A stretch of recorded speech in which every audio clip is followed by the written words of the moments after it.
they did this horrific thing, we'll vote on a sentence. Will scanned the group. Some nodded in agreement. All right, he said, giving her hand a gentle squeeze. Isabella was silent a long moment before nodding. Find them, Will. We'll do our best. Will you look after Caden? She lowered her head. The tears began to flow again, and she wiped them away with the back of her hand. Go find those assholes, she said. Caden, stay with Isabella and Jazz. I'm going to find that bike we talked about, Will said. Okay, Dad. Be careful. I will. As Gus joined them at the bottom of the stairs, Will waved goodbye to Caden. I love you, son. Caden nodded. Will watched as Caden greeted Isabella at the top of the stairs. He took her hand and led her to Jazz's apartment and closed the door. A moment later, he appeared at the window. I locked the door, he called down. Don't open it for anyone but one of us. I won't, Caden said. Chapter 12. Will. Day 6. I think we should post guards at each of these 4 buildings in case they spot us and run out, Gus said. Should we split up like that? Lloyd asked. We're going from door to door. They're going to hear us and take off. If we were all over at Building 200 and they are at Building 400, they could slip out and we'd never see them.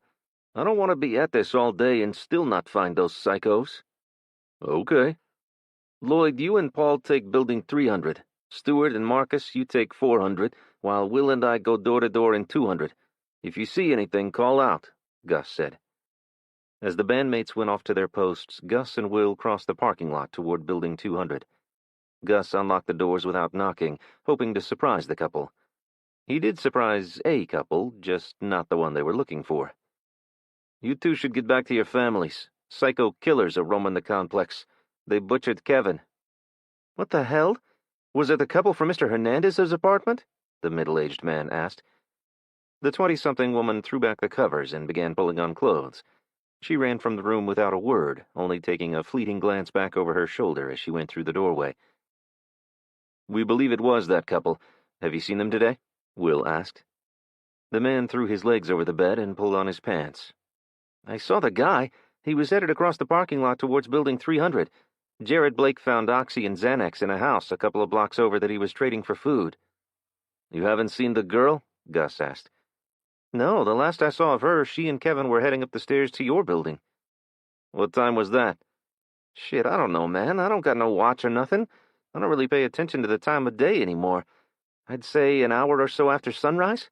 We'd all been partying all night, and I was just heading back to my place to go to bed. You partied with the couple and Kevin? Will asked. Yeah, we all hung out here. Someone found one of those old-school MP3 players with some retro music on it. Were Kevin's bandmates with you guys? Will asked. Not all night. They hooked up with those chicks that live across from Izzy and Kevin. We should check with them, Will said. You're not suspecting the band, are you? They were tight, bro. They wouldn't have anything to do with hurting Kevin, the man said. Will turned to Gus. We should still ask the women if they saw or heard anything. Gus tilted his head slightly. Why? You really looking to do a trial for those scumbags? I ain't got time for that. Jazz is going to want to get to her mom's as soon as I get back. I would like to know where the band was when Kevin was killed, is all. Whatever. I agreed to find Kevin's killers and bring them back. You do what you want after, Gus said. He headed for the door. Let's head on over to Building 300. I have a feeling we'll find them there. You should plan on getting you and your family out of here. It's going to get very bad very quickly, Will told the man as he followed Gus from the room. Gus stopped at the landing of the second floor and leaned over the railing. Will joined him, taking in the green belt separating the complex from the houses next door. The killer couple could have gone anywhere. It would be like finding a needle in a haystack. Will imagined that if they could have called the police, they too would have had to go door to door questioning each resident on what they might have seen or heard. They might also search outbuildings and cars looking for the couple. They could be hiding inside an RV or even a boat like the Boston bomber had. He just hoped this wasn't a total waste of energy because time was running out to get away from the city. Hey, Gus, what happened with Rudy? Did you find him? Nah, but I ran into one of his homies. He told me that Rudy took off to his baby mama's house to hide out. She lives 20 miles north of here." He shook his head. "It's rough out there. I sure hope he makes it." "Me too," Will said. "I saw something out there. Something troubling." "What now?" "I saw some military dudes pulling this Asian guy out of a house full of Mexicans. The Mexicans came out guns blasting. The military opened up on them with automatic weapons and mowed them all down. It was a bloodbath. We got the hell out of there quick-like." "You were close enough to see that the guy they took was Asian and not Mexican? Could you be mistaken?" Will asked. "Nah, I was close enough. I saw the dude around here before. He and a few other Asians came and went from there. Never thought much of it. They run drugs together sometimes. No biggie." Will stopped at the bottom of the stairs to Building 300. "And the military got this Asian dude and took him?" "Yeah." The military must be rounding up the people from Kim's list, he thought. That means there is a list, and insurgents really have infiltrated Houston. It was concerning that it was occurring so close to where he and his son were staying. Will hoped that they would be able to get away before any of it spilled over into their area. "That is a worry," Will said. "Are there any other places these Asians hang out around here?" "Why are you so concerned about the Asians? I'm more concerned that the military is operating as law enforcement in the streets of the United States. Doesn't that violate some law? The Posse Comitatus or some shit like that?" Will wondered if the law still applied, considering that they'd been attacked by foreign powers. Posse Comitatus was a federal law that limited the use of federal military personnel to enforce domestic policies on U.S. soil. They were going after foreign fighters. "The law doesn't stop the National Guard," Will said. "Really? So they can just roll up on a house and drag someone off and that's legal?" Gus asked. "I don't know, man. It's hard to judge with all the crazy shit going on. Someone has to do it. I haven't seen a single police officer since I was carjacked on the first day," Will said. "Damn, you were carjacked?" "The cops were chasing some dude, and he yanked me out of my ride and took off with one of the officers hanging onto the steering wheel." "Crazy," Gus said. Will couldn't tell him everything that happened that day. He wasn't sure why. It wasn't like he could get in trouble for giving out classified secrets or anything. He just didn't think Gus would believe him. Starting with the ground-level apartments, Gus unlocked the first door and eased it open. Will burst through, trying to mimic how he'd seen Bentley clear a room back at the law office. His heart pounded in his chest as he scanned the room from corner to corner. The living room was clear. Will repeated the maneuver throughout the one-bedroom apartment, and they moved to the next 3 units. There was no sign of the couple. "What apartment was it that you said might have that bike with a trailer I'm looking for?" Will asked. 350, Gus said. "Great. I hope it's there."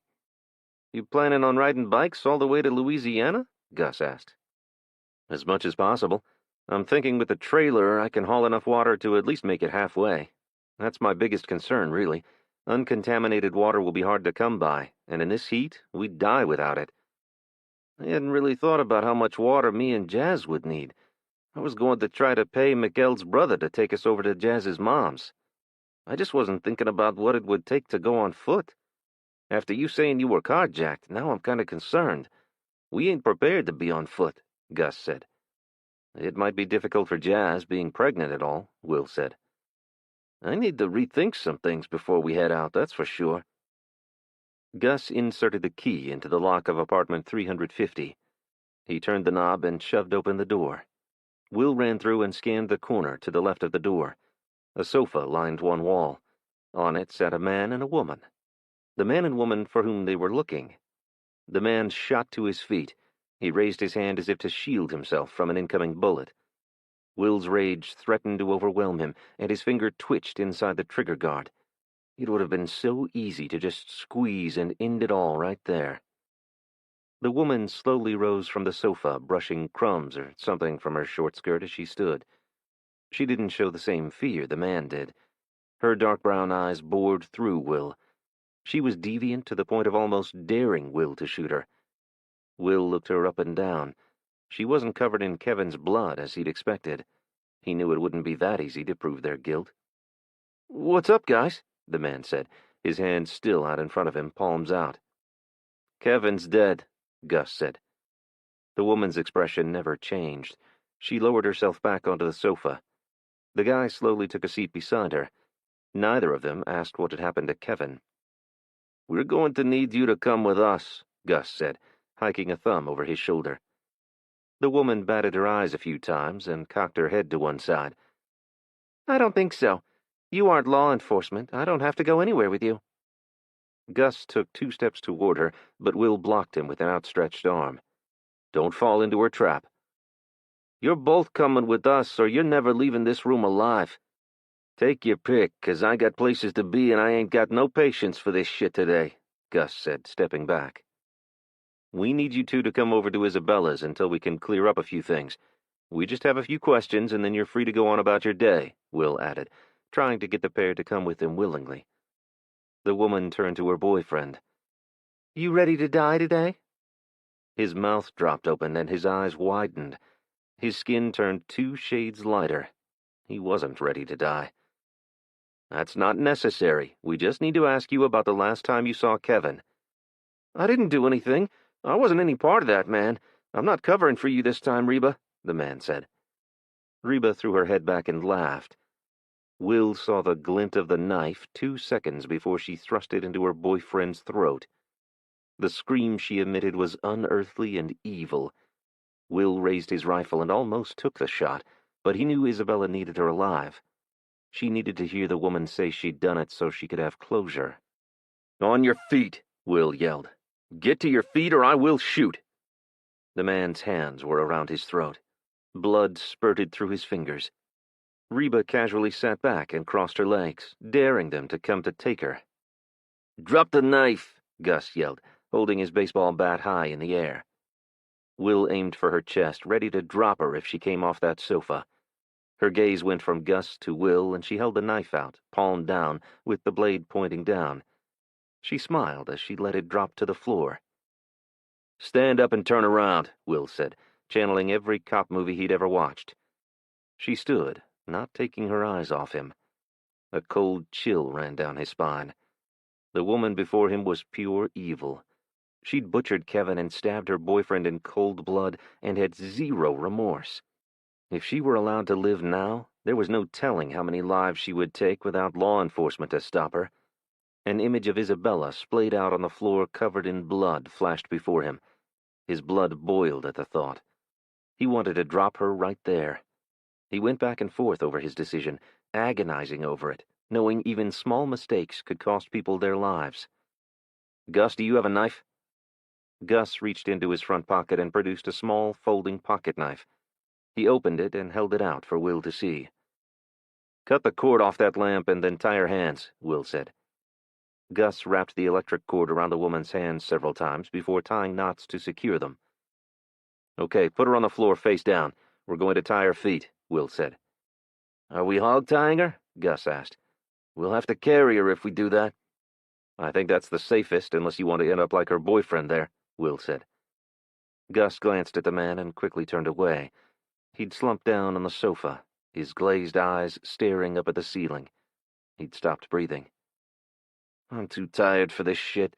I can't wait to get to my mother-in-law's and get some rest," Gus said. Will didn't want to burst the man's bubble, but he doubted anyone would be getting much rest from then on. Life had been hard years ago, when, without technology, even the simplest tasks would take back-breaking work. He'd had a glimpse of that life as a kid on his grandpa's farm. They'd been old school and didn't have many of the modern conveniences. His grandmother washed clothes in an older wringer washer machine and hung them to dry on a clothesline out back. His grandpa used a scythe to cut the tall grass for hay and then stacked it loosely in the barn loft to feed the animals. Now, with the looks of things, Will was grateful that they'd taught him and his sister those old ways of living. It might just give them a chance to survive this thing. Heaven help the others without a clue how to do such basic things. Will and Gus dragged Reba to the door and out onto the landing. Will had no concern about being gentle. She was no lady. He wasn't even sure she was human. "Lloyd! Paul!" Will called out. "We found them. Come help us get the girl back to Isabella." Isabella and Jazz stood over Reba as she lay on the landing just outside the apartment where she'd killed Kevin. Isabella's jaw was set as her eyes bored into the back of the woman's head. "Roll her over," Isabella said. I want to see her face." Will looked over his shoulder, making sure Caden had obeyed him and remained inside Jazz's apartment. Lloyd and Paul grabbed the woman's feet and hands and rolled her onto her back. She scowled at Isabella. When the corners of Reba's mouth began to turn upward, Will lunged for Isabella. He grabbed her from behind, wrapping his arms around hers, preventing her from raising the rifle she held. The three young women who lived across from Isabella gasped. Some stepped back and covered their mouths with their hands. "Don't let her goad you into doing something you'll regret," Will whispered in Isabella's ear. Isabella turned her head to one side. "Oh, I won't regret it. I can assure you of that." "Please, Isabella. You want to be sure, right?" Will said. After witnessing the woman murder her boyfriend in front of him, he was certain she was guilty of killing Kevin. But Isabella needed to be positive as well, or what she was about to do could eat her up later in life. He knew that, before all this, she'd been a kind and loving person, and hoped that someday soon she could find her way back there. Killing this woman could make that journey much more difficult. If she heard it from the woman's mouth, at least she wouldn't wonder if she'd killed an innocent person. Maybe I'm projecting, he thought, knowing all too well how guilt could eat a person alive. He just didn't want that for her. "Sit her up," Isabella said. Will eased his grip on Isabella and stepped back as Lloyd and Paul pulled Reba over to the wall and pulled her into a seated position. Will wanted to beat the smug look off the woman's face as she scanned the crowd gathered to judge her. "Tell her what you did," Gus said. She stared directly at Isabella, then dropped one shoulder and blinked. She had to know what fate awaited her. She was toying with them, enjoying torturing Isabella. "We were all getting high across the way. Brad passed out, and Kevin began making moves on me. He said the two of you'd had a fight, that he was through with you. He called you the C word. I hate that word. It's so disrespectful, don't you agree? That's when I decided to do it. That's when I knew." Tears were streaming down Isabella's cheeks. Her jaw clenched, and she gripped the rifle so tight her knuckles turned white. Will wanted to stop this before there was too much description. He didn't want Isabella to have that in her head forever. She'd already been traumatized by seeing the body. He stepped around Isabella and raised his rifle. "No!" Isabella yelled. Will turned toward her to reason with her that he should be the one. As he did, he caught movement from the corner of his eye. Jazz screamed, and Will spun back around to find Gus and the woman in a struggle on the ground. Will couldn't make sense of what had happened. Her hands were free. Somehow she'd gotten them untied, and now she and Gus were struggling for control of a knife. She must have taken one from Lloyd or Paul when they moved her. There wasn't any other explanation. Jazz ran toward them, but Paul grabbed her and hauled her off her feet. He spun her around and pushed her back a safe distance. Stewart and Marcus rushed over and grabbed the woman, yanking with all their might. She twisted and dropped under Stewart's arm and broke free. Will and Isabella fired simultaneously. Several rounds struck the woman in the chest and abdomen, and her mouth formed an O as she realized what had happened and dropped to the ground. Isabella took 2 steps toward her as Reba gasped for air. She coughed and spat before kneeling over and taking her last breath.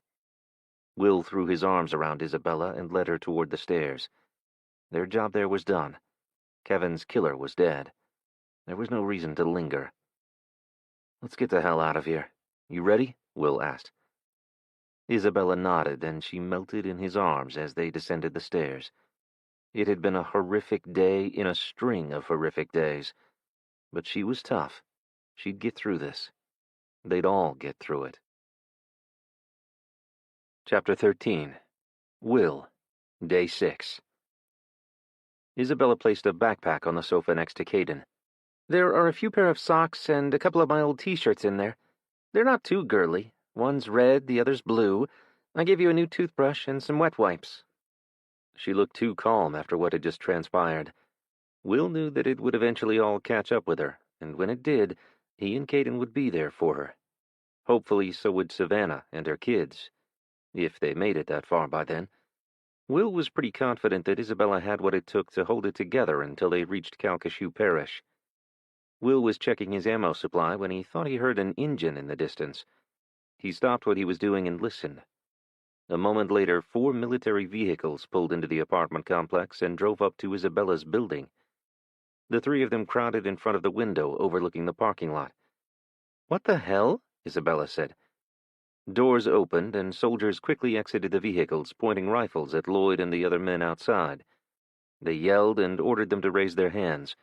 Will thought of what Gus had said about them taking the Asians and firing on the men they were with.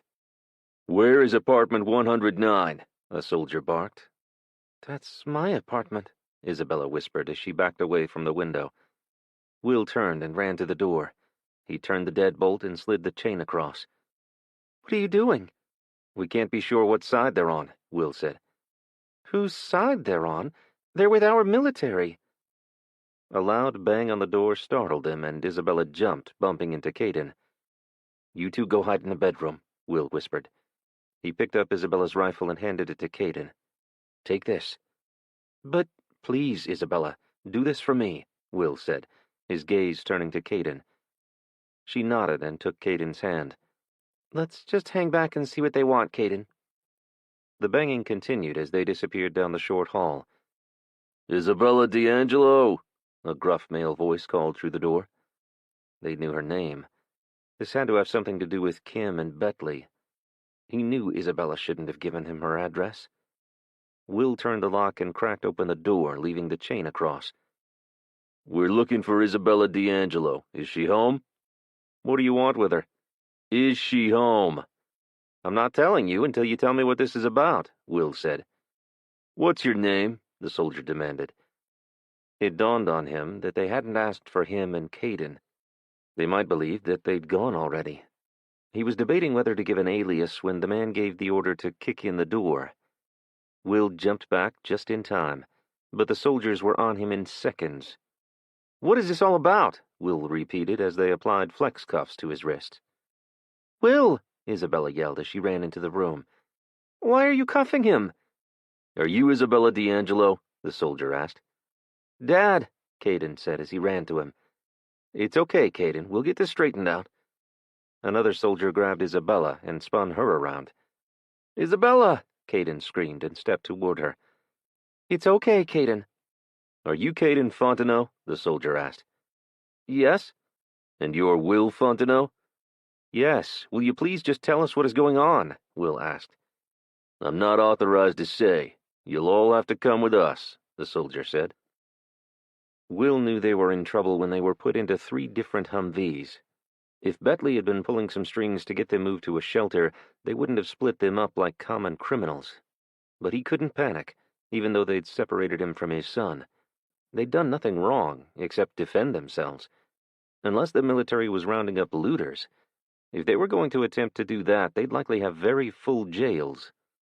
The events since the lights went out played in his mind. He was trying to recall details of the incidents that might get them in trouble with the law, but the only thing that made sense is that they wanted to speak with them about Kim and what was on that thumb drive. He wasn't sure what help they could be. They knew less about it than Betley, and had spent most of their time with Kim either fighting or running for their lives. They passed through a series of military checkpoints just before the Sam Houston freeway. Will leaned forward in an attempt to see if the petroleum fuel tank farm on their left had been one of the fires he'd seen. The soldier to his left stuck out an arm and pushed him back. Shortly after, the Humvee slowed and pulled into a turning lane. Will watched the 2 vehicles in front of them make the left-hand turn and proceed across the railroad tracks. The sign ahead indicated that they'd arrived at their destination, the Ellington Field Joint Reserve Base. Ellington was located less than 10 miles from Will's home in Friendswood. He didn't recognize the base now and was surprised at how much work the military had been able to accomplish in such a short period. HESCO barriers, similar to the ones used for flood control, had been installed along the road for as far as the eye could see. The 10-foot wall, topped with razor wire, made it nearly impossible to see movement inside. Will wanted to ask how they'd managed such a feat since the EMP knocked out most vehicles.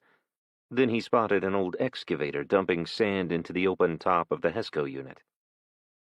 After proceeding through another checkpoint, the 3 military vehicles in front of them zigzagged around the concrete barriers and rolled to a 3rd checkpoint. Sandbags were stacked waist-high all around the buildings and in various places on the lawn. Dozens of military trucks filled the parking lot. A moment later, the Humvee stopped. The lettering on the multi-story building read United States Coast Guard. Will, Caden, and Isabella were led in by a side door. "Dad, what's happening?" Caden said as he was taken down the hall to Will's left. "Where are you taking my son?" Will protested. "We just need to have a little talk," a female voice said behind him. "You can release him, Private." The soldier eased his grip on Will's forearm and removed the flex cuffs from his wrist. "I'm Analyst Rachel Stevens. I just need to ask you a few questions. I'll start with you, Mr. Fontenot. Sergeant Hollingsworth will take Mrs. D'Angelo down the hall to the conference room to wait." "Will?" Isabella was frightened. "Should we have a lawyer?" Will asked. He didn't know why he'd said that. It made him sound guilty. Stevens chuckled. "No, it's not that kind of questioning." "Is this about Kim?" Isabella called back over her shoulder. The sergeant didn't stop and wait for her to receive a reply. Stevens wanted to act like none of this was a big deal, but their treatment by the soldiers told another story. "Have a seat, Mr. Fontenot," Stevens said, pointing to the chair on the opposite side of a small table flanked by 3 other chairs. On it was a notepad and pen. The room was small. He doubted there'd be room for 2 more people. As he took his seat, he looked for the 2-way mirror, typical for interrogation rooms, at least Hollywood's version. He found none. Will checked the ceiling for cameras. If they were there, he couldn't see them. "Can I get you anything? A cup of coffee, soda, iced tea?" "You have iced tea?" Will exclaimed. She smiled and nodded. Stevens knocked once on the door, and a soldier appeared. "Get Mr. Fontenot a glass of iced tea." She turned back to Will. "Sweet or unsweet?" "Sweet," Will said. She must not be from around here. He'd almost resigned himself to never having Southern sweet iced tea again. The thought of it now made his mouth water. Stevens closed the door and took a seat across from him. She scooted her chair in, causing their knees to touch. Tilting her head to the side, her scrutiny was intense, but he didn't look away. She shifted her weight in the chair and pulled the notepad closer, then picked up the pen and wrote his name and the date at the top of the page. After asking him for his full name, date of birth, and current address, she got right to the meat of the interview. He appreciated that she didn't take time trying to build rapport or waste his time lying about what this was truly about. "How did you know Kim Yang?" "I didn't, not really. I only met her the day of the EMP," Will said. "EMP?" "The electromagnetic pulse that fried our electric grid and took out all the electronics." "What leads you to believe that was the result of an electromagnetic pulse?" she said, in a way that had him questioning himself.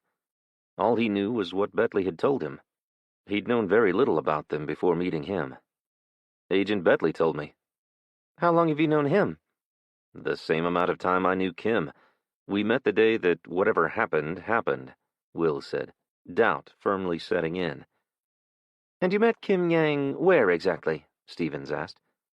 "At the convenience store near downtown. She plowed her car into a line of vehicles fueling at the pumps." "What do you do for a living, Mr. Fontenot?" Her calling him by his last name made him even more nervous for some reason. No one ever called him that. Mr. Fontenot had been his grandfather. "I am," he corrected himself, "was an instrumentation technician with Preston Chemical in Pasadena. I turned valves." Will watched her write it down. She looked up, her head tilted to one side, her gaze lasering in on him. "And you were conveniently there at the same time as a Chinese spy who had information about plots to destroy refineries, including the one where you work as an instrumentation engineer." "No. Yes. I'd never met her before. I was there with my son. We were evacuating the storm like 200,000 other people." He was acting overly defensive, he knew, but she was accusing him of treason or something. "You have inside knowledge of how your refinery operates." "Not really. I'm a technician. I know the area I'm responsible for monitoring. Mostly I handle shutdowns." His tongue felt thick. Will ran a hand across his Adam's apple. "You were working with Kim Yang to sabotage the refinery in advance of an invasion. Isn't that the truth?" Will shot to his feet, causing his chair to bang against the wall. The door popped open and 2 soldiers stepped in. Stevens raised her hand and they stopped. Mr. Fontenot was just stretching his legs. She smiled. Take a seat, Will. I was not working with Kim Yang or anyone else.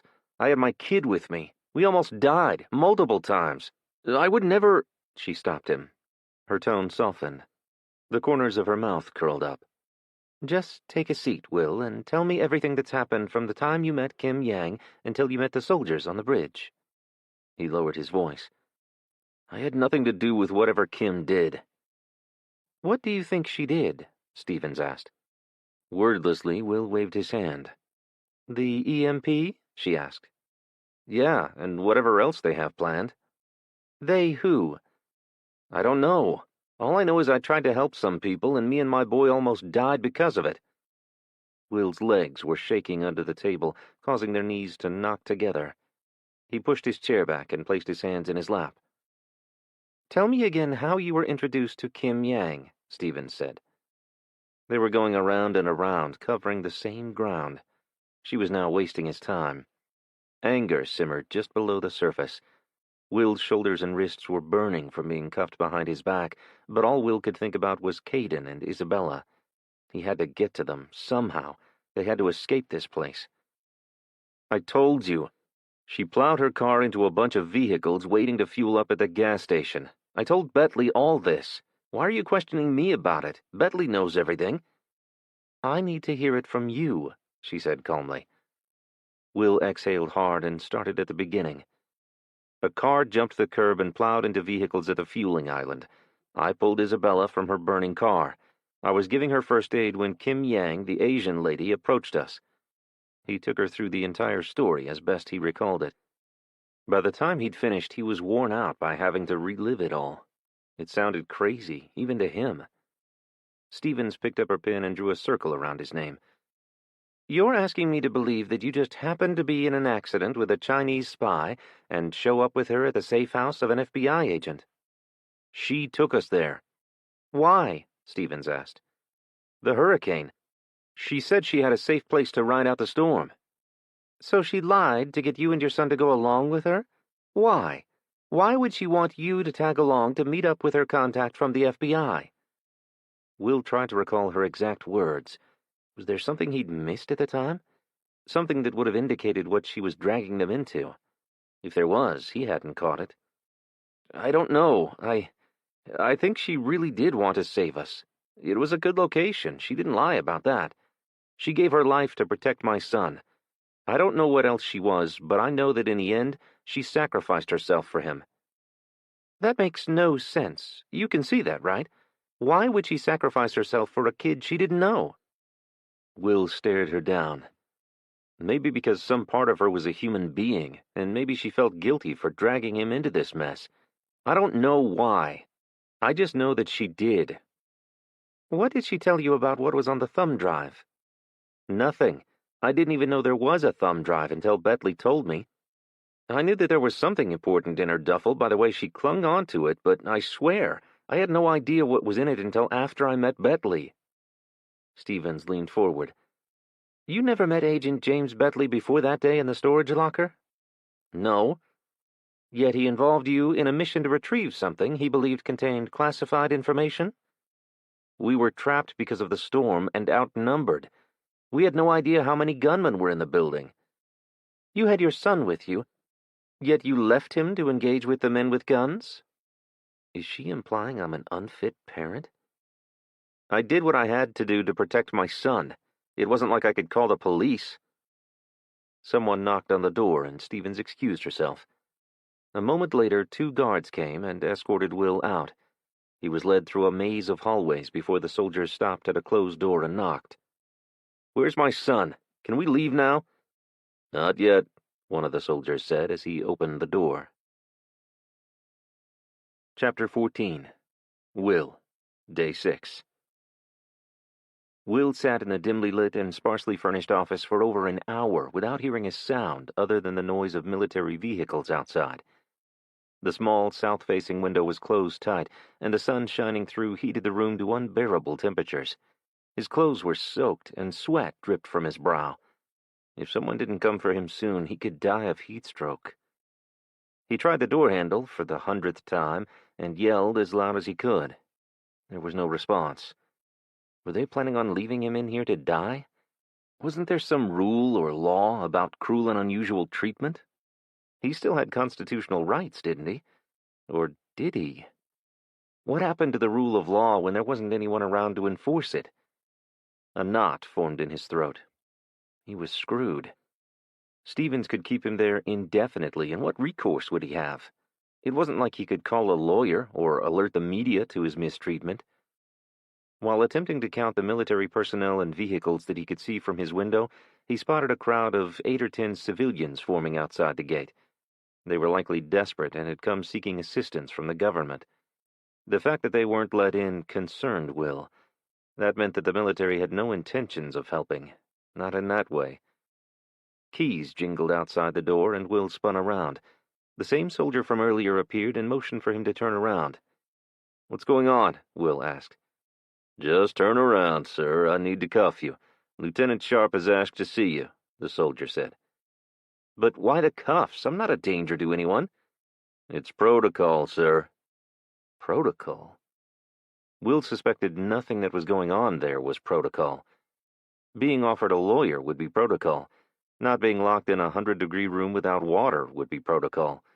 Anger seethed and threatened to surface. He held it in and turned, placing his hands behind his back. He needed to play nice for now. They had his son, somewhere. If he had any hope of finding him and getting the hell out of there, he'd have to rein in his temper. Through gritted teeth, he said, "Let's go, then." The window in Lieutenant Ryan Sharp's office was open, and a fan blew the hot, humid air around the small office. He gestured for Will to take a seat in one of the 2 chairs in front of his desk.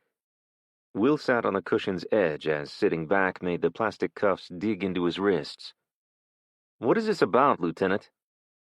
"Analyst Stevens tells me that you were at the scene when Kim Yang crashed her car." "Yes, her vehicle died when everyone else's did. It jumped the curb, plowing into vehicles at the gas station." "You told Analyst Stevens that you found the way she clutched her bag odd. Why?" Will thought back to the moment he first saw Kim. "I don't know. It was just an impression. Everyone was upset. I really don't know." "But you did learn later on that there was something inside that duffel that was very important to her." "Yes. I told all this to Stevens already. Why do I have to keep repeating everything?" Sharp's gaze narrowed. He leaned forward and placed his hands on his desk. He had perfectly manicured nails. He looked like he'd showered and shaved. The apocalypse hadn't hit him like the rest of Houston.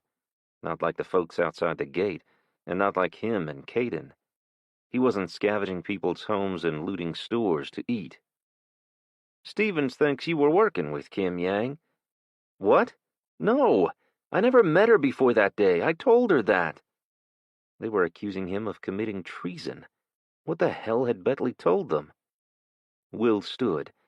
"I want a lawyer. I have a right to counsel if I'm being accused of something." "Sit down," Sharp said, gesturing toward the chair. "I said that is what Stevens thinks. I'm able to make up my own mind." Sharp pushed away from his desk and rose. He walked over to a cabinet by the window, poured a glass of water, and placed it on the desk in front of Will. Even though he was so dehydrated that his tongue cleaved to the roof of his mouth, he would have thrown it at the man had his hands been free. Sharp reached into a pocket of his combat uniform pants and pulled out a small knife. He opened it and moved around behind Will.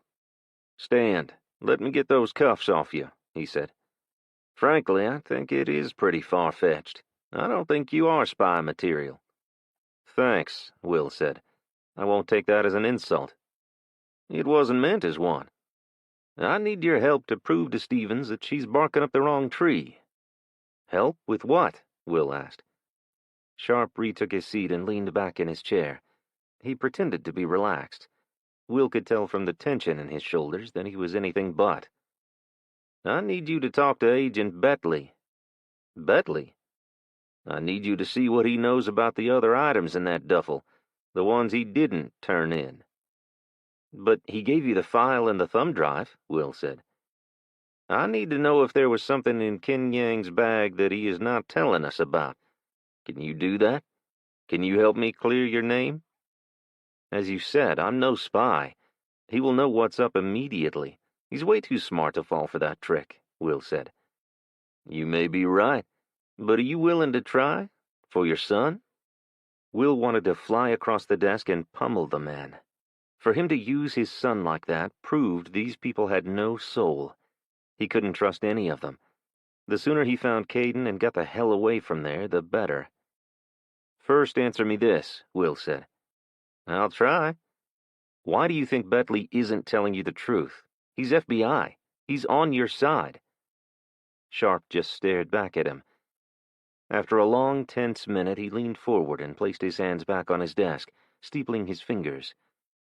The same way you knew something was off with Kim the moment you met her.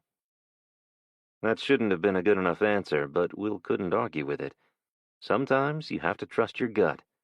If he had, he and Caden wouldn't have gotten sucked up into any of this. Will shook his head. I don't like it, but I'll do whatever I need to do to get my son and get the hell away from here. Another soldier led Will down a series of dark hallways to a locked room at the corridor's end. The soldier stationed outside the door pulled keys from his belt and unlocked the door. Will was shoved inside and the door slammed shut behind him. Against the far wall of the tiny space was the only chair in the room. He found Bentley leaning on the wall beside the window that let the only light into the room. Will, fancy seeing you here, Bentley said sarcastically. He was dressed in what looked to be workout clothes. Will could see bandages protruding from just below his shorts. His arms and legs were bruised and scraped, revealing the injuries received in the fight of his life. Will had some to match.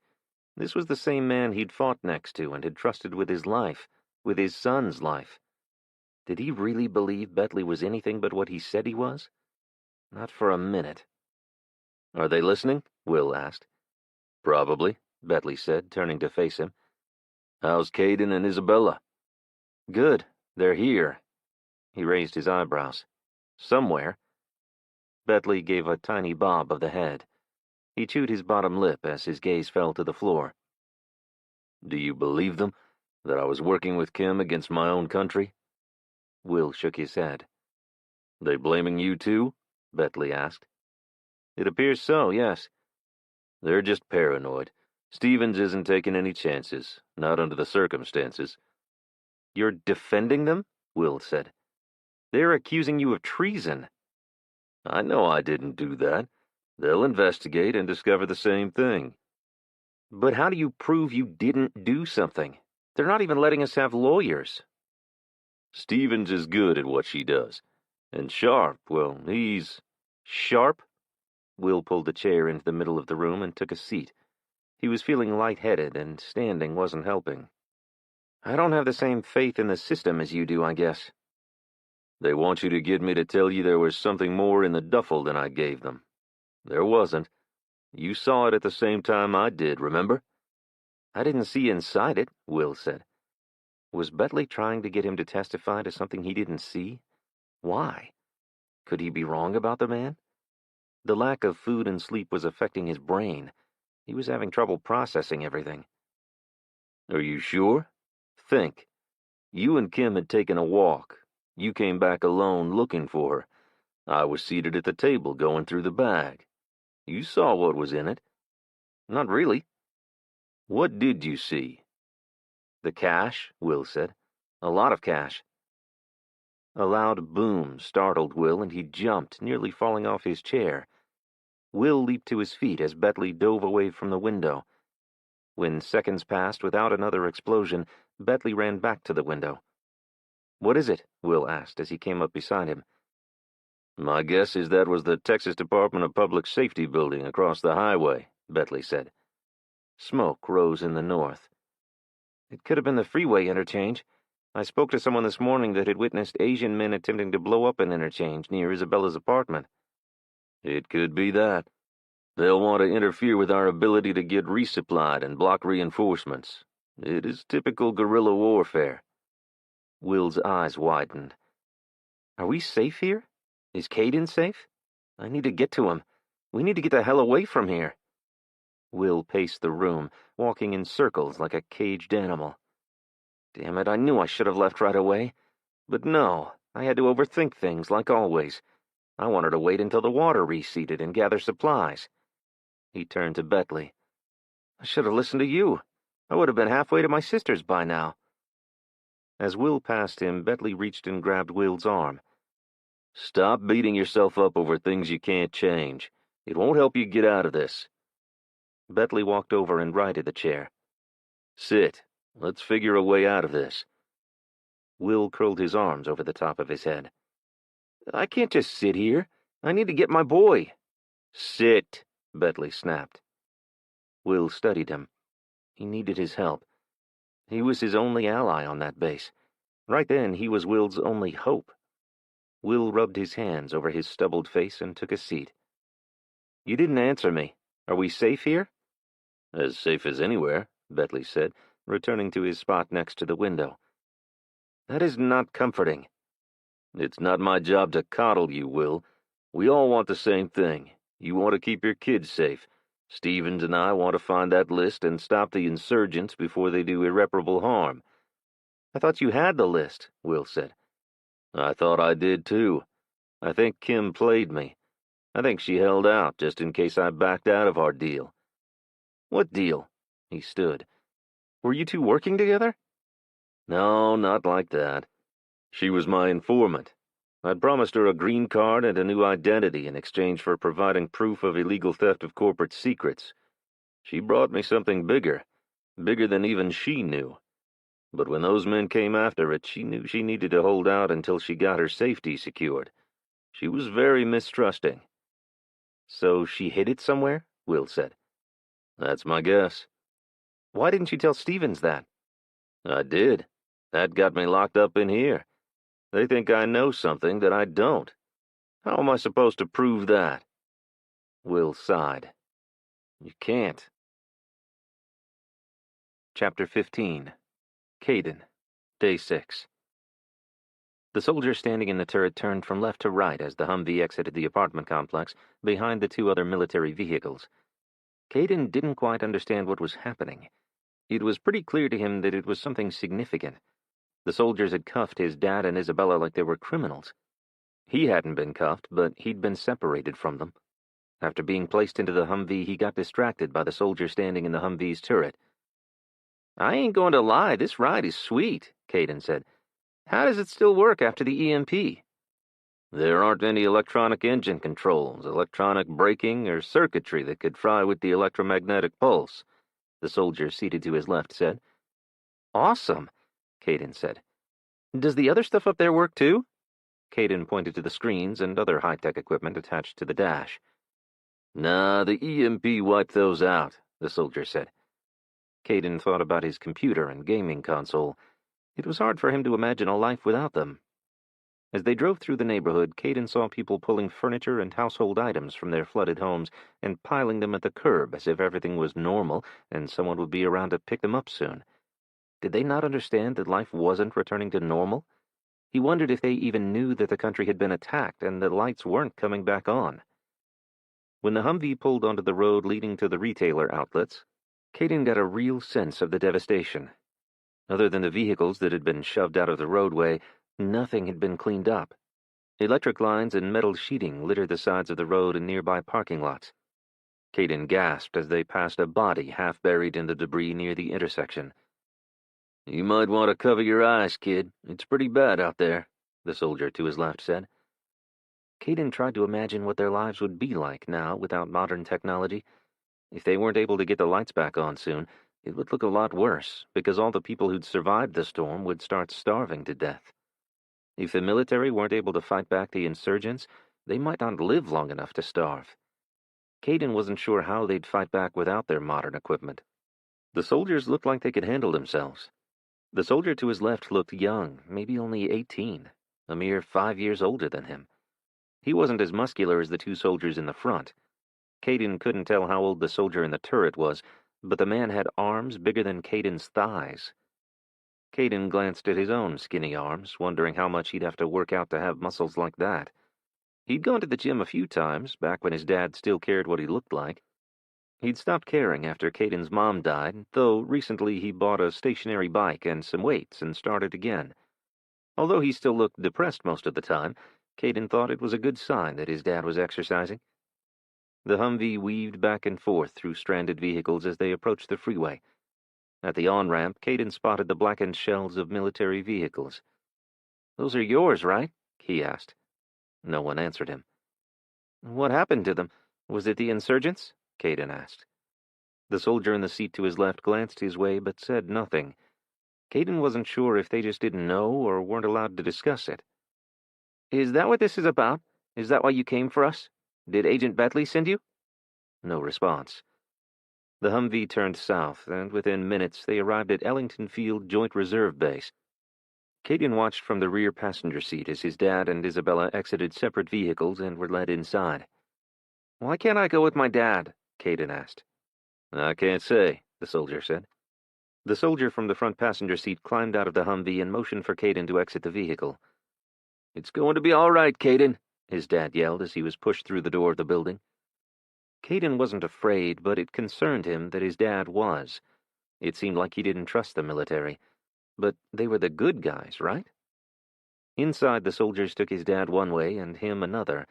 He didn't see where they took Isabella. Caden followed the four soldiers through the building to a small coffee shop alcove. The soldier from the turret pointed to a small sofa. "Take a seat. You want something to eat or drink? We got sodas, chips, and cookies." "I'll take a Dr. Pepper and some Doritos," Caden said. The soldier went behind the small counter and opened the floor-to-ceiling cooler. That's when it dawned on Caden that the base had electricity. The cool air and overhead lights should have been a clue. They were such everyday things, but he'd totally missed the fact that they shouldn't be on. "How do you guys have electricity?" he asked. "Generators," one of the soldiers said, plopping into a chair opposite Caden. "Don't get too comfortable. Sergeant Rawls said our replacement will be here in a few minutes," the soldier from the turret said. He handed Caden his drink and snacks before dropping into a chair to the right of Caden. "So what now?" Caden asked. The stocky soldier shrugged. It was clear that they were just his babysitters and weren't going to tell him anything. Caden observed them as he sipped his drink. He tried to drink his soda slowly, knowing that it might well be the last cold one he had for a very long time. The soldiers seated next to Caden looked relaxed, and as though they were relishing the downtime in air conditioning as much as he was. Each of them was dressed in a military uniform loaded down with gear. He didn't know how in the world they could stand to have all that on in the heat. The third soldier, a skinny guy with a scar on his cheek, paced in front of the counter. Either he knew something the others didn't, or he was more anxious to get on with something else. Minutes passed, and the soldiers grew bored. They were throwing half-full water bottles at one another when their replacement arrived. She was just a little taller than Caden and dressed in a different patterned uniform than the other soldiers. Caden thought she must be someone important since the soldiers all stood and saluted her. "Caden Fontenot?" she asked. "Yes." "I'm Lieutenant McKinney. Would you come with me, please?" She wore her blonde hair in a tight bun. Caden guessed she was older than the soldiers, but younger than his dad. She was pretty. He couldn't see her figure much under the baggy uniform, but she appeared fit. "This way," she said, pointing down the dimly lit corridor. "When can I see my dad and Isabella?" Caden asked. "In a little while. I just need to ask you a few questions first," Lieutenant McKinney said. She led him into an office and gestured for him to take a seat. The room was small and contained no windows. The furnishing was sparse. A small desk and 2 chairs sat in one corner. 2 more chairs lined the opposite wall. Nothing hung on the walls, and there were no framed photos or certificates. Caden selected a chair in the corner with a view of the door. Lieutenant McKinney sat opposite him on the other side of the desk, pulled a notepad and pen from a pocket in her pants, and leaned back. "Okay, Caden. I need to ask you about the day that you and your dad met a woman named Kim Yang. Do you know who that is?" He nodded. "Can you tell me exactly where you were when you first saw her?" Caden described the scene at the gas station and how he'd first come in contact with Kim. He walked Lieutenant McKinney through the carjacking and their time at Fahima's. Caden didn't understand why she wanted to know Kim's every movement before they got to Bentley's storage unit. He did his best to recall, but she didn't seem to believe him as she repeated the same question over and over. "When your dad and Isabella were in the bar, you said that you and Kim were outside waiting for them. Did she step away from you at any time?" "No, not that I can recall. I wasn't all that focused on her, though. I was watching for fire in the skyrises. A lot of the buildings were on fire, and I was concerned that... So you can't be sure that Kim didn't, say, get into one of the vehicles, or step into an alcove of a nearby shop? McKinney asked, interrupting him. If she did, it would have only been for a few seconds. She mostly stood right beside me. I think she thought she was responsible for me or something. And what happened after that? Caden told her about hearing gunshots and rushing toward the bar. Kim wouldn't let me go in. Did she go inside? Yes. Caden told her everything that he remembered until they were picked up by the soldier on the bridge. By the third time of being asked the same questions, he was bored and frustrated and wanted out of this tiny room. He needed to see his dad and know that he and Isabella were all right. Caden yawned. He couldn't help himself. They hadn't been able to sleep much in the last few days. His dad had been up and down all night after the explosions started. Would you like something to drink? Maybe something with caffeine? McKinney asked. Although Caden did want something to drink, her offering one with caffeine made him nervous. That meant that they weren't finishing up any time soon. He was tired of repeating the same answers over and over. If she had nothing new to ask, he wasn't in the mood to cooperate any further. Nah, I don't need caffeine. I'd like to see my dad now. Just a few more questions. No, I think I'm done answering your questions until I see my dad. Her eyes narrowed and then softened. She slowly pushed her chair back and walked toward the door. I'll see about getting you that caffeine. Chapter 16. Isabella, Day 6. Between the heat and the pain in her arm, Isabella was quite irritable as she sat across from Stevens. She couldn't help but notice her nails were neat and trimmed, nothing like the mess hers had become. The woman's hair was clean, and there weren't dark circles and bags under her eyes. Isabella hadn't bothered to look in a mirror for days. Her vision was a little blurry due to her swollen eyelids. It seemed that once she'd allowed the tears to begin to flow, the pain and grief over everything that had occurred during the last few days had all come rushing out at once. She'd been so numb for the first few days. It was too much to process, all the death and the fear for her safety. Isabella had just started accepting the fact that things may take time to get back to normal, but certainly hadn't yet reached the point that she could begin looking toward the future. She'd seemed stuck in a moment-by-moment survival mode. Witnessing the brutality that had taken Kevin's life had been her wake-up call. If she was to survive, she had to snap out of her fog and do something. She refused to be a victim. She refused to let anything like that happen to anyone else she cared about either. Isabella studied the CIA analyst as she shuffled papers from one folder to another. She imagined she'd had a rough time in the male-dominated CIA. She must be fairly important to be working on such a crucial investigation. Thwarting a foreign insurgency and invasion couldn't be easy. They'd want their best on the job, right? After several hours of answering the woman's questions, Isabella started getting pissed. She understood that Stevens was just trying to understand the incident with Kim, but how was answering the same questions 20 times remotely helpful? Isabella could smell the woman's fear. That is what had her so freaked out. She was with the government. She was here, surrounded by sexy soldiers carrying guns. Yet Stevens was more afraid than Isabella had been out there on the streets. Stevens had to know something awful to have her so rattled. You can ask me 100 times and I'll still have the same answer. I never saw Kim hide anything. She didn't tell me anything. I don't know anything that can help you. I never for a moment suspected her and Bentley of working together. I want to help you, Miss Stevens, I do, but I can't. Let's retrace your steps one more time, Stevens said. No, Isabella spat. No, I've told you all I can remember. I keep asking to jog your memory. You could recall something new. She didn't want to recall any more details about their time out there. She tried to forget the look in the crazy woman's eyes as she lunged for her and sank her hands into Isabella's hair. She needed to forget about the girl and her brother from the bar and the man they'd left dying in the middle of the street. It was all so damn senseless. If they'd just been able to call an ambulance, those 3 lives might have been saved. Trying to recall their every move was too painful. Isabella's brain wanted to shut down. It was too much. As Stevens stood and paced the floor, she chewed her thumbnail. It only served to make Isabella more nervous and drove home the seriousness of the situation.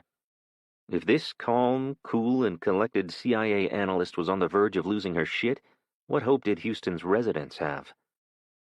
"Why don't you go out there and look in the places I told you?" Isabella asked.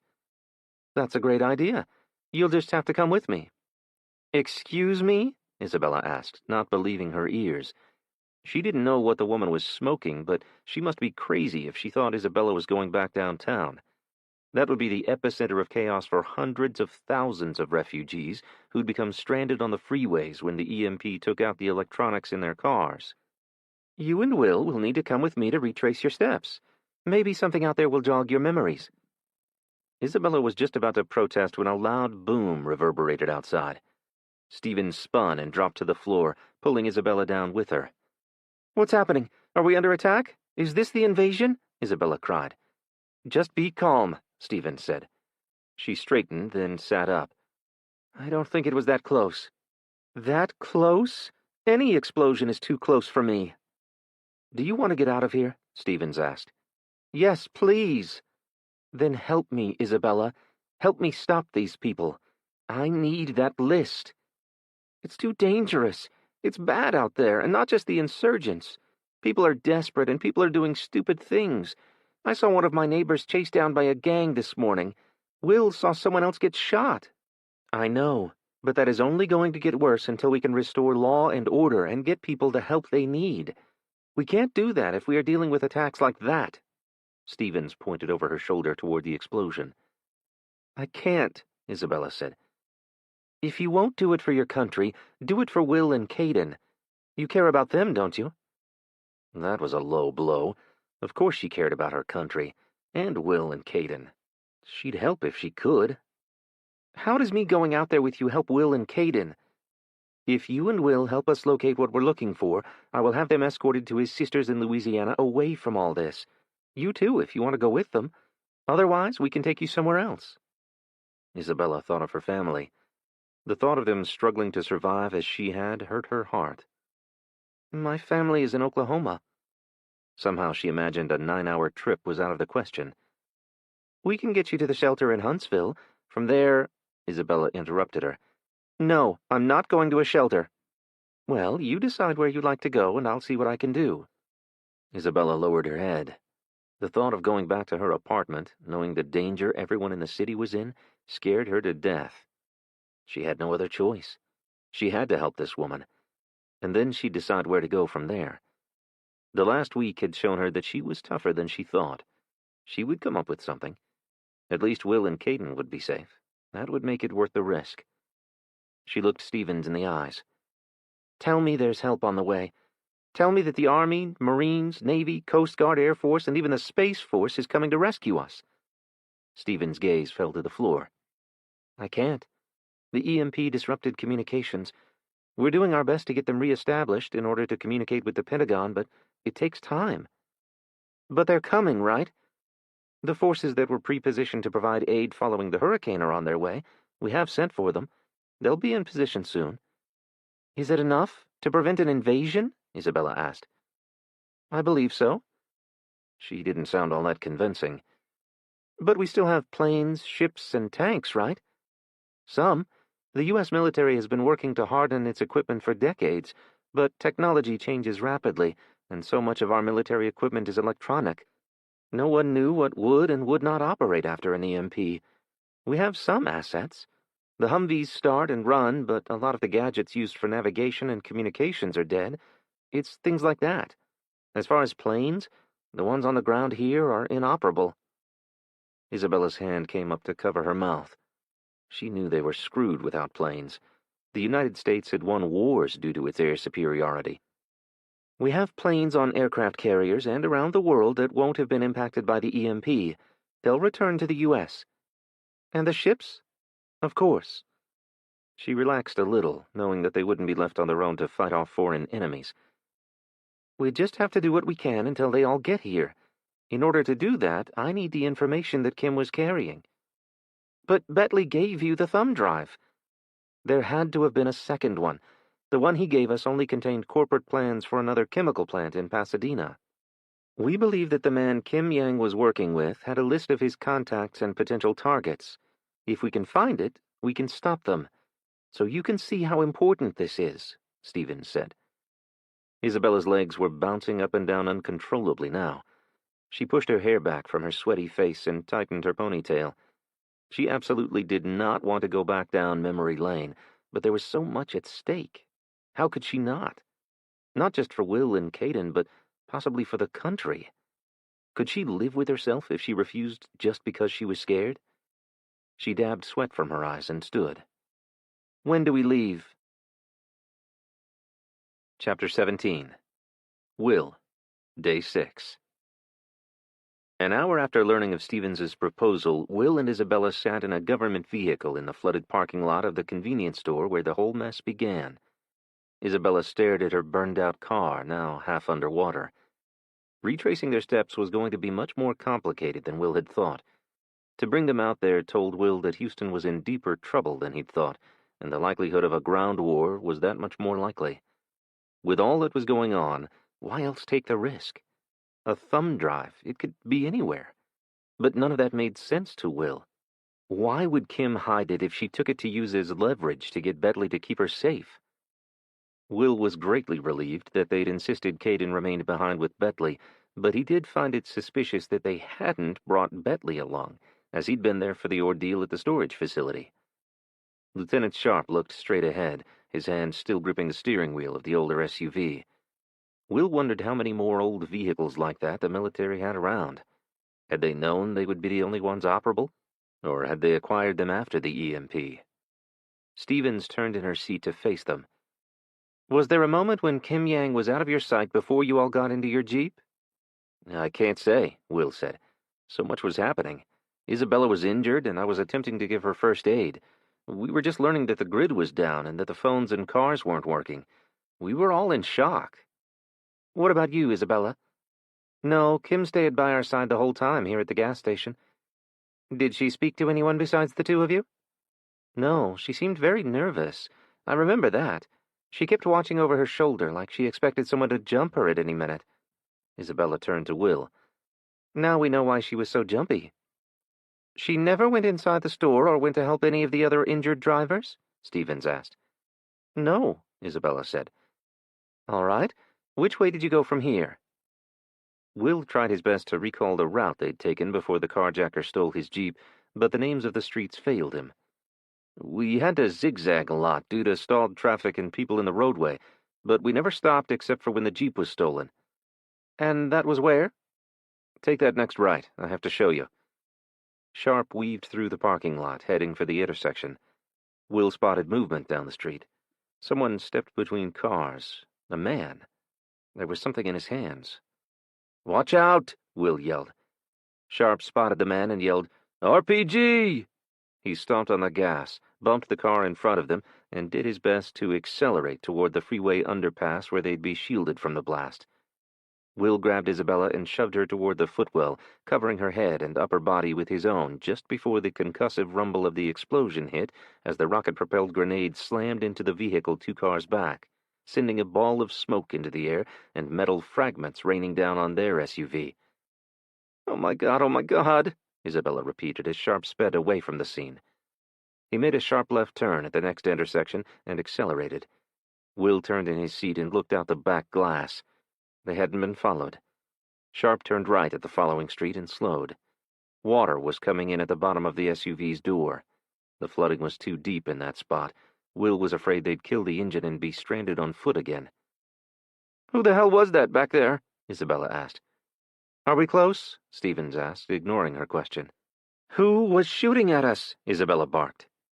We need to stay focused. Where did you get out of the Jeep? How did the insurgents know we would be at that gas station today? Will demanded. There was much more to the story than they'd been told. He and Isabella were out there, risking their lives, and had been kept in the dark. What were they keeping from them? Can we just keep on task so we can find what we're looking for and get back to the base? Stevens asked. We didn't sign on to get killed out here. I've got a kid. I can't leave him an orphan for some wild goose chase. There might be someone on the inside working with the Chinese, Sharp said, looking at Will in the rearview mirror. Will's mouth fell open. That changed everything. Caden could be in danger back at the base. If they knew that Will was helping to uncover their identity, they could go after his son to stop him. "Take me back to the base," Will demanded. "I can't do that," Stevens said. "We have to complete the mission.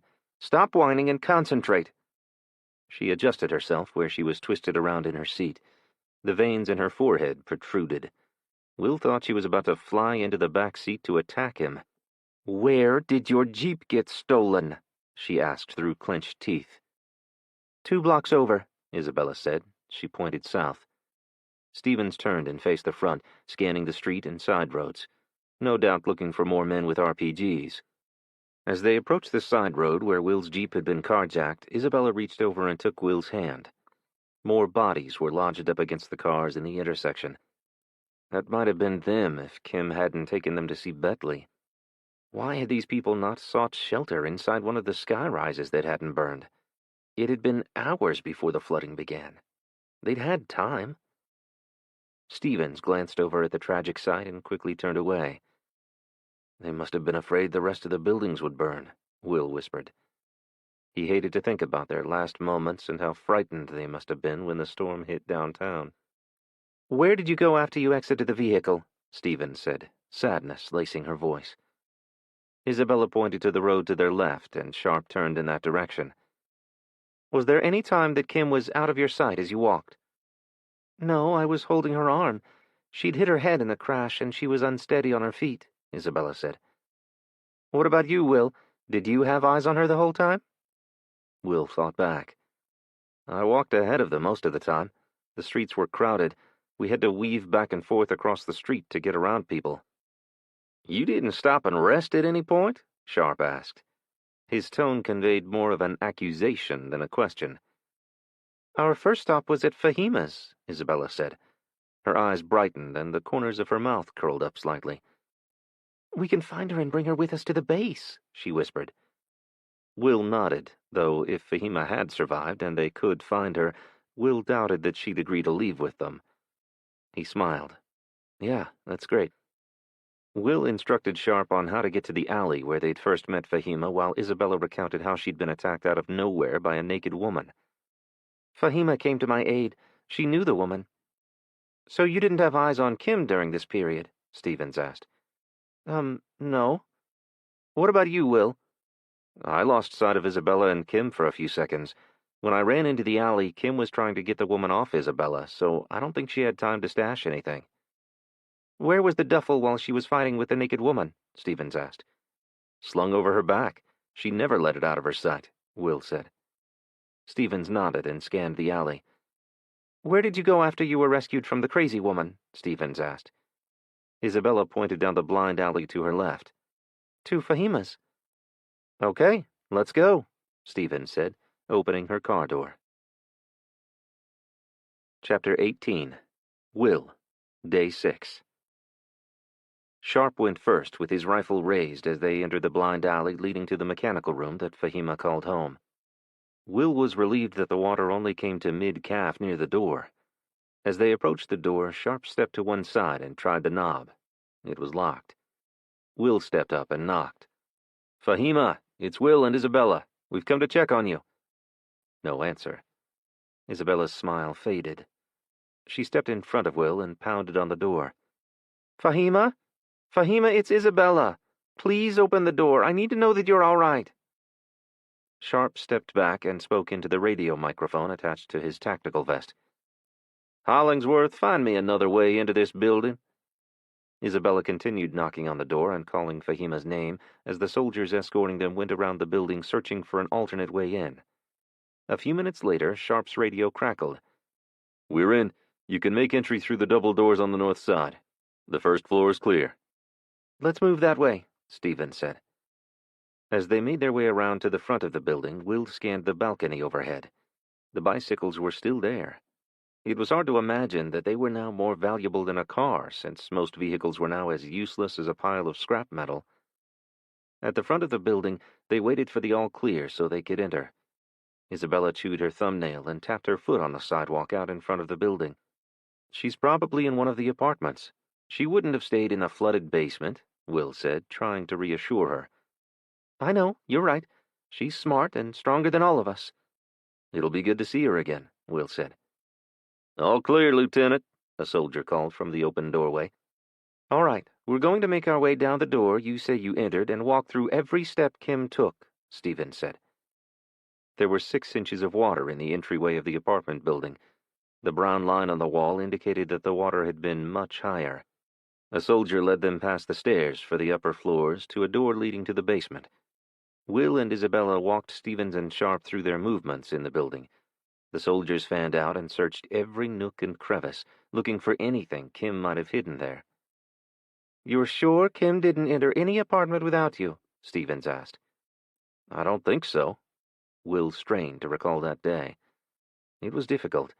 His mind wanted to forget. "No, she didn't. We stayed together after we left the area by the loading bay." As they made their way up the steps toward the roof, soldiers escorted the few remaining residents downstairs. Isabella scanned each face.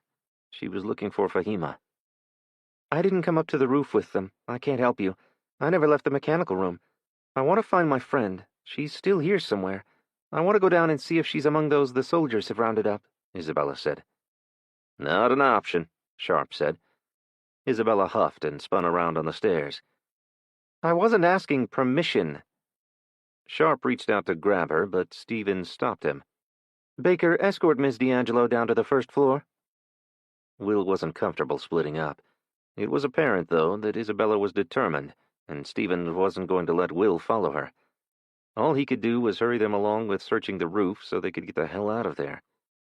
"I'll meet you down there, Isabella," Will called to her. "I'll find her," she replied. There wasn't much to search on the roof. Stevens looked disappointed. "Stevens, what makes you think that Kim would hide something along our trek to the storage facility? That just doesn't make any sense. She needed that information to trade with Bentley." "That's what he said, but we can't rule anything out." "I heard her tell them that she'd provided the information, and now he had to fulfill his end," Will said.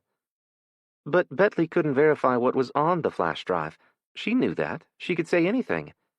"But why would she hold back?"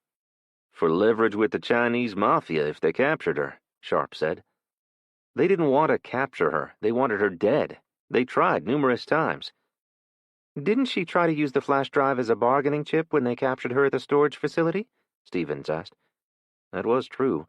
Will had forgotten that fact. "And you've searched all the lockers at the storage facility? I just can't imagine that she'd stash something that important so far away." "We've searched every inch." Will stared at the western sky.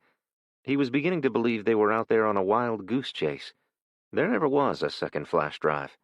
Kim likely never had a list of insurgents and their targets. How stupid of them to put that type of information on something that could be so easily stolen and then not lock it up more safely. "All right, let's get Isabella and continue on the path you took to the next stop," Stevens said. Isabella was standing in the corner with her back to Will. When he called her name, she turned with a huge grin on her face. "I found her, Will." Fahima stepped into view. "Fahima, it's so good to see you," Will said, walking over to her. She hugged him and kissed his cheek. "It's good to see you, too. How is your son?" Fahima said. "He's well. Are you doing okay? Did you find a safe place to stay?" Will asked. "Yes, I did. Those sweet children over there invited me into their apartment. They're great kids." "We have to go," Stevens said, walking toward the busted door.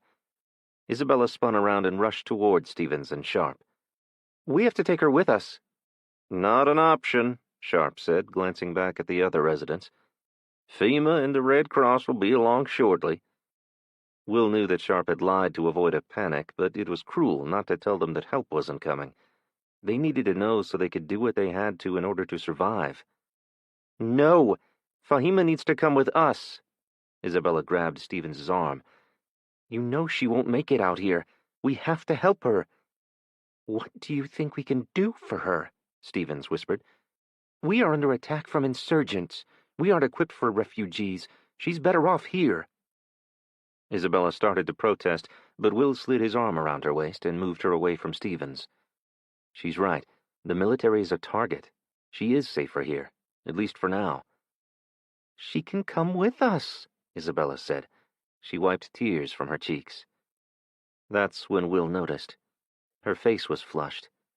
He reached out and placed the back of his hand on Isabella's forehead. The topical medication wasn't working. Her wound was infected, and she was burning up with fever. He reached for her injured arm. She pulled away. "She has to come with us, Will." "Let me see your arm, Isabella," Will insisted. She held out her arm. "Fine." "What's the problem?" Stevens asked. "She's burning up. Her arm is infected," Will said, peeling back the bandage. Sharp stepped over, took a look at Isabella's wound, and motioned for one of the soldiers. "Hollingsworth is a medic. He's going to take you to the Humvee and get that cleaned up." "No," Isabella said, yanking her arm away. "I'm not going anywhere without Fahima." Now, child, you go with him and take care of that nasty wound. You can't mess around with stuff now," Fahima said, stroking Isabella's hair. "But I can't leave you here, Fahima. You don't understand. No matter what they say, no one is coming to help these people. You'll die here." "Oh, baby, I've been on my own out here for years. I'll be fine. You go. These folks need you." "Please, Fahima," Isabella cried, reaching for her as two soldiers pulled her toward the door. Will wanted to stop them, but he knew she wouldn't go on her own. As bad as it was, Fahima was better off there. He had no idea what they were going to face on their way to Louisiana, but he doubted she would be able to handle the physical demands of over 100 miles on foot. Will turned to Fahima. "I wish there was something I could do for you." "I'll be fine. Don't you worry about me," Fahima said, pulling Will into a hug. There was a deafening sound as an explosion rocked the side of the building, sending dust and debris raining down on them. Will pulled Fahima toward the door. They needed to get out in case it collapsed or caught on fire. People were screaming and running toward the exit. All Will could think about was Isabella. The soldiers were firing back at someone. Will couldn't see the battle from where he was hunkered down behind a car shielding Fahima. He had no idea where Sharp and Stevens were, and all but 2 of the apartment residents had fled the scene. A 20-something couple crouched beside an SUV that had been shoved against the building across the street. "Fahima, are you okay?" the young woman called. "I'm all right. You go on and save yourselves," Fahima said. "No, we won't leave you," the young man said. Fahima looked up. "I should go with them. I don't want to be responsible for them getting hurt." Will nodded. "You take care, Fahima." "I will. You look after Isabella and Caden," she said as Will helped her to her feet. The young couple ran over and each took one of Fahima's arms. "You hold on to that woman, Will. You two deserve love and happiness," she called as they hurried away. Will waved as they disappeared around the corner of a building. He searched the street to his left. The sound of gunfire seemed to be coming from that direction. The military vehicles were parked in the alley at the back of the building. That was where Isabella should be. Will moved to his right and stayed close to the east side of the apartment building. When he reached the loading bay, he crouched behind the large dumpster. He listened. It was hard to make out the direction of the gunfire reverberating between the buildings. He had to risk it and cross the distance to the back of the building. If gunmen were out there, they could fire on him, and there would be nowhere to hide. He wished he'd insisted on having a weapon, but he'd never anticipated being in this situation. At the back corner of the building, Will pressed himself against the wall and peered around to where the vehicle should be. He gasped. His knees almost gave out at the sight of the mangled Humvee. The RPG had found its target, and Isabella and the soldiers were nowhere to be seen. "Will!" Stevens yelled. "Over here!" Stevens was crouched behind a dumpster. Will looked to his left, unsure about crossing the alley without a weapon. "I'll cover you," Stevens said. What choice did he have? He couldn't stay there. Will sprinted toward the dumpster and dropped down next to Stevens. "Where's Isabella? Where's Sharp?" Chapter 19. Will. Day 6. Stevens led Will to the building on their left. They entered through the broken door and raced down a short hall. "Durant! Hollingsworth!" Stevens yelled. "Back here, ma'am," one of the soldiers called. Will and Stevens rushed into the room. "Isabella?" Will called out. She was on the floor and he couldn't see her face. His stomach lurched. He wasn't prepared to lose Isabella. Hollingsworth, the medic, was wiping blood from a gash on her cheek that was small but actively bleeding. He dropped down beside her. The soldier lying next to her hadn't fared as well. A piece of metal protruded from his jaw. Somehow he was conscious. He stared at the ceiling, wild-eyed. His skin was pale. "How you doing, Durant? We're going to get you out of here in just a minute and back to the base so the docs can get you fixed up," Stevens said, standing over the man. With all of the experience military doctors had gained over the last 20 or so years of war in Iraq, Afghanistan, and other war-torn places, Will thought she was possibly right, and they might be able to not only save this man, but fix his face so that it didn't leave him horribly disfigured. "Where's Fahima?" were Isabella's first words to him. How was he to explain that he'd let her go off with those college kids? "She took off," Will said. "The kids seem to be taking good care of her. She trusts them." "Better than us?" Isabella asked. "Better than them," Will said, pointing to Stevens. Isabella glared at Stevens. "You're going to get us all killed, and for what? Something that likely doesn't even exist." Even if Kim had the information Stevens was searching for, it was like trying to find a needle in a haystack. Someone knew they were looking and would do whatever it took to make sure they didn't find it. "They know you don't have it, don't they?" Will asked. Stevens shrugged one shoulder. "Why would they come after you if they didn't want whatever it is?" Will asked. Isabella waved the medic's hand away and sat up. "So Kim really did have something important?" "We think so," Stevens said. "Wait, they knew where we were going. They had time to set up ambushes," Will said. "They have someone not only on the inside but close to you, don't they?" Stevens said nothing. "Can we move him, Hollingsworth?" Stevens said, ignoring Will's question. "Stevens, someone inside your sphere knows we're here looking for that damn thing, don't they? Tell me. We have a right to know the danger we're in." It was so much worse than Will had imagined. Insurgents were one thing, but a traitor on the inside put everyone at risk, including his son. A hollow feeling had settled into the space below his ribcage. "Take me back to the base. I need to get to my son. I'm not doing this," Will insisted. "I can't do that," Stevens said. "We can't fail. If we fail, we might as well lie down and let them take over. Don't you see? We can't fight an enemy we can't see coming." A muscle in her jaw twitched. "I know this looks crazy and may not seem worth the risk to you, but we have to try. There's too much at stake. We need all the help we can get. Finding out who is in the sleeper cells and where they may be operating from is crucial. But most importantly, I need to know who on the inside is feeding them information." "My son, Stevens. I don't know if you've got a kid, but he's not safe, and it's my job to protect him." "We have him guarded. Trust me, they're not getting near him," Stevens said. "How can I trust you to protect him? You don't even know who they are," Will said, a bitter edge to his voice. "I trust the people guarding him. I'd trust them with my life." Will ran a hand across his chin stubble as he fought back the string of woulda, coulda, shoulda that began to play in his mind. That wasn't helpful. It would do nothing to get him back to Caden. Will turned to Isabella. "When you and Kim first encountered the Chinese mafia where Kim kept her car, you ran into the building across the street." "Yeah," Isabella said. "Could Kim have stashed something in there?" Will asked.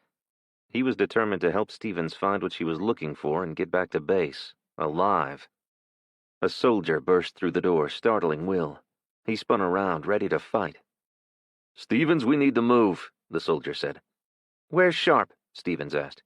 "He's pinned down. He said to get you guys back to base." "No, I'm not going back until I find what I'm looking for." Hollingsworth stepped around Stevens. "Will you—" he pointed to Durant. "Will you stay with him until I return?" Stevens nodded, and the two soldiers disappeared out of the doorway. Durant began crying and thrashing in pain. Stevens pushed another syringe of morphine into his leg, and the man went silent. His eyes closed, and his breathing slowed, and then stopped. Was Stevens an angel of mercy or Dr. Kevorkian? Maybe she knew the soldier wouldn't have wanted to live messed up like that. "Let's get you ready to travel," Stevens said, helping Isabella to her feet. Isabella swayed and stumbled back, unsteady on her feet. Will wrapped his arm around her waist. "She can't walk," We need to go back to base. She needs a doctor, Will said. Hollingsworth gave her antibiotics. She'll be fine. We need to move the vehicle and get to where Kim stored her car. Stevens was dedicated, he'd give her that. But at what cost? She didn't seem concerned about Sharp in the least. Will held no illusions about whether she would sacrifice him and Isabella to achieve her goal. He supposed that was what made her a good intelligence officer. Her goal was to save the country. Will's goal was to save Isabella and his son. It appeared those two goals were incompatible at the moment. We're not going. Whatever it takes, I'm getting Isabella back to base, getting my son, and getting the hell away from Houston, Will said. Stevens's jaw clenched. She raised the pistol and pointed it at Isabella's forehead. You're going to help me find that flash drive, or you will not live to see your son. Do we understand one another? She tilted her head back slightly and glared at Will. Let's get this straight right here and now. This is not a democracy. You don't get a vote. You are not free to come and go as you please. If you aren't going to help me save this country, then I have to believe that maybe I was right, and you were working with Kim and the Chinese. Rage boiled in Will's gut. His gaze fell to Isabella. Alarm flashed across her face, and he could feel her shaking in his arms. Stevens, let's go. It was Sharp. He'd extricated himself from the insurgents somehow. Stevens twitched the barrel of her pistol toward the door. Hurry! Is he? Sharp asked, nodding to Durant's lifeless body. Stevens nodded and moved toward the door. Sharp held the passenger side door of the old SUV open. Hollingsworth was in the driver's seat. The second soldier was in the back seat. Let's go, let's go. We need to get the hell out of here, Sharp barked. Put her in the front, Stevens instructed. She raced to the SUV and yanked the rear door open. Johnson, climb in the back. The soldier jumped out, ran around, and hopped into the back of the SUV. Get in, Will. Will climbed in and scooted across the bench seat. Sharp crawled in beside him, followed by Stevens. Will was pinned between Sharp and the door. He could open it and maybe jump out before Sharp could grab him, but what good would that do him? If he somehow found his way back to the military base, would they let him back in without Sharp and Stevens? What would become of Isabella? He could do nothing but cooperate with their crazy, suicidal plan, and he hated the sense of helplessness that gave him. Isabella glanced back.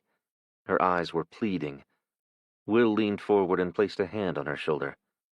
Hang in there. I'll get you back to your apartment. I promise. The husks of the high-rise buildings that had burned punctuated just how devastating the EMP had been on the city's infrastructure. Even if the government thwarted the insurgency and stopped the invasion, it would take years, maybe even decades, for Houston to recover. It could take months just to restore electricity. It was too difficult to think about. Somehow it was easier for Will to imagine learning to live without modern technology than how they would rebuild the city. The SUV stopped at the corner where Will had first seen the Chinese mafia pursuing Kim. Just days ago, everything had been so normal. Will had taken so much in his life for granted. He wasted time feeling sorry for himself, for things he'd caused. Now he wished he could turn back the clock and do everything differently. Which building did you and Kim enter? Stevens asked. Isabella pointed to the property on the opposite side of the street. The two soldiers exited the vehicle and disappeared inside the building. A long minute later, they reappeared at the side of the SUV. It's clear. It's just a lobby, mostly bare. There are not many places to hide things, Hollingsworth said.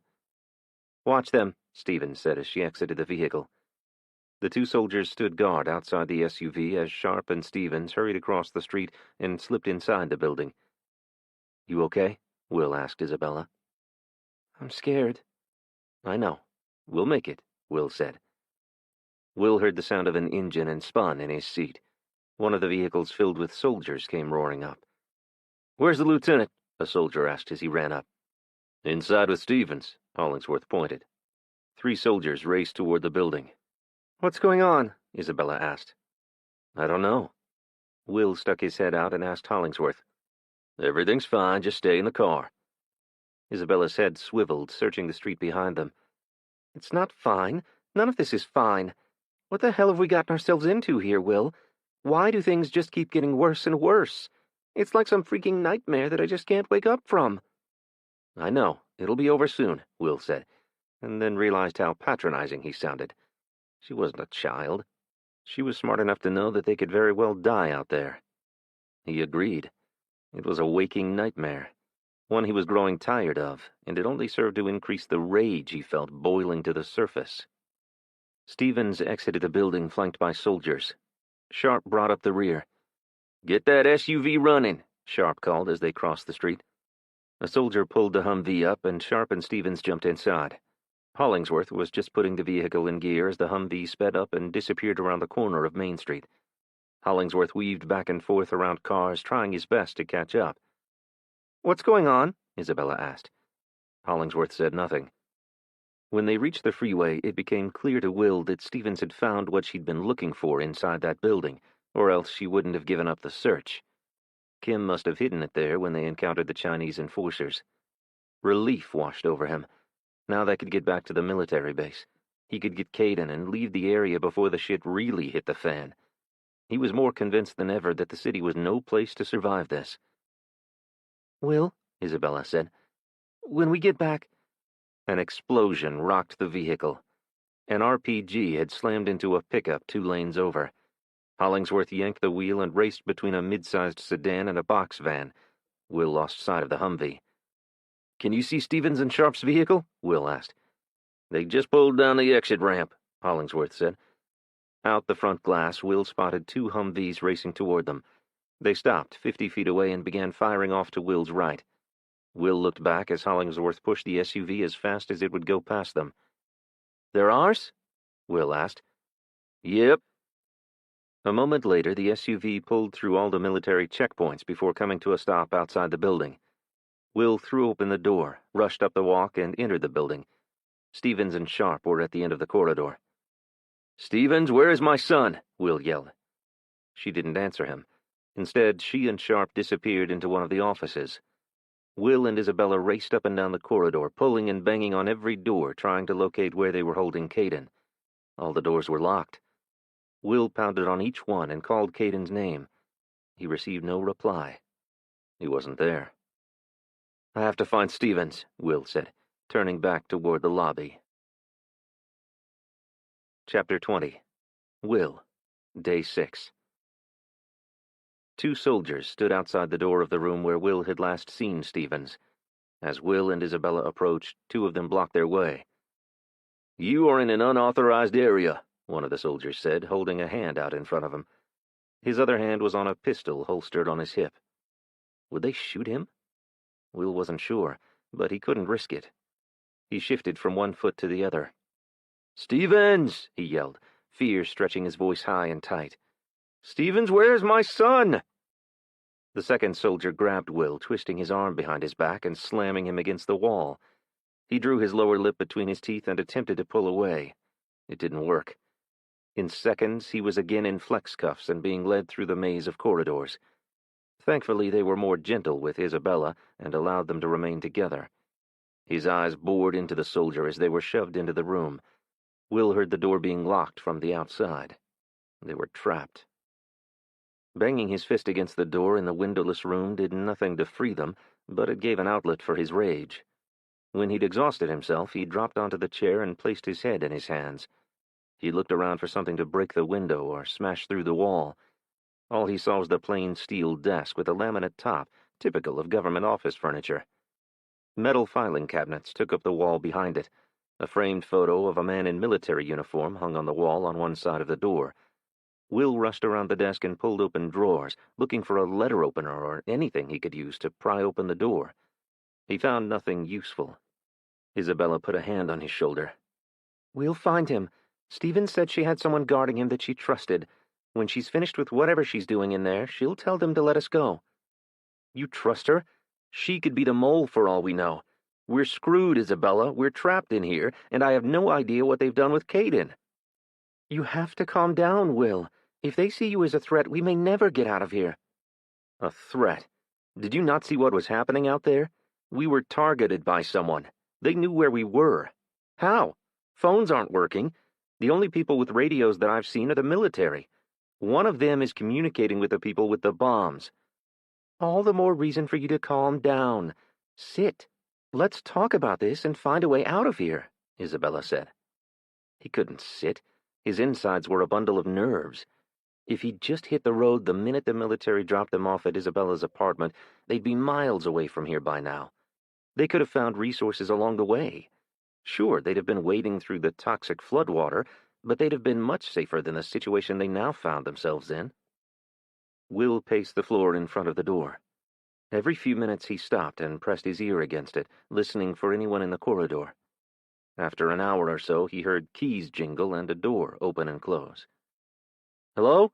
I need to speak to someone. I need to find my son," Will called through the door. No one answered. Desperation was about to overtake him when he heard a familiar voice on the other side of the office wall. "Will? Is that you, Will?" "Betley?" Will rushed over, pressing his ear against the wall to the adjoining office. "Will, it's Betley. Did Stevens find anything?" "Betley, is Caden with you? Have you seen him?" "No, not since they separated us. I'm sure he's safe, don't worry." "Don't worry? Why are they keeping him from me?"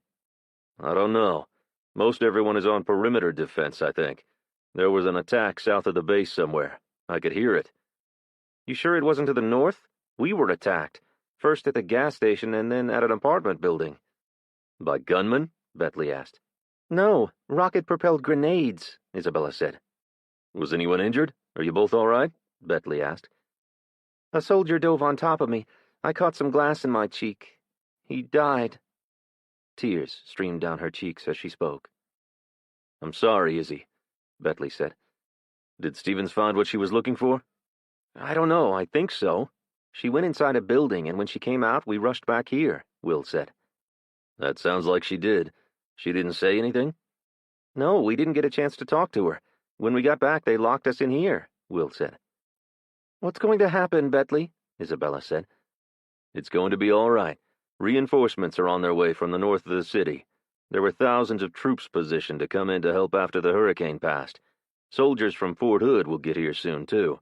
We just have to hold on until they arrive," Betley said. "Betley, Stevens said there could be someone on the inside working with the Chinese. If that's the case, none of us are safe until they're stopped," Will said through the wall. "Did Stevens know who it was?" Betley said. "No, she was hoping the information on the flash drive would lead her to them." "If it has anything useful on it," Betley said. "Can't you get us out of here, Betley? If they have what they want, they don't need us anymore," Will asked. "I'm not really in any position to request anything, Will. I'm locked in here, too." "They can't still think you were working with Kim," Isabella said. "They're being cautious. They need to isolate anyone that could be a threat right now and sort out the truth later." "You sure sound awful understanding for someone being accused of treason," Will said. "I know the truth, and right now there's nothing more I can do to clear my name. I have to trust Stevens and Sharp to figure it all out. If they don't, it won't matter." "Why are they keeping me from my son?" Will asked. "I've done nothing but cooperate." "Stevens is using him to gain your cooperation. If she has what she wants, then there's no reason to hold any of you now. As soon as they can, they'll reunite you." A loud bang rattled windows around the complex. Will grabbed Isabella and dove to the ground, covering her with his body. It was followed by the sound of automatic gunfire. Will could hear yelling, but couldn't make out what was being said. He couldn't be sure how close the explosion was to them, but he wasn't going to just sit around and wait for bombs to drop on them. He had to find a way out of that room. Will pushed himself off the floor and grabbed the straight-backed metal chair. He flung it against the wall, attempting to bust through the sheetrock. It barely dented the drywall. Unperturbed, Will grabbed the seat back and jammed the metal legs into the hole over and over, trying to chip away and break through. Isabella appeared beside him, a heavy-duty tape dispenser in hand. She repeatedly smashed it against the wall, widening the hole, but they were still no closer to getting out. Will turned and began kicking with the back of his boot. The door opened, and Hollingsworth appeared. "Let's move." "What's happening out there?" Isabella asked. "We have to move you," Hollingsworth repeated as they stepped into the corridor. "I need to find my son," Will said, grabbing the soldier by the arm. "Tell me where my son is." "I don't know, sir," Hollingsworth said. "Find me someone who does, then," Will demanded. Everyone's a little busy at the moment, sir. We'll get you reunited with your son as soon as possible. But right now, we need to move to the interior of the base. Where's Stevens? I can't say. I'm not going anywhere until I speak with Stevens, Will insisted. That is not going to happen. We had a deal. We helped her find what she was looking for. Now she needs to get us the hell out of Houston before it's too late, Will said. Hollingsworth unlocked the door to where Bentley was being held and gestured for him to follow. What appeared to be automatic gunfire echoed through the corridor. A voice sounded over Hollingsworth's radio, and he turned back. I need you to go back inside for a moment. Like hell, Will said. Let's go, Will, Bentley said, backing into the office. It's all right, trust me. The soldier didn't even wait to secure the door. As he ran off, Bentley pushed open the door and stepped out. I have to find Caden. Do you know your way around here, Bentley? They may have taken him over to the flight museum. He was pretty excited when they told him about it. Show me, Will said. Chapter 21. Will, Day 6. Bentley stopped at a single glass door on the south side of the building. He pushed it open slightly. We're going to take that walkway there on the west side of that single-story building. If the gate is closed near the road, you may have to jump it. Are you up to that, Isabella? Bentley asked. She nodded, but her blank expression said she wasn't all that sure. Are you not coming? Isabella asked. Bentley pointed to his leg. I'll have to go around. I can't climb a fence. You'll need to hurry across that street and through the parking lot to that building on the other side. He pointed to the Lone Star Flight Museum. Will had never been there. He'd always meant to take Caden, but had never taken the time. According to Caden, the Flight Museum was home to some 40 historic aircraft. He'd been particularly interested in the Aviation Learning Center's simulator bay. Melanie had discussed allowing him to take one of the Warbird flights they offered. Will had complained that it would be too expensive. He could still recall the disappointment on both their faces. He'd made so many mistakes in his marriage and with Caden. He'd give anything to be able to go back to that moment and do things differently, but he couldn't. All he could do is try to do right by Caden now. At the moment, Will was failing him. Are you sure they took him to the museum? Will asked. Not for certain. He asked if he could go. Another round of guilt surfaced. He should have taken him instead of spending so much time working. The soldiers said they didn't have permission to leave the building, but if they moved him, my bet is it would be there, Bentley said. I guess it is a place to start. All right. Will, you're going to go first? If the gate is open, hurry on across the street. If it isn't, wait for me. I'll help you both over. Will stepped in front of Bentley and peered around the doorframe. He looked to his left and then right, surprised no one was out there. Sandbags had been stacked in a U-shape about 10 feet from the door. He expected to see soldiers guarding all the exits, but there were none at this door. Will looked back and gave a nod to Isabella before taking off toward the walkway. He was 5 feet away from the Maritime Safety and Security Team, MSST, building when an explosion in the distance sent him scrambling for cover. An enormous cloud of black smoke erupted to the north. Someone was attacking the checkpoint at the Sam Houston Freeway. Will was just getting to his feet when Isabella and Bentley appeared. Bentley grimaced as he grabbed Will under the arm and hauled him to his feet. None of them were in any condition to be running for their lives, but Will couldn't let that stop him. They're getting closer, Isabella said. Will took her hand. We need to go before all hell breaks loose. They took off down the walkway, heading for the museum. As they walked by the MSST, Will noticed that the bays where the 25-foot response boats were usually kept were empty. They might have been deployed to aid in search and rescue efforts, but Will hadn't seen any of that near Isabella's apartment. Will glanced back. Bentley was lagging behind. Will weighed the risk of him slowing them down against not knowing his way around the base. That one detail could mean the difference between getting out or not. Will released Isabella's hand and ran back to Bentley. He wrapped his arm around the man's waist and helped him to the fence bordering the street. Automatic rifle fire could be heard plainly now. It was some way off, but still too close for Will. Isabella ran ahead and pushed open an unlocked gate. She waited, and when they reached her, she took Bentley's arm, and the two of them helped him across the street. The parking lot was full of rather old-looking, olive-drab-colored army trucks, and desert sand-colored containers. "We need a vehicle," she said as they reached the parking lot. "Stevens promised a vehicle to get you and Kate into your sister's." "I don't think that's going to happen now. We can't risk going back to find her," Will said. She released her grip on Bentley's arm and stopped walking. "But she promised. She said if I helped her, she'd make sure you got there." "It's okay, Isabella. We'll find another way. I'll find one somewhere. Right now, we just need to get out of here," Will said. "Why can't we just take one of these?" she asked. "Because they would make us a target. In case you haven't noticed, those assholes are going after military assets. We want to stay under the radar, at least until we can score some weapons," Bentley said. By the time they reached the museum, the gunfire and explosions had stopped. Will glanced back at the ball of smoke to their north as he moved around another stack of sandbags, pushed open the double doors, and stepped into the Flight Museum's arrival hall. The nearly 3-story ceiling made the space feel enormous. The circular welcome desk that once greeted guests now sat empty. To their right was the gift shop filled with plane memorabilia, and on the left was a cafe devoid of tourists. At the end of the long hall, the Orientation Theater ticket booth was empty. They searched exhibit rooms and galleries lined with photos of several Apollo astronauts, both Presidents Bush 41 and Bush 43, Gene Autry, Bessie Coleman, the first African-American female to receive a pilot's license, and other Texans.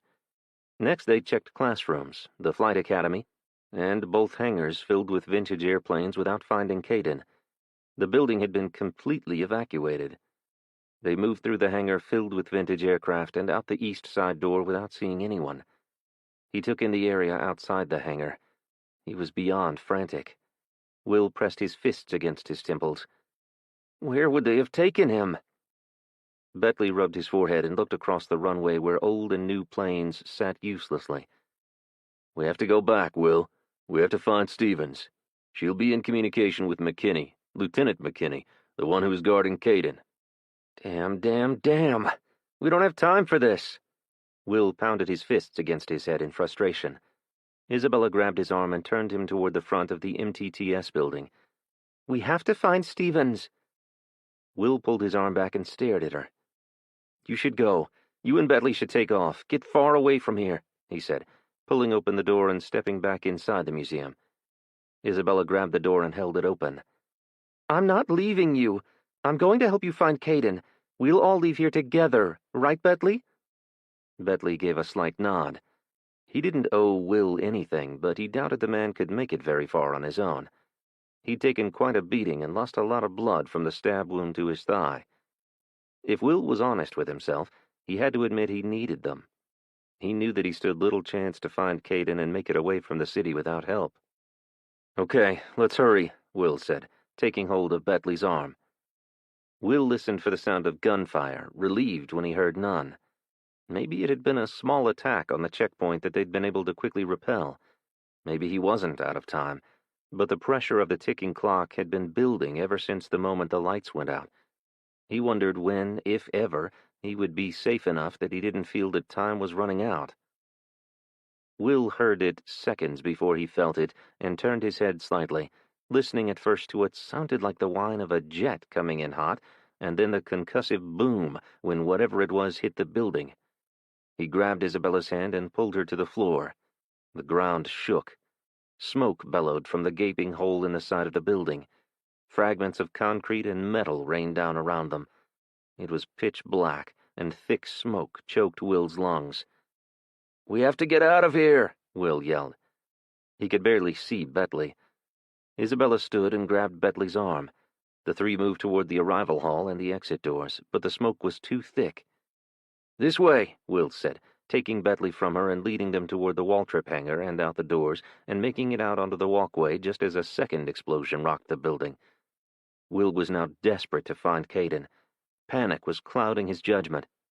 Not knowing where his son was the most excruciating experience of his life. "Where the hell is my son?" Will screamed. "We have to find Stevens," Bentley said, taking off across the parking lot. Will's stomach tightened. Stevens could be anywhere. Caden could be anywhere. He prayed he got to him in time. Will prayed. He prayed like he'd done that night as he held Melanie's hand. He begged God to help him find his son before it was too late. Will ran back to the Coast Guard building and flung back the door. "Hurry!" he yelled, fighting the urge to leave them both behind. Isabella's face was black with dust from the explosion, except where the tears streamed down her cheeks. He was grateful they'd made it this far. Caden had experienced enough loss in his short life. "This way," Bentley said, as he led them down a hall to their right. 2 soldiers ran past them, and a second later Stevens appeared in the doorway down the corridor. "Down here," she called. A lone laptop still sat on the table, open and booted up with a spreadsheet displayed. Bentley slid into the chair in front of the computer and ran his finger over the screen. "I knew it," he said. "I knew they were planning something and not running drugs up across the border." Will stared over Bentley's shoulder at the screen. "It's an inventory?" "Yes," Stevens said as she walked up behind him. She slammed the laptop closed. "It's classified." "How is that working? I thought all electronics were fried," Isabella said, pointing to the computer. "EMP hardening. Lots of technical stuff you wouldn't understand," Stevens said. Isabella put her hands on her hips. "Really?" Stevens' facial expression softened. She tossed her head back slightly. "These are special EMP-shielded rooms." Stevens pointed over her shoulder. "That door is an EMP-protected double-door entry. No cables or lines come into this room. The walls are like a giant Faraday cage." "A what?" "It's a 6mm thick steel box, basically." Will was relieved to know that the government wasn't totally in the dark, and some technological capabilities still existed, but all he cared about at the moment was finding Caden. "That's fascinating. I just want my son, Stevens. Where's Caden?" Will said. "He's safe." She picked up the laptop and stuffed it into a black metal case. The 2 soldiers returned and stood in the doorway. "Staff Sergeant Woodward is missing, but someone saw Colonel Edwards about 5 minutes ago. He was headed to the TOC," one of the soldiers said. Stevens slid the computer case off the table and clutched it to her chest. "We have to find him before he gets away." The soldiers stepped into the hall, and the taller of the 2 said something into a mic attached to his shirt's collar. He stepped back and said, "He never made it. He's in the wind." "Get a hold of Lieutenant Sharp. Tell him I need his team to stop Colonel Edwards and Staff Sergeant Woodward." Bentley leaned both hands on the table. He was in pain. It was written all over his face. "Were their names on the list?" Bentley asked. "You know I can't tell you that," Stevens said. "I'm on your team. I've been working on these issues. Kim Yang was my informant." "That's nice, Bentley, but this is not the same." "Where's Special Agent in charge Ryback? He can tell you." "He's dead. They hit FBI headquarters that first day. They tried to infiltrate this base, but they underestimated the number of military personnel there would be." "You're CIA. This is an FBI investigation. I should be read in," Bentley said. "I've been working on this case for over 2 years, Bentley. I just returned from southern Mexico. I've been down there for 2 months tracking down the cartel members that have been helping the Chinese nationals sneak across the border." "And what did they tell you?" "I received a list of names. My team spent the better part of a month verifying the names on the list with Mexican Immigration and Customs and attempting to track them down within Mexico." "How many did you round up?" Bentley asked. "Not enough." "Weren't you able to track them through their communications? You guys have a big database that stores every phone call, email, and text. How did you miss this one?" Isabella asked. "They weren't communicating via those methods." "How were they coordinating things then? You don't pull this off without being able to talk to your people," Will said. "They used apps to coordinate things and running all communications through the Chinese and Mexican consulates. That is why we had to shut down the Chinese consulate last month. It was the second time in the last few years that we caught them moving CCP spy information in diplomatic pouches between consulates and Beijing." Will heard footsteps outside the room. Stevens stepped through the doorway. "Sharp said to get the case to the hangar." "Is he meeting us there?" Stevens asked. "They went after Colonel Edwards."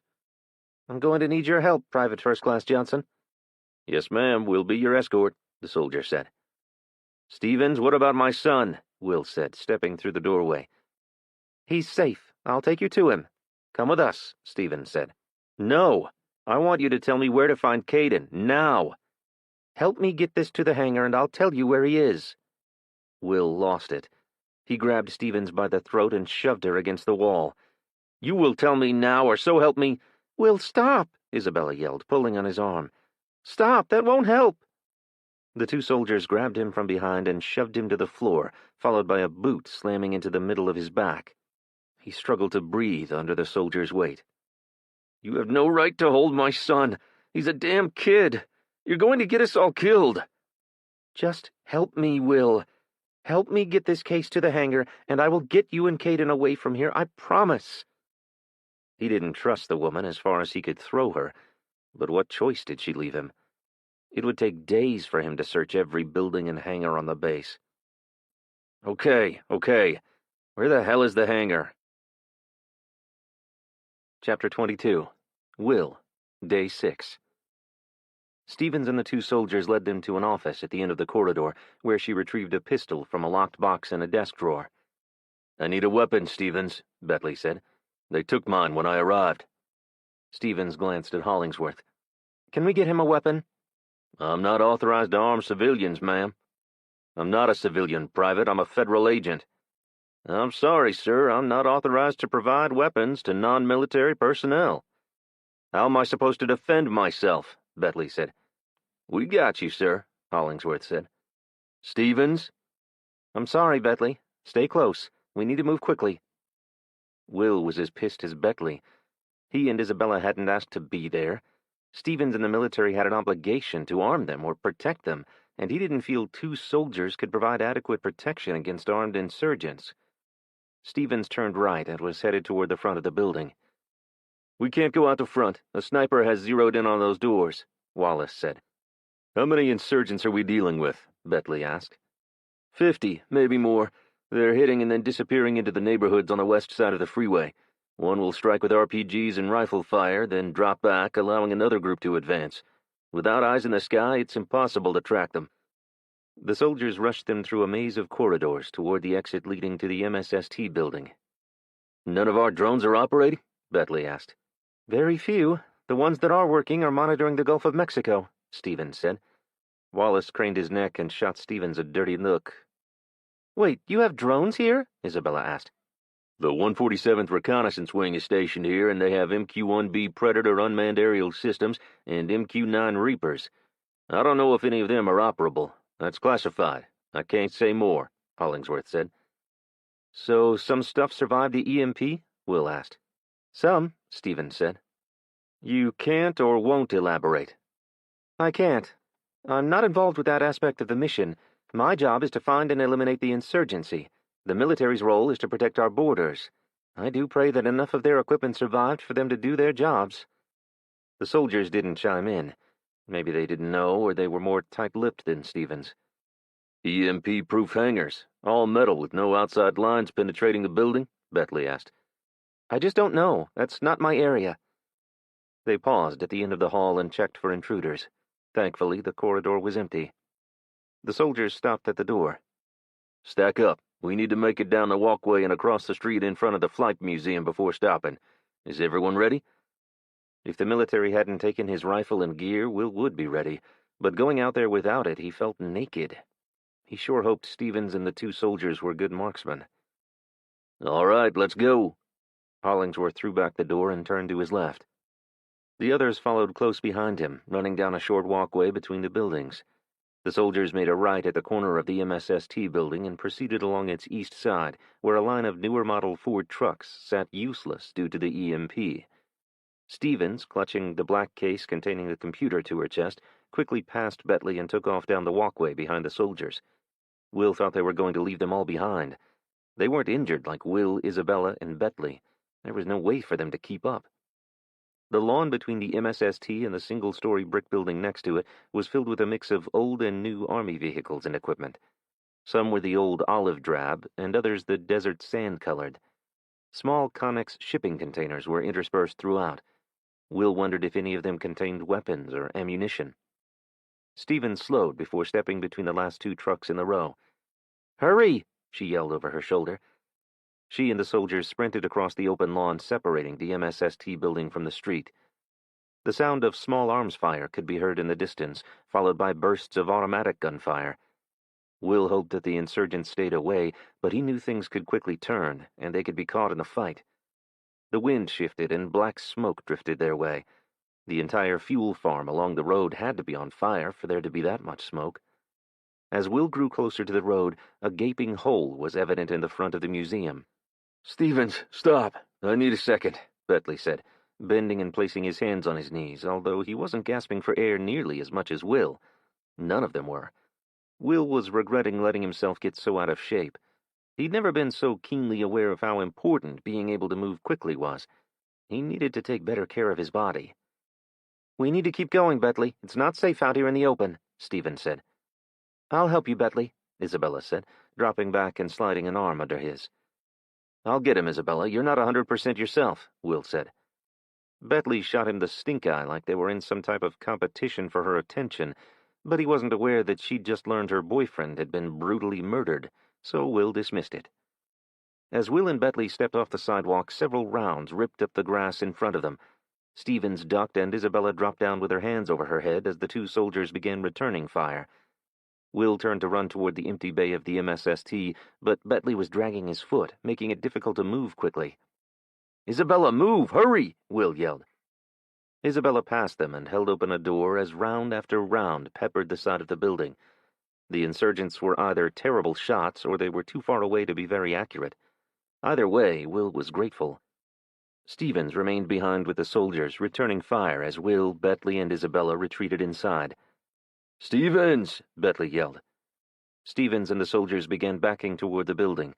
While the soldiers guarded the door, the others looked for another way out. Will stomped back and forth near the rear of the bay. "Damn, I need a weapon. This is bullshit." "He's right, Stevens. We aren't going to make it to the hangars without weapons," Bentley said. "Well, look around, Bentley. Where the hell would I get a rifle?" she snapped. "What are we going to do? We can't just sit here and wait for them to blow us up. We need to get the hell out of here and away from the city," Isabella said. "How far away is an armory?" Bentley asked. "How the hell am I supposed to know? I've never been here before," Stevens said. "There's an ASP on the other side of the guard station there," Hollingsworth said.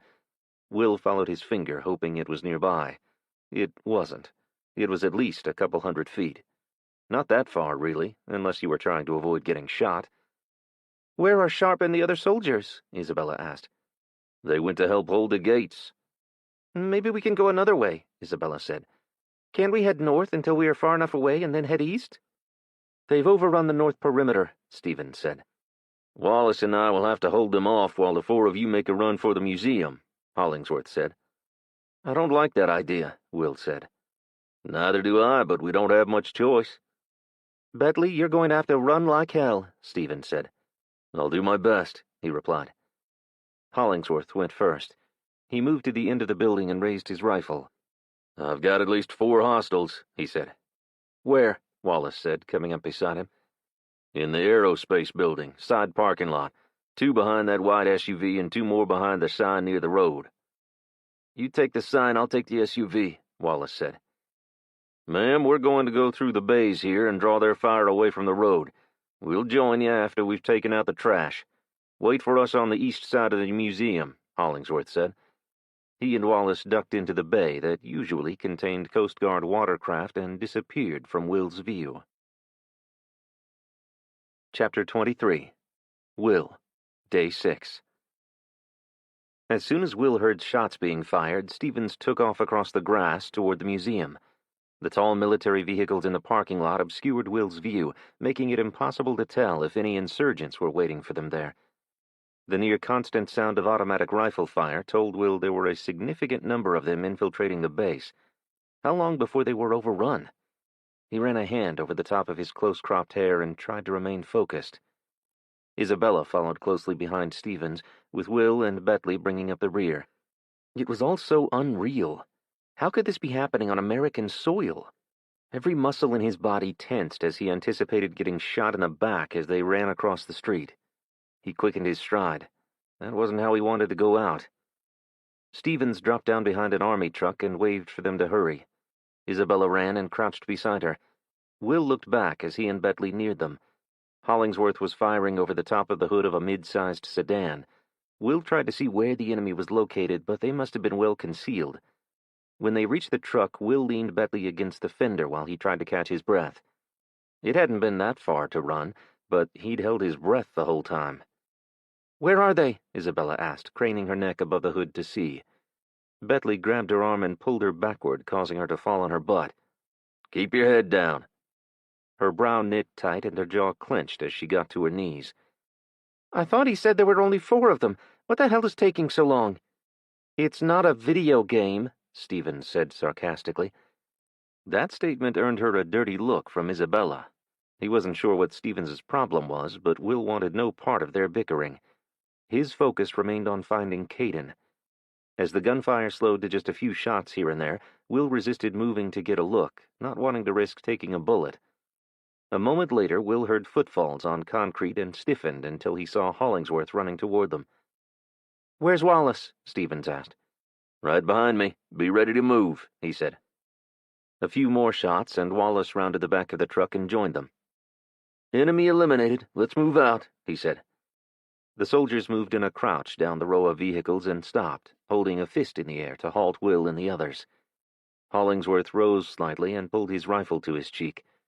He scanned back and forth before declaring the space between the vehicles and the building safe. When he reached the end of the row of trucks, Will was hesitant to step out into the open. Not knowing how many insurgents were out there, or where they were located, had every nerve in his body on edge. He didn't know how the soldiers did this for a living. It took a kind of bravery he didn't possess. The soldiers were putting their lives on the line for them. All he was doing was trying to survive so he could find his son. He prayed he didn't fail. "You ready?" Bentley asked.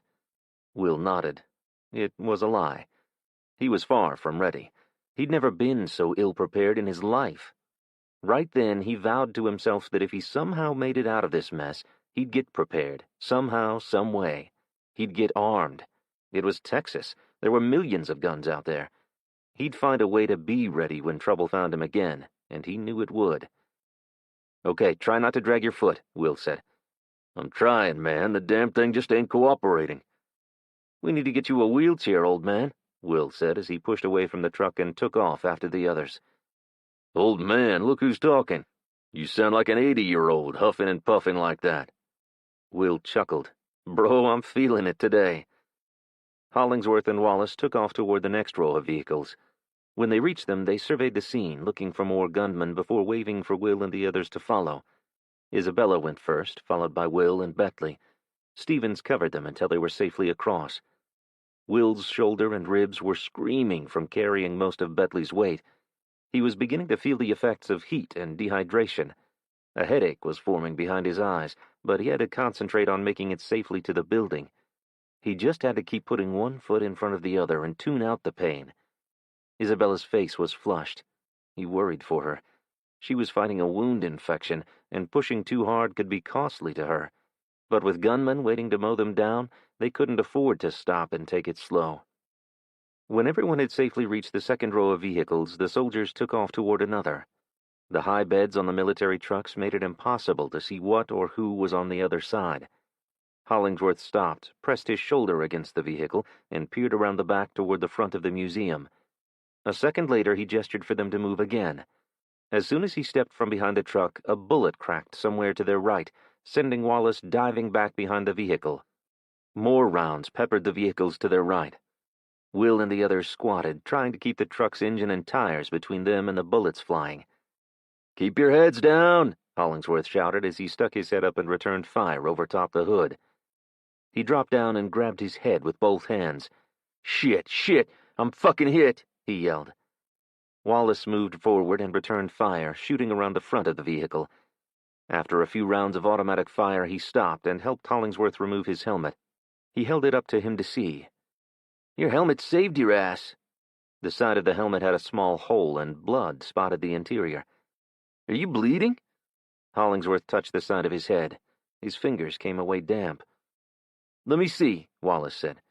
He probed the wound with tactical gloved fingers. "Just a scratch," he declared. Hollingsworth strapped the helmet back on, grabbed his rifle, and moved to the rear of the truck. As he disappeared, Will's heart flipped in his chest. A moment later, the gunfire concentrated on the back end of the vehicle. It was terrifying being pinned down with rounds striking nearby and not having a weapon with which to defend himself. He prayed nothing happened to Hollingsworth, and hated that he and Wallace were Will's only hope of making it to find his son. The shooting stopped, and Hollingsworth reappeared. "Let's move," he said as he took off for the next row of vehicles. Stevens tapped Isabella on the shoulder. "Follow him." Isabella's head pivoted to face Stevens. Tears welled in her eyes and spilled down her cheeks. She looked like a deer caught in headlights. "I got her," Wallace said, taking hold of her by the shoulder. He stepped in front of her. "Stay on my left." The two took off for the next row. Pop, pop, a cacophony of gunfire erupted. Wallace dropped to the ground in a heap, his helmet bouncing off the pavement. Isabella froze, staring down at him. She looked up in the direction of the gunfire and screamed. Will ran to her. "Get his arm," he said, grabbing hold of the soldier's vest. Isabella stared blankly at him for a second before sliding her arm under Wallace's armpit. As they struggled to pull the soldier out of the line of fire, Stevens and Betley ran past and dove beside a shipping container at the end of the next row. "Isabella, I got him," Hollingsworth yelled as he ran up. He quickly grabbed hold, and they dragged him to the cover of the 20-foot container. Hollingsworth immediately began ripping the man's vest off to find the wound. Will picked up Wallace's rifle and moved to the end of the storage container. Stevens was there, returning fire. "I'm out," she said, dropping back. Will stepped around her, pulled the soldier's M4 up, and began firing to his left in the direction he thought the insurgents were firing from. Rounds bounced off the heavily armored vehicles. Will didn't believe any of them had found their target, but the enemy stopped shooting. "I'm hit, man, I'm hit," Wallace cried out. Will stole a glance to see how bad the wound looked. Hollingsworth was applying tourniquets. "Am I going to die, Hollingsworth? Oh, man, I'm going to die, ain't I?" Wallace said, lifting his head and staring at the wound in his side. The round must have struck under his arm, where the vest didn't cover. "You're going to die an old man at home in bed with a 20-year-old above you, remember?" Hollingsworth said. Will turned his attention to the military transport truck about 50 feet from their position. He couldn't see anyone, but he was reasonably sure that was where the rounds had come from. A moment later, he spotted the barrel of a rifle on the top of one of the hoods. Will watched through his scope and waited for a head to appear. When it finally did, he squeezed the trigger. The pink mist he saw was confirmation that he'd hit his target. He felt relief and then guilt. He'd shot a man. It wasn't something he wanted to celebrate. "Let's move out," Hollingsworth said. Isabella pointed to Wallace. "What about him?" "He's gone. We have to go," Hollingsworth said. As Hollingsworth checked the next aisle for insurgents, Will rushed to Wallace's side, removed the man's vest and tactical belt, and then grabbed the ammo from his pockets. It was like robbing from the dead, but he no longer needed them, and Will did. It was about self-preservation at that point. Will was keenly aware of how much they'd abandoned civilized behavior already. "How many mags did he have left?" Betley asked as he leaned against the container. Will pulled 3 empty 30-round magazines from a pouch from the belt and then counted the full mags remaining in the tactical vest. 4 mags. "Grab his knife," Betley said, pointing to a thigh holster. Will removed it and handed it to Betley. It wasn't much, but it was better than nothing. Will scanned the distance between the containers and the northeast corner of the museum as he pulled on the vest and adjusted it to fit his smaller frame. "It's clear," Hollingsworth said, taking off toward the building. Isabella stood with her arms across her chest, holding herself. He wished he had a weapon to give her. She'd shown so much more confidence when they'd battled the Chinese mafia, but he understood the vulnerable feeling of being in this situation without a means of defending oneself. Will tapped Isabella on the shoulder. "We'll go first. You stay close behind me." Will let his rifle dangle on its sling and grabbed Betley's arm, lifting him to his feet. "I got him," Stevens said. "You get her." Will released his grip on Betley and reached out to Isabella. "Take my hand. We'll go together." Slowly, Isabella extended her hand. Will wrapped his arm around her shoulders, and they took off behind Hollingsworth. The gunfire came from the left this time. The insurgents had either moved around the museum to flank them, or these had come from somewhere else. An unknown number of hostiles were firing from the cover of vehicles in the parking lot of a building to the left of the museum. Will returned fire as he and Isabella ran. As they approached the building, Isabella broke free from Will and raced ahead. Stevens and Betley appeared in Will's peripheral vision. The three of them reached the corner of the museum simultaneously and dropped down behind the 4-foot wall of sandbags for cover. Hollingsworth returned fire, emptying a magazine before stopping. While he reloaded, Will poked his head up and fired until he was out of rounds. It slowed the enemy's return fire, but only temporarily.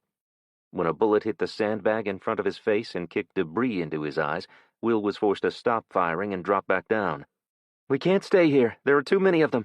We have to get inside and make it around to the west side of the building," Stevens said. She still clutched the computer case in her arms. She'd abandoned her empty pistol. Hollingsworth sprinted to the door and yanked on the handle. It didn't open. He fired and the glass shattered. "Hurry!" he yelled. Rounds slammed into the steel walls to the left of him as he flung open the door. Will fired on full automatic as Stevens and Isabella helped Bentley reach the doorway. Will felt a tap on his shoulder, and then Hollingsworth dropped down beside him. "Go with them. I'll hold them back." "No," Will said. "We need you to get us to the hangar." The soldier glanced back toward the museum. "Okay, I'll cover you while you get to the door. You cover me when you get there." "Deal," Will said, moving toward the door. Chapter 24. Will. Day 6. Once they'd made it inside the building, Hollingsworth spoke to a radio attached to his vest. "Bravo 19er, this is Bravo 23. Will and Hollingsworth ran to catch up with the others as he waited for a reply. "Bravo 19er, this is Bravo 23, he repeated. A knot formed in the pit of Will's stomach. What did it mean that there was no answer? Was the base overrun? Were they doomed? His pulse pounded in his ears as he ran. He was like he was going in slow motion. It was all so unreal. Was this really happening?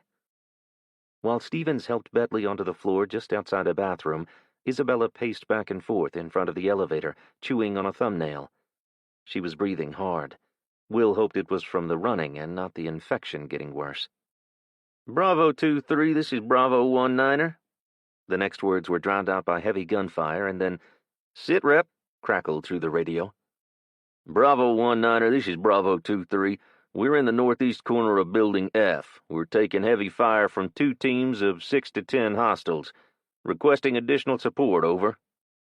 "Bravo 2-3, hold your current position. Sending Alpha 2-6 to your location, over." "Roger that. Holding current position. Bravo 2-3 out." Will felt a rush of relief at hearing that help was on the way. He hoped they'd be able to hold out until they arrived. Stevens didn't look all that relieved, though. "How long, Hollingsworth?" Stevens asked. "They were at the checkpoint at the freeway. 10, 15 minutes. 10 or 15 minutes? Isabella asked, her voice pitching high. "They're on foot and have to fight hostiles to get here." Isabella's face contorted. She opened her mouth to say more, but didn't. Then she pivoted and stomped down the hall. Will understood her concern. They were trapped like cornered animals. But all he could think about was Caden, and what would become of him if he didn't make it out. "How much ammo do you have left?" Hollingsworth asked as he ejected a magazine from his rifle and replaced it with a fresh one. Will counted the magazines in the pouch on the vest. 1. "We'll have to make each shot count. Conserve ammo. Don't shoot unless you see someone, okay?" "Got it," Will said. He hoped it wouldn't come to that. He prayed the hostiles wouldn't try to get inside. The minutes crawled by as they waited for Sharp and his team. "You watch the door there," Hollingsworth said, pointing to the door they'd just come through. "I'm going to check the other doors on this side of the building." "What? No! What if they break in?" Isabella asked, stepping in front of him. "I won't go far. I'll be right back." Isabella slid down the wall and sat on the floor beside Bentley, who reached over and took her hand. She winced and pulled away. She needed to see a doctor, not be running around being shot at. "Maybe we should find something to barricade the door," Will said, remembering when they'd been able to use a barricade to escape from the Chinese mafia. But the museum had multiple entrances and a big hole in the front of the building. "Hollingsworth will find a way out, and Sharp and his team will be here shortly," Stevens said. Will heard her confident words, but her face said something else entirely. He could see the tension in her entire body. Will found it hard to resist stealing quick glances over at Isabella and Bentley. When he tried to put his arm around her shoulder, Isabella removed it and stood. If that didn't cause Bentley to get the message, nothing would. She was obviously pissed that he'd given them her address. I'm going to use the restroom. Will, please don't let me get shot on a potty, she said. Make it quick, Stephen said. We need to be ready to move when Hollingsworth returns. Isabella acknowledged Stephen's statement with a thumbs-up gesture and slipped inside the restroom. What happens when we reach the hangar, Stevens? Bentley asked. Do you expect to hop on a plane and fly that computer out of here? Stevens said nothing. What do Colonel Edwards and Staff Sergeant Woodward have to do with the insurgency? Bentley pressed. Stevens pivoted slightly as if about to say something and then shifted her weight to the opposite foot. Her focus remained on the door. After a long silence, she said, I think they're being run by an army general by the name of Dempsey. His name has been on all the intelligence briefings regarding the Chinese consulate here in Houston. We intercepted a call between Dempsey and Edwards. You and I both know how unusual that is. Colonel Edwards isn't in Dempsey's chain of command. Wait, you think a 4-star general is working with the Chinese? Will asked. Until I received the thumb drive that Kim Yang took, I didn't have proof. Now you do? Will asked. Won't do any good. They won't find him. If he's involved, he knew this was coming. He's likely on some beach somewhere with a generator and a well-stocked bunker, Bentley said. I don't believe that's the case. Dempsey had been working hard with the president's advisors to get him to adopt a new continuity of government plan, one that would benefit Dempsey. Fortunately, the president didn't take that advice, and Dempsey has no authority outside of taking orders from his military superiors, but it shows me where his aspirations are. This continuity of government plan, that was for in case the president and vice president are killed or unable to serve? Isn't that spelled out in the Constitution? I mean, the Speaker of the House becomes president in that case, right? Will said. Can't you just contact the Pentagon? Isabella asked. Stevens's face flushed. She glanced away. What aren't you telling us, Stevens? Bentley asked. Stevens said nothing. Stevens? Bentley repeated. Everyone was there. Who was where? Will asked. All of them. The entire government was in D.C., the president, vice president, both the House and the Senate, as well as all 9 justices of the Supreme Court. So what happened? Will asked. Slowly she turned to face them. Her back straightened and her shoulders stiffened. Washington's gone. The East Coast is gone, she said matter-of-factly. Gone? Nuked gone? Bentley asked. She nodded. What do you mean Washington is gone? You can't reach them? Will asked. Stevens's gaze fell to the floor. After they launched the nukes into the atmosphere, causing the EMP, they launched nuclear strikes on D.C. and New York City. It was too horrible to contemplate. The idea that their entire government could be wiped out in an instant was unfathomable. What would that mean for the country and its ability to recover? Was it even possible? What about radiation and fallout? Are we all going to die? Isabella was nearing hysteria. Will's mind went blank. It didn't feel real. None of it felt real. This couldn't be happening. America could not have been brought to her knees like this. Not like this. Not this easily. How do you know? Isabella asked. How can you be sure? One of our Coast Guard cutters in the Gulf received word from the 4th Fleet off the coast of Latin America, Stevens said. Was South America affected by the EMP? Were we the only ones? Isabella asked. As far as I know, Central and South America weren't hit, Stevens said. Well, that means that our military down there wasn't either, right? Will asked. That's correct. They are on their way home now, but they will be concentrating most of their attention on the West Coast, I'm told. Why? Don't they know about the insurgents here? Isabella asked. I'm not sure. I wasn't part of the briefing to them, Stevens said. You have to get word to them, Will said. So back to my original question, what good is the information contained on that thumb drive? Even if you have proof that this General Dempsey's collaborating with the Colonel to aid the insurgency, what can be done about it under the circumstances? Bentley asked. I need to alert the military commanders in the Midwest. Right now, that is the biggest threat outside the insurgency. I believe that the forces here can get this situation under control soon. After over 20 years of fighting insurgents in Iraq and Afghanistan, our military knows how to eliminate them. Will wasn't sure what difference any of it made now. No one was in control. Will pictured mass chaos, The Wild Wild West. If they weren't invaded first, that is. How can you do that with comms being down? Bentley said. Comms aren't down everywhere, Stevens said. I need to get to Fort Hood. You're going to fly? Bentley asked. If one of those old vintage planes can take off, she said. Some of the older vehicles still worked. It was plausible the older planes would as well. There were several on display around the base, but that didn't mean they were operable. Even if she could fly somewhere, how could she get a message out to the rest of the country? Will knew nothing about electromagnetic pulses or what damage they could do. It was clear that some vehicles still worked. Older ones, maybe some new ones too, but he had no clue why. Hollingsworth was able to communicate with someone on the base, so some short-range radios worked. It was the United States military, and they supposedly prepared for something like this. No doubt they'd planned for alternative communications. Will hoped Stevens was right, but he wasn't willing to stick around and find out. I understand you need to do what you need to do, Stevens, but I need to protect my son. Tell me where he is. He's at NASA. Relief washed over Will. He knew where to find his son. All he had to do now was get there and get him the hell away from the city. Are the buildings secured? How can you be sure he's safe? Will asked. It has a heavy security presence. I didn't think it would be a target of the insurgents. Will attempted to plan the route in his mind. He'd never taken back streets to get there. It could take an hour to walk it. I'll help you get to the hangar, but you need to get me a vehicle to go for my son, Will said. Deal. Chapter 25. Will. Day 6. Bravo 2-3, this is Alpha 2-6. How copy, over? Crackled over Hollingsworth's radio. Alpha 2-6, I read you Lima Charlie, over.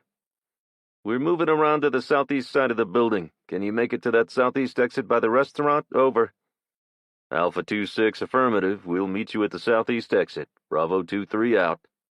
Will, grab Bentley's left arm. I'll get his right, Stevens said. We're going to be moving quickly, so try your best to lift your feet, Bentley.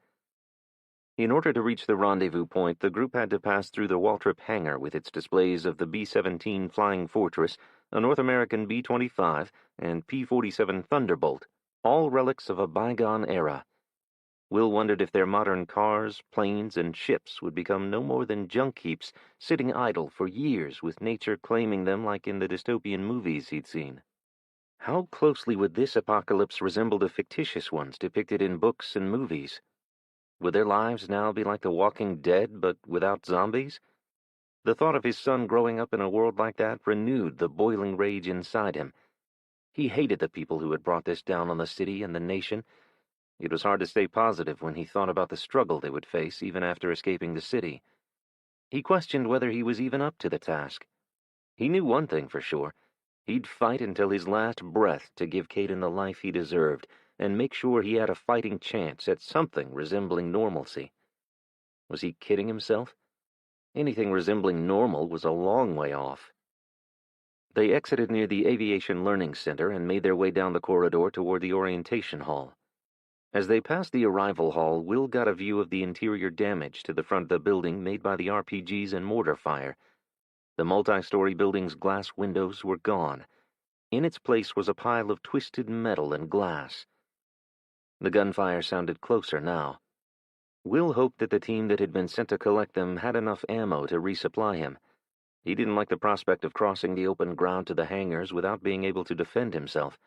Not that he could do much while holding on to Bentley. As the group hurried past the Heritage hangar and headed toward the flight academy, the sound of the gunfire faded. Will spotted soldiers standing in the doorway of the southeast exit. Only 2. He didn't think that would be near enough to take on the group of insurgents. Will's stomach tightened. He just wanted all this to be over. He'd had enough of fighting and death. He tried not to think about what they'd face after leaving Houston. He could only hope that things weren't as bad away from the city. Texans were generally good people. The rest of Texas, away from the big cities, was filled with hard-working, salt-of-the-earth folks that loved their country and helped their neighbors. Those were the people he hoped they'd find on the journey. It was also those people he believed they'd find in Louisiana. Will tried to imagine building a life there instead of focusing on the horrors that awaited them outside the museum. It took you long enough, Hollingsworth said as he lined up behind the new soldiers. You should be grateful that Lieutenant Sharp ordered us to come save your ass, the stockier of the two soldiers said. Will noticed he wore a different uniform to Hollingsworth and recalled that Ellington was home to all the military branches. This man's blue uniform with USCG written across his vest told Will he was with the United States Coast Guard. Even though they were in different branches, their familiarity with one another made it obvious they'd met and worked together before all this. "How's it going along the wall, Bard Donkey?" Hollingsworth asked. "My name is Bordonsky, and it's a damn shit show out there. They're lobbing Molotovs and shit at us, as well as RPGs and mortars." "Let's go, Puddle Pirate," the second soldier said. Bordonsky flipped him the bird and pivoted to face the door. "Eat shit, Santos." "What's the condition of the southern perimeter?" Stevens asked as they approached. "They seem to be concentrating their efforts on the north and west sides of the base at the moment. Company B took out a group of 4 heading south," Bordonsky said over his shoulder. "We need to move," Santos barked. "We need more ammo," Hollingsworth said. "Santos, you got any 5.56? Bordonsky called out. Santos stepped into the doorway. "I've got 2 mags," he said, holding the ammunition out to Hollingsworth. "Can I get one of those?" Will asked. Somewhat reluctantly, Hollingsworth handed him one of the 30-round magazines. Will didn't blame him for his hesitation. Will was inexperienced with automatic weapons, and he'd wasted a lot of ammo so far. He was determined to be more careful. "Isabella, you go first, and then Stevens, Betley, and... I forgot your name?" Hollingsworth said. "Will." "Stevens, you got Betley? I need Will's help watching our 6. Will released Betley's arm and stood beside Hollingsworth as Stevens and Betley followed Isabella and Bordonsky out the door. A refreshing breeze hit Will in the face as he stepped outside. The building had been stifling hot, but he'd barely noticed until now. The sun beat down on them as the others ran south across the parking lot toward another row of military vehicles. Hollingsworth and Will remained near the building, with Hollingsworth watching for hostiles to their left and Will scanning to their right. When the others disappeared between vehicles, Hollingsworth tapped Will on the shoulder, and the two took off after them. They were within 10 feet of the row of vehicles when the shots rang out. Hollingsworth shoved Will to the ground seconds before several rounds hit the Humvee to Will's right. The pinging noise it made caused Will's butt to pucker. He and Hollingsworth crawled between the vehicles and waited for the firing to stop. When it did, Hollingsworth stood to a crouch, placed his rifle on the bumper, and fired several rounds. "Go!" he shouted. Will ran, trying to locate the others, but saw no one in the maze of vehicles. Seconds later, Hollingsworth appeared at Will's side. "Keep moving, that way," he said, pointing to the end of the row 25 feet ahead. Will ran in that direction, but kept peering between vehicles for Isabella and the others. He didn't like getting separated from the rest of the group. "Where are the others?" he asked as he ran alongside Hollingsworth. "They know where they're going," that was all he would say. "We need to catch up to them." "We need to not get flanked by those assholes shooting at us first." Hollingsworth turned south before reaching the end of the row and ran between vehicles to the parking lot's edge. Ahead was an open field, and beyond that were rows of airplane hangars. Isabella and the others were nowhere in sight. They had to still be within the maze of trucks and Humvees. "Shit," Hollingsworth cursed. He pressed the button of the radio attached to his vest as he turned back toward the parking lot. Before he could speak, a barrage of gunfire erupted. "Alpha 2-6, what is your position?" Hollingsworth yelled into his mic. They ran toward the gunfire, but it was hard for Will to pinpoint where it all was coming from. "Alpha 2-6. No response came. "Alpha 2-7, Hollingsworth radioed. "Santos. Bravo 2-3, Bravo 2-3. We're on the northeast corner of the parking lot, taking heavy fire. We've got at least a dozen advancing from the northwest corner of Building F. There are more making their way across from the front. 2-6 is down surgical." Shit, Hollingsworth said, pacing back and forth. "Alpha 1-9er, this is Bravo 2-3. How copy? Over?" Will didn't hear a reply from Alpha 1-9er. "Will, we're going to head down the row. I'm going to take the rear of the vehicles. You stay in the aisle and move from vehicle to vehicle. Call out if you see anything. We have to get to them before those reinforcements do." "Alpha 1-9er, this is Bravo 2-3. Alpha 26 is down surgical in the southeast parking lot of Building F. We need a litter and transport to the aid station, over. Will still didn't hear a reply. He hoped Hollingsworth did. If he didn't, that meant they were in a lot of trouble. His mind imagined the worst, conjuring images from all the war movies he'd ever watched. Scenes from films like Lone Survivor and 12 Strong made his knees nearly buckle. It had looked like hell on earth, and they'd had the ability to call in air support. What hope did he and this group have? 11 o'clock, 11 o'clock, fall back, Hollingsworth yelled, chopping the air with his hand. Will stood there, unsure who he was talking to. Fall back, Will. 4 hostiles advancing on my 11 o'clock. Will pivoted and ducked between 2 Humvees. Where are the others? Will yelled as Hollingsworth came into view. A moment later, Will heard one of the Humvees start. His first thought was why in the hell hadn't they taken one in the first place? Going on foot had been like a suicide mission. There, Hollingsworth said, pointing. Will took a step toward the vehicle seconds before hearing the thud-thud-thud sound of the Humvee's .50 caliber turret-mounted weapon. Someone was unleashing a barrage of firepower on the advancing enemy. He shifted to his left to see if he could tell who was doing the shooting. Bentley spun the turret clockwise to engage a group coming at them from the front of the museum. Will prayed that Isabella and Stevens were in the Humvee and not pinned down somewhere out in the open. He strained to see inside, but could see nothing more from his position. The Humvee rolled forward a few feet before coming to a stop, and Bentley opened fire again. He must have fired over 100 rounds. Yet the insurgents still returned fire from their positions behind a row of small steel box containers. Alpha 19er, this is Bravo 23. We are taking heavy fire from multiple locations along the northern parking lot of Building F. Bluebird 1's location is unknown. Bluebird 2 is returning fire with the .50 cal. Over. Crack, crack, crack. Rounds struck the truck in front of Will, causing him to have to hunker down between vehicles. He felt powerless to help Isabella and Stevens wherever they were. Can you see them? Will asked. We have a group at our 2 o'clock and 11 o'clock. No, Isabella and Stevens. Negative. We have to find them, Will said. We're pinned down. We've got hostiles less than 50 meters. If we move left, we'll be in their line of fire. Bentley is engaging with a group advancing from the front parking lot. Is help on the way? Hollingsworth shook his head. I couldn't raise anyone on the radio. Panic crawled up Will's spine and threatened to seize him by the throat. He swallowed hard and drew in a deep breath. If they were on their own, he needed to be clear-headed. All he could think of was he may never get to tell Caden how sorry he was and how much he loved him. He should have said that to him every day. How would he make it without his parents? Regret filled Will. He wasn't ready to die. He'd made a promise to Melanie to take care of their son. It had been her dying wish. Never had he thought that helping 2 women in distress would lead to all this. How could he have known? If he hadn't rushed in and pulled Isabella from her burning car, he and Caden would be safe at the lake house.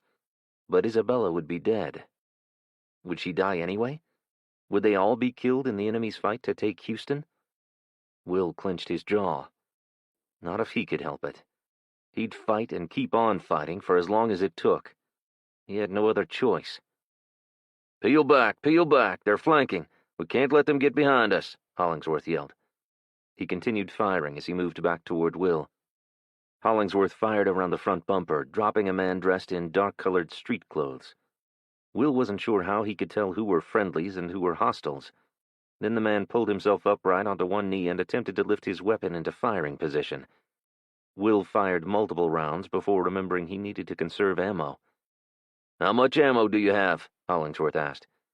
Will patted his chest, looking for spare magazines. He pulled an empty from a pouch and held it out. Just what I got in my rifle. Shit. Hollingsworth pulled a magazine from a side pocket of his tactical pants and tossed it to Will as they continued to move south down through the parking lot, weaving in and out between vehicles. Hollingsworth opened the doors of each of the Humvees they passed, each time cursing loudly as he slammed them shut. What in the hell? Why is there no ammo in these? Geesh. At the end of the row there were more 20-foot-long steel shipping containers.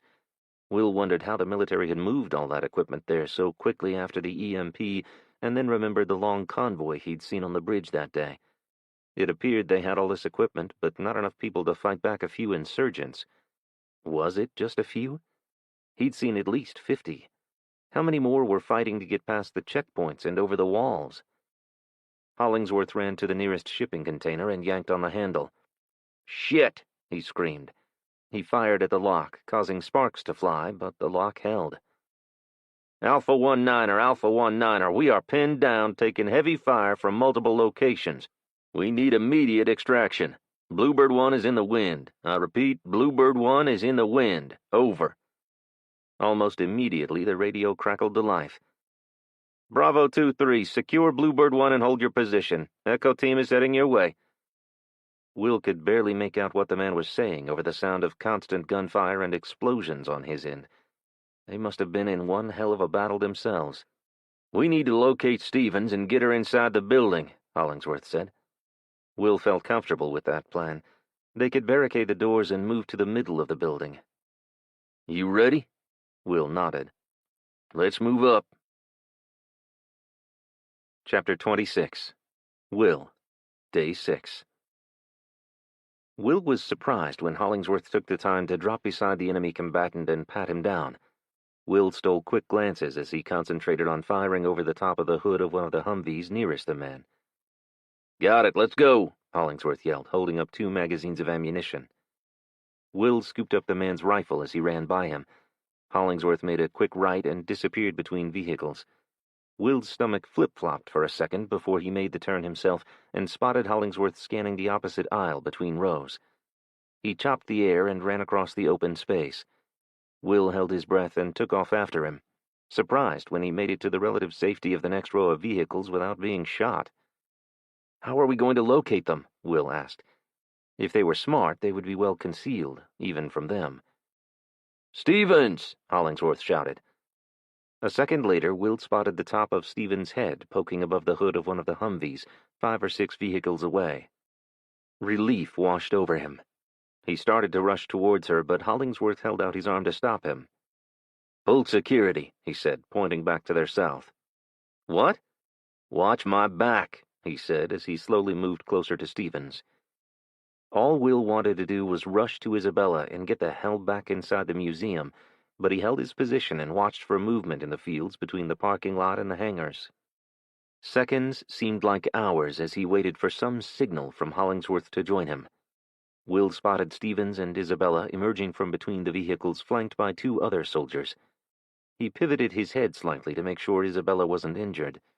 She looked terrified as Stevens wrapped an arm around her shoulder and they took off toward the building. A round whizzed past Will and then another. He kept his eyes on Isabella and Stevens as he dove for cover, praying that they somehow made it to safety.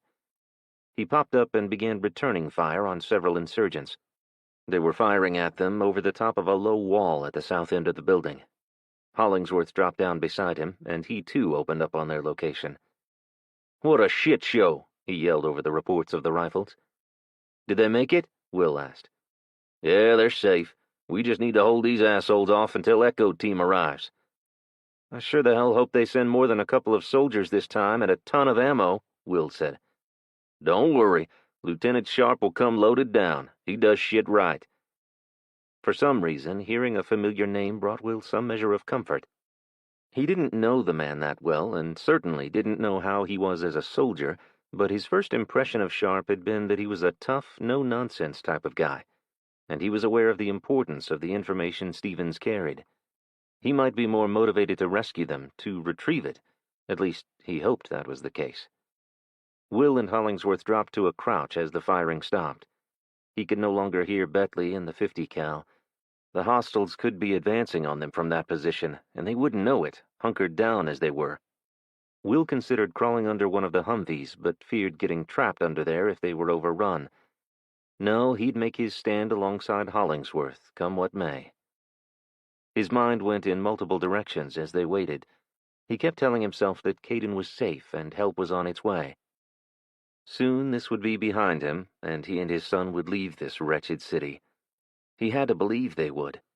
His son was all that had kept him going. That and his desire to protect Isabella. She'd had his back and helped him get Kate into safety. He owed her. Neither of them had signed up for this, but somehow here they were. So far, they'd survived. By pure luck and determination, they had survived. How long would that luck hold? Long enough for Sharp and his men to arrive? Will prayed so. The insurgents to their south suddenly stopped returning fire. Will wasn't sure why. He was reasonably sure that he and Hollingsworth hadn't killed them all. "Let's try to make it inside," Hollingsworth said.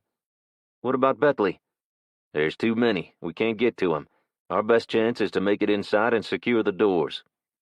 Will hesitated, not willing to abandon the agent. "Go, I'll cover you," Hollingsworth said. Hollingsworth was right. There was nothing he could do for Betley. Will hoped the Humvee would provide him enough protection until Sharp could arrive and rescue him. Will rose and stepped away from the safety of the vehicles, spotting two men running toward him from the end of the road near the front of the building. He raised his rifle to fire, but before he could get off a shot, the two men dropped to the ground. Will looked behind him and saw 4 soldiers quickly moving toward him in a crouch. "Go, Will!" Hollingsworth yelled, tapping him on the shoulder. Will took off toward the building right behind him, but immediately came under heavy fire. The rounds struck the wall of the museum and kicked up pieces of dirt from the grass. Will and Hollingsworth once again fell back to the safety of the Humvees as the arriving soldiers ran past them, heading toward Betley's position. A second later, Will heard Lieutenant Sharp barking orders. "Owens, Barkley, 10 o'clock, 10 o'clock. Concentrate your fire toward the plane." Will rose just enough to see where he was talking about. He hadn't even noticed the NASA plane on display 50 yards from them. There was a clump of trees, maybe 10 yards beyond that, where insurgents had concealed themselves. "Hollingsworth, where's Betley?" Sharp asked as he ran up. "Second row, about the 4th Humvee in. He's out of ammo. None of the others have any either. The nearest ammo resupply point is near those hangars," Hollingsworth said, thrusting a thumb over his shoulder. They'd need to cross several hundred yards of open field to reach it. There was no way to make it. "We've got some 50s and a few mortars. Move on me. Let's get to Betley and then take out those assholes firing at us from that cluster of shipping containers there," Sharp said. "You, civilian, when I start firing, you're going to run like hell toward the building. Don't stop until you're inside. Got it?" Sharp asked. Will nodded. "Got it?" "Yes," Will said. "I got it." Sharp chopped the air, and he and 2 other soldiers took off, running north. They stopped about 10 yards ahead and began firing before moving again. "Go, Will!" Hollingsworth yelled as he took off to follow them. Will stepped out, then looked back south to make sure no one would shoot him in the back before taking off across the parking lot toward the museum. A loud boom sent him scrambling back for cover. When he poked his head up, Sharp and the others were running toward Betley's direction. Gunfire was coming from everywhere, so much of it that Will had no choice but to keep his head down. He spotted movement in the next row and pivoted. The man carried a rifle but wasn't in uniform. Will raised his rifle in the man's direction and he stopped. It was then that Will could see his face. Rage. Pure hatred. Will squeezed the trigger but missed. The man jumped back out of view. Will waited, but he never reappeared. Should he go after him? He wasn't trained for this. All he could do was stay there, hoping not to get shot or blown up. Will once again heard the thudding sound of the .50 caliber machine gun. They'd made it to Betley. Next he heard a thump and then witnessed a massive explosion of a building on the other side of the airplane. A thick cloud of smoke rose into the air, but the automatic gunfire persisted seemingly everywhere around Will. There was no doubt that more than a few insurgents were still alive. It felt more like a whole army had descended upon them. Was this an invasion? Were they too late leaving the city? He feared they'd be trapped and never get out if that was the case. The next time Will saw movement, it was 2 soldiers moving south carrying Santos. His head was bandaged, as were his leg and arm. His head was lolling to the side, and he was barely conscious, though he cried out as one of the soldiers shifted him to bring his rifle up. Out stepped the insurgent who'd fired upon Will. He raised his rifle and began firing. The 2 soldiers scrambled backward, dragging Santos toward the row of vehicles while attempting to return fire on the shooter. Will ran toward them, firing at the man as well. Someone's rounds hit their target, and the man crumpled to the ground. Will turned his attention to Santos. He was lifeless at the soldier's feet. One of them felt for a pulse, then shook his head. It was unlikely that he would have survived his wounds, from what Will had seen, but he understood that they had to try. They dragged him between the vehicles and, without a word, took off running toward the front and the concentration of gunfire. Will stood there, staring down at the dead soldier. He was sick of death, sick of all the bloodshed. He feared that this was only the beginning. The enemy had initiated this fight. It was apparent to him that they wouldn't stop until they reached their objective. Exactly what that was, Will was afraid to even guess. What would it mean for them if the Chinese won? It was unthinkable. They couldn't let that happen, even if every man, woman, and child had to take up arms and fight. They had to defend their country, or they would never be free again. "Will," Hollingsworth called. "Sharp told you to get to the museum." Will turned. "I tried. I nearly got my head shot off." "Shit. Go. I got your back." Chapter 27. Will. Day 6. Will and Hollingsworth had barely made it 5 steps before having to drop to the ground.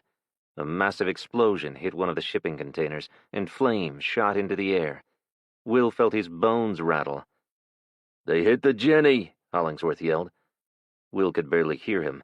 He worried that his hearing might be permanently damaged from all the noise. Another explosion hit somewhere in the direction of Betley and Sharp. A few seconds later, soldiers began running past Will. "We're falling back! They're hitting us with mortars!" Sharp and Betley came into view. Betley was doing his best to keep up, but was lagging behind. He tripped and fell. Will took off toward him. One of the soldiers ran past and scooped Betley up by the collar of his shirt. He was dragging him back towards cover when an explosion rocked the vehicle nearby them. Will dropped to the ground and crawled to cover, expecting the next one to hit his location. The air was thick with smoke. 2-3, get Bluebird 2 and haul his ass to Building F, Sharp barked. "Owens, get those damn mortars on that container and stop those bastards." Hollingsworth ran into the smoke and disappeared. Will stood there for a moment, just staring at the soldier, loading a mortar into the bipod-supported firing tube. Seconds later, he heard a loud thunk, and the weapon launched a mortar into the air. Through all the smoke, Will couldn't see if it hit its target. Hollingsworth and Betley appeared, and Sharp gestured toward the museum. "Get him inside." Will followed Sharp and the 3 soldiers as they took off after them. Hollingsworth and Betley were within 10 feet of the door when a mortar dropped on the building. Will was hit by something, and he fell to the ground. He was stunned. He could make out faint voices, but not what was being said. He searched through the smoke for Hollingsworth and Betley, but saw nothing but twisted metal and debris. That was when he realized that the museum had been hit. Another explosion hit the building, and Will watched in horror as the southeast side of the museum collapsed in on itself. Will opened his mouth and screamed Isabella's name. He tried to get to his feet, but he was dizzy and disoriented. The voices and gunfire around him sounded muffled. Sharp was waving his arms and chopping the air with his hands, directing soldiers' movements. His mouth was moving, but Will couldn't hear anything he was saying. The soldiers manning the mortars continued loading and firing, while others took off after the enemy. Sharp pivoted and lifted his rifle.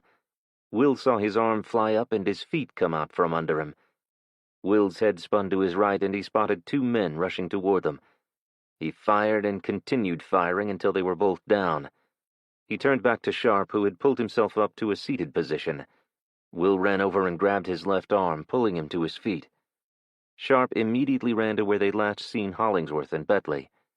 Will followed, and the 2 began pulling debris off the 2 men. They discovered Hollingsworth first. He was on his stomach. Underneath him, Betley lay lifeless. Sharp rolled Hollingsworth over. From his appearance, there was little doubt that he was gone. The sight nauseated Will, but he pulled Betley out from under him and turned him facing up. His eyes were open.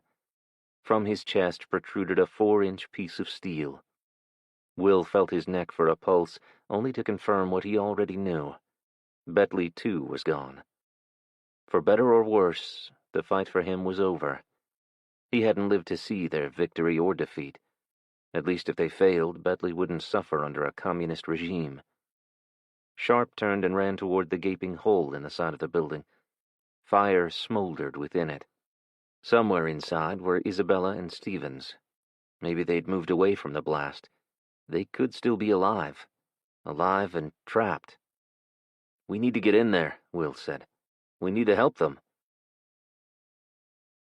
The front of the building was gone.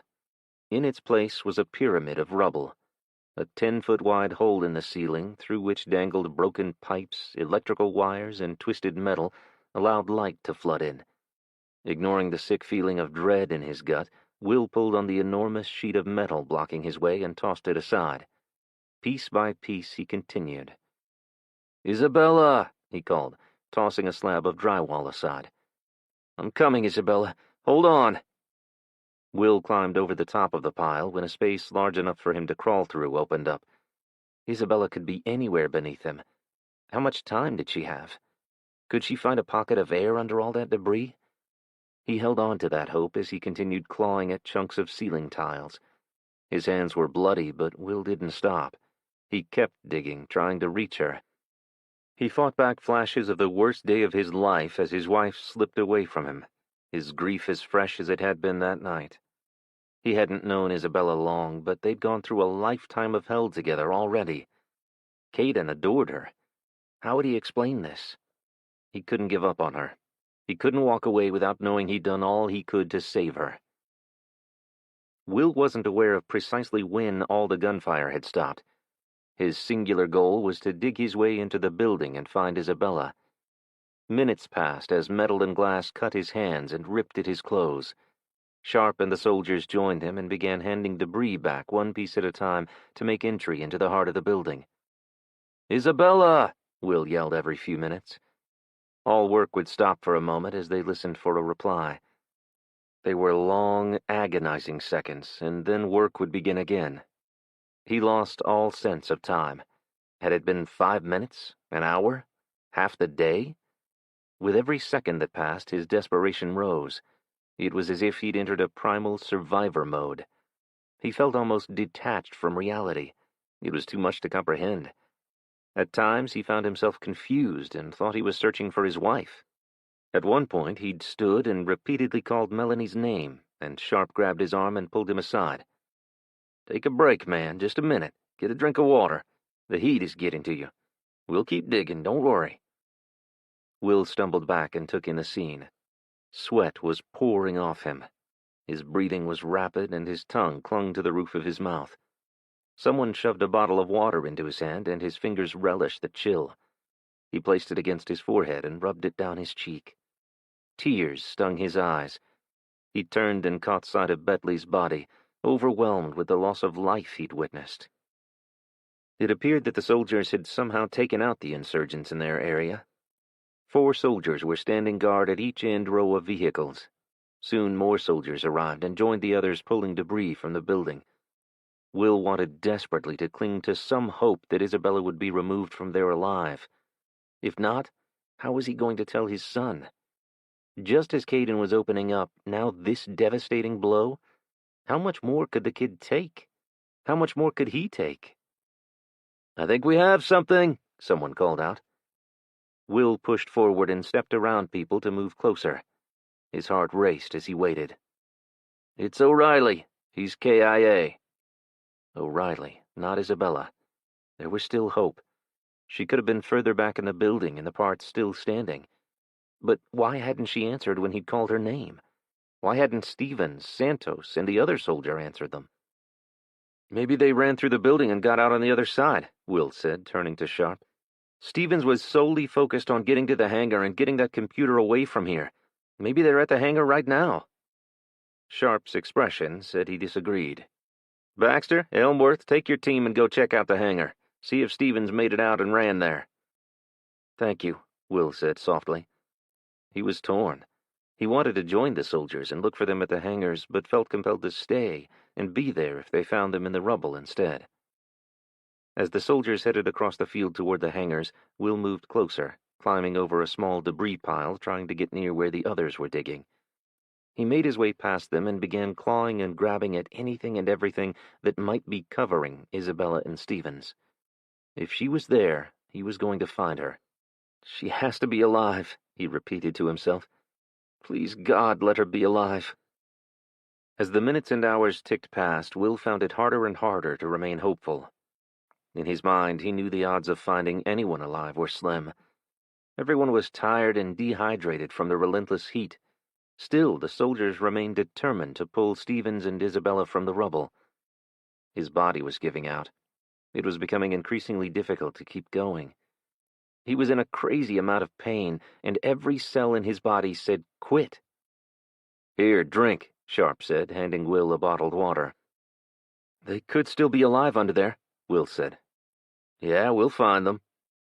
A few times, Will considered asking if someone could bring his son to him, but Caden didn't need to see this. That would be selfish on his part. Will returned to removing debris, this time even more desperate and hurried. The clock was ticking for Isabella and Stevens. He didn't have time to waste going easy.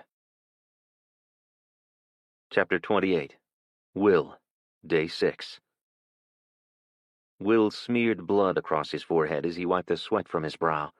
He held out his hands and inspected them. He was bleeding from dozens of cuts, but didn't feel them. He blocked out all pain and kept digging, sure he was getting close. Any second he'd pull back a piece of metal or sheetrock, and her gorgeous face would be staring back at him. He couldn't bear the thought of anything else. He pushed away images from the night of the accident, the ones that had haunted him for the last 2 years. That wouldn't be the case here. He could save Isabella. He could find her in time. "Here, I've got something here," someone shouted. Will stood tall, trying to see over the rubble. "Is it them? Is it Isabella?" "I've got a leg," someone called.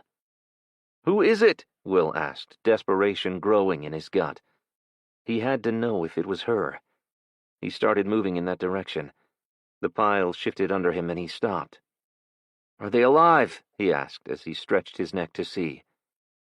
"I think it's Santos, Lieutenant." Will abandoned his pile and scrambled toward where the others were gathering. A large steel beam lay across twisted metal sheeting. Protruding from the edge of it was a boot and a partial pant leg. Not Isabella's. A soldier. Will watched as several men struggled to lift the heavy beam. They managed to get it high enough for someone to pull on the boot. He was lodged in tight. "Shush, I heard something," one of them said. Everything quieted. Will heard nothing, but his hearing had only improved a little since the earlier blasts. He leaned forward, straining to listen. "It's faint, but I definitely hear tapping." "Let's get some more men in here and get this damn beam off them," Sharp yelled. Minutes later, 24 military personnel were working to move the beam. Will crawled closer, looking for any opening. The beam moved a few inches, and then a few more. Then the piece of sheet metal was pried back. Will gasped. Santos's body was a grisly sight. No way anyone survived those injuries. Beneath him, Will spotted something pink. As the soldier's body was lifted, Will thought he saw the object beneath him move. He narrowed his gaze and focused on it, then drew in a breath and held it. A wave of joy washed over him, and then fear as he waited to see if it was just the debris shifting beneath Santos. As Santos was removed, first a bloody arm came into view, and then a torso, followed by a face. A beautiful face. "Isabella," he said sharply. "Can you hear me? Open your eyes." Will looked for any sign that she heard him. He started to panic, heart racing, stomach churning. Oh God, no! He couldn't lose her now. Blood trickled from a cut on her forehead. Black dust covered her face. Will burst into tears and scrambled toward her, calling her name over and over. He pushed a female soldier aside and reached for Isabella. Will grabbed her arm, and she cried out. Her eyes popped open. "I'm sorry. I'm so sorry. Where does it hurt?" Will said through his tears. She smiled through gritted teeth. "Everywhere. My arm," she whispered. The one with the burn, he thought. All the dust and dirt in it would make the infection worse. "Can I get some water? I need water over here," Will yelled. The soldiers continued digging around her, pulling sheetrock and metal away to free her legs. Will felt such a rush of emotions. She was alive. They'd found her. She was going to make it out of there. The miracle of it all wasn't lost on him. Death hadn't won this time. They were alive despite all that had been thrown at them. Someone nudged him in the back with the water bottle, and he reached back and retrieved it. He opened it, poured some in the cap, and slowly trickled it into Isabella's mouth. "Try not to move just yet. We need to make sure you don't have a spinal injury," Will said. "What happened?" she asked. "Mortars." "Stevens?" "We haven't found her yet." Will poured another capful and gave her a drink. "That soldier saved me. He dove on top of me and pushed me to the ground." Isabella choked up. Tears glistened in her eyes. Will didn't know what to say. "You're going to be fine. We're going to get you out of here, and we can get you home." "Home? I just want the hell out of this town," she said. "I know, me too." She scrunched up her face and cried out as pieces of debris were tugged out from around her. Will leaned forward and put his face near hers. "I'm sorry. It won't be very long. Everything's going to be all right. We're going to make it through this, I promise.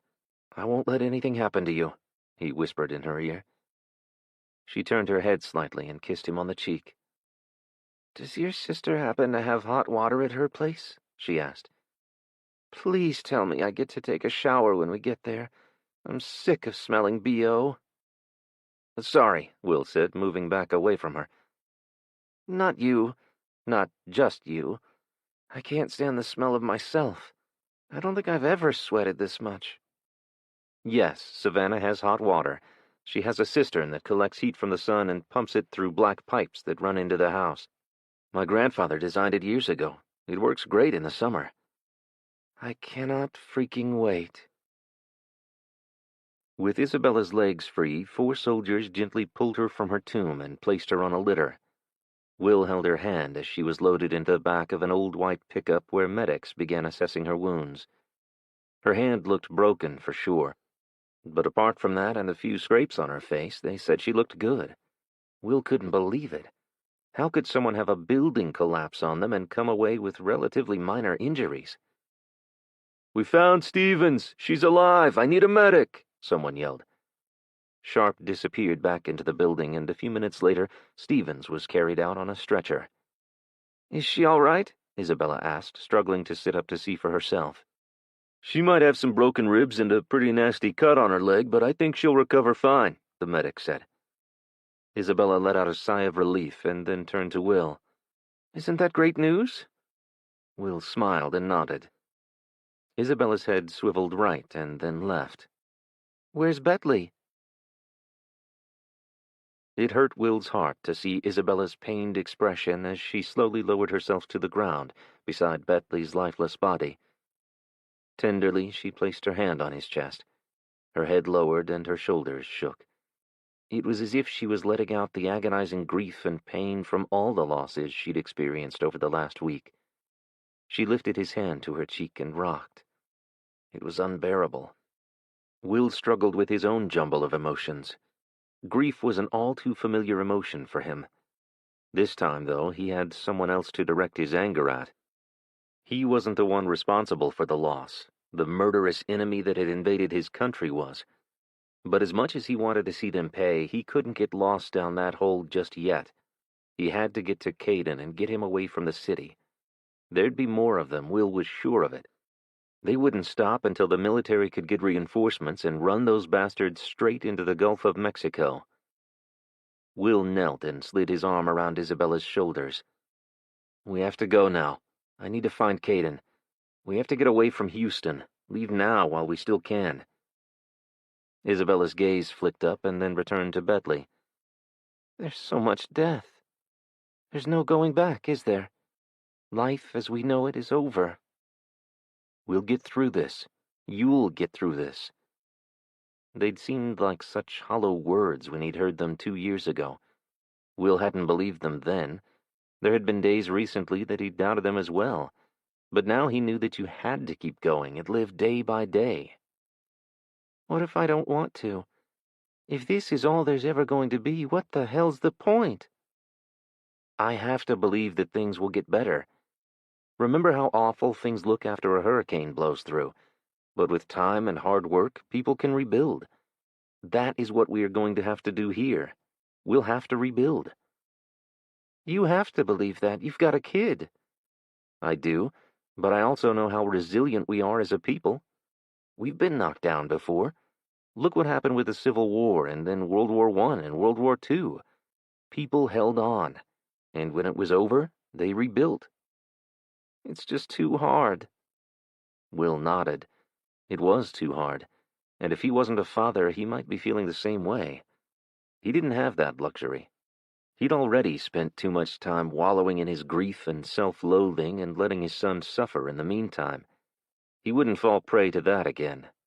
He wouldn't let Isabella either if he could help it. I'm too tired. I'm tired of the violence and suffering. I don't have it in me to keep going like this. You have to. There's no other choice. You don't have a choice, but I do. You won't be doing it alone, Will said, reaching out and stroking her hair. You have Caden. He turned her head to face him. He ran a finger down her cheek and lifted her chin. And me, he said softly. He kissed her gently on the lips and then pulled her into his arms. He felt her shoulders slump, and then the sobs began again. We can do this, Izzy. She straightened and swatted him on the arm. Don't call me that. I hate that nickname. Kevin only told everyone that was my name to annoy me. The corners of her mouth turned up. No nicknames, okay? Got it, Will laughed. As he stood, Isabella reached over and placed Bentley's hands across his chest. Will had never been sure why people did that to the dead. He'd been told it was to make them appear to only be sleeping, but who slept like that? They hadn't had an open casket at Melanie's funeral, and Will had searched for hours and hours to find the right photo to display next to her during the service. He'd finally settled on the one of her and Caden at the beach that summer. Her hair had been pulled back into a ponytail, and she'd worn her big floppy beach hat. But she looked radiant as she stared at Caden and the Hogwarts sand sculpture they'd built together. Are you ready? Will asked, holding his hand out to her. Isabella took his hand, and he pulled her to her feet. Thank you, she said as she wrapped her arms around his neck. Thank you for getting me out of that rubble and talking me off the ledge. My pleasure. Let's go get Caden, she said as she released him. Will wasn't sure what they'd face after leaving Houston. Without cell phones or the internet, it was difficult to know what the rest of the country was facing. For them, it could be more like the normal aftermath of a storm, at least until their food ran out. Will knew that most people didn't stock much in their pantries. Many shopped for groceries every few days, expecting the stores to be fully stocked every time they went. The grocery stores themselves had turned to the just-in-time deliveries of goods to supply every day, rather than holding too much stock themselves, and would all have been cleaned out by now. Somewhere there had to be massive warehouses filled with undelivered goods. If a person was smart, they'd go there first. McNally can drive you over to pick up your son, Stevens said. Will nodded. Stevens held out a hand to him. Thank you for your help. Will looked back over his shoulder at Bentley. It wasn't enough. What's going to happen to that colonel and staff sergeant who were working with the Chinese? Isabella asked. They'll be court-martialed, Stevens replied. What's that mean? Isabella asked. They will have a military trial and be executed. Hung or shot? Will asked. Shot, Stevens said flatly. Good, Isabella replied.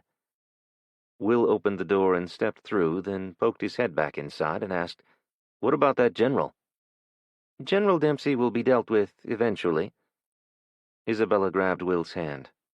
They're waiting for us. Good luck, Stevens. I hope you succeed. We're all counting on you to root out all those assholes so we can start to rebuild this country. She smiled. I'll do my best. Chapter 29. Will. Day 6. Will took in the grounds around the demolished flight museum as the female soldier led him and Isabella to the vehicle. The soldiers had already started collecting the bodies. First their comrades, and then the enemy that had mercilessly attacked the base. There were so many of them. When Bentley had discussed the possibility of insurgents attacking strategic positions within the city, Will had imagined bands of 6 or 8, not dozens and dozens. Maybe as many as 100 or more insurgents lay dead just in that location. That wasn't accounting for those that the military was battling along the perimeter and out at the checkpoint. For the time being, it looked as if the army had been successful at taking them out. It didn't take a military expert to tell that this was considerably more intense than a ragtag insurgency. This was an invasion, though they hadn't seemed all that well armed to Will. From what he could tell, they had a few RPGs and some mortars, as well as rifles. But an invading force would bring much more sophisticated weaponry, wouldn't they? The Humvee was already running when they reached it. Behind the wheel was a kid who looked not much older than Caden. He stepped out and opened the door for Will and Isabella. "Do you have any water?" Isabella asked. As the soldier reached in to retrieve his canteen, Lieutenant Sharp approached them. "I didn't get a chance to thank you," he said. "Thank me?" Will asked. "You fought hard. Bentley said if you two hadn't stepped up and helped, we'd have never retrieved the flash drive." "I hope it was worth it," Isabella said. "I believe it will be. Are you going to be able to stop them?" Sharp smiled. He looked as if he'd aged 10 years. His uniform shirt was stained with blood, and his hands were cut up like Will's. "We were successful today. It may take time, but we'll track them all down and secure this city, the state, and then the nation." "What about the traitors?" Will asked. A surprised look crossed Sharp's face, and then a smile returned. "We have them in custody. Someone will deal with General Dempsey in due course." He patted Will on the shoulder and extended his hand. "You two take care out there." Will shook his hand and stepped aside to allow Isabella to say goodbye. Instead, she walked around the back of the Humvee and climbed inside. Will was about to get in himself, but stopped and turned. "Hey, I never got my weapons and gear back. The soldiers that brought us here took it from me." Sharp glanced from Will to the female soldier. "Have someone get his gear." "Thanks," Will said as he closed the vehicle's door. Sharp pounded on the side of the Humvee. "Take this man to get his boy." As the Humvee weaved and swerved around debris and vehicles, heading south across the base toward the Johnson Space Center, Will grew more and more nervous about what they might find there. Stevens had assured them that Caden was safe there, but until he laid eyes on his son, his stomach would remain in knots. Pulling into the NASA complex, Will was reminded that he had never ceased to be amazed at the hub of human spaceflight. He'd been there numerous times and was still in awe every time he visited. Seeing the famous Mercury, Gemini, and Apollo 17 space capsules, along with the Skylab where astronauts used to train to go into space, always brought him a sense of astonishment at what mankind had accomplished. Could they somehow come back, even from this? What if the technology was dead forever? The Humvee weaved through the complex and pulled up to the space vehicle mock-up facility, home of the International Space Station modules, where astronauts prepared themselves for their missions on the space station. Usually, he would be excited to tour the facility again, but this time all he wanted was to see his son's face and hold him in his arms.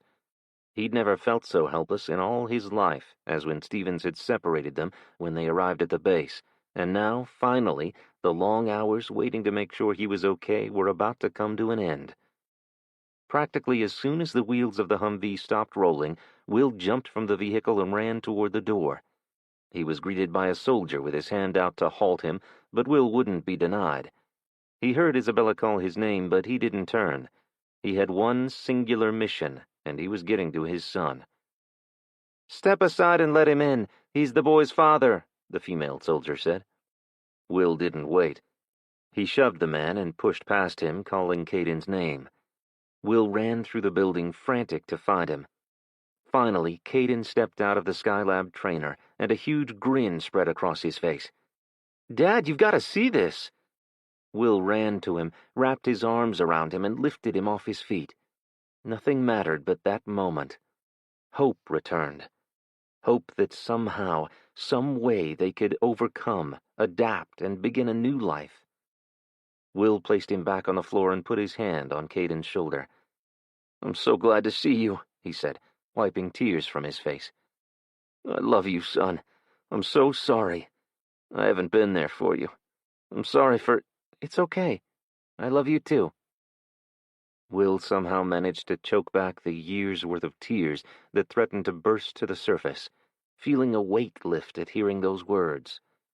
From that moment on, he was determined to be a better father, to not avoid the hard discussions, and be there for his son, both physically and emotionally. Caden stepped back and examined him. "You have blood on you. Again." "I'm fine," Will said. "Isabella?" Will could hear the fear in his voice. "I'm fine too," she said as she approached. Caden sidestepped Will and ran to her. He threw his arms around her and immediately began telling her all about his tour of the Space Center. As he watched them, Will was overtaken with gratitude. He was so relieved that Stevens had separated them and sent Caden there safely away from the base. He hadn't had to witness all the carnage and see what had befallen Bethley. He was alive and well. They were together now, and that was what mattered. Caden pulled a chunk of drywall from Isabella's hair and held it out. "Boy, do I have a story to tell you. Later, though. I'm starving. How about we go back to my place and warm some soup over the grill?" "Ew, soup again?"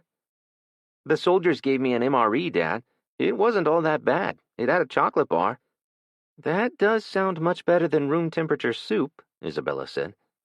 "I'm sorry, I should have saved you some." "No, don't be." "Are you ready, sir?" the female asked. Will hadn't even been aware of her standing there. "We're ready." Just as they were loading back into the Humvee, Caden turned and ran back to the door. He and the soldier fist-bumped, and then Caden handed him something. Two soldiers rode in the front and one in the turret. Will glanced past the gunner's legs to Isabella. Caden would have to ride in his lap, but it wasn't that far, and he wasn't too heavy. The gunner standing in the turret spun to his left and then right as the Humvee pulled from the parking lot. Caden leaned and looked up at the soldier. "I bet that thing is loud." "It is from out there. I don't want to hear it from in here," Isabella said. "Let's hope we never do," Will replied. Chapter 30. Savannah, Day 6. Of the 20 or so houses along her road, they'd only made it to 4 of them by nightfall.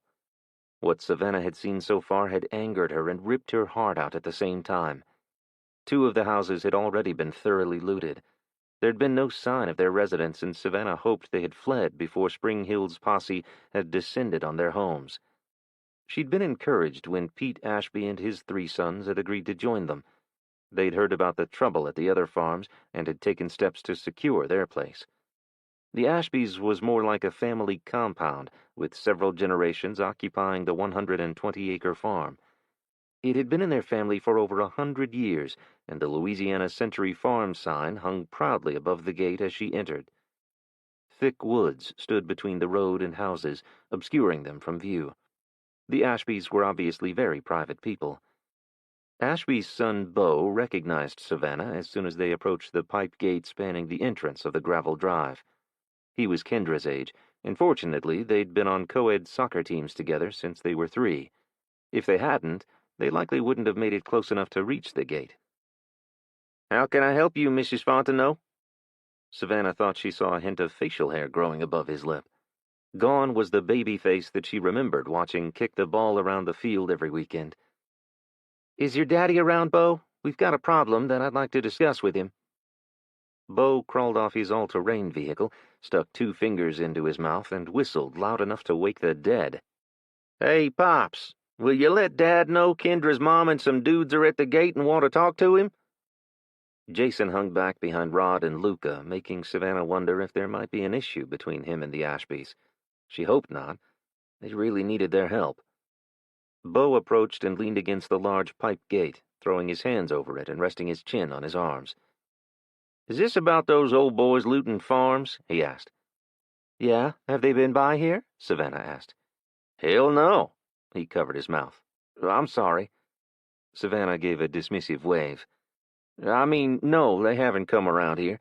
They wouldn't. My uncle gave Robbie Thompson a beatdown 2 nights before the lights went out. He and that brother of his stole stereo equipment out of my cousin's car. He caught them red-handed. Of course, they threatened to call the police, with them being underage and all, but he told them to go right ahead because my cousin is a deputy. "Bo, go on up to the house and help your mama carry out that wash water," Pete said as he walked up. He was a big guy, standing at least 6'5" and nearly 300 pounds, but it was the way he pointed the shotgun at them that had Savannah concerned. "What do you folks want?"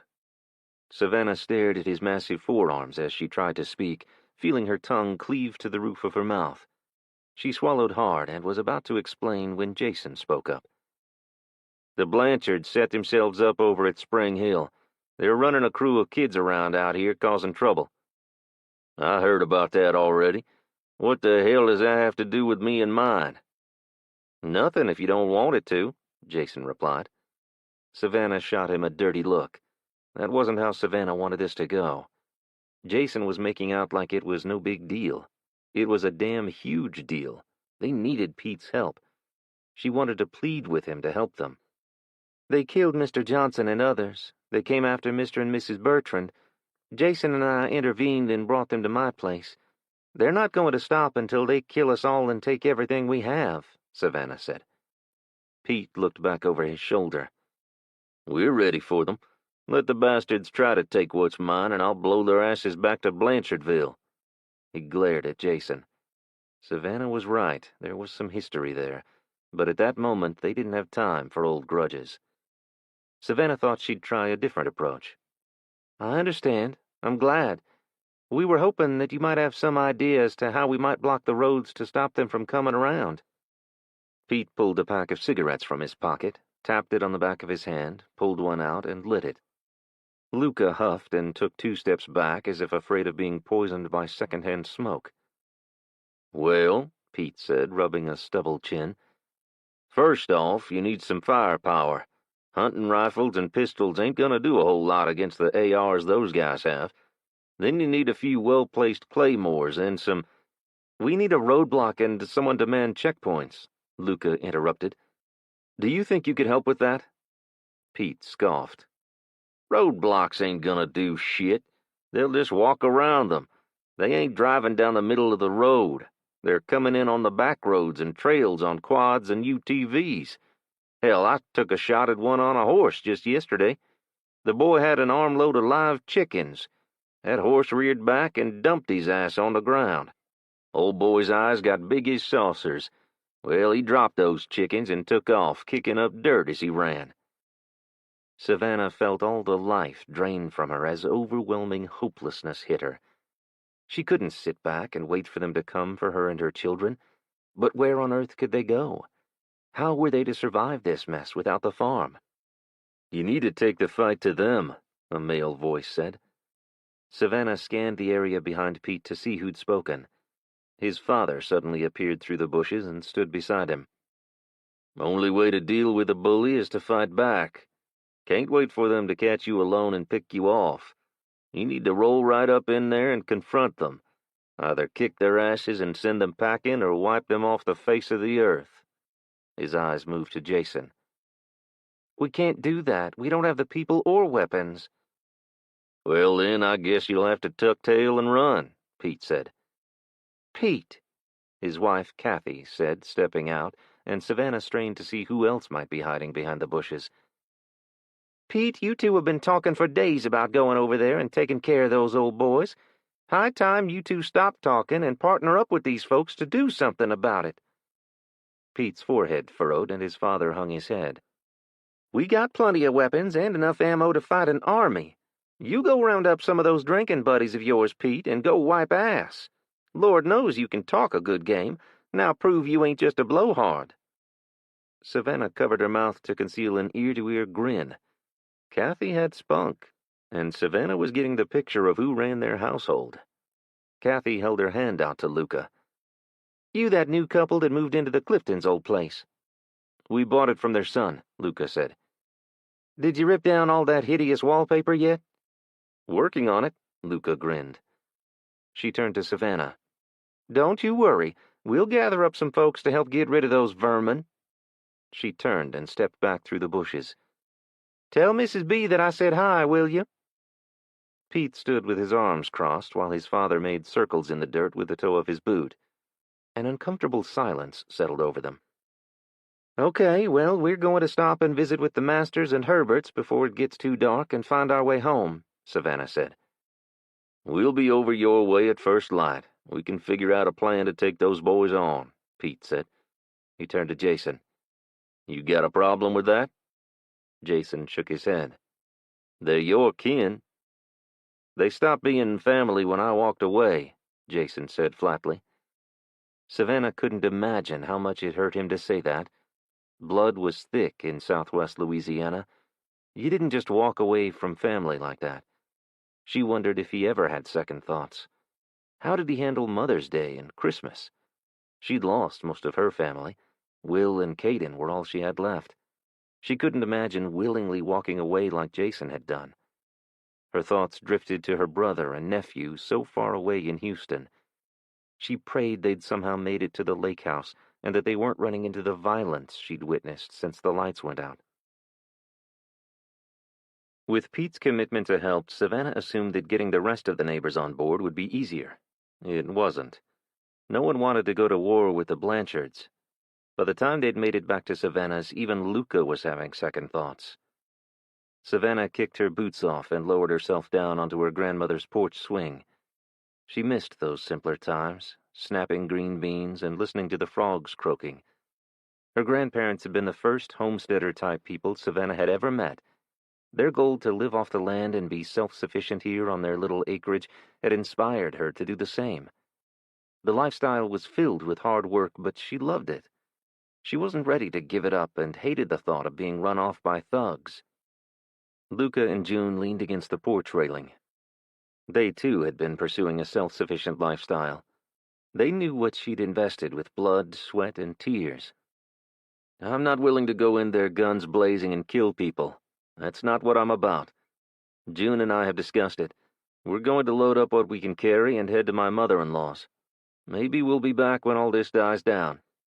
"You mean with the rest of us taking care of the problem that you don't want to get your hands dirty with?" Rod asked. Frankly, Savannah was surprised that Rod was contemplating the plan himself. He'd never struck Savannah as being all that brave, but Luca and June leaving did concern her. If Pete didn't show, she and her children might just be packing up and following them, except she didn't have a mother-in-law to run to. Well, she had one, but she'd never go there. That woman was as evil as her husband and son. Savannah was struck by how absolutely rotten people could be and the depth of depravity they were capable of without law enforcement to keep them in check. She pictured the kid they'd buried out in her pasture. She didn't feel guiltless, but they'd come after her family. She was grateful Jason had been the one to do the deed. She wasn't sure if she could have. That would need to change if they were going to survive this. She would have to change. "If you leave, can we come to get your animals?" Kendra asked. Savannah smiled. Her daughter was so intelligent and pragmatic. "Yeah, can I have your rabbits?" Kylie squealed, jumping up and down.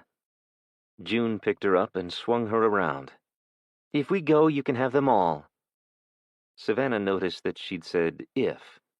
Maybe the issue wasn't as settled as Luca made out. Maybe there was still hope for them to build a strong community, one family at a time. Savannah wasn't going to give up on her homestead so easily. She had too much invested in the place. It could very well be the only hope her children had to outlast this mess. She had to give them a fighting chance. "Dinner's ready," Mrs. B called, and all the children took off toward the back of the house. "You coming?" Savannah said, turning to Jason. "I'll be along in a minute." Savannah lingered a moment before joining her children.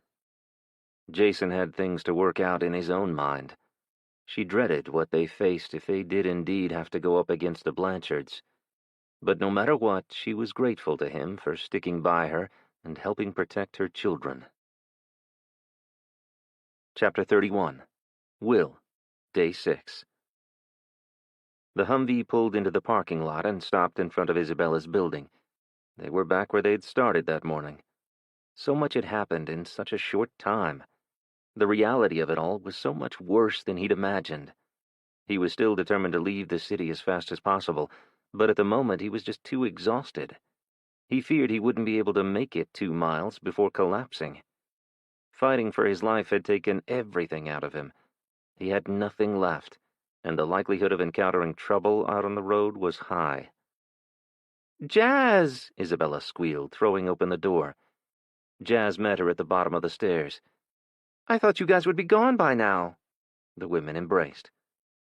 "Gus went with Lloyd and Stuart to find a working car." "And he left you here all by yourself?" "No, Raoul came to babysit me." Jazz pointed toward her apartment. A man and woman stepped forward, both armed with AR-15 rifles. The man waved. Isabella waved back and then turned to the Humvee. "We have to go, miss," the soldier driving said. "Thank you for bringing us home," she replied. Will and Caden exited the Humvee and stood beside Isabella and Jazz. "You both did great out there today," the soldier said before rolling up his window and driving away. "We did do good, didn't we? We made it out battered and bruised, but alive," Isabella said. "Yes, we did," Will replied. "You guys look like you've been through a war. What the hell happened?" Jazz asked. "Not much. I just had a building collapse on top of me, shot a few bad guys, and came home." Isabella chuckled. Will was glad she could make light of it now. He knew that what they'd been through might break some people, and was pleased to see that Isabella wasn't one of them. When shit got real, she stepped up to the plate and wouldn't back down. She'd done that for Caden, and Will was enormously grateful, as well as greatly relieved that she'd finally agreed to go with them to Louisiana. He knew she and Savannah would get along great. "What's the plan now?" Jazz asked. Isabella grimaced as she raised her arm slightly. She sniffed her pits and screwed up her face. "First, I'm going to strip off these clothes and use every wet wipe I have to get clean. Second, I'm going to find a way to make a good pot of coffee." "You might want to lay off the caffeine so you can sleep. We'll need to be fully rested if we're going to head out tomorrow," Will said. "Are we still leaving in the morning?" Caden asked. "Shouldn't we wait a day or two and let everyone heal some?" In the best of worlds, that would be a prudent plan, but they'd need much longer than a few days. Will still had bruised or cracked ribs, and the bruises on his stomach had merged, turning nearly his entire abdomen purple. Isabella was still fighting off infection from her burn, and now had a broken hand, along with who knows what injuries from being buried in the rubble back at the base. Will's gaze turned to Caden. Other than his hair sticking up every which way, he looked great. The fact that his son wasn't injured or killed brought tears to Will's eyes. A wave of panic shot through his gut at the thought of what could have happened and what they still faced in the days ahead. He prayed that his luck would hold, and he'd be able to get Caden safely to Savannah's. He knew he could not do that alone, and Caden was right. They needed to be in better shape to take on the challenges ahead of them.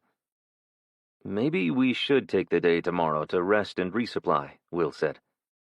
"Are you sure? Don't do that on my account. I can handle it," Isabella said. "I know you can, but these old bones of mine could use a little more time," he said, patting his ribs. "I'll come up and let you know when we head out then, Izzy," Jazz said, turning to go. "Okay, Jazz." Isabella waved to Jazz as they began their climb toward the third-floor landing. At the top, Isabella stopped and looked out over the parking lot. "We should go out tomorrow and try to find a car," she said. "That might be risky. People with running vehicles might be willing to fight to keep them," Will said, joining her at the railing. "You're right, but we aren't going to make it far on bicycles, Will." She reached down and pulled up her pants leg. Caden gasped. Will bent and examined the 4-inch gash to the side of her calf. She had tied some type of cloth around it.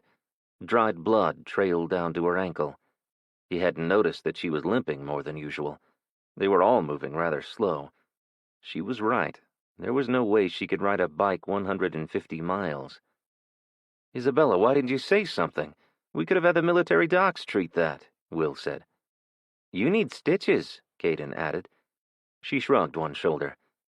"I just wanted away from there before any more trouble popped up." Will had been in a hurry for the same reason.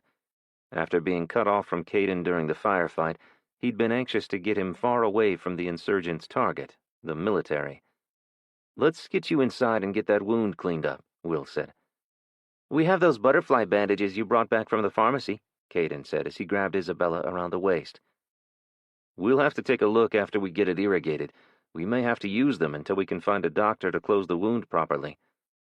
Will held the door to Isabella's apartment open as Caden helped her inside.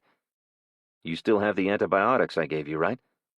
Yeah, and I should still have some in my bloodstream from that shot the medic gave me, right? I don't know, maybe. It might help, but you'll need to take some for the next week or so, I'd imagine. Now is not the time to get a second infection. Your body is still fighting the one from your burn. We are a mess, aren't we? We're going to roll up to your sister's looking like hell. I can't wait to get to Aunt Savannah's. I'm diving in the pond first thing. I'm tired of all this sweat on my body, Caden said. While Isabella headed straight for the bathroom, Will grabbed the trash bag filled with the pharmacy's medicine and supplies. By the time she returned, he'd laid out the gauze and bandages they'd need. She'd changed clothes, combed her hair, and pulled it into a messy bun on the top of her head. Will stared at her. He couldn't take his eyes off her. She'd been nearly burned to death in her car, shot at, survived a hurricane, had a building blown up around her, and she could still stand there looking radiantly beautiful. Isabella's face flushed. He'd embarrassed her by staring. Dad! Caden had said something, but he hadn't heard him. Will turned to him. These are all amoxicillin. How do you know? Will said, taking a bottle from him. It says so on the capsule. He handed one to his dad. Will turned it over. Amox 500, Will said. There's got to be at least 500 in this bottle, and I've found 5 bottles so far. Relief washed over Will. It would buy them some time. His first order of business after getting to Savannah's would be tracking down Dr. Guidry. Savannah would likely want to treat Isabella's wounds with some of her homemade concoctions, and he didn't have a problem with that, but Isabella needed a doctor to close that wound, pure and simple. He hoped to convince the old guy to stay with them on Savannah's farm. The way things were looking, he'd have plenty of work. I'll head out in the morning and see about rounding up a vehicle, Will said. If I find one, we could be at Savannah's by lunchtime. Oh my gosh, I can't wait to have a fresh salad from her greenhouse. I'm dying for a tomato, Caden said, licking his lips. That would be nice. I'm looking forward to ham and eggs with a glass of goat's milk, Will said. Will you two stop? I'm freaking starving, but I'm sick of canned soup already. Just wait until you try my Aunt Savannah's gumbo. It's the best. Isabella's gaze dropped to the floor. Caden frowned. I'm sorry. A single tear slipped over her eyelid and spilled onto her cheek. Kevin didn't really care for Cajun food. He just ate it so as not to offend the band. I adore it. I'm looking forward to meeting your aunt and cousins, and I would kill for a salad right now. Will wanted so much to believe that they could find a somewhat normal life at Savannah's. She had everything necessary to feed them long term. What they couldn't grow, he could hunt or catch. It would be good for Caden to be with family. They should have moved back there a long time ago. He stopped himself before he could start recounting all his regrets. He would choose to be positive and focus on the future. They were strong and determined. He would do whatever was necessary to make sure Caden had the best life possible, even in this apocalypse, and he was more and more convinced that Isabella would, too. Let's get that wound taken care of and then get some rest. Tomorrow, we start our big adventure to Cajun country. By Sean Compton. Prologue. It was windy. It was noisy. And analyst Rachel Stevens could smell the fuel as the vintage, propeller-driven, two-seater T-6 Texan airplane climbed to 20,000 feet and headed toward Killeen, Texas. The pilot, 75-year-old Ernest Elliott of Crosby, Texas, had over 7,000 hours of experience flying the thing, or so he kept saying every time she asked if it were safe. She'd thought she hated flying in a 747, but this was like being strapped to the outside of the space shuttle and launched into space. If the nation's fate had not been at stake, she would have walked to Fort Hood before getting in the ancient machine. Stevens wanted to kiss the ground when they landed safely at Fort Hood. Armed escorts met her, and she was whisked away to meet with the base commander, Major General Brian Waltrip. The Central Texas Army base was a buzz of activity. with joint light tactical vehicle trucks lined up heading somewhere. From what Stevens had learned, the Grey Wolf Brigade and 1st Cavalry Division had been undergoing huge modernization efforts in recent years. They looked to be mobilizing, ready to take the fight to the enemy. It was an encouraging sign after what she'd witnessed firsthand down in Houston. They escorted Stevens through a maze of hallways to a secure room at the end of a long corridor. The sensitive compartmented information facility looked much like the one at Ellington. She waited in the skiff for at least an hour before the base commander appeared. He asked for his aide to wait outside. I'm sorry to keep you waiting, Analyst Stevens. As you can imagine, we've been quite busy. Waltrip took a seat across from her, leaned forward, and interlaced his fingers. Tell me what you got there. Stevens gave him a brief background on the investigation her team had been conducting into Chinese illegally crossing the border with the Mexican drug cartel's aid. Only a minute into her briefing, Waltrip began tapping his index finger on the table. He was getting impatient, so she skipped the rest and opened the laptop. She typed in her login and password, pulled up the encrypted file, typed the password, and turned the computer around to face him. He leaned in and studied the screen. His eyes met hers. What am I looking at? Names, dates, locations. How did you get this? A Chinese double agent. It's legit. We've confirmed it. The commander at Ellington sent troopers to 12 of the locations indicated here, and all had already been targeted. Pipelines, roads, refineries. Waltrip held up one hand. He stood and walked to the door, opened it, and spoke to the soldier on the other side. Your counterparts will be here in 5 minutes. I need to inform Southcom we finally have something actionable. You're in contact with Southern Command? He hesitated. Through the 4th Fleet, he said as he exited the skiff and shut the door behind him. Minutes later, the door opened. Stevens stood. I heard you were down in Honduras, Brad Smith said as he closed the door and approached her. It shocked Stevens to see Smith in Texas, as the last she knew, he'd been in London. He held his arms open as if to give her a hug. She took a step back and held out her hand. She'd called off their relationship, and they hadn't spoken for over 9 months. He was going to act like nothing had happened. She wasn't. I was, for a while. I've been in Houston for the last 3 months following the money. Waltrip's aide said you've got something there, he said, pointing to the computer. This was it. He was going to move right in and take over. He'd take the credit, of course. At first I thought it was a decoy, something to throw us off, but it checked out. They've already hit several of the targets on this list. Ellington was hit, overrun with insurgents. Smith reached up and lightly touched her forehead. Was that where you got that? Stevens ran a finger across her forehead, just above the brow. It was sticky. I had a building blow up around me. He smiled. I'm glad you made it out. She sensed she was giving into his charms, but pulled back. She wouldn't let him get to her, not again. She reminded herself why she'd called it off. How's Victoria? She asked. His smile faded. Fine, as far as I know. She's in London. She pitied him, momentarily. She would be a wreck if she had a significant other and a newborn child that far away at a time like this. Show me, Smith said, pointing to the laptop. Let's see if we can put a stop to their little plan. They spent an hour going over every piece of information contained on the flash drive that Kim Yang had stolen from her Chinese handler. It was like old times. They bounced ideas off one another and even laughed occasionally. Soon they were joined by Chinese interpreters and several other analysts in the tiny skiff. Stevens grew increasingly claustrophobic. As they discussed what they'd learned, her face flushed and her pulse rate increased. She was feeling lightheaded and wondered when was the last time she ate.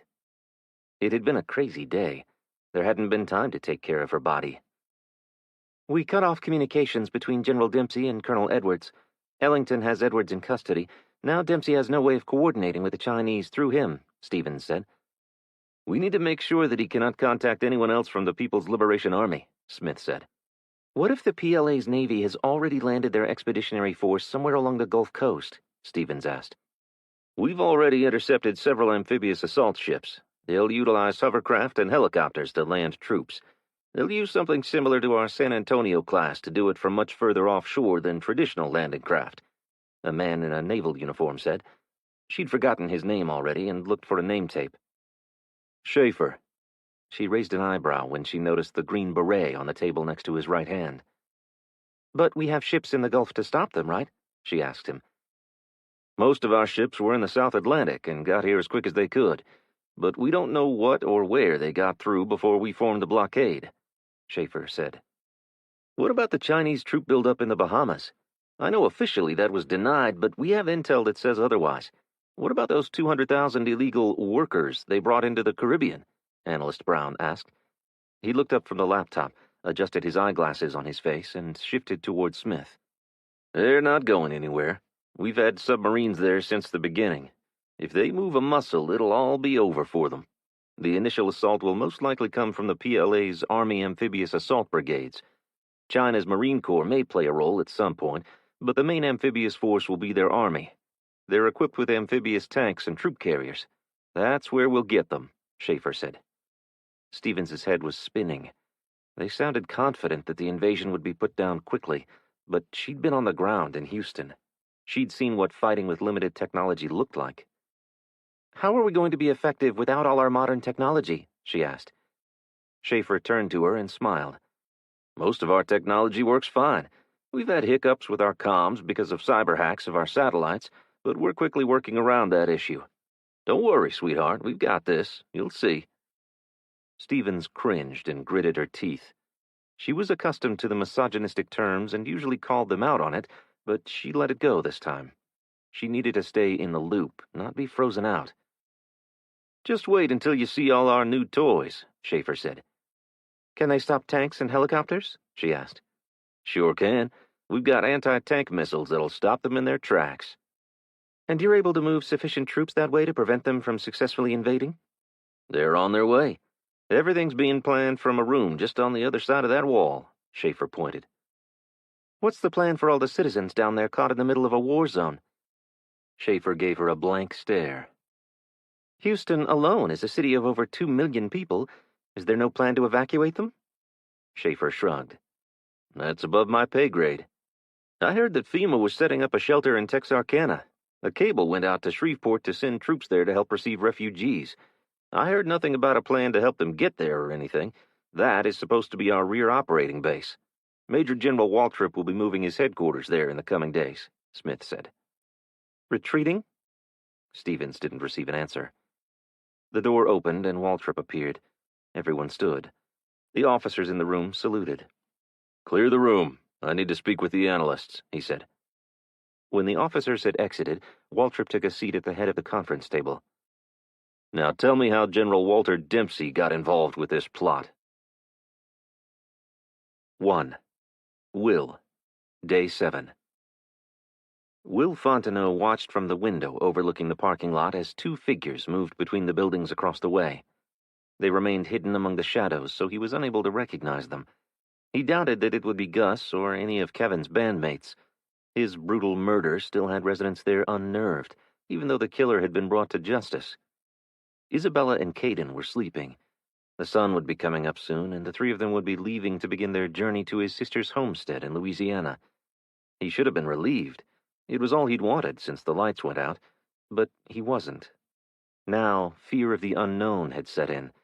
He had no idea what to expect out there on the road. People were his greatest fear. He'd seen what they were capable of now that law enforcement wasn't there to protect the citizens. A scream sounded from across the way. It was a female voice. Will had thought the only females still in the apartment complex were located in Isabella's building. Will raised his rifle and moved to get a better look, but all he saw was darkness. He waited and listened. A moment later, the shadowy figures of two men ran from a ground-floor apartment and headed toward the street. Will debated with himself. Should he go see if the woman was all right? He glanced toward the bedrooms. He couldn't leave Isabella and Caden sleeping and defenseless. Going out there alone wasn't smart either. The incident only went to show him how difficult it was going to be out there. They would have to have one person awake and guarding their location at all times. He and Isabella would need to sleep in shifts, which would mean none of them would be getting enough rest. There were moments when he considered whether staying put was a better plan. At least they had a defendable position. That's fear talking, he reminded himself. It wasn't sustainable. Eventually they'd need to leave to find food. They'd already been competing with all the other hungry and desperate people for the scant resources still available in the city. For that reason alone, going was their only option. I thought I heard someone scream, Isabella said. She pulled a thin purple robe over her slim frame and joined Will by the window. From there, Will pointed. I saw 2 people running from that downstairs apartment. That's supposed to be vacant. You checked it when... She stopped herself. He and Gus had checked that apartment and all the others in that building when they'd searched for Kevin's killer. But that didn't mean that someone hadn't taken up residence there since then. There would be thousands, maybe hundreds of thousands of displaced residents seeking shelter around Houston. The security gate that once separated and somewhat protected the apartment complex from outsiders no longer worked. Anyone could just walk up and move on in. It was empty. That whole building was unoccupied. People could have moved in while we were gone, though. She stretched her arms above her head and yawned. Will could barely make out her face in the moonlight coming through the open window. What time is it? She asked. No idea. Has to be close to sunrise. See the hint of light on the horizon? She leaned close to the window. He could smell the fragrance of her shampoo and recalled their kiss the day before. He'd just pulled her from the rubble of the Flight Museum. They'd been in a fierce battle with Chinese insurgents, and Isabella had just learned that Agent Bentley had been killed in the fight. She'd been distraught. He was trying his best to comfort her. She may not even remember the kiss. She may not remember, but he couldn't forget it. He had qualms of conscience about it now. It was too soon, for both of them. He was still grieving the death of his wife, and Isabella had just lost her boyfriend. The timing was awful. It would never work between them. Guilt resurfaced. He was sick of the feeling. I think I'm going to get dressed and then make some coffee. She touched his shoulder. His heart rate sped up. We're still heading out at first light? She asked. Yeah, if you think you're up to it. I don't think we should wait. I'm hoping we can come across some form of transportation. I think bicycles are still our best bet until we can find something better. Even though you can't pedal, I could push you, and we could put our supplies on another for Caden to push. I don't want you to have to push me on a bike. I'll be okay. I can walk. We could put supplies on both bikes and carry twice the stuff, Isabella suggested. After seeing the gash in her leg the day before, he knew she was lying, but they could start out, and she'd soon realize she was slowing them down by not getting on the bike. He'd make sure to load them in a way that she could still ride when she chose to. By the time Isabella and Caden were up and ready, Will had all their supplies loaded into backpacks or trash bags and sitting by the door. Lieutenant Sharp had instructed the soldiers to return the gear they'd taken from him, but all he'd received was his empty rifle. He'd carry it, in hopes that he might come across ammunition for it somewhere. Going out there without a weapon was crazy, but he didn't have any other option. Isabella's hair was pulled back and stuffed inside a ball cap. She wore an oversized t-shirt, baggy jeans, and Timberland-style boots. Will did a double-take. She looked like a dude. Is that a 5 o'clock shadow on your cheeks? Will leaned in to get a closer look. Her previously feminine eyebrows now appeared bushy and unkempt. It's amazing what you can do with an eyebrow pencil. Why? Women were targets for all sorts of perverts before all this lawlessness. I don't want to stand out as weak. From a distance, someone will think we're just 3 dudes. It might deter trouble. At least that's the hope. The corners of Will's mouth tilted up in a weak smile. It could work, I guess. He doubted it would fool anyone up close, though he hoped to avoid people in general as much as possible. I think you look good as a guy, Caden said. Isabella laughed. Thanks, I think. Caden pointed at her legs. You still walk like a girl. Oh, yeah. Should I walk like this? Isabella stood with her legs squared with her shoulders and moved like a bow-legged cowboy from a spaghetti western. Caden chuckled. No, definitely do not walk like that. I'm with Caden. You walk like that and you'll attract attention for sure, Will said, throwing a backpack over his shoulder. He pulled open the door and came face to face with Gus. Well, hello, Gus said. We came to see if you guys were heading out anytime soon. Jazz stood beside him. She was not disguised as a man. In fact, there'd be no mistaking her for a dude in her tight shorts and tank top. A small baby bump was barely visible. If he hadn't known she was pregnant, he might not have even noticed. At least she was wearing running shoes. No doubt, within 5 minutes outside, she'd regret not covering up every inch of her skin. The mosquitoes after a hurricane were relentless. We're heading out now. I was going to see if I could locate that bike you told me about, and we'll see if we can find a couple more on our way, Will said. Jazz's face lit up. How about a ride in a car? You found a running car? Isabella asked. We did. Well, a crew cab pickup truck. It's old and beat up, but it will fit all our stuff and still have room for the three of you. Isabella turned to Will. Her eyes were brighter than he'd ever seen them. Did you hear that? I don't have to walk around like a dude and worry about getting attacked by perverts. Where did you say you were going? Will said. He didn't want to burst her bubble, but if they weren't heading in the same direction, it wouldn't work. My mom lives in Liberty, Jazz said. See, Will, that's sort of on the way to Louisiana, Isabella said. It was 40 miles north of Interstate 10. They'd have to take US 90 into Louisiana. It wasn't a deal-breaker, since they'd be traveling by vehicle, at least to Liberty, but he wasn't sure. We thought the Crosby Freeway would be their best road to take. It likely had less traffic on it when the event happened, Gus said. The more Will thought about it, the more he agreed. He just wasn't as familiar with that route. He'd selected places along I-10 that they could stop and rest and maybe find supplies. He'd be blindly taking another way. You can have the truck after we reach my mom's, Jazz said. Gus's head whipped around, a look of surprise filling his face. She smiled, and his features softened. Yeah, you can take the truck. It'll be safer, he said, casting a glance at Caden. A smile crossed Will's face. Things were looking up. In a few hours, they'd be rolling into Vincent, Louisiana. He hoped Savannah had something hot and spicy cooking. He was dying for gumbo and boudin. 2. Isabella, Day 7. Isabella found it challenging to do anything with her left hand in a splint and her right forearm sore from second-degree burns. Getting dressed had taken far longer than normal, and applying the makeup to disguise herself was painful. She hadn't been at all looking forward to walking all the way to Louisiana, so when Jazz and Gus showed up offering them a ride, she'd been beyond thrilled. Isabella made one last sweep of her apartment while Will and Caden carried their supplies down to the truck. She stared at the framed photos of her family lined up on top of her chest of drawers, running a finger across a black-and-white photo of her mother when she was Isabella's age. She'd been beautiful and lively. Tears welled in Isabella's eyes and spilled down her cheeks. Would she ever see her parents again?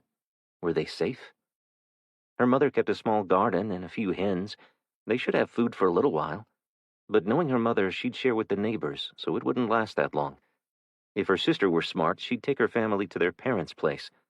Oklahoma City was no Houston, but by now, people there would be desperate enough to be dangerous. The small town of Chickasha, Oklahoma, where Isabella was raised, was filled with friendly and generous people. They always knew their neighbors and often ate with them following church on Sundays. It had been such a shock to her when she'd moved to Houston and people were so standoffish. It had taken her a while to adjust and not have her feelings hurt when people didn't respond to her friendly greetings. Soon she learned that people who lived in cities the size of Houston just weren't as trusting of strangers as she was. She picked up her nephew's baby picture.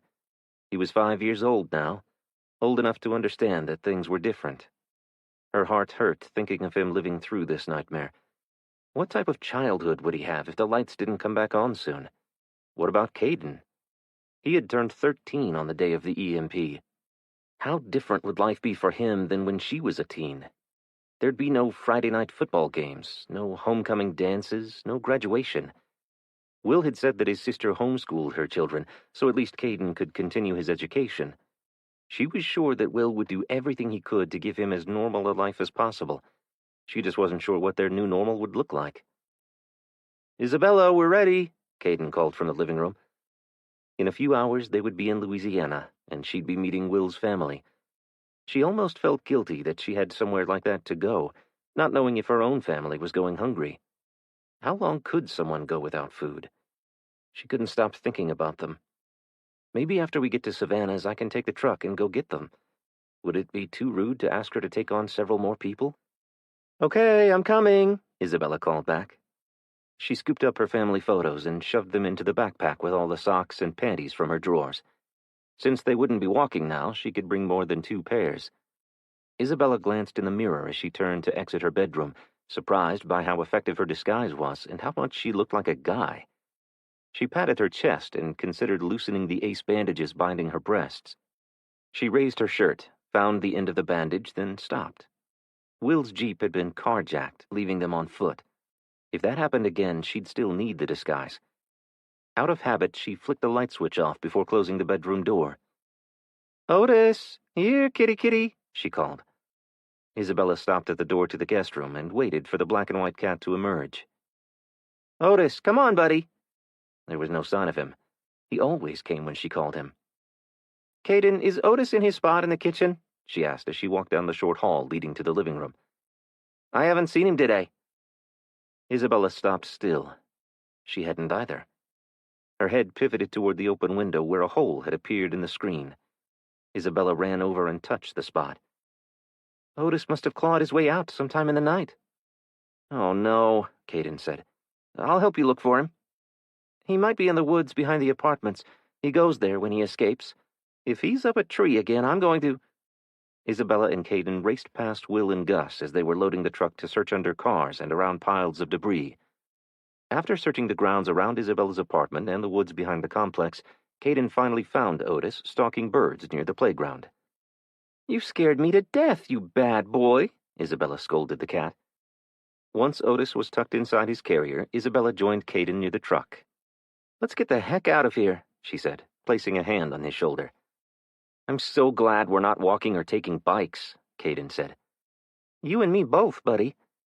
We could actually be there by lunch. I bet Aunt Savannah has bread baking right now.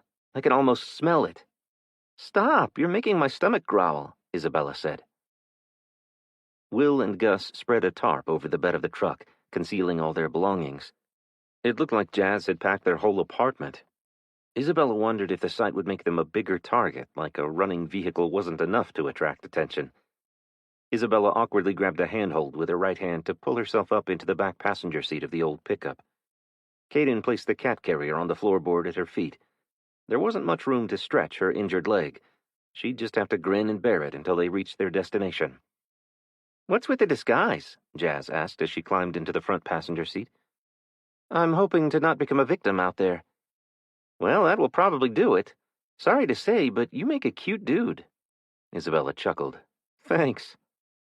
Caden walked around and climbed into the middle seat next to Isabella.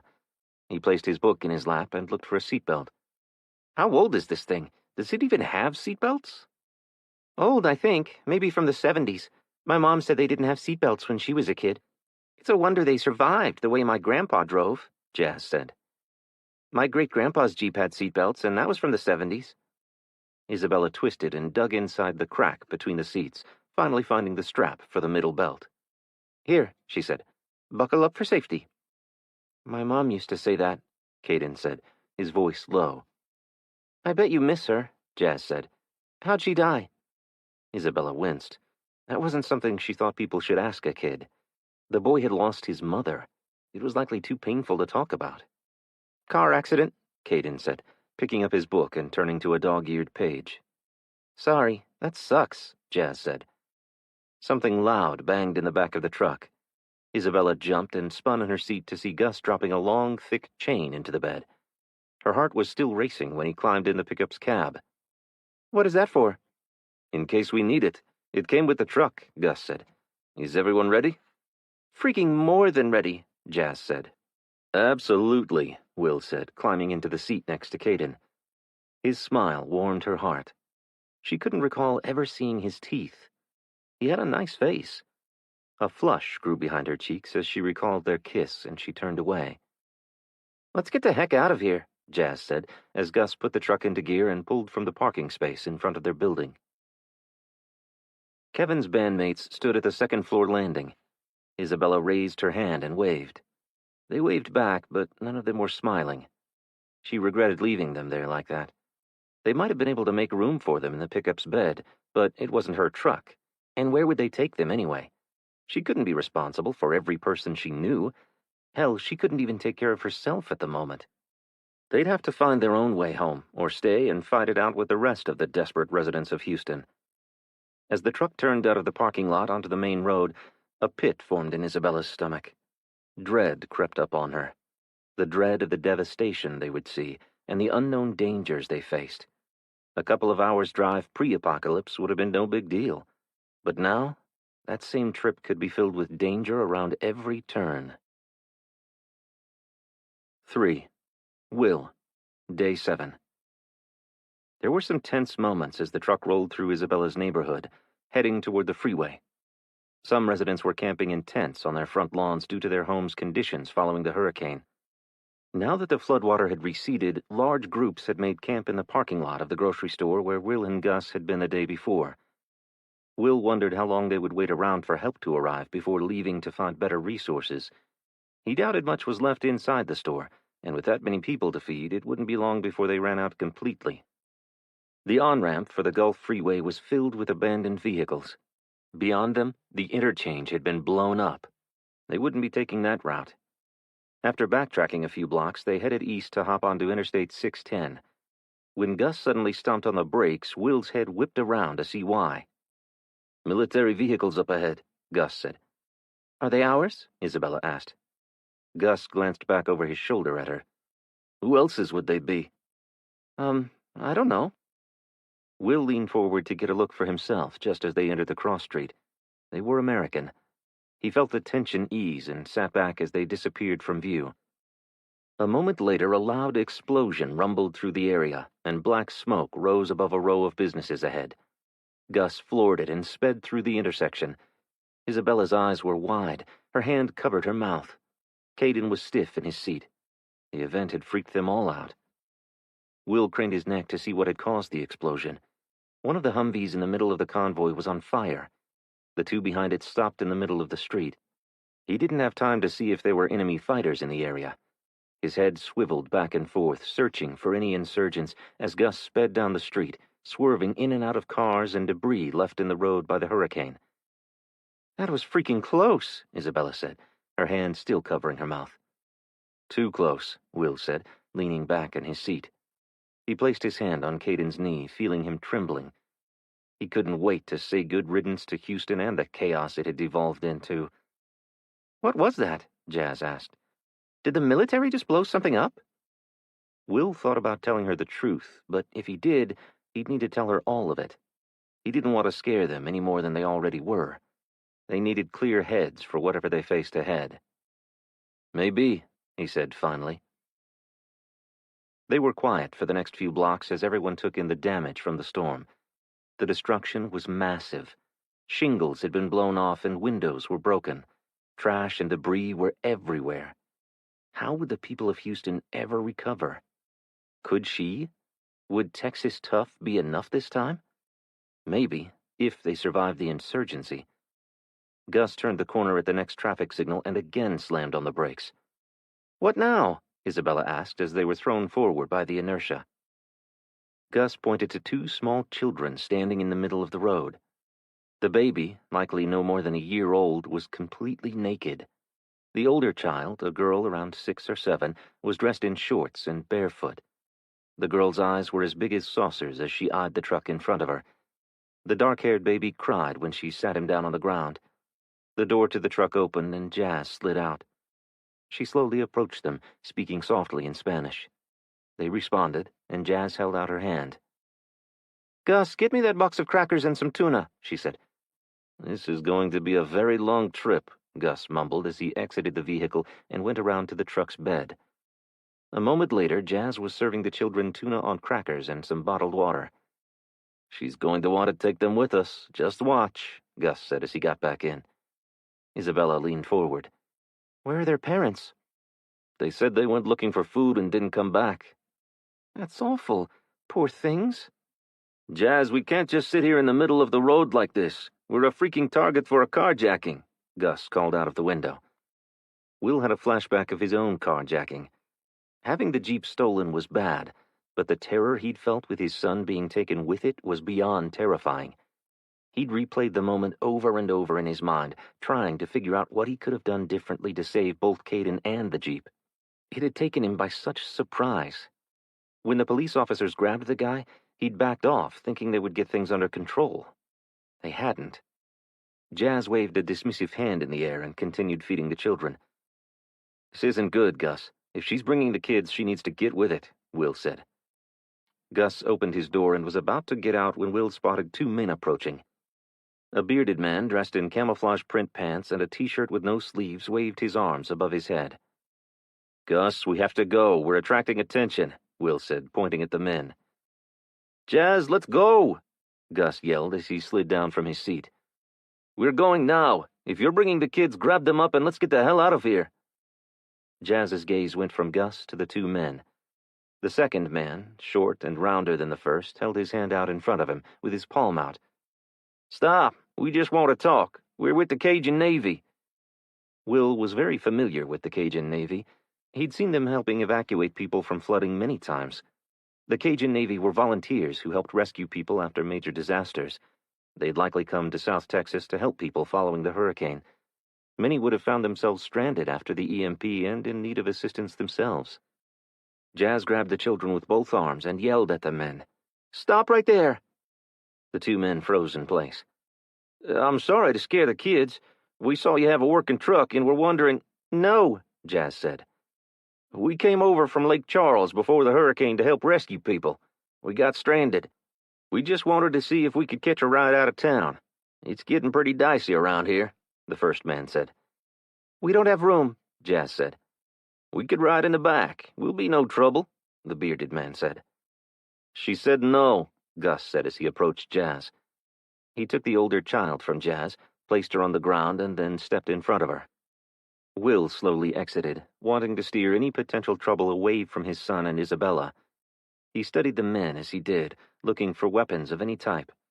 None were visible from the front, but that didn't mean they didn't have pistols stuffed behind their backs. Gus, Jazz, just get in the truck, Will said, pulling his empty rifle from the pickup's footwell. He didn't point it at the men, but he didn't have to. As soon as they saw him approach with it, they immediately started backing away. Just drop that rifle on the ground and back away, Will heard someone call out behind him. Jazz spun. Her mouth dropped open and her eyes widened. Will knew he likely had a weapon pointed at his back and had better comply, so he slowly lowered the AR-15 to the ground. Before he could straighten, the man in camo pants whipped a pistol from his waistband and fired. Will dove toward the front of the truck as Gus and Jazz scrambled to find cover behind a nearby sedan. The firing continued for only a few more seconds before whoever had approached Will from behind had fled. The two men ran over and helped Jazz and Gus to their feet. The little girl had scraped her knee on the pavement as they fell and was crying. The baby was wailing loudly. The man scooped the girl up while the second man pulled a medical kit from a backpack. He held the spray can over her knee. It's okay. It's just a little cold, but it will stop the pain, the man said as he sprayed antiseptic onto her scrape. Thanks, Jazz said, taking a Band-Aid from the man. They would have taken your truck. You can't stop around here, the shorter man said. We found these kids in the middle of the road, Jazz said. Been lots of orphans running around the last few days, the man said. I'm not sure how we'd go about finding their parents, Isabella said. Doubt you can. The Catholic Church is taking in orphans. You can drop them off there. People know to look for missing family members there, Camo Pants Guy said. Jazz glanced up at Gus. It's the best thing for them, Jess. It's the only hope there is for them to be reunited with their parents. Her gaze bounced from Gus to the children. Will couldn't imagine why their parents had abandoned them, but Gus was right. It was their only hope of being reunited with family. All right, I guess. She shifted the baby to her other hip and stared down the street. Where's the church? Will wasn't all that comfortable with the two men riding in the truck's bed. They had saved his life and likely saved them from having the truck stolen, but could he really trust them? The whole incident only made Will more determined to find either ammunition for his AR-15 or some other weapon. It was just too dangerous without one. Camo Guy tapped on the truck's back glass. There, turn here. We should go the rest of the way on foot. Gus pulled the truck into a high school parking lot and shut off the engine. We'll be back in 5 minutes, Gus said. He glared at the two men in the back as he pocketed the keys. Be safe, Isabella called after them. Will stepped out of the truck and scanned the surrounding area. It was devoid of the cars that, on a normal school day, would have filled the parking lot. He thought of all the young lives that had suddenly been thrust into life-and-death situations like the ones they'd faced over the last week. Will was ready to put all that behind him and settle into life at Savannah's. He wasn't naive. He knew it wouldn't be easy there either, but at least they wouldn't have people putting guns in their faces every day. Caden, stay in the truck. I'm going to step over there and check out the side of the building and make sure no one is lurking about, Will said, pointing to the front of the school. We'll check out the other side, the camo guy said. Tanner, you keep an eye on the road. You sure you want to split up, Monty? Tanner asked. Monty laughed. You scared? There was a familiarity about the men. They reminded Will of his uncles and cousins. He still wasn't ready to let his guard down with them, but they seemed like they knew what they were doing. I'm not scared. I thought you might be, Tanner said as he turned his back on them to eye the road. Will glanced back and forth between the truck and the east side of the block building. He wasn't sure what he'd do if he found anyone loitering about, but he didn't want any more surprises. Debris was piled 2 feet high around the building. The floodwater had shoved a car up against the air conditioning units. Will's boots stuck in the 6 inches of muck covering the parking lot. He wasn't sure he'd ever get used to the stagnant water smell. Would breathing the air cause them long-term health issues? If so, what would life be like without quality health care? Short, he decided. A thought dawned on him. Did school libraries have physical books these days? Would they have any medical books? He doubted it, but if they found any, they'd be valuable to have, as they might be able to tell them what pills were in the prescription bottles they'd taken from the pharmacy. The east side of the building was clear. No one lurked in the shadows or around the entrance, so Will slowly and carefully made his way back across the muddy parking lot toward the truck. Tanner stood near the road, scanning right and then left. Monty was nowhere to be seen. I hope Gus and Jazz aren't gone long. This place looks sketchy. Will wasn't sure what Isabella was referring to. With all the destruction and debris, everywhere looked sketchy to him. This area wasn't the greatest before the storm, she said. They shouldn't be very long. I'm sure Gus wants to get on the road to his mother-in-law's. Suddenly, Will heard yelling, and a moment later Monty came running across the parking lot. He slid twice and righted himself, looking over his shoulder as he did. Will stepped away from the truck to see what had him spooked. Monty reached the truck just as a group of teenage girls ran from the side of the building, each with a baseball bat in their hands. They were yelling something at him in Spanish. We've got to go, Monty said, running around to the driver's side of the pickup. No, we're not leaving Gus and Jazz, Will said. What the hell are they so mad about? I don't know. I don't speak Spanish, Monty said. They're calling him a pervert, Isabella said. The girls all appeared to be under the age of 14. Why were they out on the streets all alone? Didn't they understand how dangerous it was now? They got Tent City set up in the quad, Monty said. They got a shit ton of canned food stacked up back there. I bet they took it from the cafeteria or something, Monty said. The girls kept coming, shouting and waving the bats. Isabella, can you tell them we aren't here to take anything from them? We're just waiting for friends? Will asked. Isabella opened the truck door and poked her head out. She spoke to the girls, calmly at first, and then she stepped out of the vehicle flailing her arms and speaking fast. Will wished he understood what she was saying. He wasn't sure what he should do. He didn't want to have to defend himself against teenage girls. Tanner suddenly appeared at his side. They've attracted attention, he said, pointing toward the road. 4. Savannah, Day 7. Jason looked like he hadn't slept in a week. Likely because he hadn't. Savannah hadn't either. Dark circles ringed his dark brown eyes. He needed a shave, and he wore the same rumpled, unwashed clothes he'd worn the day before. He wiped the perspiration from his brow with the bandana he kept in the back pocket of his jeans. His muscular arms glistened with sweat in the early morning sun. It was sure to be another scorching hot South Louisiana day. From her window over the kitchen sink, she watched as he laid rifle parts out on the picnic table and set about cleaning them in preparation for what might be a battle between their group and Jason's family members. He had to be torn up inside. The men they'd be going up against were his brother and cousin, after all. Savannah poured Jason a mug of coffee, slid on a pair of bedroom slippers, and headed outside. Thanks, he said, as she placed the mug beside him on the picnic table. I can't believe how dirty these rifles are. She didn't want to make small talk or beat around the bush. Not with Jason. She needed him to know that she didn't expect him to go to war with his family. You don't have to do this, you know.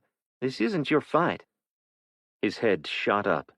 His gaze bore into her. She saw his jaw twitch and realized what she'd said had done the opposite of what she'd intended. Jason got to his feet. "You want me to go?" Her eyes grew wide and she moved back a step. "No, not at all. I just don't want you to feel like I expect you to go to war with your brother." His shoulders relaxed. The deep grooves in his forehead flattened. He looked past her toward the house. An awkward silence fell between them as Savannah waited for him to respond. He swallowed hard and turned to her. "I'm not going to let anything happen to those 4 kids." Tears stung Savannah's eyes. Their father couldn't care less about them, yet Jason was willing to take on his own family to keep them safe. She'd felt so alone all these years while taking on the role of both parents. Not having family she was close to nearby made it even harder. She'd almost convinced herself that she didn't need anyone's help, and she'd been doing pretty well before all this. But she was in over her head now, and she knew it. It terrified her. She hated feeling so helpless. "I appreciate that so much. I can't even put it into words. I'm sorry that I said it wasn't your fight. I didn't mean to imply that you didn't care about the kids. I know you do. I see it in the way you've taken Carson under your wing and taught him all the things he needs to know to become a man, something his father should be doing, and in the patient way you handle Kylie's temper tantrums. I've noticed, and I'm sorry that I haven't always let you know how grateful I am." Jason slowly lowered himself back onto his chair, picked up a rifle barrel and a white cloth, and continued to clean the weapon. "They're good kids. They deserve to grow up and have a great life." Savannah looked away as tears spilled onto her cheeks. The relief in knowing she wasn't alone, that she had someone willing to step up and help her protect her children, was overwhelming beyond words. It gave her hope that they might have a chance of making a life worth living for them. "I'm going to gather the eggs. You want to wash up and give me a hand with breakfast?" she said. "I should finish this first. Wouldn't be good to have gun parts lying all about if those hogs of yours decide to come tearing through here again." Savannah wondered if it might be time to make sausage and bacon out of the adventurous animals. No matter what she tried, they still found ways to escape their pen. "All right, it'll be ready in about an hour. If you aren't finished by then, I'll set you a plate on the back of the stove." Jason smiled. "I'll be finished." Savannah walked past the solar panels her grandfather had set up several years before to operate the water pump and a few lights. She'd installed a larger array out in the back to power a small refrigerator and water heater. She was grateful for them. They were much better off than most. She was acutely aware of that fact as she lowered the door to the hens' nest boxes and gathered a dozen eggs. When winter approached and the days grew shorter, the hens would lay fewer eggs, and the fresh produce from the garden would be gone. She'd need to put in a winter garden in the greenhouse, or they'd be restricted solely to the food she'd canned or dehydrated. "Mom!" her 4-year-old called from the house. His tone said something was wrong. She picked up the egg basket and quickly rounded the chicken coop. "What, Keegan, what's the matter?" "Someone's coming across the back pasture." Jason came into view. He picked up a barefoot Keegan and ran with him toward the house. Savannah dropped the basket of eggs and ran after them, cursing herself for not carrying her rifle and wearing only her slippers. Before she even reached the driveway separating the house from the barn, Jason had run inside and retrieved her rifle. He handed it to her as she reached his position at the back corner of the house. "Halt right there," Jason shouted. The man stopped in his tracks. His hands flew into the air. Around his neck hung a rifle on a 2-point sling. "What do you want?" Jason asked. "I'm your neighbor. My family's property abuts your southern border." "That's not Mr. Herbert, Jason. Herbert is 70 years old." "What's your name?" Jason asked, stepping 1 foot toward the man. "Blake Richards. Frank Herbert is my father-in-law. We came to stay with him till this mess passes." "Does Mr. Herbert even have a daughter?" Jason whispered. 2. They live up north somewhere, though." "What's their names?" Savannah thought for a moment. She only ever heard them called by their rank of oldest or youngest. "Renee and Misty," Kendra said as she crept up behind them. Savannah spun on her heel and jabbed a finger toward the door. "Get your butt back inside. You're supposed to be protecting your siblings." Kendra's eyes grew wide as if Savannah had slapped her. "What's going on?" Savannah wasn't usually so curt with her children, but the stranger in their field had her troubled. "I'm sorry," Savannah said softly. Please go inside and make sure your brothers and sister don't come out. Why? What's wrong? There's a stranger in the pasture, Jason said. Should I get my rifle? Kendra said, turning toward the door. No, Savannah snapped. Get your pistol. Put your holster on and keep it concealed from the others. I don't want to scare them.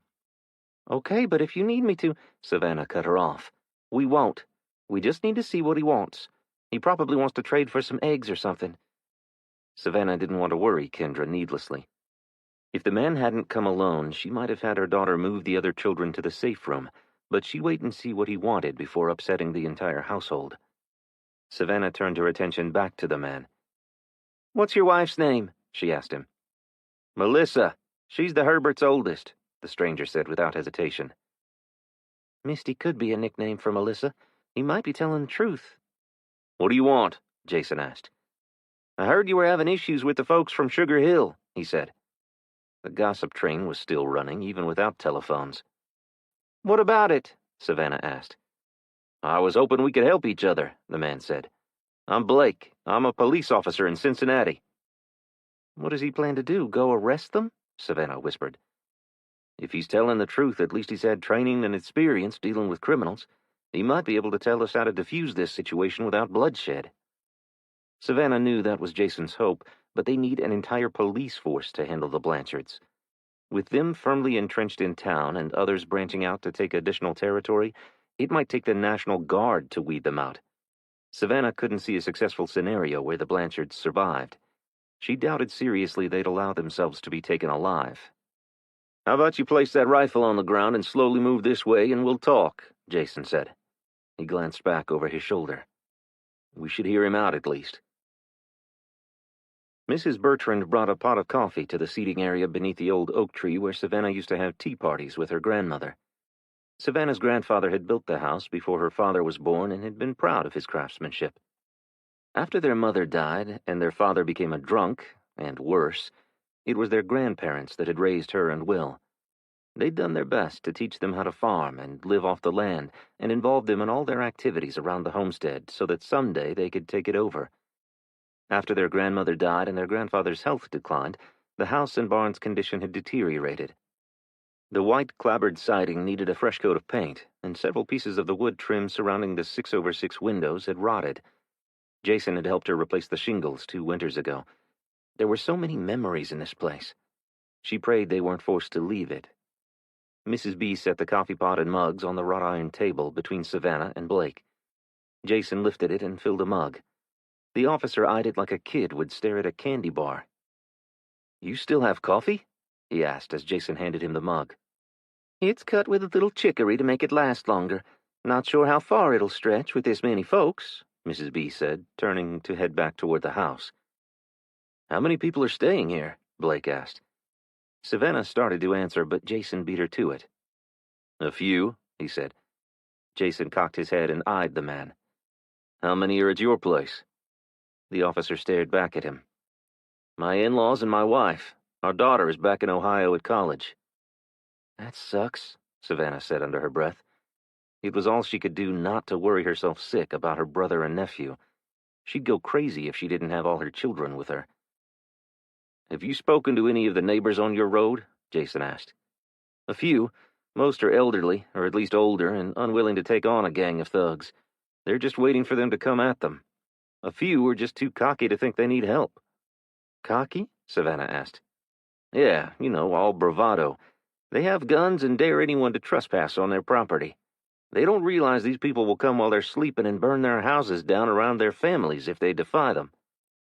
He knew what kind of people they were dealing with. He'd probably dealt with the likes many times as an officer of the law, but they didn't have a police force behind them. Their tactics had to be different. Even Savannah knew that. You can't just go try to arrest them, right? She asked. Blake kept his dark brown eyes steady on hers. No, ma'am, we can't. Well, then, what do you propose we do to stop them from raiding and killing folks? Jason asked. Band together. There's strength in numbers. We need to circle the wagons like in the old Wild West days. We tried to get folks to help us set up barriers and guard them, but they're too scared. You have to make your perimeter as small as you can. Instead of blocking off the intersections, cordon off a few farms. Once you have your families and friends within a secure area, I'd start picking off those thugs one by one. When you've reduced their ranks, you go for the leader." "Just ride up in there and shoot it out with him?" Savannah asked, shock evident in her tone. He shook his head and leaned back in his chair. He stared out over the herb garden as he answered her. "No, you send in a sniper to take him out." "Sniper?" Jason asked. "Yeah, we'll get right on the phone and get one out here." Jason was being sarcastic, but Savannah doubted the man would suggest such a thing if it weren't a viable option. "Are you a sniper?" Savannah asked. The corners of the man's mouth tugged up. "I just need ammunition," he said, nodding his head to his rifle still on the ground in her field. Savannah's gaze shifted to Jason. Until that moment, killing his brother had seemed theoretical. Blake had no way of knowing the people he was talking so casually about taking out were Jason's family members. Her heart broke for him. No matter how evil they were still blood. And in southwest Louisiana, blood was everything. It must go against his DNA to turn on them. She searched his face, but he avoided her gaze. What an awful position he was in. She wondered if she should tell Blake or let Jason do it. Would it matter? For all their sakes, she hoped not. 5. Will. Day 7. "There's Gus and Jazz," Caden yelled above the shouting. "We need to get the hell out of here," Tanner said. Will's eyes never left the group of young men approaching them as he slid into the driver's seat. "Get in," Will said. Isabella was still hanging out of her door. Will turned the key and put the truck into gear. As he did, he prayed the wheels caught traction and they didn't get stuck in the muck. The wheels spun, struggling to grip the wet, muddy pavement. Will heard shouting between the two groups, but tried to remain focused on getting the pickup across the parking lot to get Gus and Jazz. Will's gaze bounced between the teen girls and the approaching men. They both turned their attention to the running vehicle. Two of the young girls jumped in front of the vehicle, waving their bats and yelling for Will to stop. He stomped on the brake to avoid hitting them, unable to believe what was happening. They hadn't made it but a couple of miles. Isabella screamed Will's name, and he turned to find a disfigured young man's face peering back at him through the open window. Scarface twitched the barrel of a small handgun. "Out of the truck," Scarface said. Will wanted to look to see where Tanner and Monty were. They had the pistols and were the only ones that could prevent the pickup from being taken. "I said get out," Scarface repeated. "Caden, stay put until I'm out," Will said, without taking his eyes off the man beside him. The back passenger door opened, and Isabella screamed. Caden shouted for someone to let her go. Scarface's attention turned to them. Will grabbed the handle and shoved with all his might, slamming the door into the distracted man and knocking him off balance. He pulled it back and shoved it into the man a second time, knocking him to the ground. Will was out of the truck in seconds, lunging for the guy. He needed that pistol. He had to get control of the situation before someone got hurt. The two young women raced over and jumped on Will's back as he and Scarface struggled for control of the weapon. Scarface somehow got his finger inside the trigger guard. Will forced his arm to the left with the barrel pointing over Will's shoulder. The gun went off. The weight of one of the girls lifted off his back as the other young woman began screaming. Gunshots rang out somewhere nearby. Will's heart raced. He was desperate to see where Caden and Isabella were. Who was doing the shooting? The man yanked hard, nearly tossing Will over his head. Will had to keep his focus on the gun. Scarface rolled left, trying to throw Will off balance. As he did, the man spread his legs, leaving himself wide open for Will's knee to his groin. Scarface doubled over in pain, and Will seized the opportunity to wrench the pistol from his hand. Will rolled to the right, landing face up, and grabbed the pistol in both hands. The man was still writhing on the ground, no longer an immediate threat. Will pushed himself backward with the heels of his boots and jumped to his feet. On the ground, inches from Scarface, was one of the teen girls. Her lifeless eyes stared up at the sky. Only a trace of blood oozed from the bullet wound in her forehead. The second girl looked up, tears streaking her cheeks. She screeched as she lunged for him. Will stumbled back, trying to put distance between them. He did not want to shoot a kid. Tanner appeared out of nowhere and clotheslined the girl. She bounced off his muscular arm and fell back on her butt, grabbing her throat. Gus ran up behind them and pounced on the girl. He yelled something in Spanish and rolled her over onto her side. Will's attention turned to searching for Caden and Isabella, and his eyes scanned the area behind the truck. There were people on the ground. Panic seized Will, and he ran around the vehicle, calling Caden's name. "Over here, Dad." A sigh of relief escaped his lips as his eyes focused on his son, standing beside Jazz and Isabella near a short row of hedges that lined the street. Looking through the front sights of his newly found pistol, Will turned and took in the parking lot, making sure they'd taken care of all the threats. On the passenger side of the truck, Monty stood over two men who were face down on the pavement. 4 men were lifeless behind the vehicle. All others had fled. "We need to go before they come back with friends," Will yelled, gesturing with his hand for Caden and Isabella to get to the truck. "What about these 4? Gus asked as he rounded the back of the pickup. The teen girl was thrashing about, trying to dislodge his grip on her arm. "I'll take care of them," a male voice called out. Will pivoted, searching for its source. Gus turned. "Are you sure, Father?" Will spotted the priest dressed in the traditional black cassock and white collar and lowered his pistol. The priest said something to the girl, and she hung her head. "I'll take responsibility for them. They're not bad kids, really. They just lack proper guidance." "If you say so," Gus said, releasing his grip on the girl. She twisted and backed away, throwing her head back. "I told you I ain't staying at the church, Father." 2 Hispanic men dressed in blue dickies and white T-shirts stepped out from behind the priest. Gang tattoos covered their arms, faces, and necks. One was tall and broad-shouldered. He carried himself with authority. The second was shorter and thinner. He scanned the street, leery of being out in the open. They walked toward Gus with their chests out and heads cocked slightly to one side, stopping next to the 2 kids on the ground. Monty stepped backward several feet and lowered the pistol halfway. "Get up," the broad-chested man barked. The men surprised Will by complying without complaint. The shorter man grabbed the girl's arm and shoved her toward the priest. She looked back as if to say something, but turned and casually began making her way across the parking lot. Gus gave the 2 men a slight nod as he eased around to the driver's side of the truck. "I'd walk if I were you. That truck is going to do nothing but get y'all killed," the larger man said. Will was beginning to think he was right. All it would do was attract unwanted attention. He'd been stupid to expect otherwise, but they were kind of stuck now. Isabella couldn't walk, and what were their chances of finding bikes close by?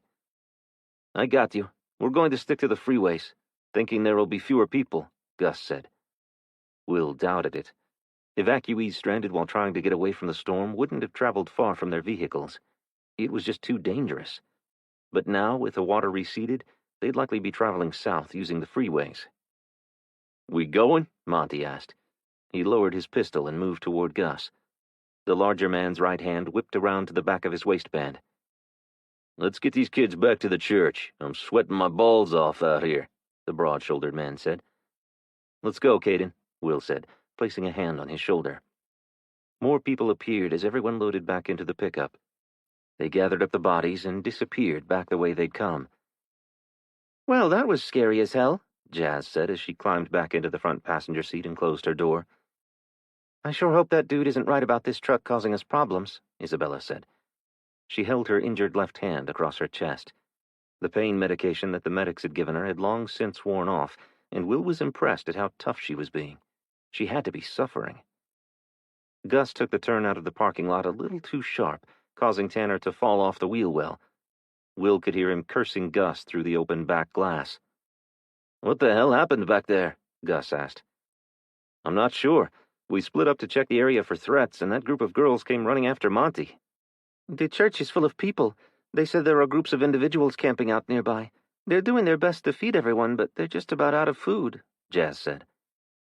"Monty said those girls had canned goods stacked up back there in the quad. I bet they took it from the school cafeteria," Will said. "I'm glad they didn't get the truck," Caden said. "Me too," Jazz said. "Hopefully we can avoid any more of that mess getting to my mom's." They hadn't traveled 2 blocks before that notion had been put to rest. A middle-aged man and his small son stepped out into the street and stared at the vehicle as it passed by them. The truck was attracting way too much attention. The noise of the engine seemed to carry through the neighborhoods. Will hoped it would be better on the freeways. Gus gripped the steering wheel tightly as they passed an apartment building where a few men and a woman were sitting on the hoods of cars. Each of them turned to face the street. One man slid down off the hood and took a step forward. Will glanced back. Tanner had his pistol pointed in the man's direction. "This isn't good," Will said, tightening his grip on the pistol he held pointed between his feet. "I see them," Gus said as he sped up before the man could have a chance to pull his own weapon. A small group of people stepped between two cars in front of the truck, and Gus swerved to avoid hitting them. He hit the gas, slinging mud into the air, and sped past them. The interstate was up ahead, and Gus focused on reaching the on-ramp without crashing into abandoned cars or getting the truck's tires slashed by metal debris. "I hope it isn't like this the whole way," Jazz said, pointing to the piles of twisted electric lines, pieces of wood, and chunks of what had once been someone's roof. "It will get better the farther north we go," Will said. The farther they traveled north, the less hurricane damage they'd encounter. At least that had been Will's experience. Without news reports, it was hard to tell what area had been hit the hardest. Will was concerned about all the dead cars on the freeways. Making their way through them might prove impossible. From what he'd seen, the roads had been packed with residents evacuating when the EMP struck. Many had simply run out of gas and abandoned their vehicles on the sides of the road before that. There might not even be passable shoulders on the interstate. They'd likely spend all their time pushing vehicles out of the way. The debris will probably lessen, but there could be more people. All the evacuees stranded by the EMP could still be hanging out by the freeways. They likely didn't travel far from the vehicles, Will said. Before they'd started their journey, Will had known it wouldn't be easy, but seeing firsthand how rough it would be had every muscle in his body on high alert. He rolled his shoulders, trying to ease the tension building in them. When they finally reached the on-ramp, Will was pleasantly surprised. Someone had already come along and pushed vehicles aside enough to clear the shoulder and right lane. Possibly the military had been through this way. It was likely too much to hope that they would have cleared the other freeways as well. If it was unobstructed all the way to the Crosby Freeway, they could make it to Liberty much faster. But if not, once they turned off of Interstate 610, at least there would be fewer cars to have to get past. Despite being anxious to get to their destination, Gus kept his speed low in order to rapidly respond should anything unexpected pop up in front of them.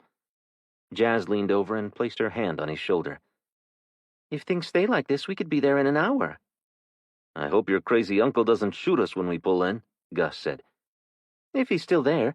Mom said he was being moved, but with the storm, they may have waited." "If they didn't move him, then he's screwed," Gus said. Jazz leaned back and grew quiet. "Why would your uncle shoot at us?" Isabella asked. Jazz hesitated before answering, causing a knot to twist in Will's stomach. He needed to know how much trouble this uncle of hers was, and if it was safe for him and his son to stop there. "My uncle was supposed to testify against this dude, so he's supposed to be moving into witness protection soon," Jazz said. "That sounds serious," Isabella said. "My mom was scared. She told him if they didn't come for him that day, he'd have to go, so either way he shouldn't be there now." Will hoped that was the case. Regardless, he would plan on leaving as soon as they dropped Gus and Jazz off. He had no intentions of getting caught up in their family drama. 6. Will. Day 7. Almost immediately, Will spotted the Houston skyline from a gap between cars along Interstate 610. From that distance, it looked like downtown had been the center of a war zone. Instead of the shiny glass and metal, all he saw was black and charred buildings. Somehow it appeared worse than it did close up, seeing the scale of the destruction. Isabella and Caden leaned forward to get a look. "It's bad, isn't it?" Jazz said, following their gaze. "Yeah, we were down there when it happened. It was terrifying. Glass just rained down on us. The smoke was so thick. My lungs hurt just thinking about it," Isabella said. "Wow, that sounds terrifying." "It's a good thing the military picked you up and brought you home. I can't imagine walking all that way with all that destruction," Gus said. "I guess so," Isabella said, lowering her voice. Her eyes dropped to her lap. She was likely remembering Bentley. They hadn't had time to discuss his death. Maybe they didn't need to. Will stared off to his right at the long rows of rail cars filled with petroleum products that now would likely never reach their destination. There were enough toxic chemicals on those tracks to take out a good-sized city if they fell into the hands of the terrorist insurgents. He couldn't seem to stop thinking about their battle with them. There were just so damn many. How had they gone undetected by the government? They'd known that something was going on. If only they'd moved sooner. Will sighed. It wouldn't have stopped the EMP strike, but it would have given them a better shot at fending off an invasion. He recalled Stevens saying that they had military assets out in the Gulf of Mexico and the Fourth Fleet down in the waters off South America. How long would it take for all the U.S. ships and personnel overseas to make it back to help defend the nation? With the capabilities the military had left, would they be able to hold out long enough? But he'd witnessed the fight from those brave men and women, and he knew that they'd do all within their power to prevent foreign powers from stepping foot on American soil. As Will looked toward downtown, thinking about what the rest of the country must be going through, Jazz gasped. Will looked up and followed her gaze. The road ahead was charred black. Smoke still circled above the tank farm to the right of the interstate. Husks of the tanks were all that remained, with the Buffalo Bayou just beyond, the dark, debris-filled water still out of its banks. As they crossed over the bayou, Will turned his attention to the road ahead. Abandoned vehicles stretched as far as the eye could see. He stared into the bed of another pickup as they slowly passed. It was loaded down with suitcases, furniture, and toys. Will spotted a cooler strapped to the back. "You know, Gus, there may be some usable stuff in these vehicles," Will said. "It might be worth making a short stop to check them out." Will shifted his gaze to Caden. His clothes were filthy. Will would almost kill for dry socks and clean underwear. There would likely be a treasure trove of snack food inside them. He'd loaded his Jeep down with chips, cookies, and Cokes for their trip to the lake house, and imagined most other travelers had done the same. Some may have had the forethought to take it with them when they abandoned their automobiles, but it was doubtful they could have carried much. Gus slowed the truck. "I guess it wouldn't hurt to take a peek." He stopped between a loaded-down pickup and an SUV with boxes and totes strapped to the luggage rack. "Wait here," Will said as he climbed out. Caden rolled his eyes. "What's the problem?" Monty asked, hopping over the truck's bed rail. "We just want to check out the contents of a couple of these vehicles to see if there's anything we can use," Will said. Will dropped the magazine of the pistol and examined the ammunition. He counted 15 bullets. He pulled back the slide and ejected the round in the chamber. After slapping the magazine back into the pistol, he chambered a round. He instinctually moved his thumb to flick the safety before shoving it into his back waistband and joining Gus at the back of the SUV. That's when he spotted 4 bicycles strapped to the back of a lime green Prius. "Hey, Gus, you mind if I throw a couple of those on top of your stuff in the bed?" Will said, pointing to the bikes. "If you can find something to strap them down, go for it," Gus said. "Caden, you want to come help me?" As Caden and Isabella followed Will to the Prius, Gus and the others pulled the tarp back on one of the trucks and began going through the owner's belongings. "So you're still considering using bicycles?" Isabella asked, leaning against the SUV in the opposite lane. She held a pack of wet wipes in her hand. She'd let her hair down and was scrubbing off her drawn-on 5 o'clock shadow. "I'd like to have a backup plan, especially after what just happened back there at the school." "I guess that's smart, but if someone takes the truck, won't they get the bikes too?" Will hadn't thought about that. His focus had been on if they got stranded, or if it became too dangerous to continue in the truck. They had no way of knowing what the roads would be like after they left the interstate. He'd rather have the bikes and not need them than not and have to walk all the way to Louisiana. He released a mountain bike from the rack and handed it to Caden. "Where will we put all our supplies?" Caden asked. "If we have to use the bikes, we'll have to pare down to only what we can strap to the backs," Will said, handing down the second bike. Will stepped back to lean the third bike against the car and bumped into Isabella. "Sorry, how's the leg?" A slight smile tugged at her lips. "About the same as the last 10 times you asked." They were in no shape to be out there on the road. He was pushing her too fast, he knew, but the longer they hung around the city, the more likely it was that they'd run into trouble they couldn't get out of. They'd been lucky so far. They'd been through hell and survived. He was afraid that eventually their luck would run out. "Sorry. We won't use the bikes unless we absolutely have to," Will said. He pressed a thumb against the tires to see if they were aired properly. They were. Caden, look around for straps or bungee cords. We need something to strap them down with. While Caden checked a nearby vehicle with a trailer attached, Will rolled two of the bicycles over and leaned them against Gus's truck. Isabella grabbed the other. She looked at it for a moment and then threw her uninjured leg over and climbed onto the bike's seat. Will watched as she placed one hand on the handlebar grip and tried to push off and pedal. He caught her before she could fall over. "We'll figure something out if it comes to it," Will said, extending his arm to help her off the bike. Her foot caught on the pedal, and she lurched forward, nearly toppling them both. Will stepped back, lifted her up, and slowly lowered her to the ground. Their eyes met briefly before Will turned his gaze. As he backed away, Isabella slowly withdrew her hand from his, sliding her fingertips lightly along his palms. His breath quickened and electricity shot through his body. He fought the urge to pull her back into his arms. Will looked around for Caden, but he was out of sight. Isabella turned away. "What we need is one of those sidecar thingies." Will leaned over and hoisted the bicycles up and over the side of the truck.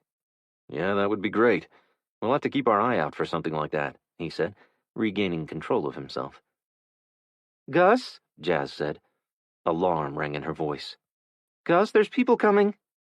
Will spun around, looking for Caden.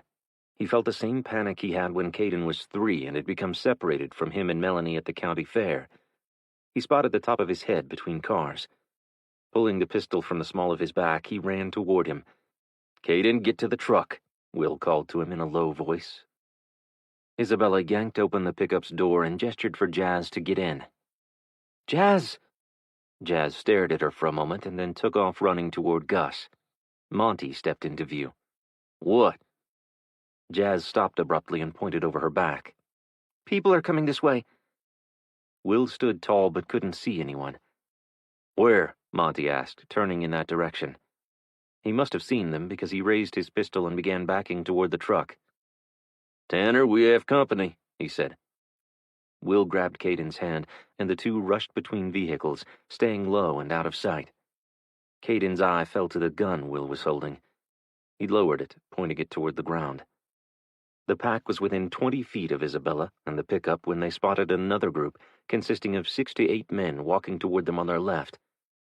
Gus poked his head out from inside a mid-sized sedan.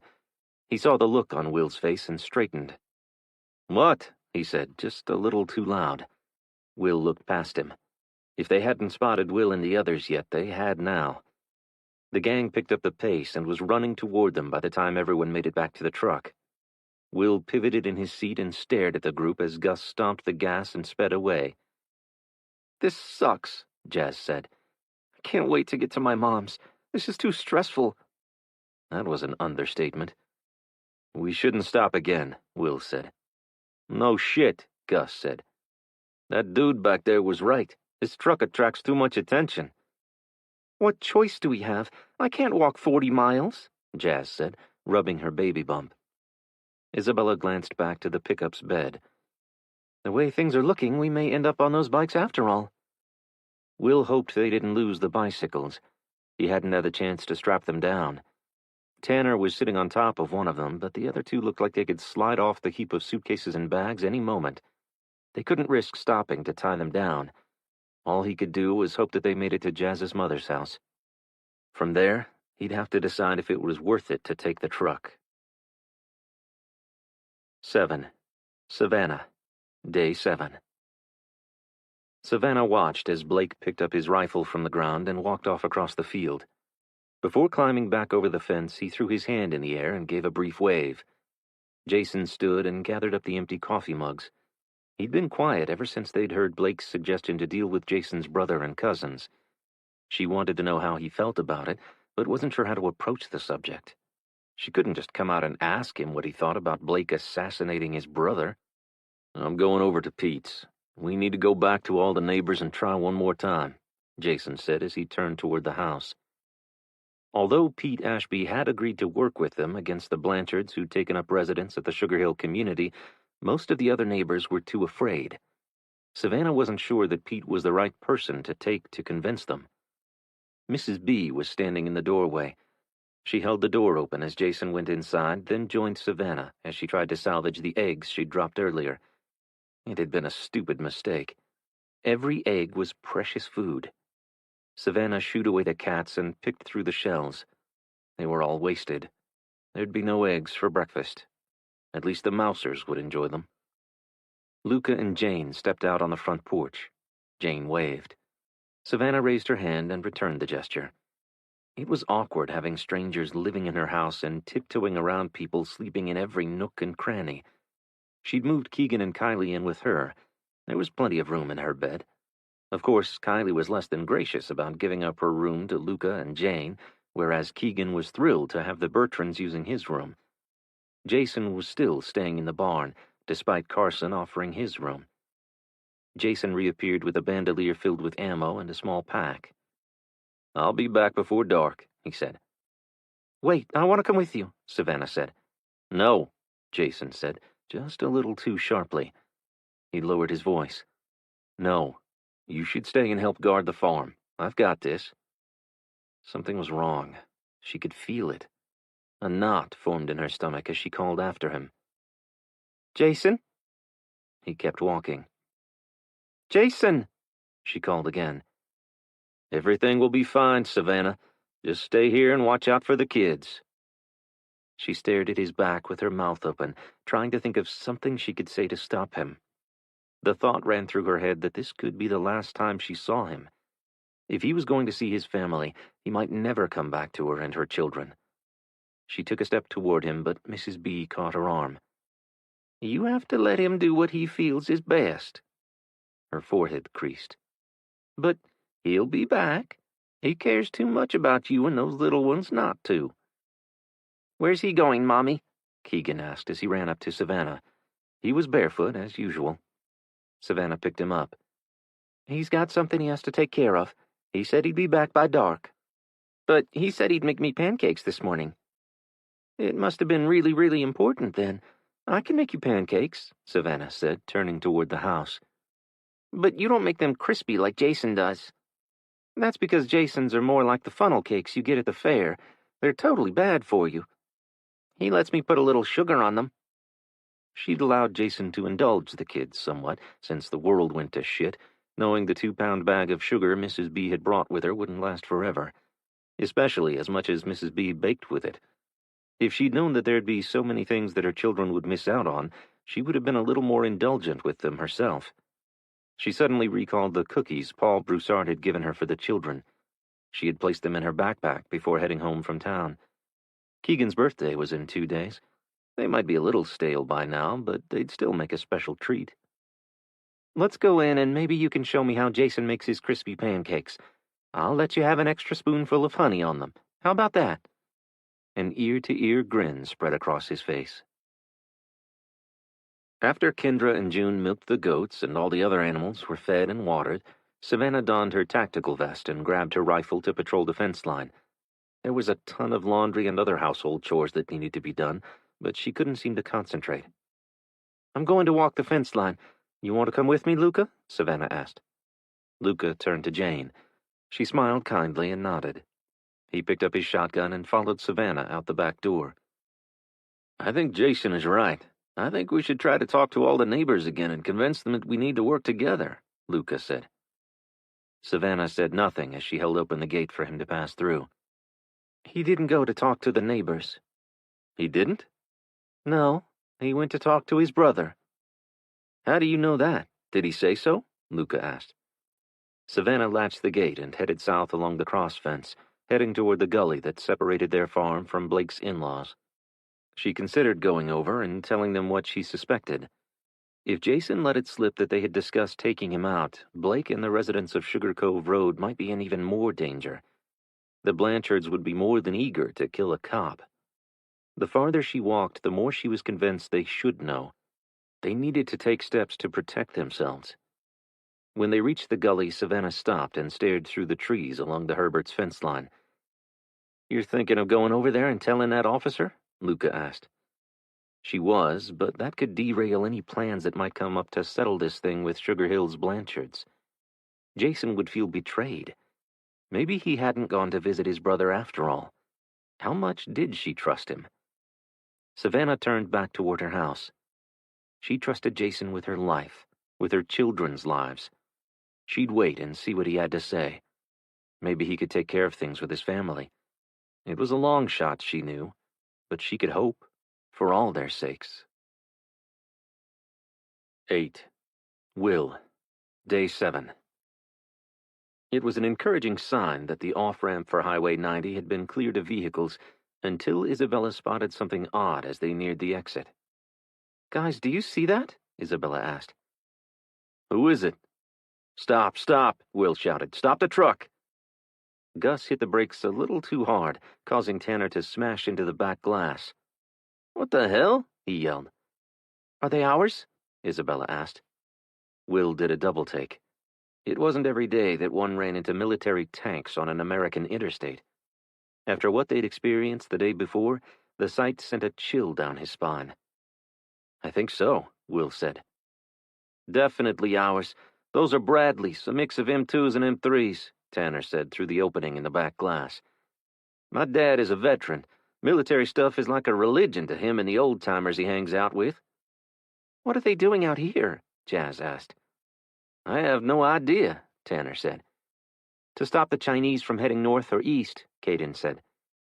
Jazz turned in her seat to face them. "What? Why would they need to stop the Chinese?" No one answered her.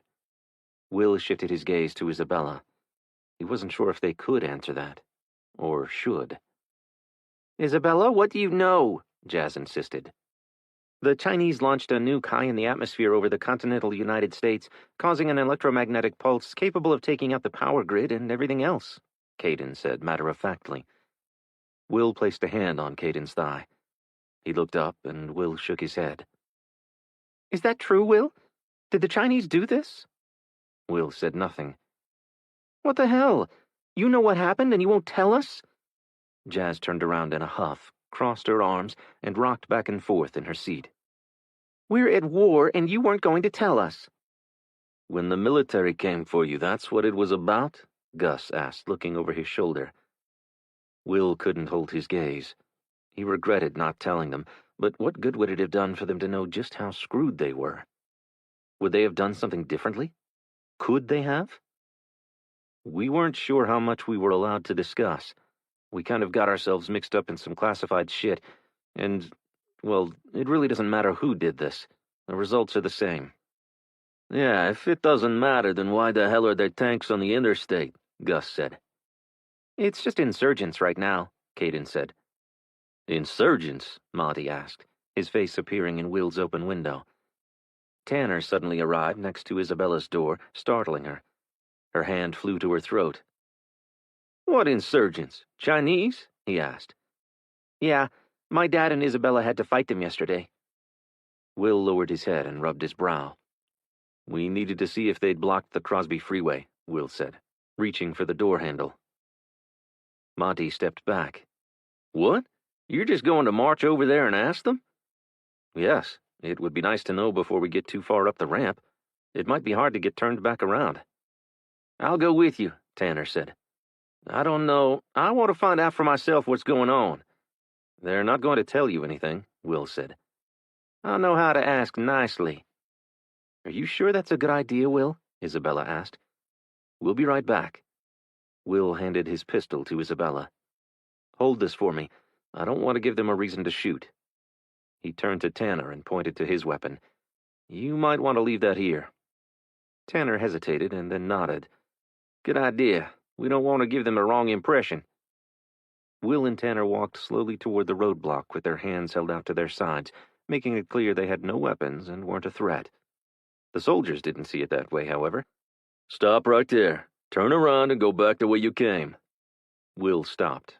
Tanner didn't. "Hey, we're just trying to get to Liberty. We were hoping the Crosby Freeway was open." "I said stop," a soldier barked. Tanner slowed, but didn't stop advancing. Will could barely see the soldiers behind their vehicles, but he was sure they had weapons trained on them. "Tanner, you're going to get a shot," Will said. "Can you just tell us if we're going to have an issue taking the Crosby up to Liberty? Did you clear the lanes, and are we going to get shot by insurgents? Stuff like that," Tanner said. "Tanner, you shouldn't have mentioned insurgents. Now they're going to have to question us." Turn around and put your hands on your heads, the soldier demanded. Will and Tanner complied, turning to face the truck. Will couldn't see inside, but he was sure that Caden and Isabella would be freaking out about them. A moment later, they had rifles pointed at them and soldiers wanting answers. Will hated being right. "What do you know about insurgents?" one of the soldiers asked. He was the older of the four. He reminded Will of Hollingsworth. He had a confidence and professionalism about him. "Will told us that he was involved in a firefight with them back at Ellington. That's all I know," Tanner said. "I have no first-hand knowledge. I just met this group a couple of hours ago." The soldier turned his attention to Will. "Ellington?" he asked, his eyes lasering in on Will. His scrutiny was intense, and Will wanted to look away. "It's a long story. I don't have any new information for you. We haven't seen anything since we were dropped off at my friend's apartment yesterday." "What were you doing at Ellington?" Will didn't want to get into trouble. No one had told him that he wasn't allowed to talk about what he knew. It just seemed right not to divulge details that at least should be classified. "I'm not sure I'm supposed to say. I was there with a CIA analyst and an FBI agent." "Are you with intelligence?" the soldier asked. "No," Will said sharply. "My son and our friend were just in the wrong place at the wrong time is all. You can ask Lieutenant Sharp. He can vouch that we were interviewed and released." "Lieutenant Sharp?" "Yes," Will said. "Where did you say you were headed?" the soldier asked. "Up a little past Liberty. We were hoping that you had cleared a lane on the Crosby Freeway." "We did, but I'd advise against travel right now. You should turn around and go back home." "We need to get out of the city. My friends back there in the truck have family in Liberty." Will gazed over his shoulder. "There isn't anything left for us back there." The soldier glanced toward the roadblock and then back to Will. "We aren't going to stop you, but you're better off hunkered down somewhere for the time being." Will heard the sound of several heavy vehicles. It sounded like the convoy had on the day they were first picked up by the military. "Reynolds, they're coming," a soldier called from behind one of the Bradleys. "You need to clear the area, now." The soldiers turned and ran back toward the roadblock. "Who's coming?" Tanner asked. "Is it insurgents?" "We have to go," Will said, turning toward the truck. "This is deep shit," Tanner said as they sprinted back. "We need to haul ass out of this city. I'm not getting stuck in a war zone," Will said. They had been caught in the middle of enough of it already. They were civilians, and he had a kid. As they approached the driver's side of the pickup, Will shouted, "We have to get the hell out of here now!" He yanked open the truck's door and jumped in. "What did they say?" Isabella asked. He ignored her question as he glanced back to make sure Tanner had made it. "Drive, Gus." "Will, what did they say?" "They said we'd better go. I heard troops coming this way," Will said. "That's what that noise is?" Gus asked. "Yeah, and a lot of them." "Are they ours?" Jazz asked. "I don't know. I couldn't see anything." "I think they're ours. I believe I saw Abrams tanks." Before Gus could get the truck into gear, a thunderous explosion up ahead was followed by a cloud of smoke. A second later, Will heard what sounded like a jet. His heart dropped into his stomach. It was an airstrike. Enemy aircraft were over Houston. They'd hit the convoy advancing to reinforce Ellington and secure the ports. Was it only a matter of time before Houston fell to the opposition forces? Were they too late? "What's happening?" Jazz screamed. "We have to get out of here," Isabella shouted. Gus sped up the on-ramp to the Crosby Freeway. He maneuvered into the cleared center lanes of the overpass above Interstate 10 as Will twisted, rising in his seat, trying to look back to see if he could tell if it was the United States military or something else. "Do you see them, Tanner?" He was practically standing in the truck's bed. At first, all Will could see was smoke. "Damn," Tanner said. Monty got to his feet, blocking Will's view west. Gus stopped the truck and Will opened his door to get out. His mouth dropped open. Military vehicles lined the interstate as far as the eye could see. The aircraft had struck the convoy close to the interchange, and the column had stopped. "We shouldn't be here. We need to get as far away from them as possible," Will said. Gus punched the gas and sped away. Will turned to see if Tanner and Monty were still back there. They were, and were holding on to the stack of crates and suitcases with all their might. "Were they heading east?" Gus asked. "Why are they headed east?" Fear laced his voice. The military was headed east. Was that what the soldiers were warning them about?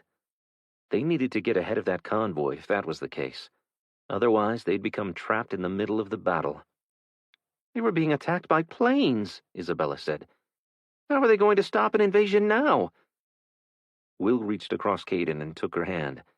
He leaned over and whispered, "Stevens said they were in contact with our ships. That has to mean they are close. They'll come. It will be all right." "If they were out there, why didn't they stop that plane before it got here?" Will didn't have any answers for her. He had no idea how crippled their armed forces were, or if they could repel an invasion, but he wanted to avoid a panic. They had to stay focused on getting the hell out of Houston before an all-out war started. "They're coming, Isabella. We have the best military on the planet. They know what they're doing. We have to trust them to do their jobs while we get the hell out of their way." "Did those soldiers say if the Crosby was cleared all the way?" Gus asked. "I think so," Will replied, though honestly he couldn't recall that part of their conversation. His mind had fixed itself on the soldiers' warning and the tone in which he'd said it.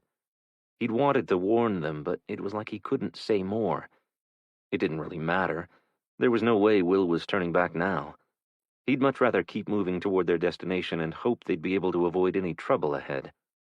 As they approached an overpass, Will leaned forward, hoping to catch a glimpse south toward Channel View and the Houston Ship Channel. He wasn't sure whether he'd be capable of seeing anything from that position. "Will?" Isabella said, pointing to her right. Thick black smoke rose into the air. "The ports?" Caden asked. "Could be. Might be the fuel tank farms or even the pipelines," Will said. Gus slowed, and they all stared off in that direction. "Listen," Caden said. "You hear that?" In their new world, void of man-made sounds, it stood out. Will tilted his head slightly and listened to the whine of an engine. A jet engine. 9. Will. Day 7. "It's one of ours," Tanner shouted. The whole truck bounced as he jumped up and down in the back. "It's one of ours. Now those MFers are in trouble." "Are you sure?" Will asked, craning to see the aircraft for himself. "I'm positive. My dad dragged me to every air show and exhibition for the last 3 decades. That's a B-52H Stratofortress." Will hoped he was right, that it was a U.S. aircraft. If not, what hope was there for Houston? "We shouldn't stick around and find out," Jazz said. "It's just not safe near the city." If they weren't able to repel an invasion, it wouldn't be safe anywhere. Will hated the thought of falling under communist Chinese control.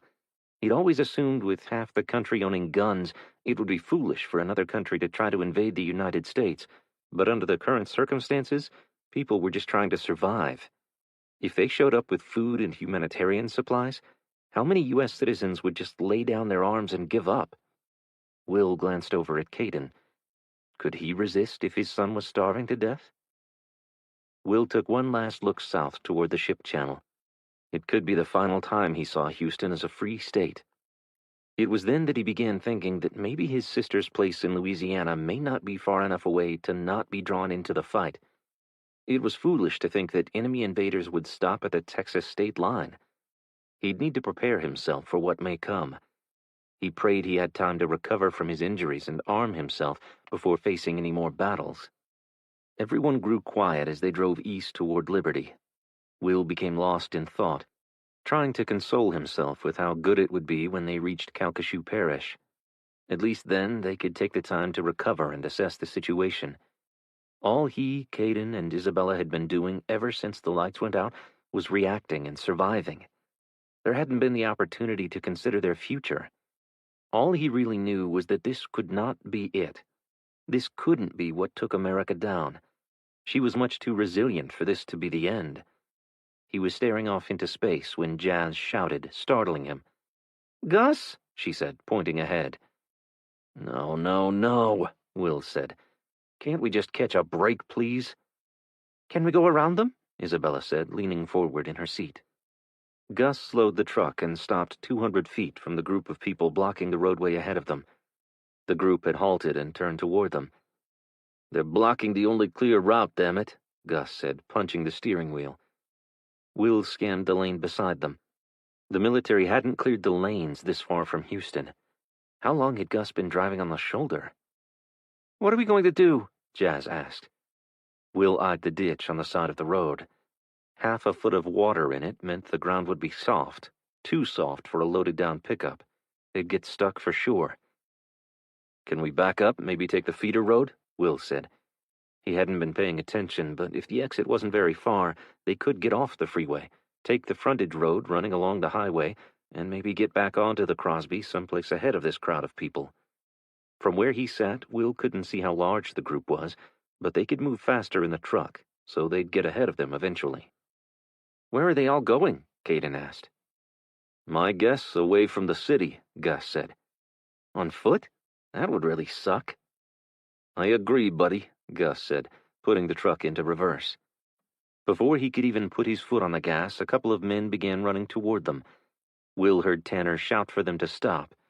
He twisted in his seat to make sure he wasn't pointing his pistol at the pack. He wasn't, not at the ones in front of them. A small group had moved from between the abandoned vehicles and were blocking their exit. "Stop, Gus," Will shouted. A woman stepped out from behind a sedan, holding the hands of two small children. "Tanner, do not shoot them." Gus stopped less than 20 feet from them. They looked dirty and tired. Will wondered if they had been evacuating the city when the lights went out. If so, how had they survived out there for a week? The crowd stared back at them with blank, hopeless expressions. "They're coming," Jazz said. Will turned his attention to the crowd in front of them. They were now trapped between the two groups, with the ditch being their only option. "Please move from the roadway. We don't have any food or anything," Monty called to them. They just kept coming. "Gus, get us the hell out of here," Jazz demanded. "I can't. What do you want me to do, run them over?" "You can't take the ditch. We'll get stuck," Will said. "What other option is there?" Gus said. "We could give them our food. Maybe they'd move out the way and let us pass," Caden said. "They won't, Caden. They'll take the food and then take the truck," Will said. His kind-hearted son had so much to learn about human nature. Their sense of self-preservation won't let them not at least try to take the only running vehicle. "I'm going for it. It's our only option," Gus said, putting the truck into gear and gunning the engine. "Hold on, guys," Will yelled to Monty and Tanner.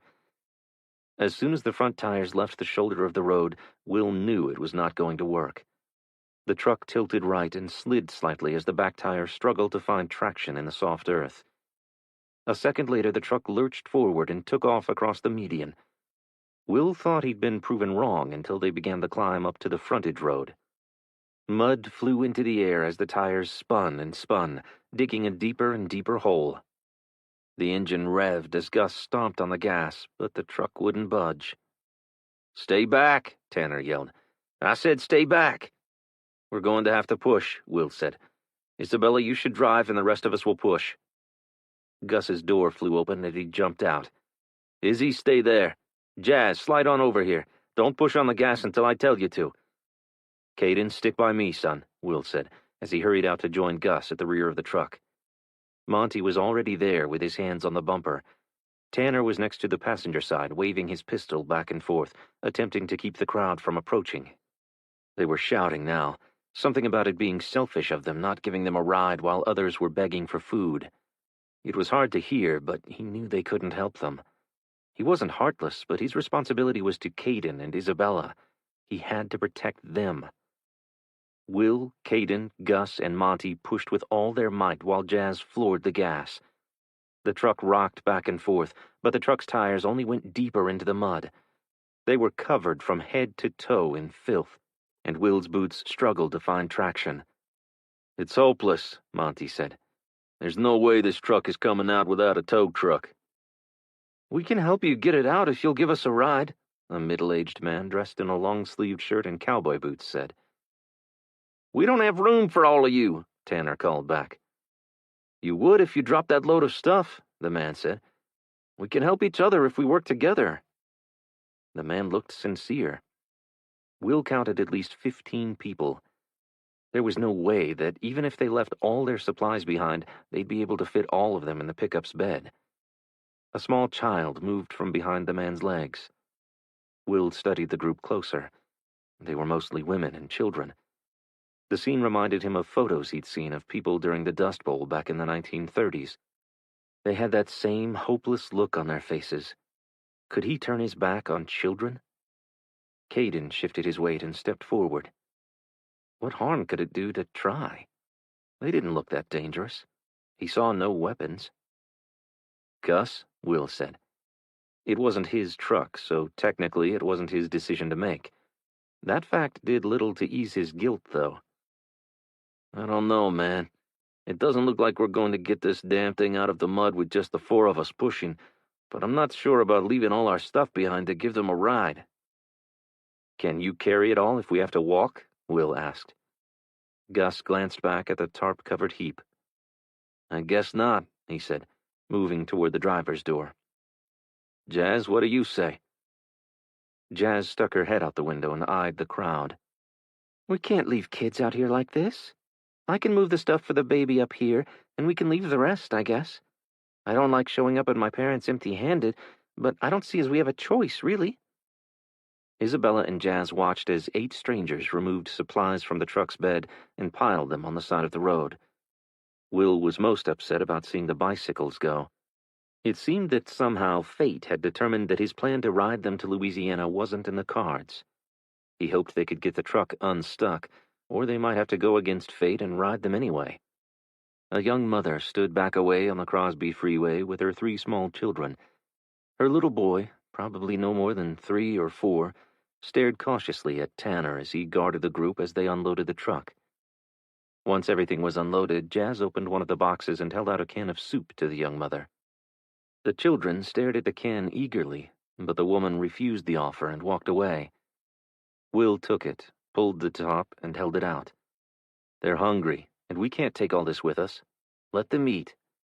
"It's okay, Carrie. No one is going to hurt you or the kids. You can take the food," a woman in her late 50s said. She took the can from Will, walked over, and gave it to the boy. He held it out to his 2 sisters, and they scooped soup out with their fingers. "Everyone come help yourself," Jazz said, holding a can of stew into the air. They just stood there looking at one another. Will didn't understand why they all seemed so reluctant to take the food. "Forgive them, please. We've had a rough few days out here. Not everyone is as nice as you people seem to be," the middle-aged woman said as she took the stew from Jazz. "We understand. We've seen some pretty bad stuff ourselves," Jazz said. The woman distributed canned food to everyone in the group, and they ate before turning their attention to getting the truck back on the roadway. Will, Caden, and Isabella huddled together off to one side, watching the poor souls scarf down what might have been the first food they'd had in a week.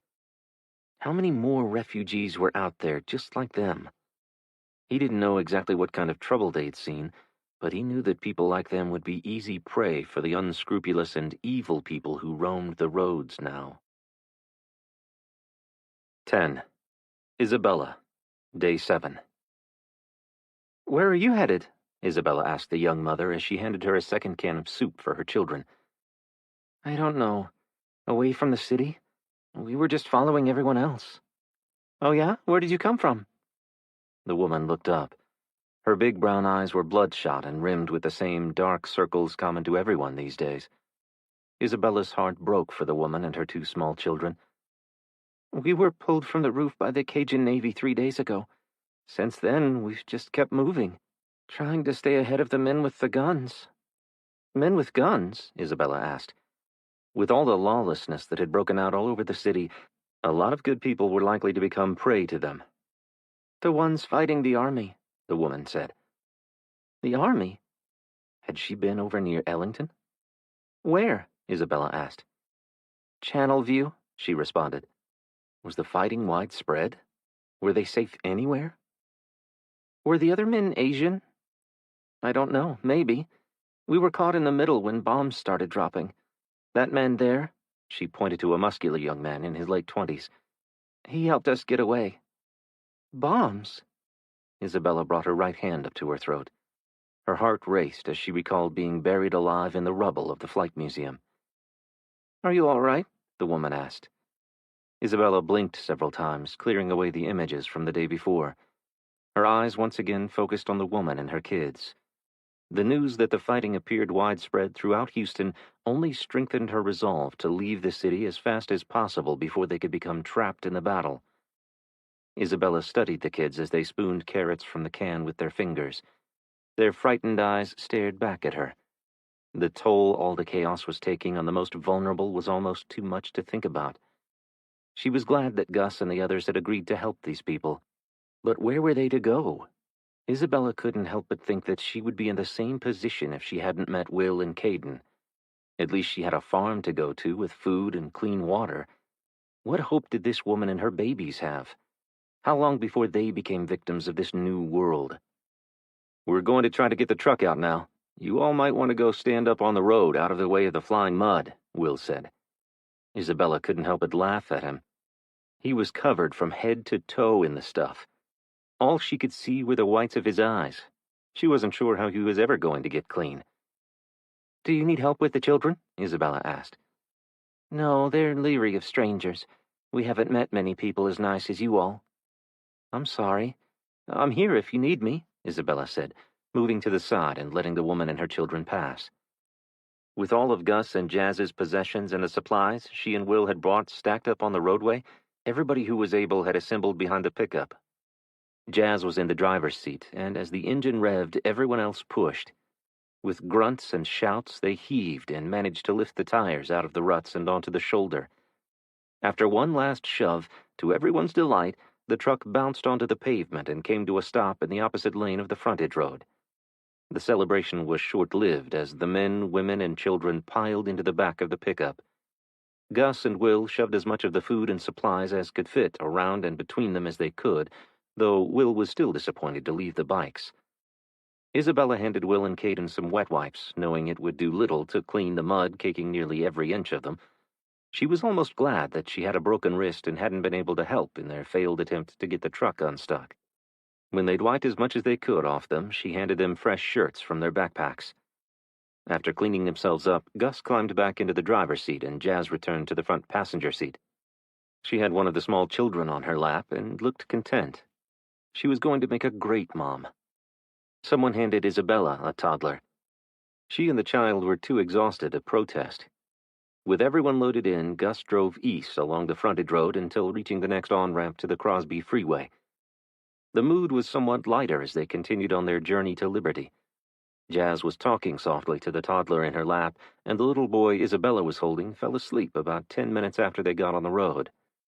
Isabella's mind raced with the information the woman had given her, that, along with the bombs back at the checkpoint, confirmed the fighting was not restricted to the base.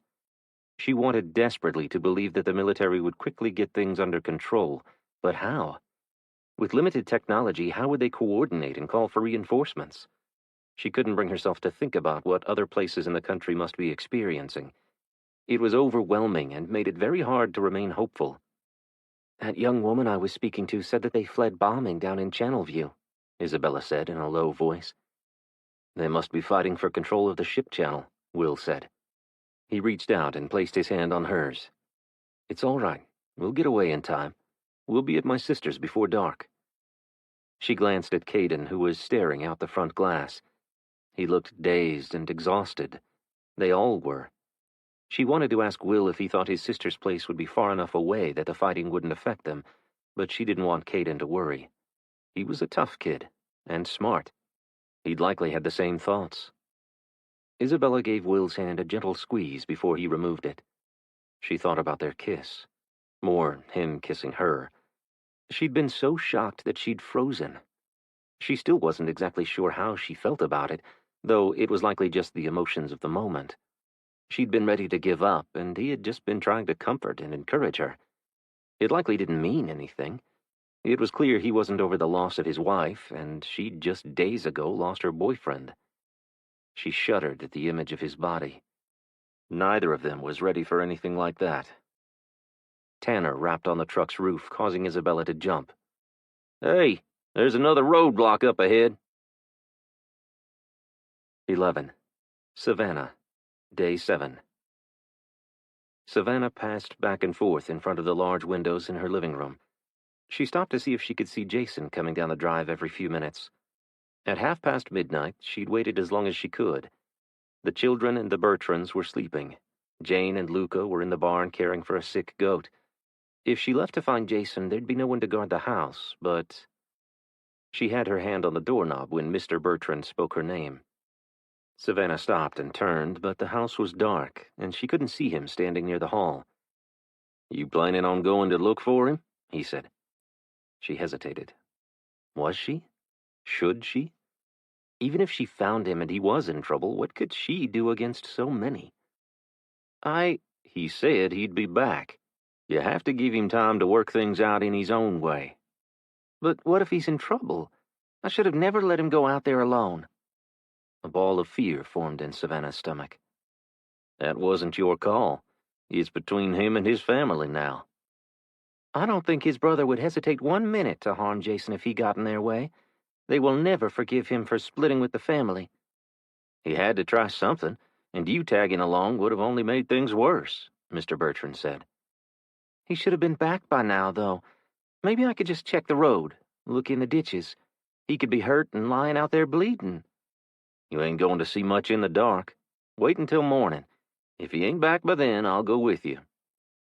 Morning was only a few hours away, but those precious hours could mean the difference between life and death to Jason. Daybreak. She'd wait until sunrise, and then she'd go find him.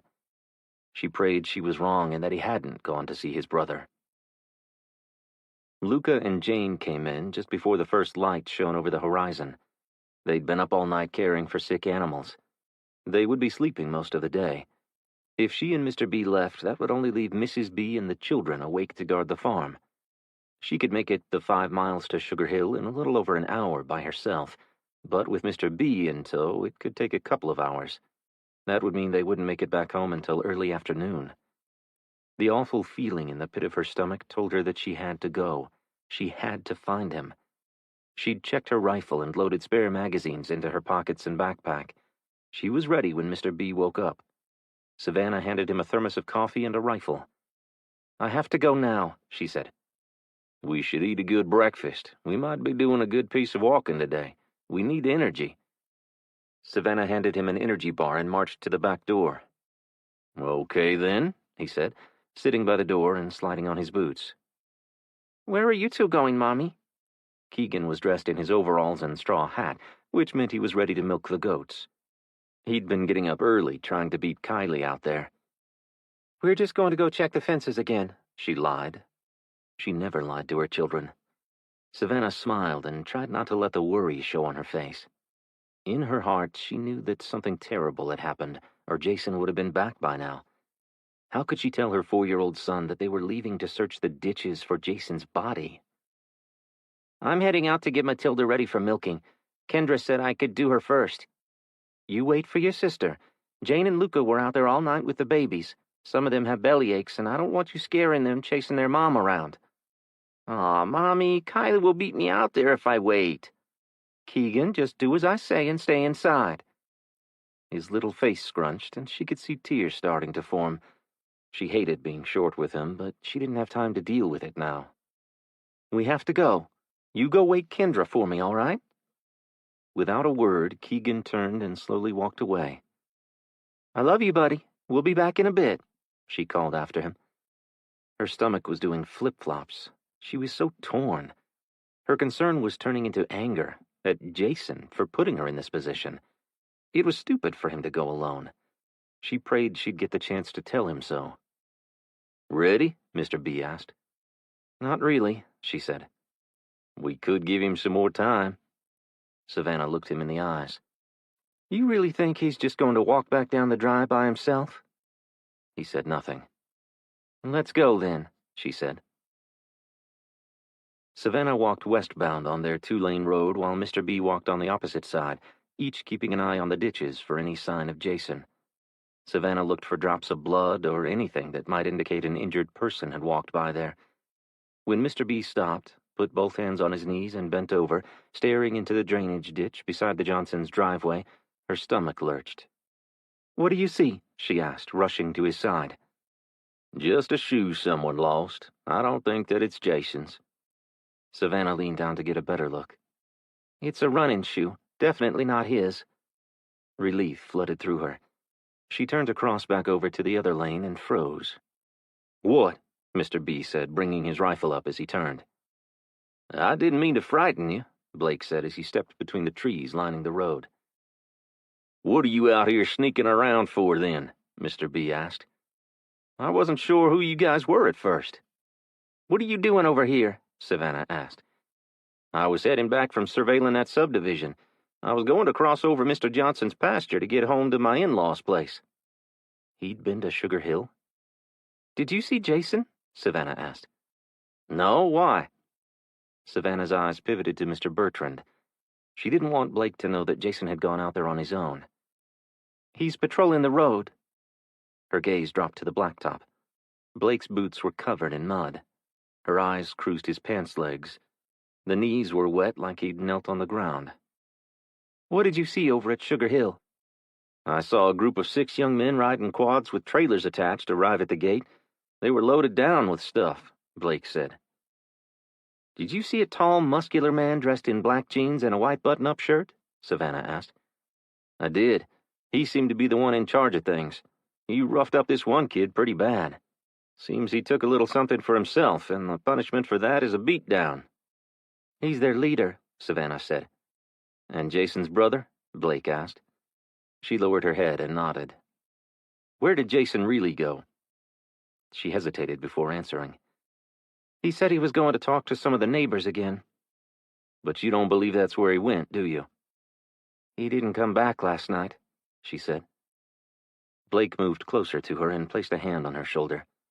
She stared at it while he spoke. He didn't go to Sugar Hill. I can assure you of that. How can you be so sure? I've been there practically since I left your place. I wanted to have all the information I could about the place and the people. You were right. They're using those folks. They're victims in all this. Until I saw it with my own eyes, I wasn't convinced. But they're as terrified of those Blanchards as we are. So where's Jason? Savannah said, turning to Mr. Bertrand. He shook his head. He said he was going to talk to the neighbors, right? She nodded. Fear seeped into every crevice of her mind. Then maybe that's what he did. We need to go back and start there, and we should get Pete to help us look for him. 12. Will. Day 7. Will spotted a crowd of people in the convenience store's parking lot 50 yards ahead and to their right. Tanner hopped down from the back of the truck and appeared in Will's passenger side window. He raised his rifle and peered through its scope. How many? Do they have weapons? Will asked. At least a dozen, maybe more. I see one dude with a shotgun. Will got out and stood beside Tanner. I think we should try to find another way around. Do you know this area well enough to know the back roads? Tanner asked. No, not really. Gus climbed out and joined them. Jazz? I don't know the streets. I didn't grow up around here. My mom moved here after she married my stepdad, she said. Maybe one of them knows, Gus said, nodding back over his shoulder. Tanner took a step back. Any of you know another way to Liberty from here that doesn't go through town? A wiry man in his late 20s threw a leg over the truck's bed and hopped down beside Tanner. His head swiveled, studying the convenience store. What's the problem? Why can't we just keep going? They might want a ride, Gus said.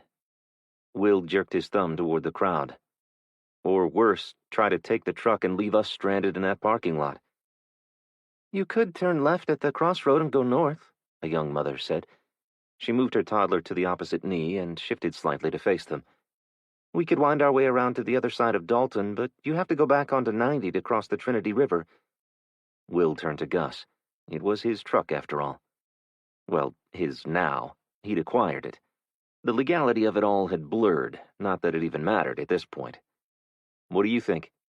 You think we can make the turn before they can rush in front of us and block the lanes? Gus asked. I don't know. It's risky, but what choice is there? Isabella called Will's name. The kids. She nodded toward the boy in her lap. We can't take unnecessary risks. He understood her concern. The last thing he wanted was a child's blood on his hands. This all sucked so badly. Now he was accountable not only for his son and Isabella, but all these other refugees. He wanted to tell himself that they were not his problem, but as long as they were traveling together, he had to consider all their safety as well. Gus? That was a chicken shit thing to do, he knew, but it wasn't his decision to make alone. Gus had a girlfriend and a kid on the way. They all needed to be on board with whatever they chose. Gus turned and stared off in the direction they'd just come. What if we turn around? Do you think we could find another road? We'd have to backtrack about 3 miles or so, go north another 15 or so miles before cutting over to bypass Dalton and come out on the east side of town. All in all, it'll add 30 or more miles to the trip, the young mother said. That's an hour, probably, Will said. What if you just floored it and shot past them real quick? Monty asked. He'd appeared out of nowhere. Will hadn't seen him get out of the back. They have a bunch of women and children, too. They might not want to engage in a firefight either. Will's head rotated, scanning the parking lot. He was right. They might not want to risk it, especially if they saw Tanner and Monty brandishing pistols. He wasn't looking forward to adding another hour or more to the trip. He'd hoped to be at Savannah's by nightfall. Gus looked torn. I don't know. Even if we make it past this group, we are more likely than not going to encounter more people up ahead in Dalton. If we make it past them, I know a way around the south end of the city that will bypass the most populated areas, the young mother said. Gus studied the crowd in the parking lot. I could be doing at least 40 miles per hour by the time we pass them. That might be fast enough that even if they fired, they'd miss. But what if they rush onto the highway and block the lanes? This truck is loaded down with people. I can't just swerve to miss them. I might throw people out. Drop those guns to the ground. Do it now, a man shouted. Will dropped low and searched in the direction of the voice. Tanner whipped around and raised the pistol as he slumped to a crouch by the left front tire. Where are they? Anyone have eyes on them? Monty flattened himself against the cab of the pickup. They're in that tree line along the road. Bastards snuck up on us. Get down, everyone, get down, Will shouted, slapping the air with his hand. People were scrambling to get out of the truck's bed. Children were crying. Will heard Isabella's voice. Get out of the vehicle, he yelled back to her. He moved backward, yanked open the back driver's side door, and pulled Caden down to the ground. Stay down. We don't want to hurt anyone, the voice called from the trees. We're just passing through. We don't want any trouble, Gus yelled. Will moved around Caden to take the child from Isabella. His mother appeared at Will's side and snatched the boy from him. Isabella pointed to the westbound lanes as she slid from the seat. We should get across the median and hide the children behind that mover's truck. Will glanced back at the rental van. It was large and would provide better cover for them, but to get there they'd have to go out into the open. I don't know. It might... Isabella didn't wait for Will to answer. She grabbed the boy from his mother and took off, running for the van. The child's mother followed after her, screaming her son's name. In seconds, Isabella disappeared around the back of the moving van. Let's go, Will said. Caden, take that child's hand. He pointed to a 6 or 7-year-old boy standing by his sister. You two hold hands. Will looked their mother in the eyes. I'm going to get you and your kids over there where it's safer. The frightened woman nodded, tears slipping over her eyelids and streaming down her face. Ready? Will asked, and then he grabbed the woman's hand, and they ran across the median just as the first shots rang out. Will didn't look back to see who was doing the firing. He continued on around the van and deposited the woman and her children by the front tire. Isabella was crouched by the back, clutching the boy to her chest. Will pointed. Caden, stay down right here. I'm going to check on Isabella. Caden opened his mouth to protest. Stay here. Will moved quickly toward the back, stepped around the boy's mother, and placed a hand on Isabella's shoulder. You okay? Jazz and Gus? She asked. I'll get them, Will said. He risked a peek around the rear fender. Everyone back at the pickup had dropped to the ground. Parents were covering their children. Will's eyes cruised the length of the truck before finding Gus and Jazz near the front tire. The shooting had stopped. The only sound was the children whimpering. Will looked for Tanner or Monty. He still couldn't be sure who had fired the first shot. Surely it wasn't Tanner and Monty. Would they put the kids at risk like that? Will didn't think so. They'd come to Texas to save lives. They didn't seem like the type of people to be so careless. Monty! It was Tanner calling for him. Will shifted, trying to locate him among the bodies on the pavement. You have eyes on them? Monty called back. Negative, Tanner said. I think they're at your 2 o'clock by that mound of gravel, Monty said. Will spotted Tanner when he raised his head and repositioned himself onto his elbows. Got 'em. How many? Monty asked. I see 2 sets of boots. Toes pointing to the sky? Monty asked. Nope. Shit fire. Monty got up onto all fours and crawled toward Tanner's position at the back of the truck. You boys might as well go on back to your loved ones. We ain't giving up this truck, he yelled. The men answered by firing a round into the truck. Will ducked back behind the moving van. Stay down, stay down. When he looked again, Monty was crawling on his belly toward the side of the road. On me, Tanner, he said, disappearing into the tall grass. Tanner took off, slithering to the shoulder of the road on his belly. Rifle rounds kicked up dust in the gravel along the road, and Tanner hurried to follow Monty into the grass. Will looked for movement or any sign of the two in the brush, but saw nothing before the gunman suddenly appeared near a mound of gravel some 20 yards away. Will wanted to shout and warn Tanner and Monty, but he didn't want to give away his position. He had a clear shot at both men, if only he had his rifle. If only he had ammo for it. The damn thing was useless without ammunition. He cursed the soldiers for not returning the magazines. A shot cracked, and one of the gunmen dropped to his knees, while the other dove behind the gravel pile, where Will lost sight of him. He returned his attention to the other man. He'd dropped his rifle and was holding his stomach. Monty appeared beside him, kicked his weapon away, and pressed the barrel of his weapon against the side of the man's face. Will stiffened, anticipating Monty firing a bullet into the man. The man fell sideways just as Tanner rushed behind the gravel mound. He bent, and when he straightened, he was holding the second man's rifle. They're both down, Tanner called back. Will blew out a breath and ran the back of his hand across his forehead. He moved around the bumper and took in the scene back at the Valero gas station parking lot. The people who'd gathered there had scattered, and he hoped they were no longer a threat. He was sick of the violence.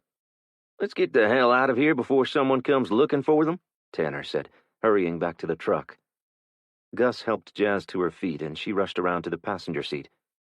Caden, Isabella, let's go, Will said, not wanting to get left behind. Give me my son, the mother shouted. Isabella turned and handed the boy to her. Come on, we have to go. No, I'm staying here. I'm not getting back in that truck. That thing is just a giant bullseye. I'd rather walk. Isabella stared at her for a moment before nodding and turning her back to them. Will grabbed her hand, and they followed Caden back across the median and climbed into the truck. Tanner handed a rifle through Will's open window. Here, he said. He only had 1 extra magazine for it, though. Will inspected the AR-15 as Monty handed Isabella a shotgun and a handful of shells. It wasn't much, but at least they were no longer defenseless. The other evacuees must have concluded the same thing as the young mother, as they chose to stay behind. They hadn't made it far, and Will wondered how they intended to survive out there on foot. They were 5 miles from town, and there was no telling what dangers awaited them there. Keep an eye on that parking lot. People may have scrambled for cover, but they could still pop out and get a shot off, Tanner said. You guys hold on tight back there, Gus said. I'm about to floor this MFer and haul ass away from here. If you fall out, I ain't stopping. 13. Will. Day 7. Gus stopped the truck just outside the city limits of Dalton, Texas. Will leaned forward, placed his hand on the back of the driver's seat, and peered through the windshield. Alongside the westbound lane sat a log train that had been heading for Houston. Will wondered how many millions of barrels of petroleum product sat on idle trains like that one. He began to think of what other commodities were shipped by rail. Grains, for sure. What about the food? How great would it be to come upon a whole freight car full of canned foods? He doubted weapons or ammunition would have been moved across the country that way, but they were transported somehow. The way things were going, a person would need a shit ton of it in order to survive. What do you think? He asked. I say we floor it and get through town as fast as possible and don't stop for anything, Gus said. Might be safer to go around, Will said. And it might not. May just as likely get shot taking a wrong turn down some old boy's driveway. That was true. Without GPS or a decent map, they could get hopelessly lost and wind up stuck on a dead-end road. Floor it then, Will said. Gus did just that. They approached the city of Dalton doing 60 miles per hour. It was a good thing that traffic there must have been light on the day of the EMP, and few cars remained on the road. Several men were standing around the auto parts store's parking lot, but none attempted to stop them. Will's stomach growled as they sped past all the fast food restaurants. He wished he'd eaten when everyone else had. It was hard to say when they'd get a chance now, and most of the food was stacked up back on the roadway where they'd picked up the refugee group earlier. They were almost out of town when the first sign of trouble appeared. Two men riding all-terrain vehicles suddenly pulled out of the Jack-in-the-Box parking lot, blocking their lane. Gus swerved into the turning lane to avoid hitting them. "That one is a cop," Jazz said. "I'm not pulling over for no cop on a four-wheeler," Gus replied. Everyone was looking behind them. When Will turned back to face the road ahead, two more ATV riders blocked their lane. "Gus!" Will yelled. Gus turned and cursed as he stomped the brakes. They came to a stop within 20 feet of the officers who had their rifles pointed at the truck. "Hands in the air," one of the officers yelled. Everyone in the cab of the pickup complied. Will resisted the urge to turn and see if Tanner and Monty had. The second officer moved to the driver's side of the vehicle. "What's the hurry?" he asked.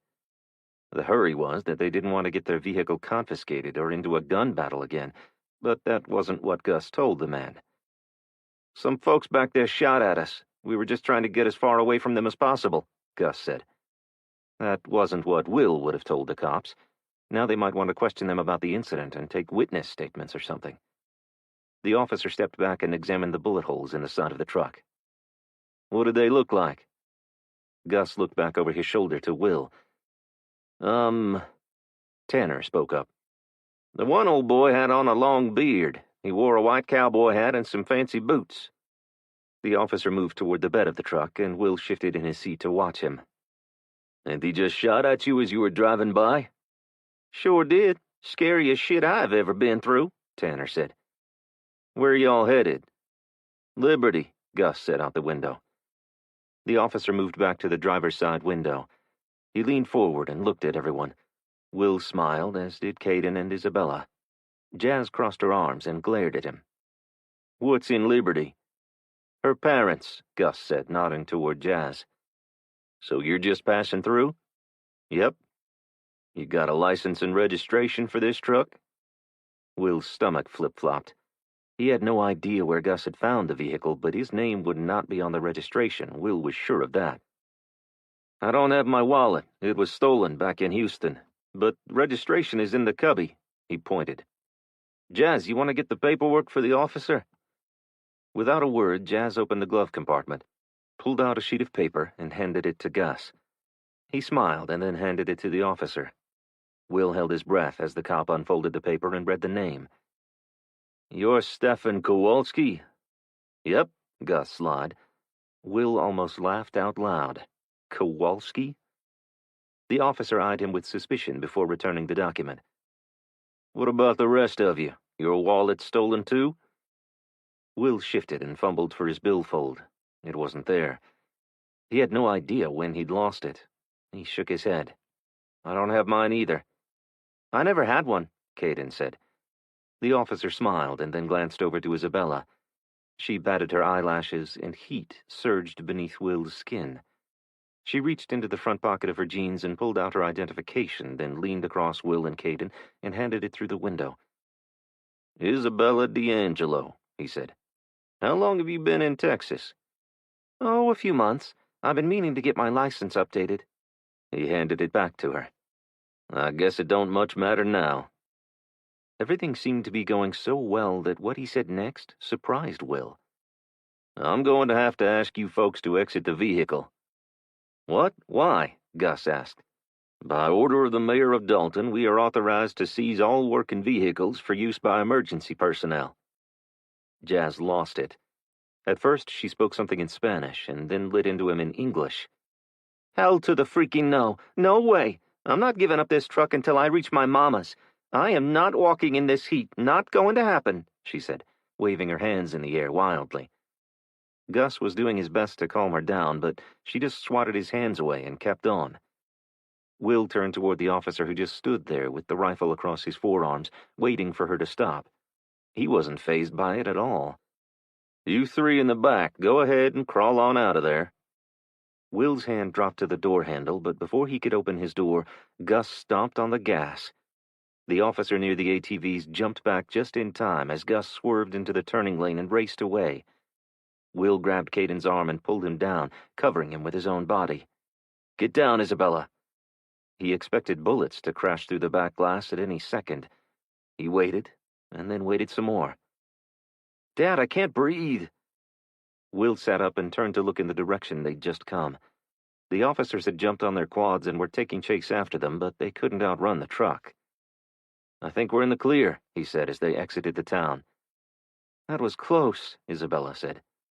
"Too damn close," Gus replied. As they approached the Trinity River, Will was more concerned than ever about making it to Savannah's in the truck. It was great to be able to move quickly, but it had nearly got them killed numerous times. He was beginning to think it just wasn't worth it. He stared at the old rusty bridge that ran alongside the new one. How long would it take before all the country's infrastructure looked like that? After the way the trip had gone so far, Will was sort of in shock when they were able to drive through Liberty without encountering trouble. They'd crossed the bridge of the Trinity River, and there wasn't anyone waiting for them on the other side. The truck proceeded east, past a small seafood restaurant and a tire shop without seeing a soul.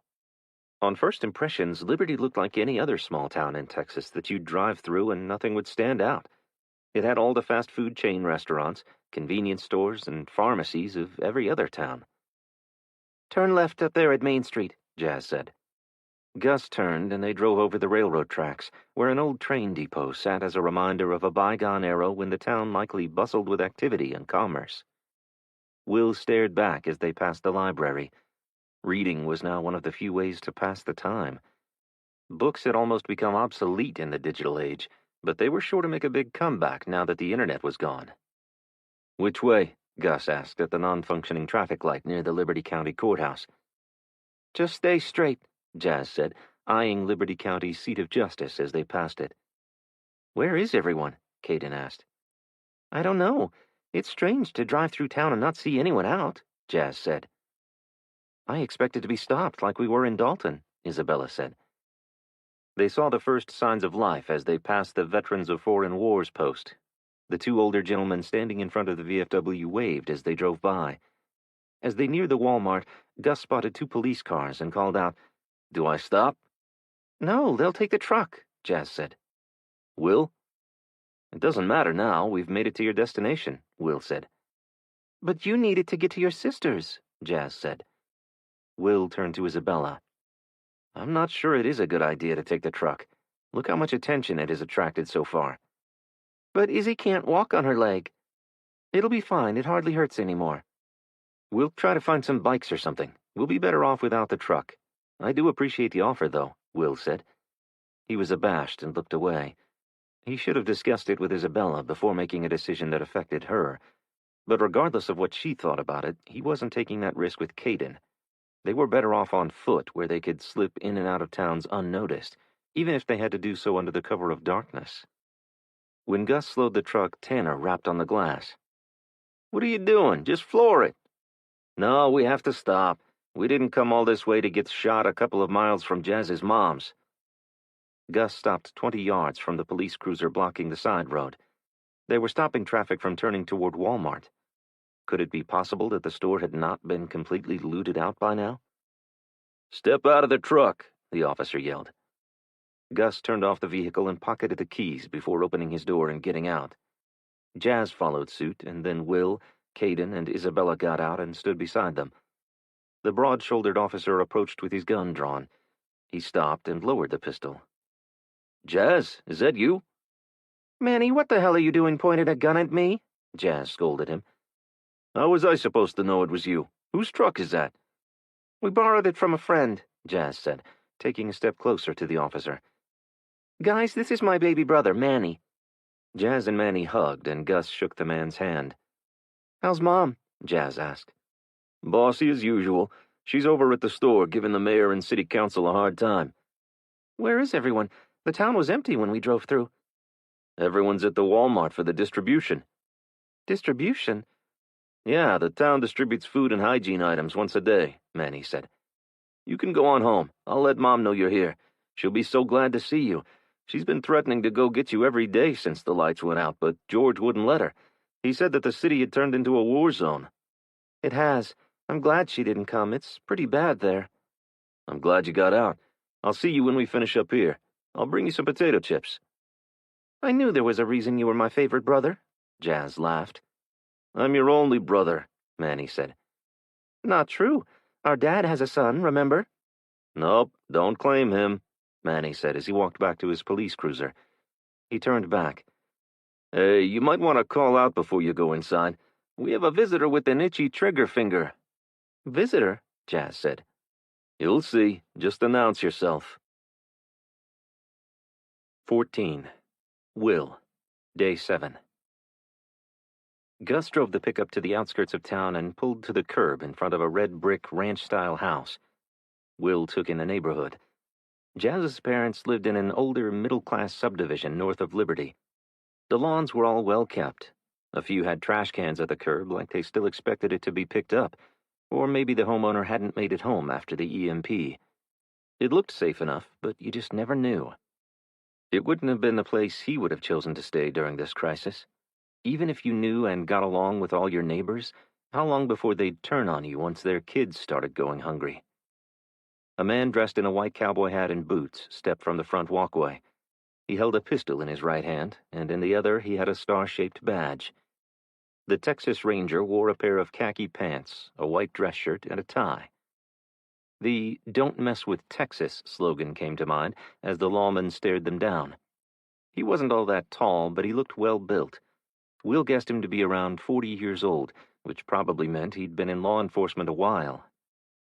"Jazz, why is there a ranger at your mother's house?" Gus asked as he put the truck into park in front of the house. "What do you want?" the lawman asked, still pointing the pistol at the pickup. My mom lives here. Who the hell are you? Jazz asked, totally disregarding the weapon in the man's hand and opening the door. "What's your mother's name?" he asked as Jazz exited the vehicle. Listen, this is my mother's house. I've had a very shitty day and I'm tired, so if you ain't going to shoot me, get the hell out of my way so I can go inside.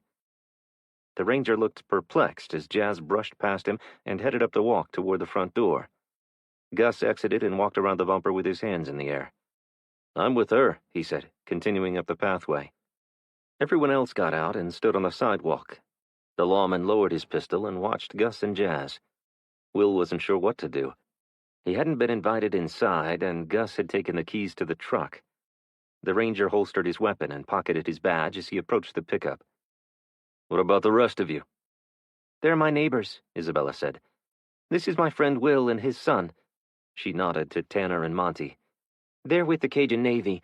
They got stranded here after the EMP. "The what?" After the lights went out. "You're thinking an EMP did this?" the ranger asked.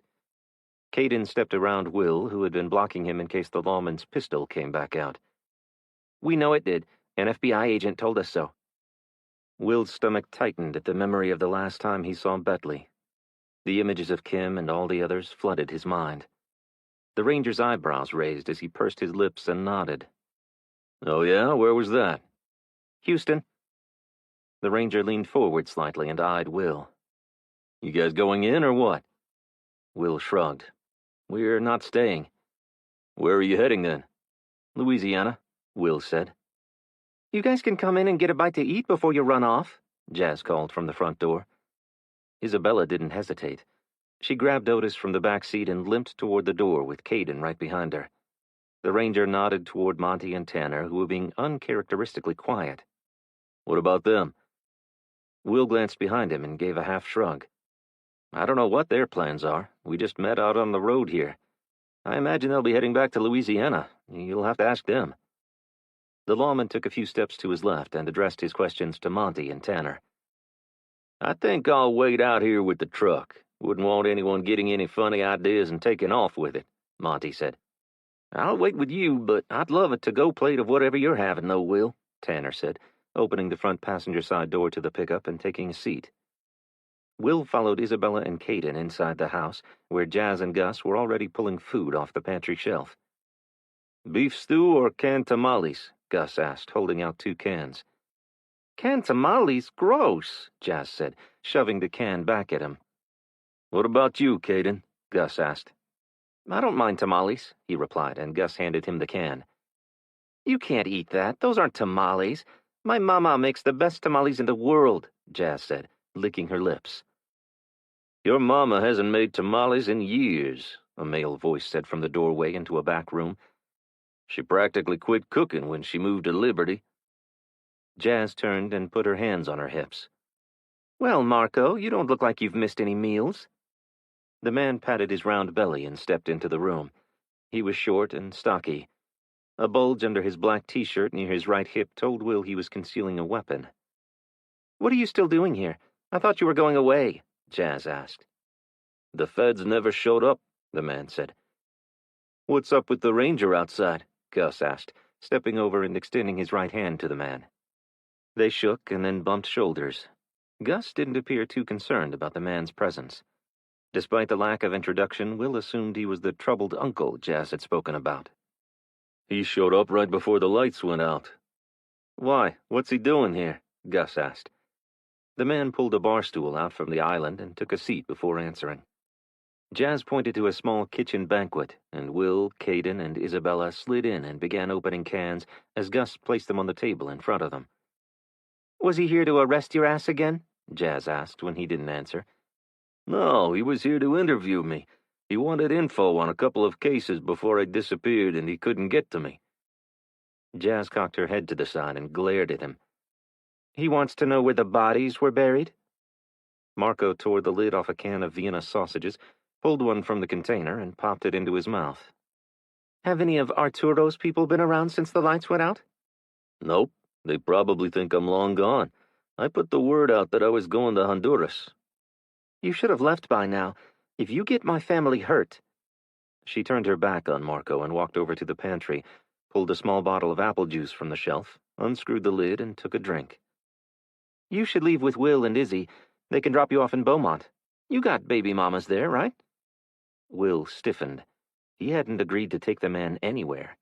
If he was in some kind of trouble, there was no way he was getting in the middle of it. Can't. That ranger said I had to stay put until the feds get here. The feds ain't coming, Marco. Tell him that. He keeps talking like the government is coming to help any day now. He has to. He's part of the government, Gus said. Everyone around here thinks they're still coming too. And you don't? Gus asked. No, we haven't seen a single FEMA worker or anyone from the government. Some folks came through a few days ago saying that this was all across the state. I figure if that is the case, the government is overwhelmed with folks needing help. It could be months before they show up. We'll all have starved to death by then. The front door opened and the Texas Ranger entered the kitchen.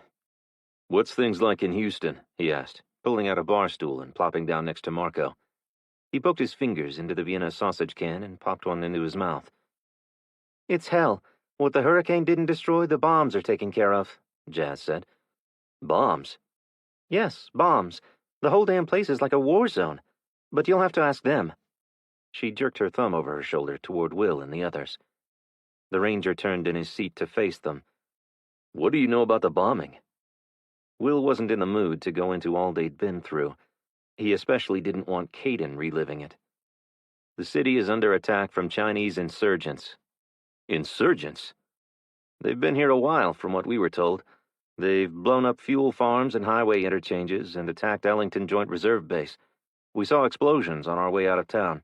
That's all I know about it. The ranger looked like someone had punched him in the gut as he slumped forward in his seat. He removed his cowboy hat and ran a hand through his salt and pepper hair. His tie was already loose around his neck, but he tugged it off and stuffed it into the front pocket of his khaki pants. So it was an enemy attack. I was afraid it was something like that. What about our military? They're fighting back, right? They are. We saw one of our planes fly over as we were leaving, Will said. Well, then it won't be long and they'll get it all sorted. Unless the Chinese invade, Caden said, wiping chili from his mouth with the back of his hand. It's going to take a very long time to get everything back to normal after the EMP, even if the military can defeat the enemy quickly. The power grid is fried, and everything electronic will have to be replaced. That could take months, even years, Isabella said. Everyone in the room turned and stared at her. No one spoke. The thought of enduring that kind of hardship, even for months, was difficult to swallow, but years was inconceivable. It would be devastating. Many, many people could die from starvation and disease, and then there was the lawlessness that would descend upon them. I guess everyone will have to prepare to endure a while longer, the ranger said. After everyone finished eating, Will was anxious to be on their way.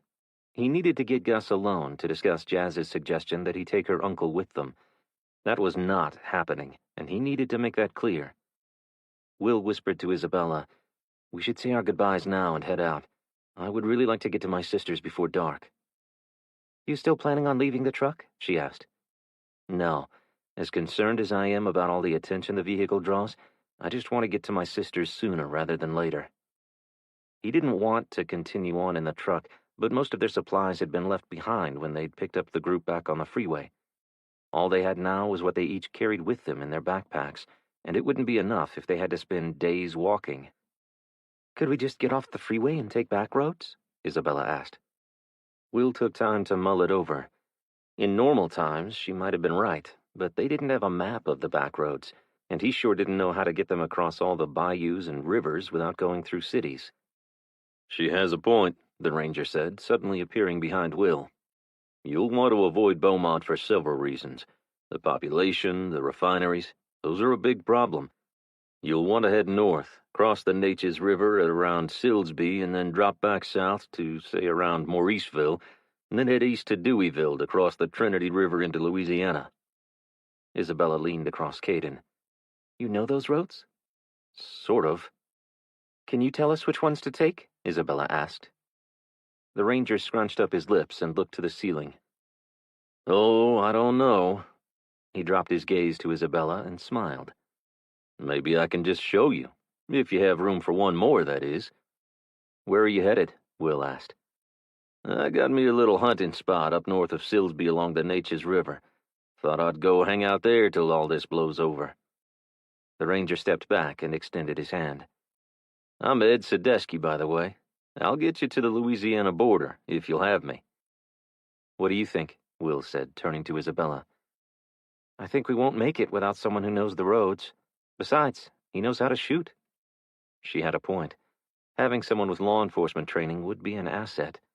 But would it hurt them in their effort to find food if they needed to?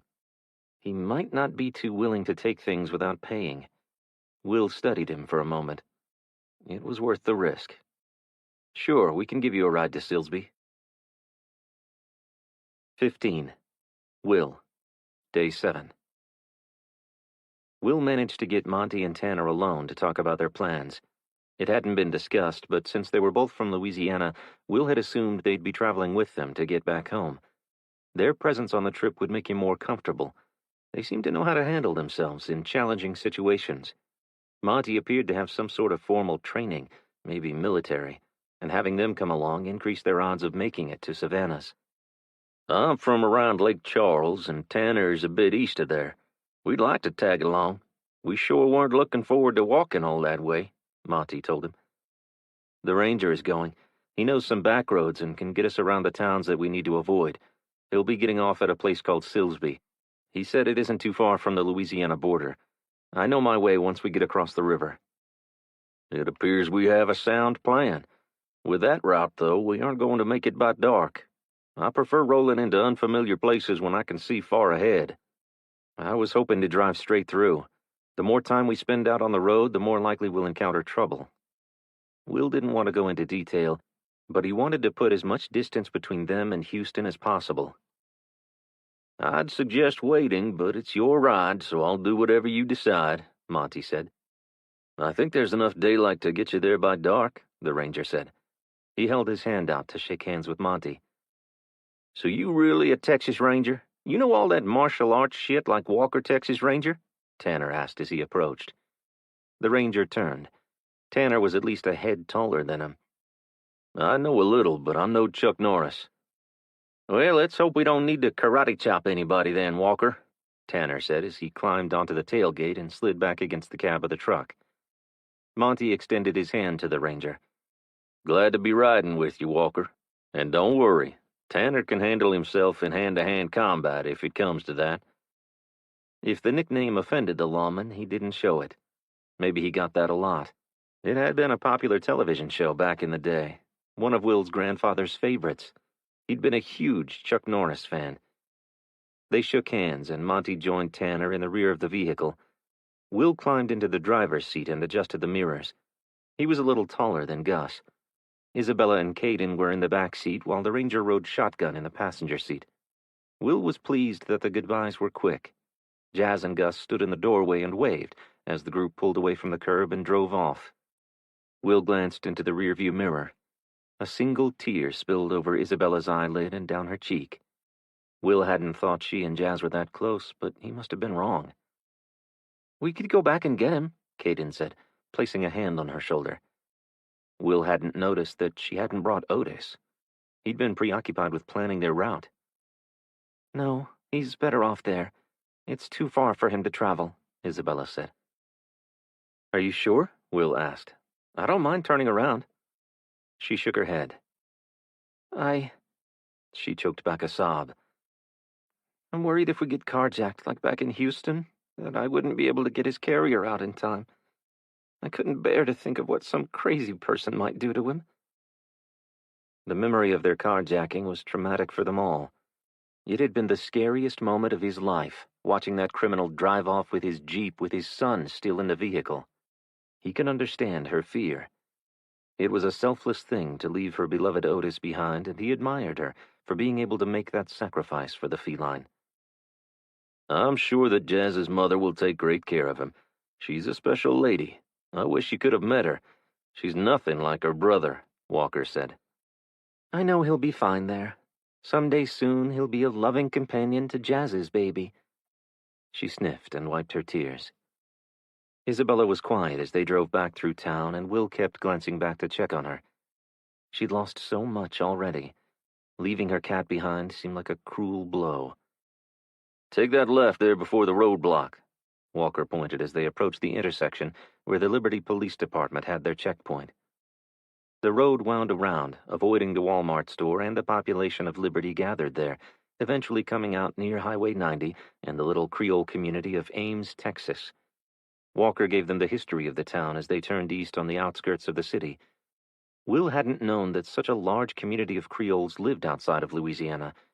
He was lost in the conversation as they passed 3 elderly African-American men standing outside an old white-clad church. The men waved as the pickup passed them. Walker returned their greeting. "How long have you been in Texas Ranger?" Caden asked. "About 15 years. I joined after I left the Army." "So you were a soldier too?" "For a while." "Did you ever kill anyone?" Will cringed. He was about to scold him when Walker answered, "That's what the Army trained me to do. Doesn't mean I enjoyed it." "My dad and Isabella had to kill people." Walker's head pivoted toward Isabella. "We were involved in some trouble back in Houston. It was self-defense, I swear," Isabella said. Walker said nothing. At that point, Will felt the need to explain, so he filled the lawman in on how they'd met Kim and Betley and what led up to the fight with the Chinese mafia. "It's like another 9/11, but nationwide. I can't believe our intelligence community missed a plot like this," Walker finally said. "Analyst Stevens said she'd been working on it for a while. I guess they were too late to stop them," Isabella said. "And this CIA analyst and FBI agent were at Ellington when it was hit?" Walker asked. "We all were," Caden said. "Isabella was buried under the rubble when they bombed the flight museum." "That where you got your injuries?" he asked. "Yes, mostly," Isabella said. Walker grew quiet, likely trying to take it all in. The section of highway they were on turned rural quickly, and Will was grateful to be away from people and the potential for trouble. That was until 5 miles later when they approached a small convenience store. In its parking lot sat an old beat-up pickup truck, a side-by-side utility vehicle, and several all-terrain vehicles. An overweight man with a bushy beard sat on one of them with a beer in one hand and a cigarette in the other. He wore a surprised expression as Will stomped on the gas to quickly get past him. Rounding a curve in the road, Will could see that the road ended at another highway. "Quick, which way?" Will asked. Walker pointed. "Take that left turn." "Left, are you sure?" Will repeated. "Yes, left." 16. Will, Day 7. Will took the turn a little too fast and veered off the roadway slightly, but managed to move back onto the highway without overcorrecting and tossing Monty and Tanner out of the bed of the truck. A moment later, Monty rapped on the back glass. Will looked into the rearview mirror to see 3 ATVs racing up behind them. Will glanced down at the speedometer. He was doing 45 and accelerating. They should be able to outrun them pretty quickly. He heard a shot. "Did he just shoot those men?" Isabella asked, turning in her seat. Will glanced into the side mirror. All 3 quads had left the roadway. "Did you shoot them?" Isabella repeated, her voice high-pitched. "I sure as shit did. I fired at them before they could shoot my ass," Monty said. Isabella turned back around in a huff and crossed her arms. To Will's surprise, Walker was quiet about the matter. Will glanced back at Caden. He seemed unfazed by it all. That almost concerned Will more than if he'd been upset by it. He didn't want his son so desensitized to violence. A desolate length of road stretched out before them, and Will's thoughts drifted back to the battle at the storage unit and Kim Yang's death right there in front of his son. Before he knew it, they were on the outskirts of another small town. The day set of fire station's bay doors were up and the fire engines missing. He pointed. "They must have been out on a call when the EMP hit." "Must have," Caden said. Monty was standing in the bed of the truck facing the town. All Will could see was his legs as he leaned against the rear sliding window. He banged on the roof of the pickup. "Roadblock ahead." Will leaned forward to look for it. "Take that right turn there. We'll take the back streets and avoid it," Walker said. Will was amazed the lawmen knew the streets of all these small towns. He was even more glad they'd run into him. They wound around and finally came out back onto the highway and continued north for several more miles before turning east again near a little place called Batson.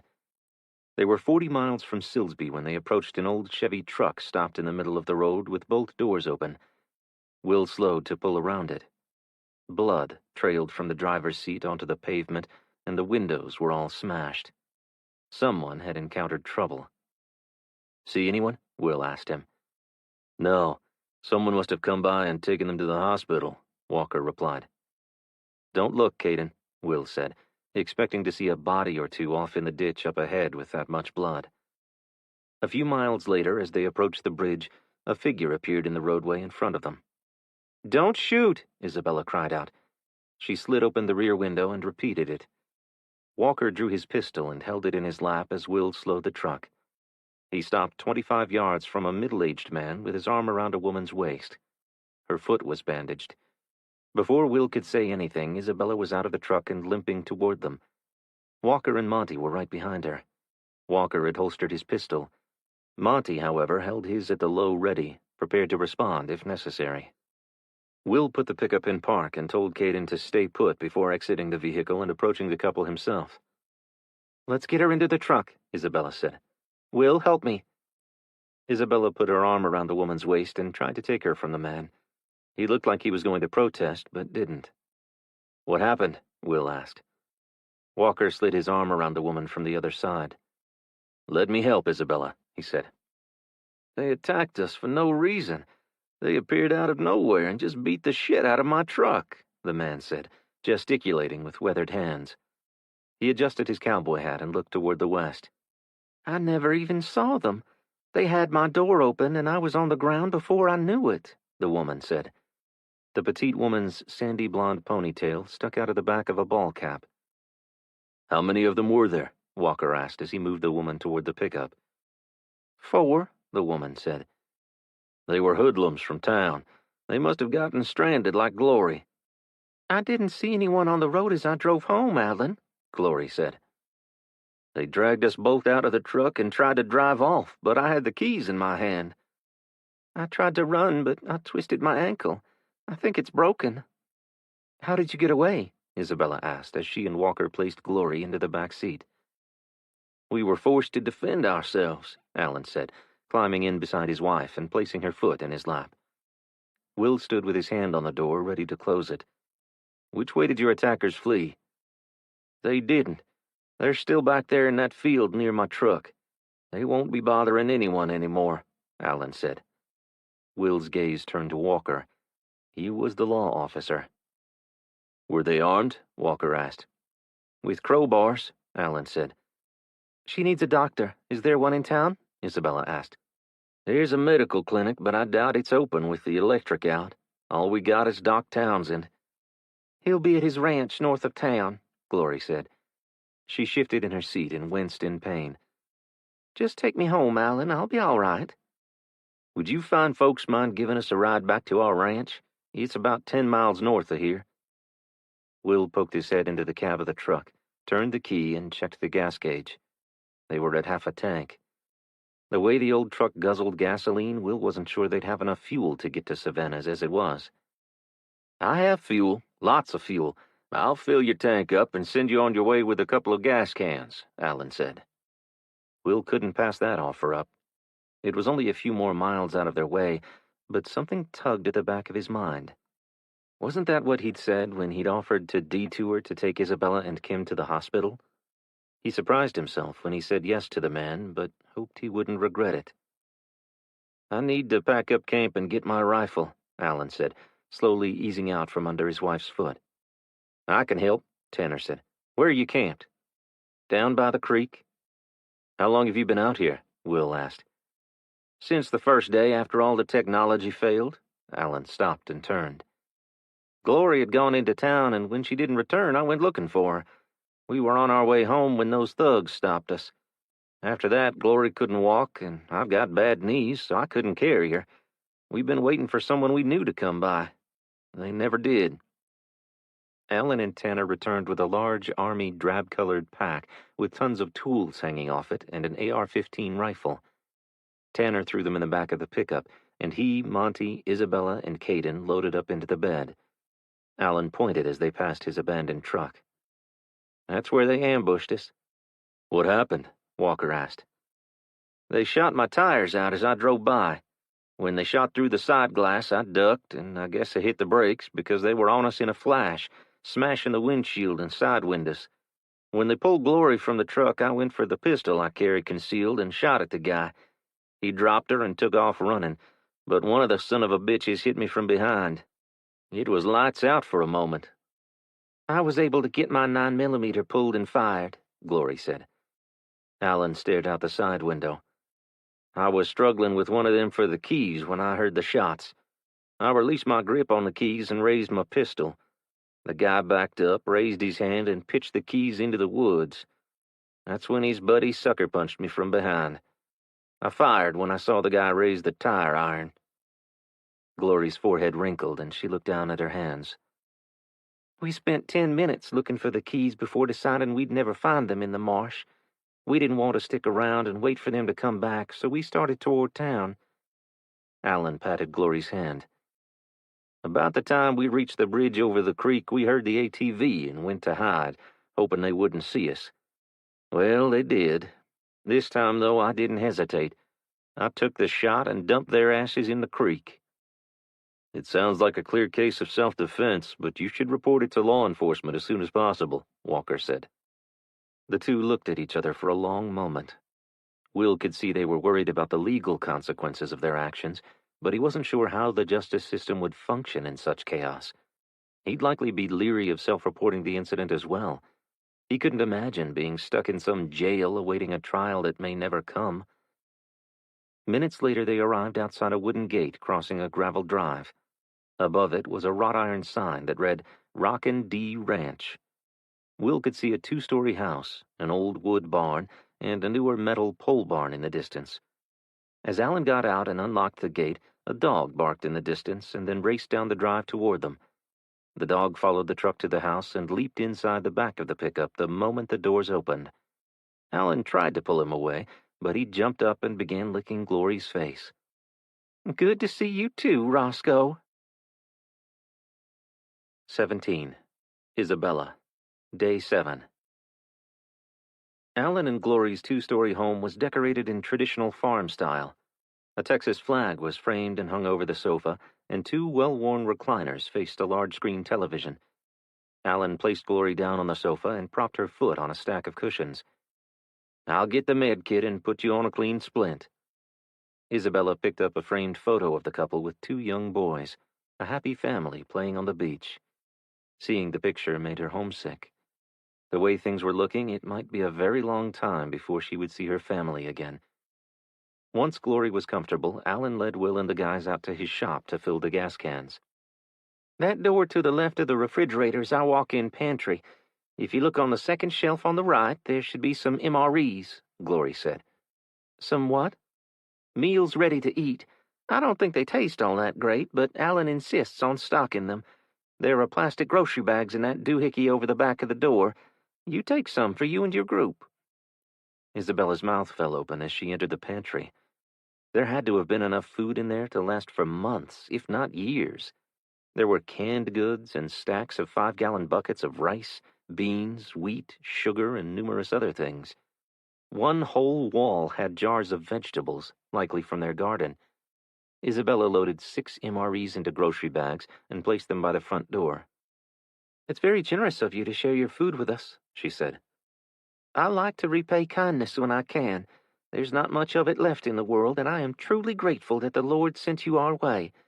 I was getting so tired of eating rice and beans out there by the creek." Isabella took a seat in the recliner next to the sofa. "I'm glad we could help. I hope your ankle heals soon." "Me too. Alan is already talking about heading out to find our boys. I'll need to stay back and take care of the ranch. I got too many chores to do to be laid up in bed."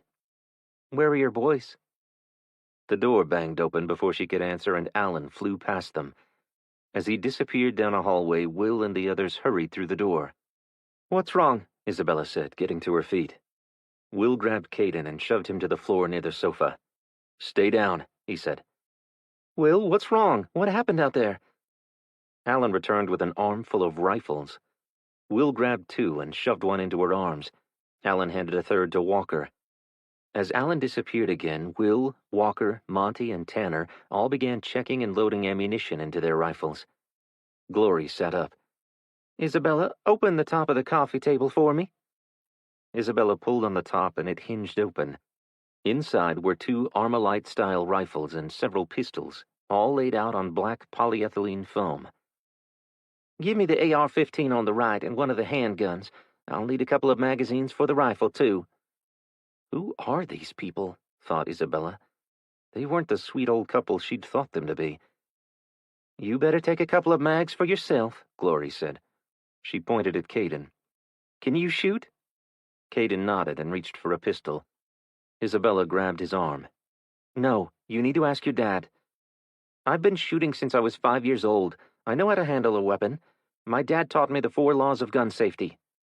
"Will?" "Take the 9mm, but keep it on safety until I tell you to take it off," Will said. Isabella straightened and clapped her hands loudly several times. "Stop! Someone better tell me what the hell is going on here." "There's a car at the gate," Monty said. "A car? What about it?" "Men with guns got out of it," Will said matter-of-factly. "That would be Ricky and the rest of Lyle's family," Glory said.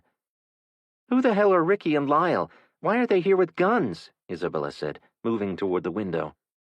Tanner stuck his arm out and blocked her. "Stay away from the windows." "The guys we killed out on the road were Ricky's brothers. They must have been waiting here for us to return or something." "Let's just go, Will," Isabella said. "We can't. They're blocking the gate." Alan rushed through the living room and flung open the door. "I'm going out to the barn. I'll draw their fire. You guys go around to the back of the house and try to get to your truck. Drive through the field. Knock down the fence if you have to." Glory tried to stand. "Alan, no, you can't go out there alone." "They aren't going to just go away, Glory. I have to draw them away from the house." I'll lead them off toward the Mueller's barn. You go with them. They can drop you at Doc Townsend's, and I'll be in town shortly." "Hell no," Glory said, hopping across the floor toward him. "I'll go where you go. It's been that way for 25 years, and it ain't about to change now." "I don't have time to argue with you, woman. You have to go with Will and Isabella. They'll get you to town." "She's right. You can't go out there alone," Walker said. "What are you going to do, Ranger? You going to stroll out there, flash your badge, and arrest them?" Monty asked. His tone took Will aback. He wasn't sure where all that antagonism was coming from. "You've got the right idea about drawing them away from the house. If you draw them out into the open, Tanner and me can pick him off," Monty said. "That's murder," Walker said. "No, that's self-defense. The man has a right to protect his family and property. Castle doctrine." Will suddenly realized the lawmen's morals and ethics were still grounded in the pre-attack on America world. "I ain't got time to stand around here debating. You're free to arrest me, Ranger, but I'm not going to let those asshats hurt my wife or take what's mine," Allen said as he exited. "I'm coming with you," Tanner said. "I ain't running like a scared kid. You coming, Monty?" Monty glared at Walker as he stepped past him. "Hell yeah." "Allen!" Glory called after him, but received no response before the door shut. Isabella grabbed Will's arm. "Will? I think we should hunker down here. It's too risky to try to get to the truck." Glory hopped over to the window and parted the curtain. "We need people at the windows and doors, then. If they don't go after Allen, they'll likely set the house on fire and smoke us out. We need to see them before they get close enough to do that."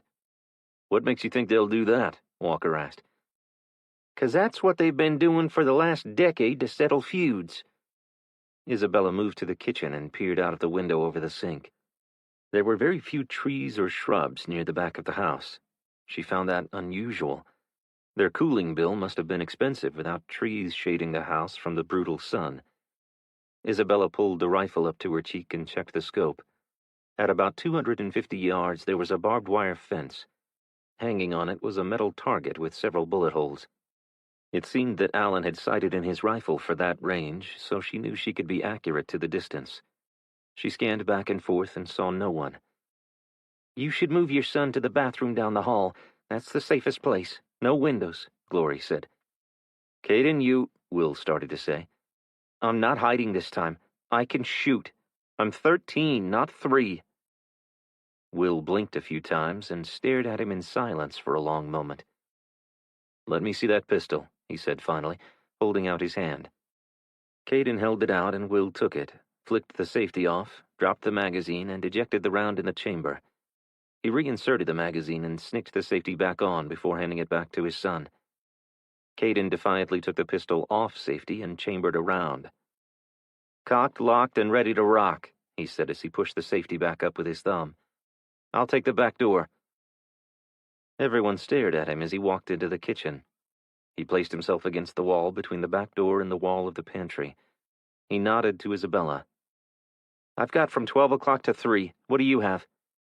Isabella looked back over her shoulder. Will was still standing there, staring at Caden with his mouth agape.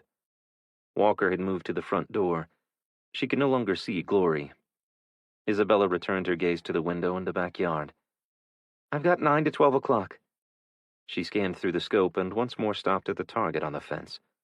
Her gaze traveled a well-worn path to about 50 yards out, where a lonely bird bath sat surrounded by flowers. She was ready, but unsure about the rules of engagement. Ranger?"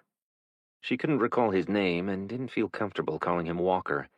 She wasn't sure if Monty had meant it in a derogatory way or not. "If they have a gun in their hands and I shoot, is that legal?" "If they've got a gun, you better shoot. They won't hesitate to fire at you," Glory called from down the hall.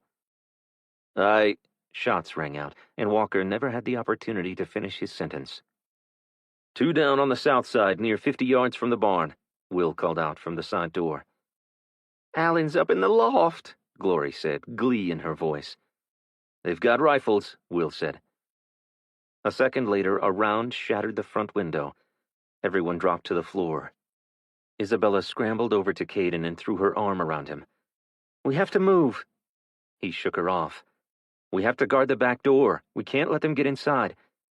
Caden, get to the bathroom. This shit is serious, Will yelled. Caden stood and returned to his post by the back door. The backyard is still clear. Walker moved to the broken window and returned fire. That was when the seriousness of their situation hit Isabella. Fire! Fire! Glory called out. The bedroom is on fire! Isabella dropped down and pulled open the door to a cabinet under the sink. She groped around and grabbed the fire extinguisher before racing down the hall, meeting Glory just outside the entrance to the back bedroom on the right. I heard a crash and then saw the room go up in flames. You open the door and I'll spray, Isabella said, holding up the extinguisher. Glory turned the knob slowly and then shoved open the door. The heat was intense already, and the smoke stung Isabella's eyes. She pulled the pin, pointed the nozzle into the room, and released the locking mechanism. Isabella squeezed the lever and sprayed into the room, sweeping from side to side before moving toward the opposite wall. Within a minute or two, the flames were out, but the smoke and fine powder from the extinguisher made it hard to breathe. Isabella backed out of the room and closed the door. When she returned to the kitchen, Will and Caden were missing, and the back door stood open.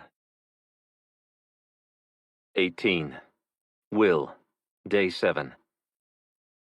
I've got one on the west side coming out from behind the barn. He's armed with a pistol, Will called out to Walker. There's two out by the truck, Walker said. A shot rang out, and Caden yelled, Dad, Tanner's hit! Will ran to the back door and pushed Caden back towards the pantry. Stay down. He scanned the side yard to the stables and spotted Tanner on the ground, attempting to crawl back to the house. We have to help him, Caden said. Will couldn't see a shooter and assumed they'd moved back around the barn. He ran back to the side door to see if he could tell where the man had gone, then shifted to the left side of the door to get a better view of the side with the lean-to, and heard the back door open. Caden! Will got there just as Caden sprinted off toward Tanner, firing his pistol as he ran. He screamed his son's name and ran after him. Will reached him just as he was helping Tanner to his knees. 2 gunshots rang out, and Will dove on top of Caden and Tanner. He rolled off and scrambled to his feet, pulling on Caden's arm as he did. Tanner tried to stand, but only made it up on one knee before a round struck him in the torso. Will grabbed Caden by the shirt and ran for the shed. Anger mixed with fear as he shoved his son back against the side of the weathered building. Will raised his rifle and peered around the corner to see if the shooter had followed them. Will stepped out and fired when he spotted a man sprinting from the front of the barn to the back of the truck. The first round struck the man in the arm but didn't seem to faze him. The second round struck him in the leg. He turned to fire at Will, and when he did, Will squeezed off another shot, hitting the man in the chest. Isabella screamed, and Will dropped back behind the barn. A previously unseen shooter fired, hitting the side of the old wooden structure only inches from where Will had just been standing. He pushed Caden to the ground and covered him. When the shooting stopped, Will pointed to the west corner. Stay behind me. We're going to try to make it to the shop. He needed to get Caden out of the line of fire. They were cut off from the house. The only other structure was the metal shop building over 100 feet from the old wooden barn. The galvanized steel building wouldn't stop a bullet, but Will hoped something inside could provide them with sufficient cover. His thoughts were a jumbled mess. His first priority was to Caden, but Isabella's scream continued to ring in his head. Not knowing if the men had made it into the house was torture. Where are Alan and Monty? Caden asked. I don't know. Stay close. We have to make it to the shop. Just as they reached the edge of the barn, Will heard Alan calling for them. Will, over here! Will stuck his head around the corner. There weren't any shooters visible, but the range between the buildings would put them out in the open too long. It was too much distance to cover. Will, I'll cover you, Monty yelled. Will looked up. Monty's face appeared in a loft window. Do you see them? 2 are by our truck. The others are dead. Come on over. They can't see you from where they are. Relief washed over Will.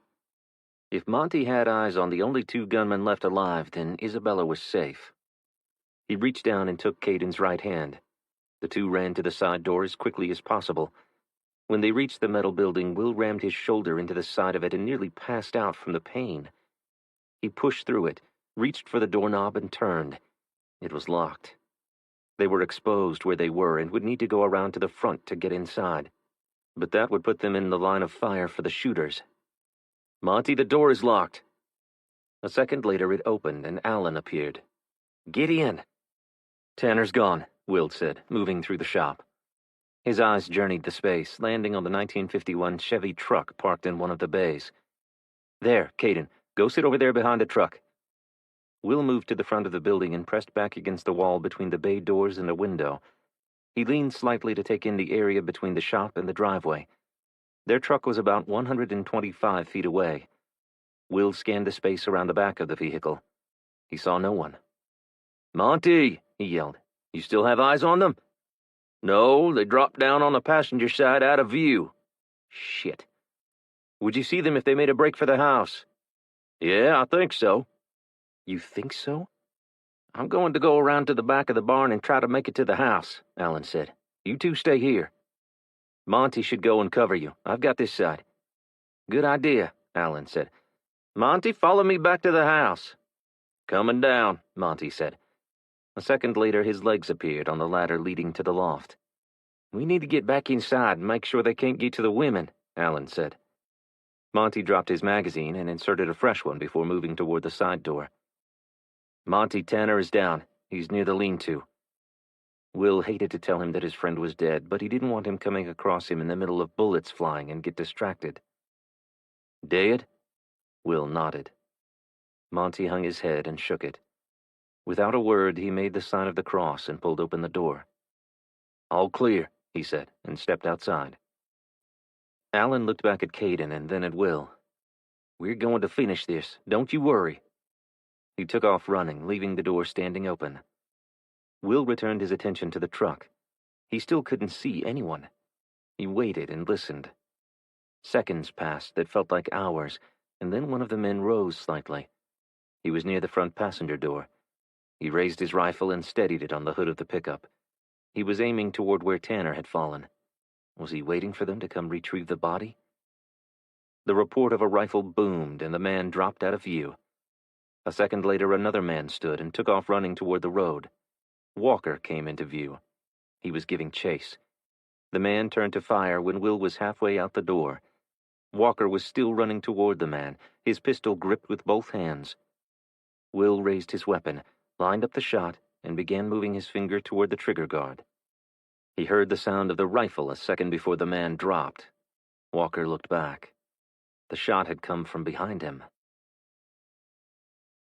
19. Isabella, Day 7. The rifle shook in Isabella's hands, but she did her best to keep her sights on the torso of the man on the ground in front of Walker. It had all happened so fast. From the moment she realized that Walker hadn't seen the man raise his pistol until she'd squeezed the trigger had occurred in a fraction of a second. Isabella hadn't had time to think. She just reacted. She felt Glory brush against her, and then her hands slide down her arm. "It's over now," Glory said, pushing the barrel of Isabella's rifle toward the ground. Isabella slowly looked up and met Glory's gaze. "Let's go back inside and I'll get you something to calm your nerves." Isabella was trembling so hard that she was almost immobile. Glory had to help her turn back toward the door. She didn't recall going inside or taking a seat at the kitchen table. Somehow she glanced up, and Will and Caden were standing over her, each with a hand on her shoulders. Tears began to flow when she saw the concern on their faces. "It's all right. They're all gone. You got the last one," Will said. She scanned the room for Walker. "He's outside with Monty." "Where's Tanner?" Isabella asked. "He didn't make it," Caden said, his voice cracking. Her head pivoted. "Are you hurt?" she asked, pushing back from the table to look at him. "I'm fine." He didn't look fine. His eyes were moist, and he was gnawing on his thumbnail. "When I ran into the kitchen and the two of you were gone, my heart stopped." "He ran outside to help Tanner and nearly got himself killed," Will said, anger lacing his voice. "Caden!" Isabella stood and took his hands in hers. "Don't you ever scare me like that again." She grabbed him into a hug and squeezed him tight, suddenly feeling inadequate. How on earth were they going to keep Caden safe in this crazy, violent world? She'd only known the kid a week, but she couldn't imagine her life without him. "I'm sorry I scared you. I just had to help Tanner. He was down and trying to crawl to safety." That's what my dad would have done. You're a kid, Will snapped. You could have got us both killed. You have to do what you're told. It's my job to keep you safe. I can't do that if you're going to be impulsive and run into danger like that. Caden stiffened and stepped away from Isabella. He turned his back on them, crossed his arms, walked across the room, and stared out the side door. Caden, your dad and I just don't want anything to happen to you. Your dad couldn't bear it. Isabella swallowed hard. I couldn't take it. Couldn't you just try to be more careful? For us? He said nothing. Isabella knew it sucked to be at that in-between stage of life when you're not quite a kid and not yet an adult. The impulsive nature of a teen could be dangerous in this new era. Isabella looked at Will. It was hard enough to be a parent before the world fell apart. Glory walked up with 2 shot glasses and held them out to Isabella and Will. You just need to do some training with the boy. He'll learn when and where to take the fight to the enemy. Won't do no good to try to shield him from it. If this doesn't get fixed real quick, the world is going to be full of takers, and he'll need to be able to defend himself. Isabella studied Will's face, looking for a reaction. He was so protective of his son. It was hard to imagine him letting go of that attitude. But Glory was right about him needing to know how to defend himself. All they'd seen since the EMP was violence. What would happen to Caden if Will wasn't there to protect him? Will dropped his head. You're right. As soon as we get to my sister's, we'll do some training. He already knows how to handle weapons. I've taken him to the range with me, and we've hunted together since he was little. We've never trained on shooting people, though. It's something we'll have to discuss for sure. No offense, but you might want to start now, 'cause he might need it before you get to your sister's. Isabella had hoped that with all the extra people with gun experience, Caden was safe, but realized none of them were. Tanner could handle himself, and he'd still gotten killed out there. I could use a refresher course myself, Isabella said. I don't know how I was able to be accurate with that shot. I was shaking so much the sight was bouncing all over the place. I could have just as easily hit Walker. I'm grateful you didn't, Walker said from the front door. Thanks, by the way. The sun was in my eyes as I ran. I didn't see him raise his pistol. That's why you take them out on sight. You can't take chances like that anymore, Alan said behind him. Walker turned on him. You can't just murder people either. Is it murder? Alan stopped in the middle of the living room, rested his rifle across his forearms, and glared at Walker. Did you have any doubt what those old boys' intentions were? I sure the hell didn't. They've wanted to gun me down for 20 years. The only thing that stopped them before was the law, but there doesn't seem to be any law enforcement around to stop them now. We can't turn into a lawless society along with them. We can't let it become a kill-or-be-killed world. Someone has to stand up for the rule of law. Well, Ranger, that's your job, not mine, Alan said as he turned and walked into the kitchen. Glory poured a shot glass full of single malt whiskey and handed it to him. Isabella stared at the glass in her hand. She wasn't much of a drinker. When she did, it usually had an umbrella sticking out of it. But her nerves could use something. A shot of the amber liquor might just be enough to give her the courage to get back out there to face the evil, lawless world. 20. Will. Day 7. You sure you should rush off now? What's the hurry? You could stay the night and head out fresh tomorrow, Alan said. They'd all just returned from burying Tanner near the back of Alan and Glory's property. Everyone was solemn and quiet, especially Caden. Will was concerned about what all this was doing to his son, and vowed that when they arrived at Savannah's, he'd find a way to shield him from all the ugliness the world had become. Will was worn out. He'd never felt so drained in his life. All he wanted was for this nightmare to be over. He knew it wouldn't be for a very long time, but the next best thing would be to arrive at Savannah's. The thought of curling up and sleeping in the house his grandparents built was comforting. But Alan was right. They were too exhausted to go on. If they encountered any more trouble, they would be in no shape to defend themselves. He hated to admit it, but it was just too risky to head out now. If the others don't mind, I guess it would be okay to get a little rest and leave first thing in the morning. Isabella nodded. I agree. I'm beat. I would love to just sit and watch the sun go down and pretend the world hasn't gone to shit. Will turned to Monty. I'm good either way, Monty said, his voice low and face expressionless. Will hadn't known Tanner, but he seemed to have been a good man, and Monty would surely miss him. Walker? I agree. We should rest up tonight. It's very kind of you two to offer your home to us for the night, Walker said, tipping his hat. He hadn't said much since his discussion with Alan about the morality of Alan's shoot-on-sight stance with the men that had attacked his ranch. Will was sure that it went against all the Rangers' training, but they were alive because of it. Will's issue was that he couldn't be sure that he could make snap decisions about who posed an imminent threat and who were just fellow survivors like themselves. While Caden followed Glory out to the barn to help tend to some of their animals, Will joined Isabella on the swing under a shade tree near Glory's rose garden. Neither said a word as they watched the sun slip over the horizon. Will's eyelids grew heavy with the rhythmic rocking as the sound of crickets relaxed him. It reminded him of nights spent sleeping under the stars in his grandfather's backyard as a kid. He laid his head back, and as he started to drift off, images of all the violence of the last few days invaded his brain, and he jumped. Isabella flinched and then gently slid her hand into his. "That's what happens when I close my eyes, too," she whispered. She paused. "Tell me it will get better." He wished he could. He'd give anything to be able to assure her that everything would be all right, but he didn't believe it. This was just the beginning.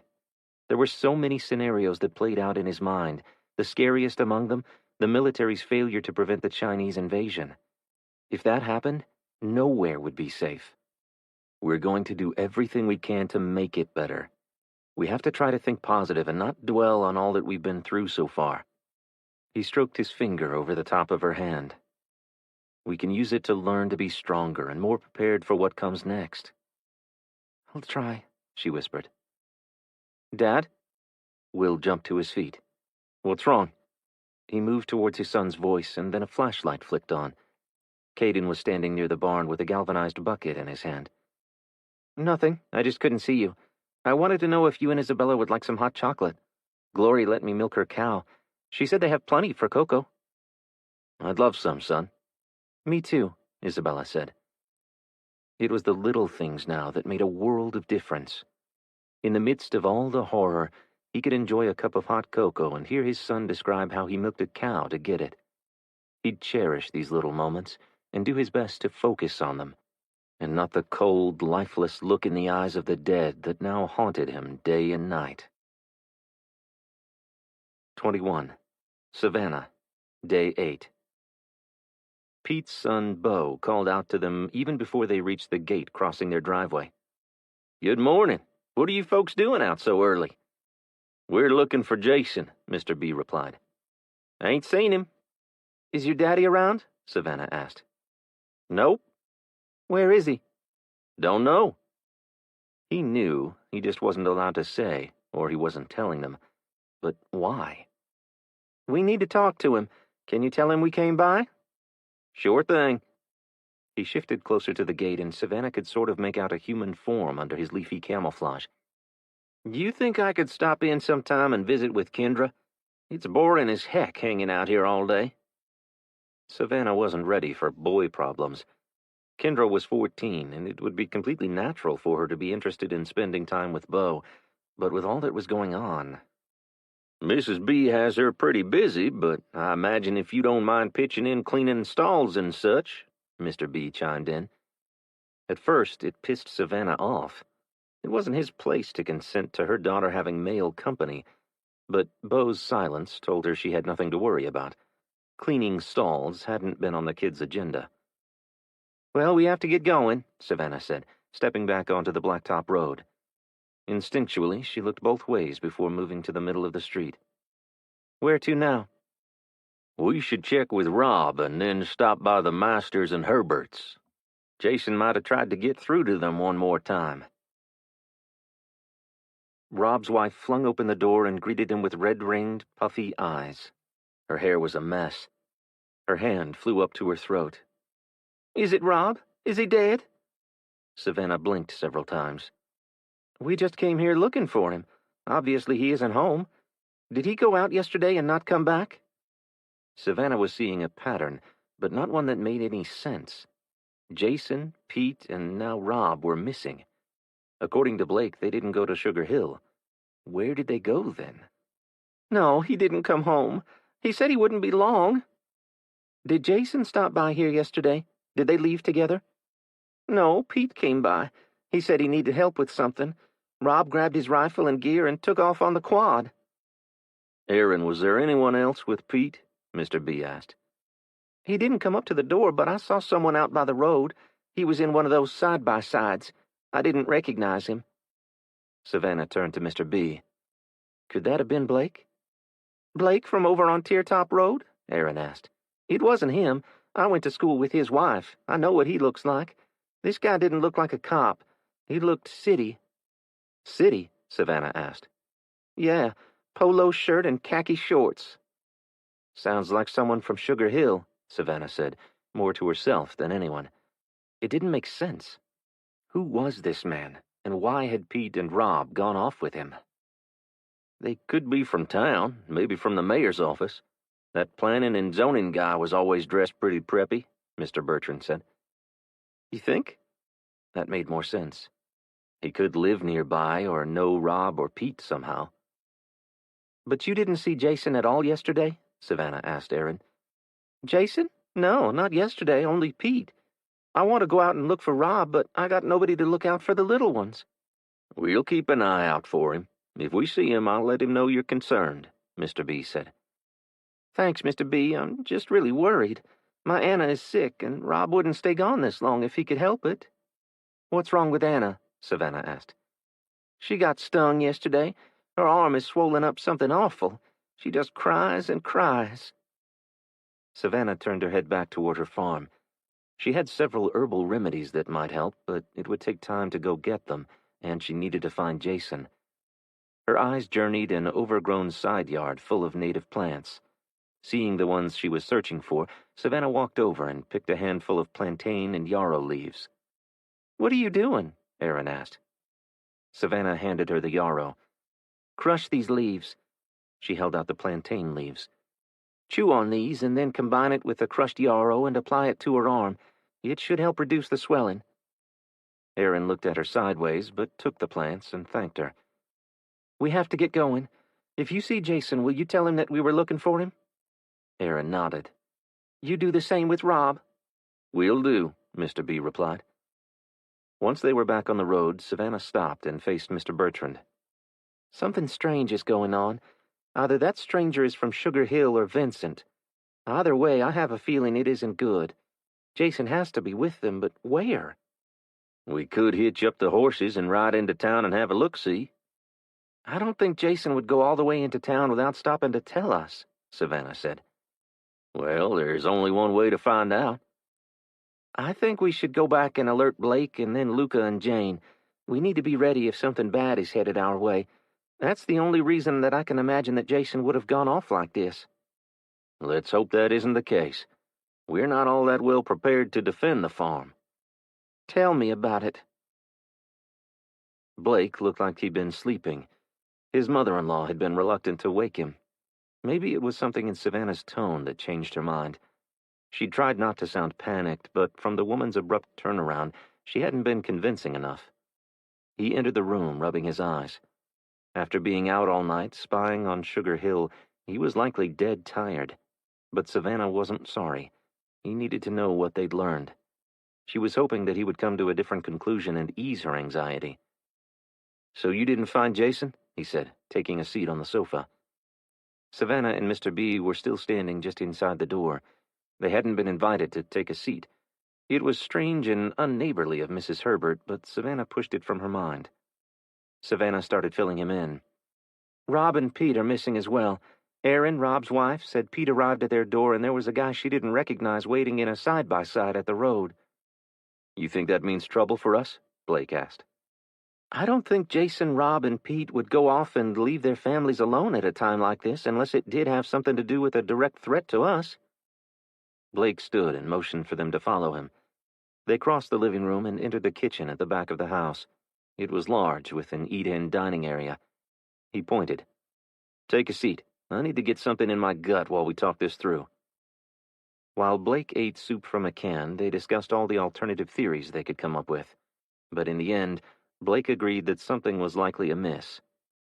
"The quantity of goods I saw moving through the gates at Sugar Hill leads me to believe they came from a store or warehouse of some kind. It was way too much for one house or even several. Besides, by now they've cleared out most of the farms around here. I doubt there's much left." "It could have come from the grocery store in town. The chief and his officers were guarding it when I left there the day all this started, but if the Blanchards have control over the town, they have all the food in the stores." "Why would they move it all the way out here? They don't give two hoots about the residents of Sugar Hill, and I doubt any of it will be fed to them," Mr. B said. "Maybe there's trouble in town," Blake said. Savannah ran her hand down the length of her braid. It was so frustrating not knowing what was going on. How could they prepare if they had no idea when or how trouble was coming? Her anger at Jason for leaving was boiling to the surface. "What about Pete's kin?" Mr. B said. Savannah raised her eyebrows. "What about them?" "They got tons of guns, ATVs, and know-how.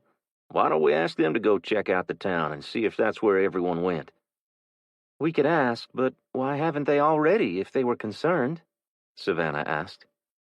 Mr. B shrugged one shoulder. "His kid didn't seem all that concerned. Staying gone may not be new for Pete. Maybe they don't know that Rob and Jason are missing as well. If they're well armed and have transportation, I don't think it would hurt to at least fill them in on what we're thinking. Let me grab my boots and I'll go over there with you." "We want to speak with your uncles, Bo," Savannah called from the Ashby's gate. She waited, but no one answered. "Hello?" Luca yelled. To Savannah's surprise, he hadn't hesitated to join them after Savannah had filled everyone back home in on the situation with Jason, Pete, and Rob going missing. Mr. Bertrand agreed to stay behind to help defend the homestead and Savannah's children. She was grateful to him for that. "Where are they?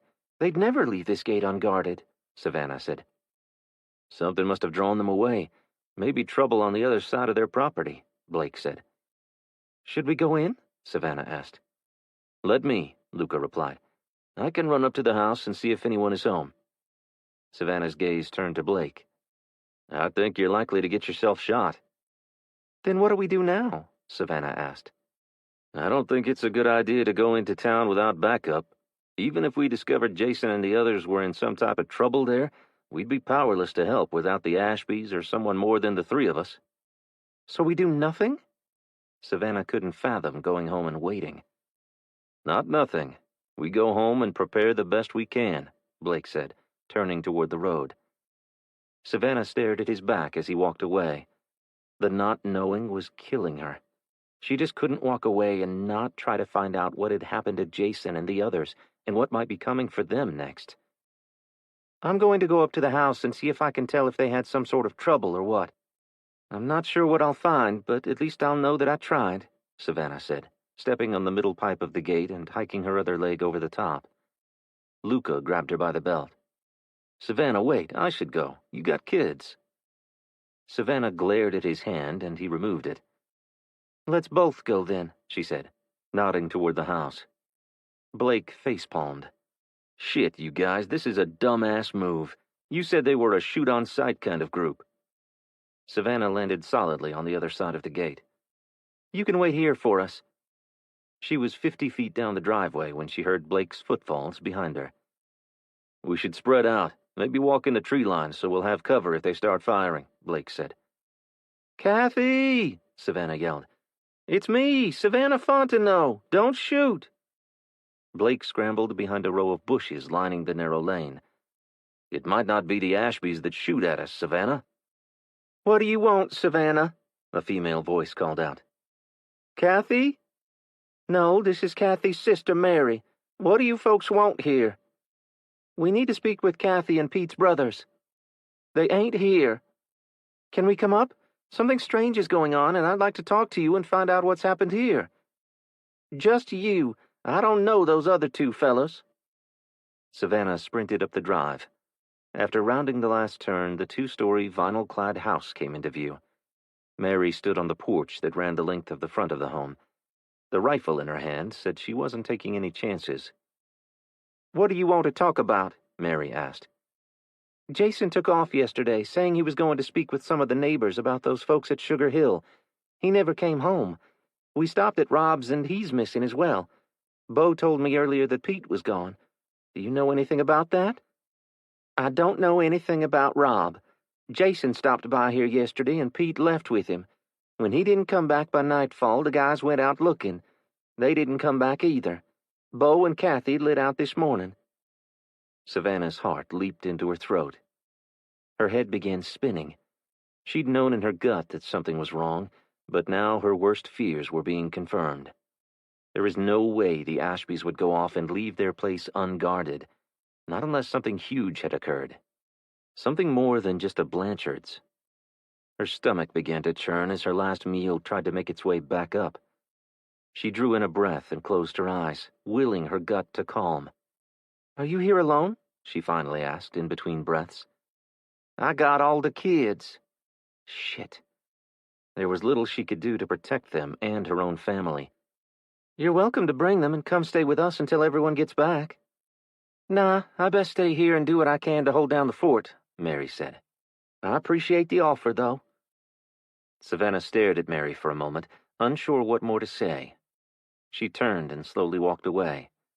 Before she was out of sight, she called back over her shoulder. "If you need us, we are just down the road." As she walked back toward Blake and Lucas, Savannah tried to make sense of what she'd learned. By the time she reached them, she determined she was no closer to knowing what had happened or how to respond than she was before. Heading back to Savannah's, the trio walked in silence. Each had agreed that something major had occurred, but its implications for them were unknown. Their next course of action was hotly debated. It was risky, but one Savannah believed was necessary. Blake had wanted to go alone, but Savannah knew that wouldn't work. He was a stranger in these parts. The Blanchards knew her. They were more likely to speak to her than Blake. Blake had objected to her proposal. "If you go in alone, there is very little I can do to help you." "I know. That's why I think you should stay here and protect our families. I don't think Jason's brother will hurt me. I really don't. If he doesn't know what has happened, he'll want to hear me out." "For the record, I think it's a crazy idea," Lucas said as he climbed Savannah's gate. "I know. I hate to ask, but please watch over my children. Keep them in the house until I get back, okay?" "I'll try. Kylie can be a handful," Lucas said. Kylie was obstinate and defiant at times, most of the time, but Mrs. B could handle her. She had a way with strong-willed children, it seemed. "Ask Mrs. B to have her help organize the canned goods. That will keep her busy." Furrows lined the skin of Blake's forehead. "Are you sure, Savannah? We can talk about this some more and come up with something else." "I'm sure. You said you saw them bring in several loads of stuff last night, meaning they were out somewhere," she said, sweeping her hair back from her eyes. She stared off in the direction of the gated community, her fear of them muted compared to the unknown danger lurking out there wherever Jason and others had gone. "They may know exactly what is going on. I'm going to get them to tell me." Blake tilted his head back and exhaled. "Okay, then I'm going with you." Savannah threw her hands in the air. "They aren't going to let you in." Blake's head tilted slightly. "You'll have to convince them." 22. Will, Day 8. Will smelled bacon frying. At first he thought he was dreaming, and then he heard voices in the kitchen. He rolled over to check on Caden, who'd been sleeping beside him in one of the spare bedrooms. He was missing. Will sat up and bent to find his shoes. When he reached the door, he heard Caden's voice. He was laughing. The sound made him tear up. He opened the door and stepped into the hall. The smell wafting in from the kitchen was heavenly and made his stomach growl. "There you are, sleepyhead," Glory called down the hall. "Breakfast will be ready in about 15 minutes.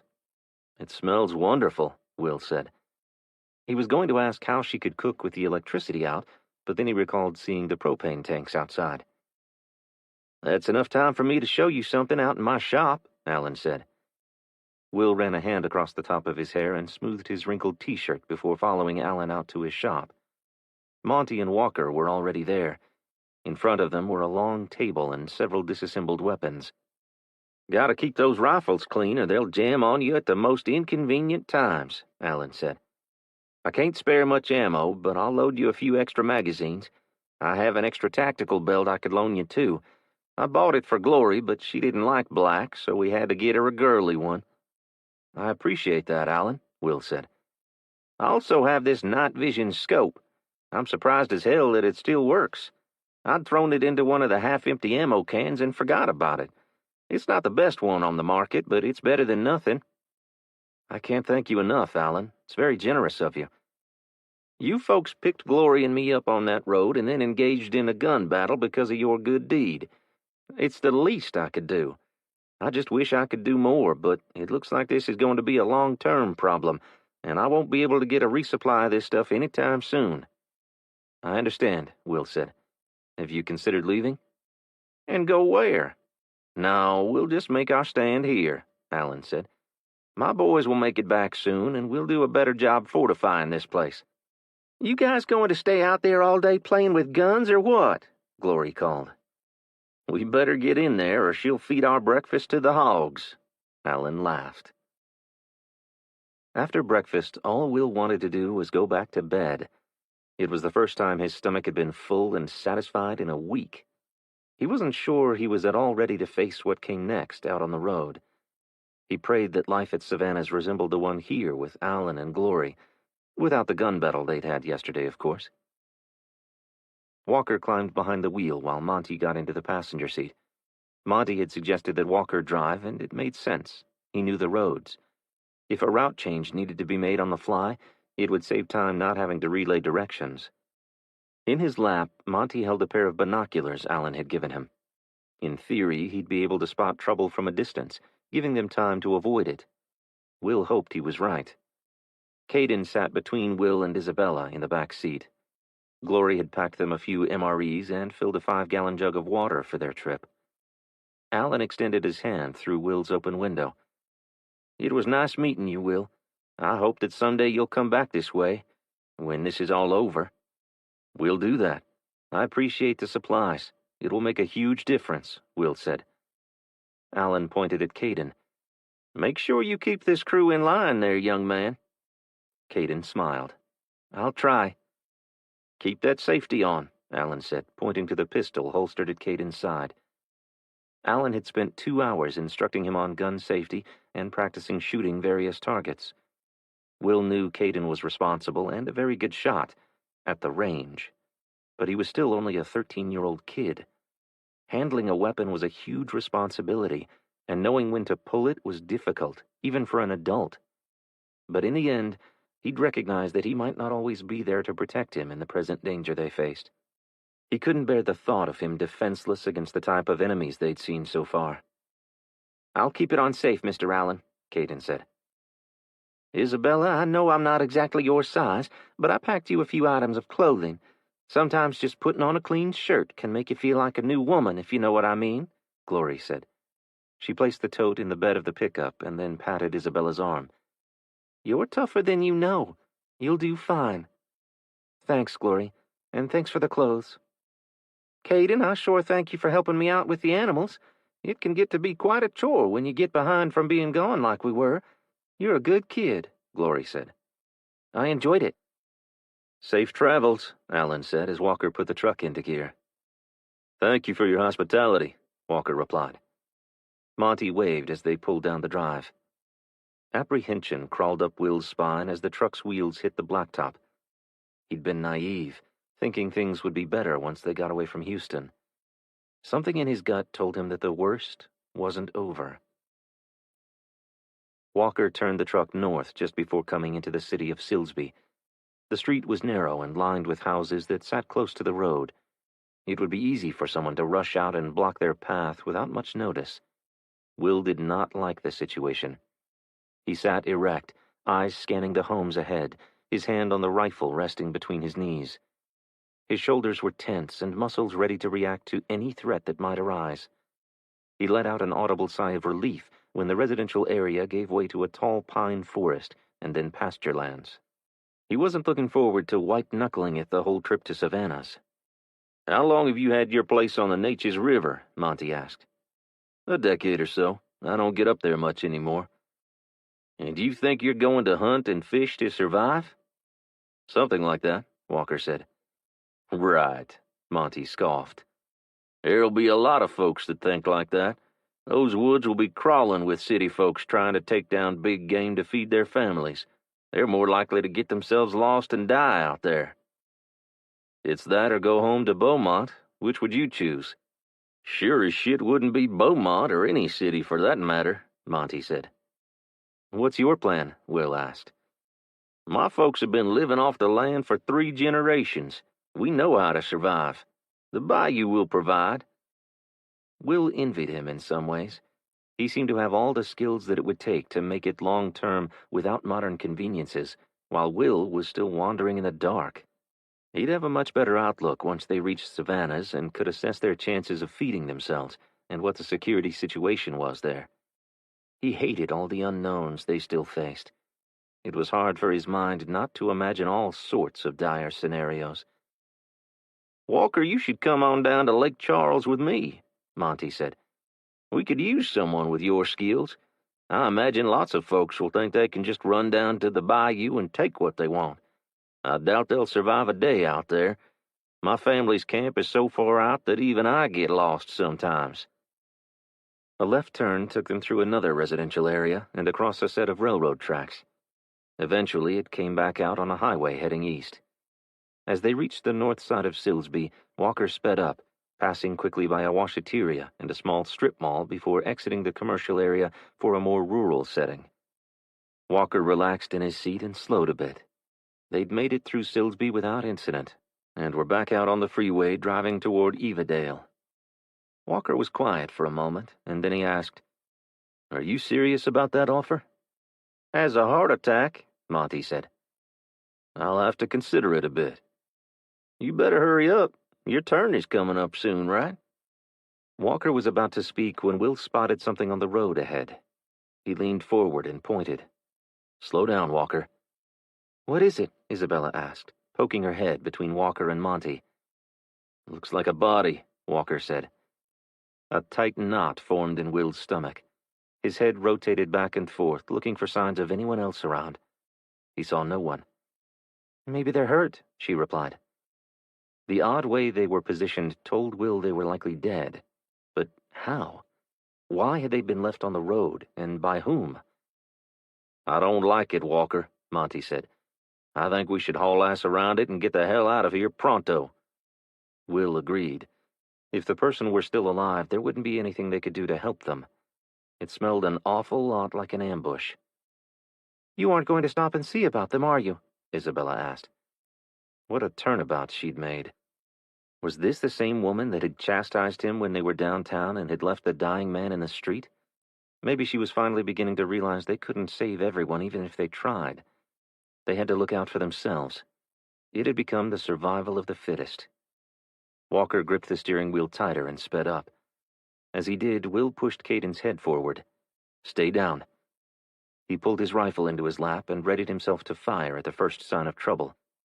Will thought about the Humvees they'd ridden through town on their way to the Joint Reserve Base. How he'd love to be traveling in one of those. He'd feel much more comfortable up in the turret where he could see and respond to threats more readily. Before reaching the figure on the pavement, Walker swerved onto the soft shoulder of the roadway. Will closed his eyes for a second, praying the tires didn't slip off into the mud and get stuck. Will looked back as Walker steered them back onto the highway. It was mere seconds before their suspicions were confirmed. 3 men and a woman ran into the street, waving their fists in the air. The shorter of the men aimed and fired his pistol, but the truck was too far away for the shot to reach its target. They dodged a bullet, literally. "That was close," Isabella said. Will wiped the sweat from his forehead. "Too close." In minutes, they reached the Neches River, which wandered over 400 miles through the East Texas piney woods and emptied into the Gulf of Mexico. Walker didn't have it all wrong. A body could disappear into the thick woods and feed off the abundance of the land, if they knew what they were doing. How many Houston residents would flee the city to try? Hundreds? Thousands? Not many would survive, but it would beat the hell out of staying in the war-torn city and starving to death.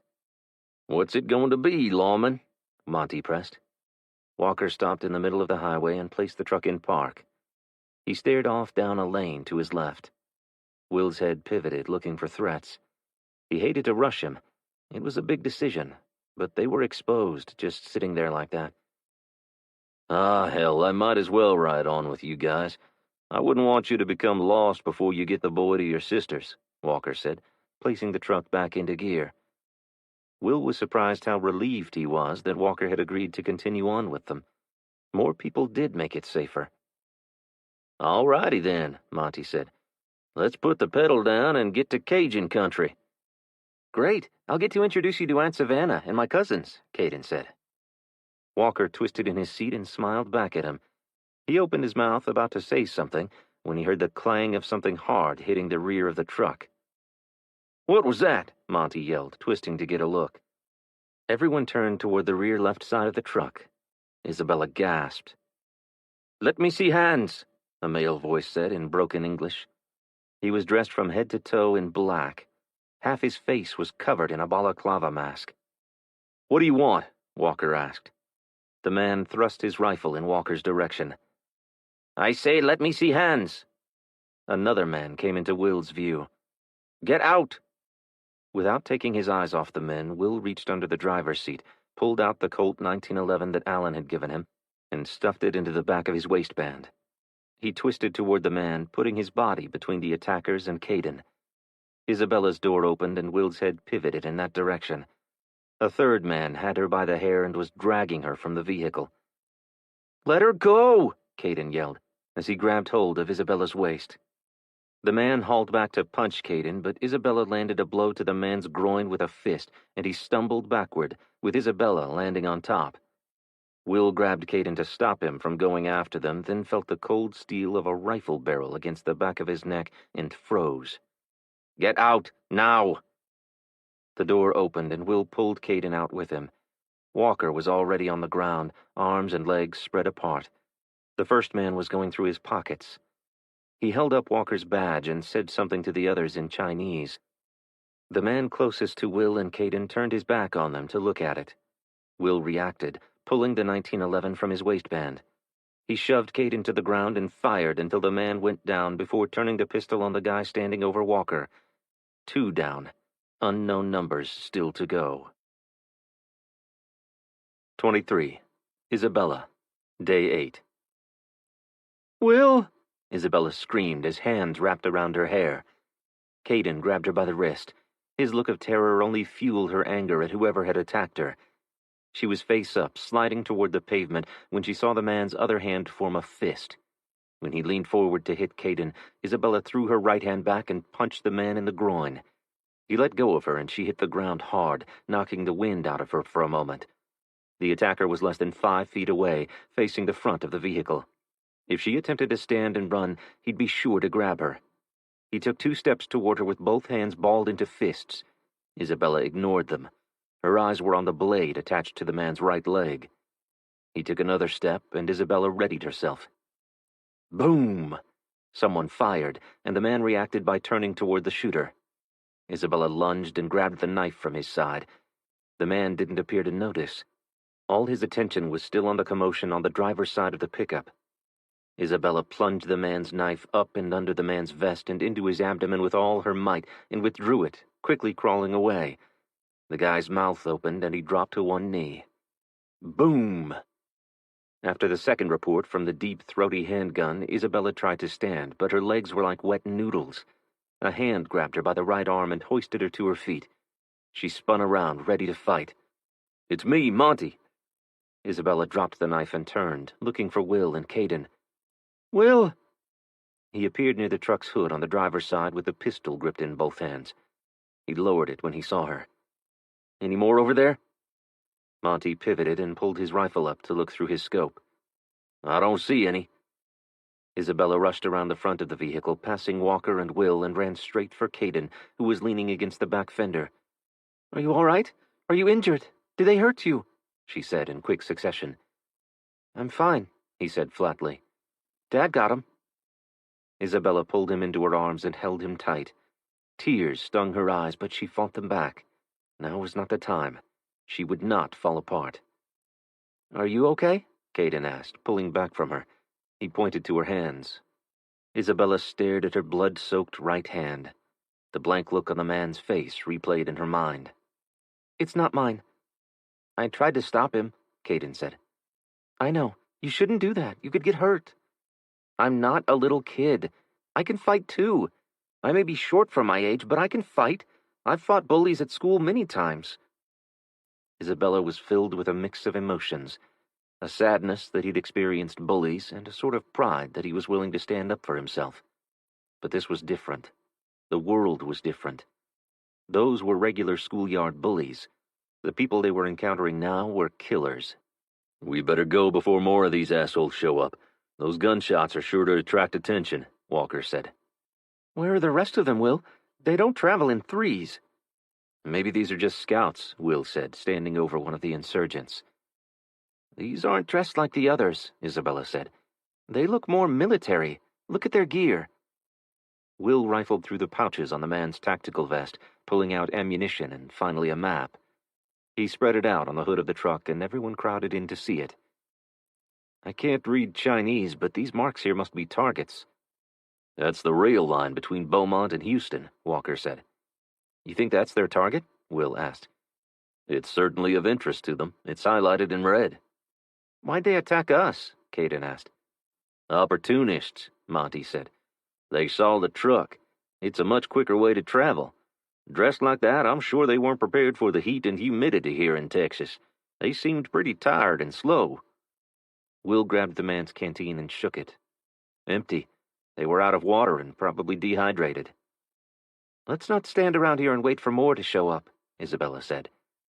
She still couldn't believe that the insurgency had spread this far from Houston. What valuable targets could there be out in the piney woods of East Texas? "We'll have to be more diligent from here on out," Walker said. "And not stop for nothing," Monty added. Will helped her up into the truck as Caden ran around to the passenger side. He stopped and looked down at the dead man and then looked up. "You think I could have his knife?" "That's up to your dad," Isabella said. "Dad?" "Only pull it if we are attacked," Will said. Caden nodded. Monty unstrapped the scabbard from the man's leg and placed the knife inside it before handing it to Caden.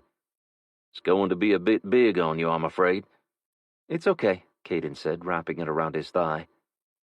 Monty, Will, and Walker stripped the gear from the insurgents. The vests were too small for the guys, but fit Isabella perfectly.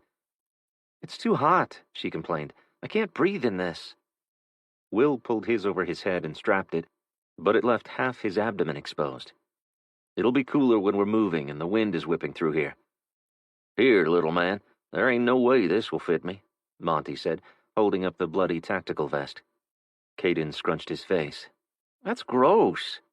"It'll still stop a bullet," Monty said, pulling it down over Caden's head and fastening the Velcro straps tight.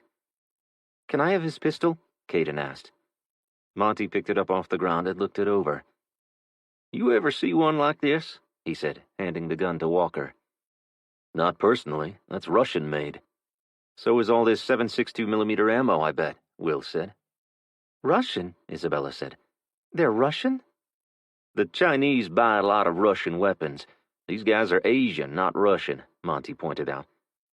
"How do you know all this?" Caden asked. Monty smiled. "Google." "Should we at least drag them off the roadway?" Isabella asked. Monty looked at her like she had two heads. "Why?" "Conceal them in case others are close behind," Isabella said. "Won't matter," Will said. "We'll be long gone." Isabella couldn't quit thinking about the implications of insurgents out in the Texas countryside. There were only 3, not the hundreds that she and Will had fought against in Houston, but why were they there? What did it mean? Were they scouts like Will had said? It was so very hard to wrap her head around. Enemy forces were on American soil. "Why didn't they just shoot us all if they only wanted the truck?" she asked, thinking out loud. "Maybe they wanted directions," Caden laughed. Isabella elbowed him with her broken arm and immediately regretted it as pain shot up her arm. "Funny guy." He might have something there. They might have wanted information, Walker said. If they were on an intelligence-gathering mission, they likely thought we were locals and might very well have intended interrogating us for local information. Well, whatever their intent, they found out the hard way not to mess with Texas, Isabella said. Isabella was so lost in thought about what the world could look like if China achieved their goal that she didn't notice as Walker weaved around Evansdale and finally arrived on the outskirts of Deweyville. She was surprised when the truck came to a stop just before the bridge crossing the Sabine River. 24. Will. Day 8. Will stood in the middle of the bridge spanning the Sabine River, which divided Texas from Louisiana. They'd somehow made it out of Texas alive. There was no turning back now. They'd have to keep going and face whatever was ahead of them. Now what? Isabella asked. A well-armed group awaited them on the Louisiana side. What do you think, Walker? Will asked. I think maybe I should go over and speak to them. He reached into his pocket and pulled out his crimson-stained Texas Ranger's badge, wiped it on his pant leg, and opened the door. What if they start shooting? Monty asked. Shoot back. Walker held out his badge and walked to the middle of the bridge. Will couldn't hear what was being said. Walker gestured over his shoulder. Next he bent and placed his gun and badge on the pavement and stepped back as another man approached. The man retrieved them from the ground and thrust his thumb back over his shoulder. Walker turned and gestured for them to get out of the truck and join him. Will was hesitant, unsure what the group's intentions were. They could take the truck or disarm them and kill everyone. In the end, he decided the only way to find out was to join Walker. Will exited and held his hand out to assist Isabella. Are we sure this isn't a trick? She asked. No, but we have to cross here, so we have to take the chance. I ain't disarming, that's all I got to say, Monty said, still sitting in the front passenger seat. Will and Isabella met Caden at the front of the pickup. He wrapped his arms around Caden and Isabella and slowly walked toward the checkpoint on the Louisiana side of the river. He looked back, and Monty was standing beside the truck, his rifle at the low ready. A young man stepped out from behind a road closure sign. In his hands was a rifle pointed toward the ground. Will took it as a good indication that they weren't just going to shoot them on sight. He glanced down at Isabella and then at Caden and stepped forward. They were within 15 feet of Walker. You can stop right there, the man said, his hand outstretched in front of him. They stopped 75 feet from the end of the bridge. Will shifted his gaze to the guardrail and the water below. He was trying to determine how quickly he could shove Isabella and Caden over the short rail if shots rang out. We aren't accepting refugees, the man said. Refugees? What the hell? Were they now some third-world country? There was something familiar about the man, but Will couldn't place it.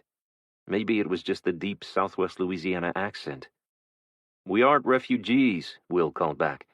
We're just passing through, heading home. Heading home? Where to? South of Vincent, Will said. What's your name? Will Fontenot. There was a pause, and then another man stepped forward. Will, I didn't recognize you, the man said. I'm Cale. I used to do some work on your granddad's place when I was in high school. Will squinted, trying to get a good look at the man. I recall that now, Will said. Come on over, Cale said. Will and the others slowly approached, still cautious as the other men at the roadblock hadn't lowered their weapons. He looked back and gave Monty a thumbs up before continuing. Good thing that guy knows you, because they were going to take our truck and weapons and send us back across the river, Walker said. They said that? Isabella said. As you were walking up, I heard one of them say so. You think they still will? Not if Will's buddy there vouches for us. It's fine. This here is Will Fontenot. He was the star quarterback the year Vincent took the championship, Cale said, turning back to the other men at the checkpoint. Quarterback? Isabella asked, nudging him. That was a long time ago. Seriously, another man said, lowering his rifle and stepping forward. You look different, Will. It's probably all the dirt and blood, Caden chuckled. This is my son Caden, and this is Isabella. You guys look like you've been through hell and back, Cale said. We've come from Houston, Isabella said, attempting to smooth her uncombed hair. Shit, it's bad there, huh? It's bad everywhere. Who's the dude back there with the AR? Cale said. Monty. He was down in Houston with the Cajun Navy helping out after the hurricane. He got stranded. He's heading down Cameron area. I got folks down that way. He doesn't want to head down there. Why? Isabella asked. My in-laws came up a few days ago and said they were run out by a fight between the police and some foreigners in military uniforms. Will and Isabella stared at one another. That was too close, way too close to Vincent. Will reached one hand out and braced himself against the road sign. They'd come all this way to find a safe place at the farm. Now to learn that there was trouble 75 miles away was beyond disheartening. His whole body hurt. He was exhausted, physically and mentally. He wasn't sure how to keep moving, yet they'd have to. They had to get to Savannah's and somehow convince her to leave the farm. But go where? Where would be safe? So you're headed home? You going to your grandpa's place? Cale asked. Yeah, my sister took it over. His head was reeling and trying to accept this new information. How far north is the fighting? Will asked. From what we hear, it's between Beaumont and Cameron, but they're telling folks to evacuate. Of course, people had already headed north before the hurricane came in, so there ain't many folks still down there. Most headed to Shreveport and ain't made it back. Any word from the sheriff? What about the National Guard? Did they move toward there? They moved toward Beaumont after the storm. That's probably a lot of the fighting around there. What are folks saying up this way? You feel safe staying put? For now. I heard tell of a FEMA shelter that they set up before the storm that some folks have headed to. Thought we'd see how things go and if need be, head there. Where's that? Will wanted to keep all their options open at this point. Texarkana, Cale said. That was well over 250 miles. Why so far away? That's where the overflow from the one in Dallas and Shreveport went, so they set up a shelter there. That was the day the hurricane came in, though. After the lights went out, I don't know if it's still operating. Everyone just keeps heading that way. As they walked back to the truck, Will filled Monty in on what Cale had told him was happening around Cameron. The man's face went pale. As he climbed into the vehicle, he lowered his head and shook it. I gotta try. I have to get to my family and move them out of there. Will understood that perfectly. If it had been his family, nothing would have stopped him either. Walker, you're welcome to stay with us, Will said.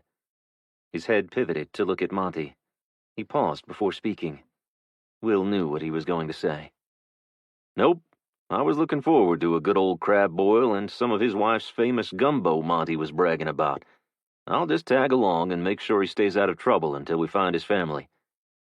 Why didn't you evacuate with everyone else? Caden asked.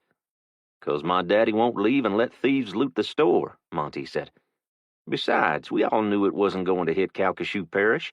Daddy was right. It hit somewhere between Galveston and Freeport from the damage I saw. So they should be safe, at least from the storm, Caden said. They'll be safe from those damn commie bastards, too. They'll head out to the bayou and stay at our camp. I hope you find them, Caden said. Will placed a hand on his shoulder. If you run into trouble down there, you head on back up here. My sister won't mind. The men guarding the checkpoint moved the barricades and allowed them through. Cale waved. It was good seeing you, Will. Tell Savannah I said hey. Will waved. Will do. Walker pulled on through and headed east, eventually turning south just past Stark's. The road was rural, 2 lanes, lined by trees and occasional rice fields. They were all on edge after learning that the Chinese military might be along the Louisiana coast. Their scouts had gotten a drop on them once. Will wasn't going to let that happen again. They won't be at Savannah's, Caden said after a long period of silence. Will wasn't sure if he was trying to reassure Isabella or himself. No, they won't come up that far, Will said. However, he wasn't at all sure. If they do, will we all go to Texarkana? Maybe, or somewhere else safe. At least we'll be there to protect Aunt Savannah and the kids, Caden said. It'll be good to all be together. I know you've missed them. Caden just nodded. As the miles passed, Will's thoughts turned to food. He could practically smell bacon cooking. He was dreaming of fresh farm eggs sprinkled with herbs from his sister's garden. And boudin, something that had once been a staple of his diet. His sister had shied away from traditional Cajun dishes in her move to more organic, healthy fare, but he thought he might be able to persuade her to make a few of their favorites for Isabella. Walker stopped the truck at the T intersection just outside the city limits of Vincent, Louisiana. Will had traveled these roads thousands of times over his life and knew it like the back of his hand, but now it looked somehow foreign. Maybe it was the silence. He listened hard for the familiar sounds. No tractors. That was what was different. Farmers should be harvesting this time of year. He wondered how they would bring in the sugarcane, sorghum, and rice without tractors and all the other equipment. He thought about all those rice fields. That would be a vital food source now. Unfortunately, most of it likely had been harvested in the summer and shipped to places like China. What remained of the lake-planted rice would be needed to feed the farmers and their families. The Cormier's tractor sat deserted in their field. Will leaned out the window to see if he could spot anyone outside. He wanted to know how the town had fared so far, and if they'd seen his sister, but he saw no one. Even Mr. Cormier's old basset hound was missing from their front porch. Maybe they went to stay with their son in town, Caden said. You're probably right, Will said. It wouldn't have been very safe for the elderly couple out there by themselves, especially with their house so close to the road. There'd be no warning before someone was upon them. Will wasn't sure how much better the town would be, but at least they'd have their son to watch out for them. As they drove past the Cormier's neighbor's place, Will noticed their gate was open. They usually kept it locked. On closer inspection, it appeared that someone had broken the lock, and that the gate was off its hinges and resting on the ground, leaned up against the post. That wasn't a good sign. Will stopped and inspected the scene. Red shotgun shell casings littered the driveway. It looked like there'd been a fierce battle there. "Let's go," Will said, pounding on the back of Walker's seat to get him to speed up. He wanted no part of whatever trouble was down that driveway. A quarter of a mile down the road, Will caught sight of his third-grade teacher's barn through the trees, or what remained of the structure. He sucked in a deep breath, fearing what he might see when they reached it. He couldn't believe his eyes as they approached the driveway. Everything was gone. Everything. The house, most of the barn, the sheds. Everything had been burned down. An open suitcase was on the ground in the middle of the front yard. Clothes were strewn all around it. Even from that distance, he could see the blood on them. He lifted his rifle. "Dad?" "Don't look, Caden," Will said, even though he couldn't take his eyes off the scene. "Keep going, Walker." "Will, what is it?" Isabella asked. "Nothing. The house burned," Will said, trying not to alarm them. As the truck continued down the road, Will scanned the front of the house through the rifle's scope. He tried to convince himself that it wasn't blood, but there was just too much of it to be anything else. Maybe it was animal blood. The pickup stopped again at the Vincent city limits welcome sign. It felt odd returning to his hometown like this. It had been a few years since he'd been back, but still, he hadn't expected it to look so different. The tire shop on the corner of Fontenot Drive was boarded up, as was the cell phone store across the street. Had they been preparing for Hurricane Epsilon too? "We're going through town, Dad?" Caden asked. Will hesitated. That route was shorter, but he'd never been a fan of the chief of police and wanted to avoid any possible issues with the man. Mayor Thibodeau might have issued some order confiscating vehicles or even weapons. He wasn't about to give up either. The alternative to driving through downtown Vincent would add a mile more to the trip. Was it worth the risk? The ache in Will's ribs and the hunger gnawing at his belly said it was. "Just keep your eyes out for Barney," Will said. "Barney?" Caden asked. He was too young to remember the nickname. Everyone called Chief Benoit Barney Fife because he looked just like him. "Chief Benoit," Will said. "Barney's from the Andy Griffith Show, right? I love that show," Monty said. "My granddad had the series on DVD." Will smiled. "So did my grandmother." "Are you anticipating trouble with the police?" Isabella asked. "No, not really." Isabella shook her head. "Why am I not convinced?" "We just don't get along well, so I'm hoping not to run into the man." Isabella tilted her head to the side and lowered her chin. The corners of her mouth curled up. "Were you an outlaw when you lived here, Will?" Not exactly. My mom used to tell stories about all the trouble Dad would get into. Isabella pointed at Will and wagged her finger. "Oh, I knew it. You were the town rebel." Will waved his hand dismissively. "Let's just try to keep a low profile, okay?" As they rode east through town, Will began to think maybe they'd evacuated the city.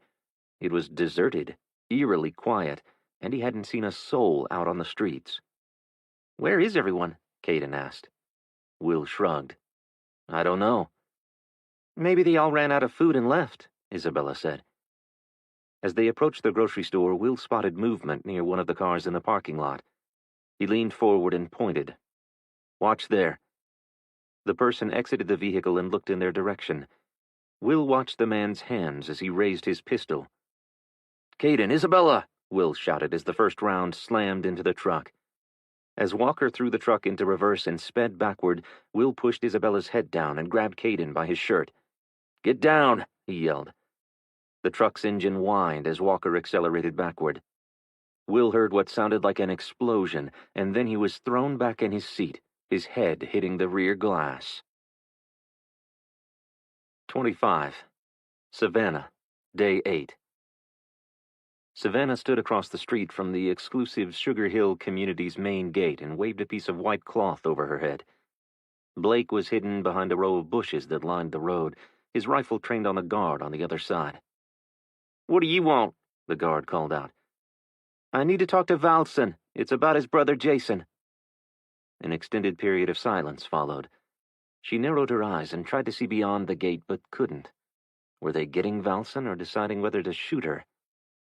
"What about Jason?" the guard asked. "I need to talk to his brother, now," Savannah said, trying to be as forceful as she could. Jason's family understood strength and preyed on weakness. She would not show them fear.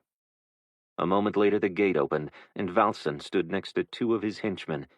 He was dressed in a tank top and swim trunks as if he'd just come from the pool. "What do you want, Savannah?" "Jason's missing." She waited for a response, not wanting to divulge that Pete and Rob were too. Not yet. "Missing? Maybe he got tired of playing house with you and found a new hoe." The two clowns with him laughed and smacked each other on the backs. Savannah turned as if she were leaving and then called back over her shoulder, "Fine. If you don't care if he's lying out there injured somewhere, then I'll go into town and see if your dad will help me find him." "Aw, Savannah, you know I was just teasing you. How long's he been gone?" She stopped and turned. 24 hours now. He was going to talk to one of the neighbors and hasn't returned." "Did you check there? Maybe he got to drinking and forgot his way home," one of the goons asked. She scowled. "I checked. They're missing too. Pete Ashby left with Jason and didn't return. Rob left with some dude in a polo shirt and he hasn't returned either.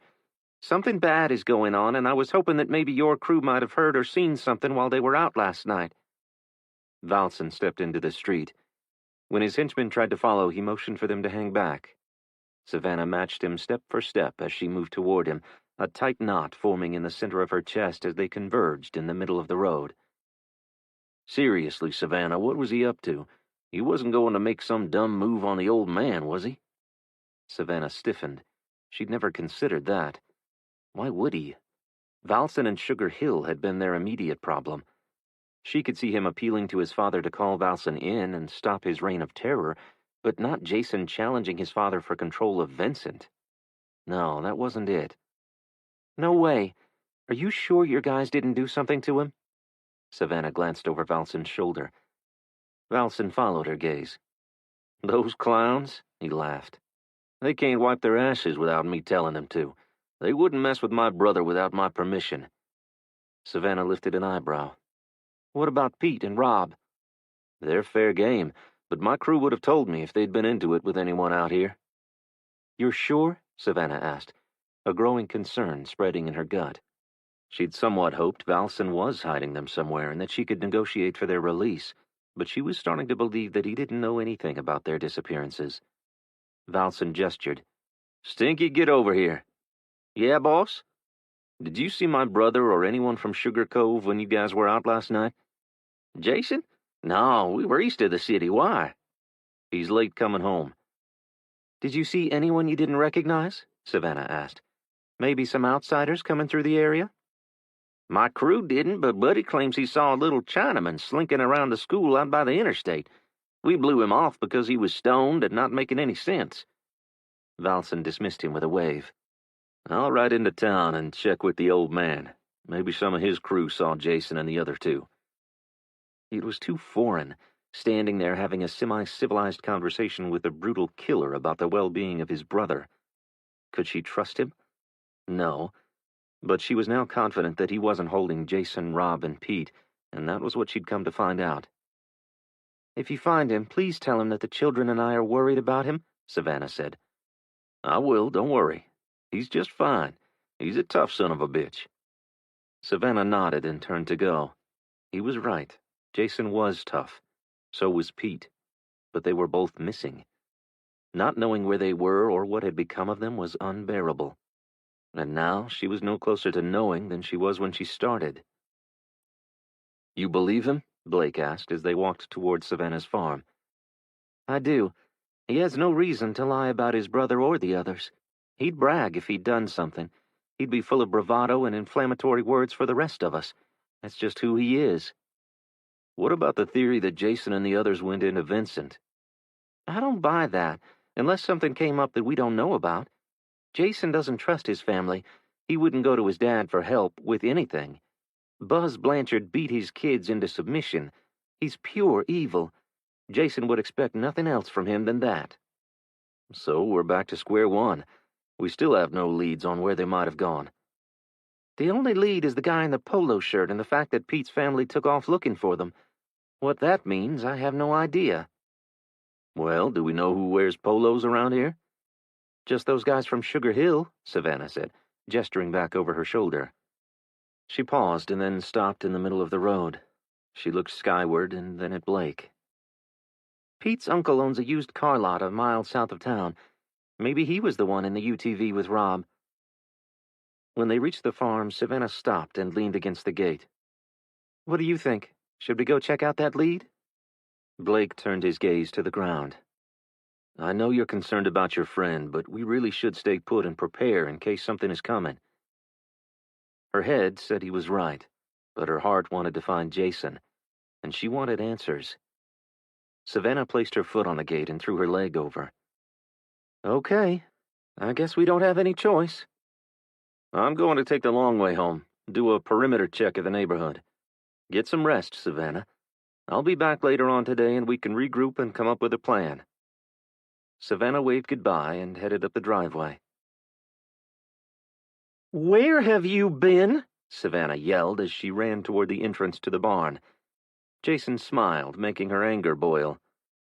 I'm sorry. It wasn't like I could pick up the phone and call, Jason said, approaching her with his arms open wide. I was so scared, she said, slapping him on the chest. Jason pulled her in close and wrapped his muscular arms around her. I'm sorry. Really, I am. She melted, all the anger fading away. Once the tears started, she couldn't stop them. It's all right.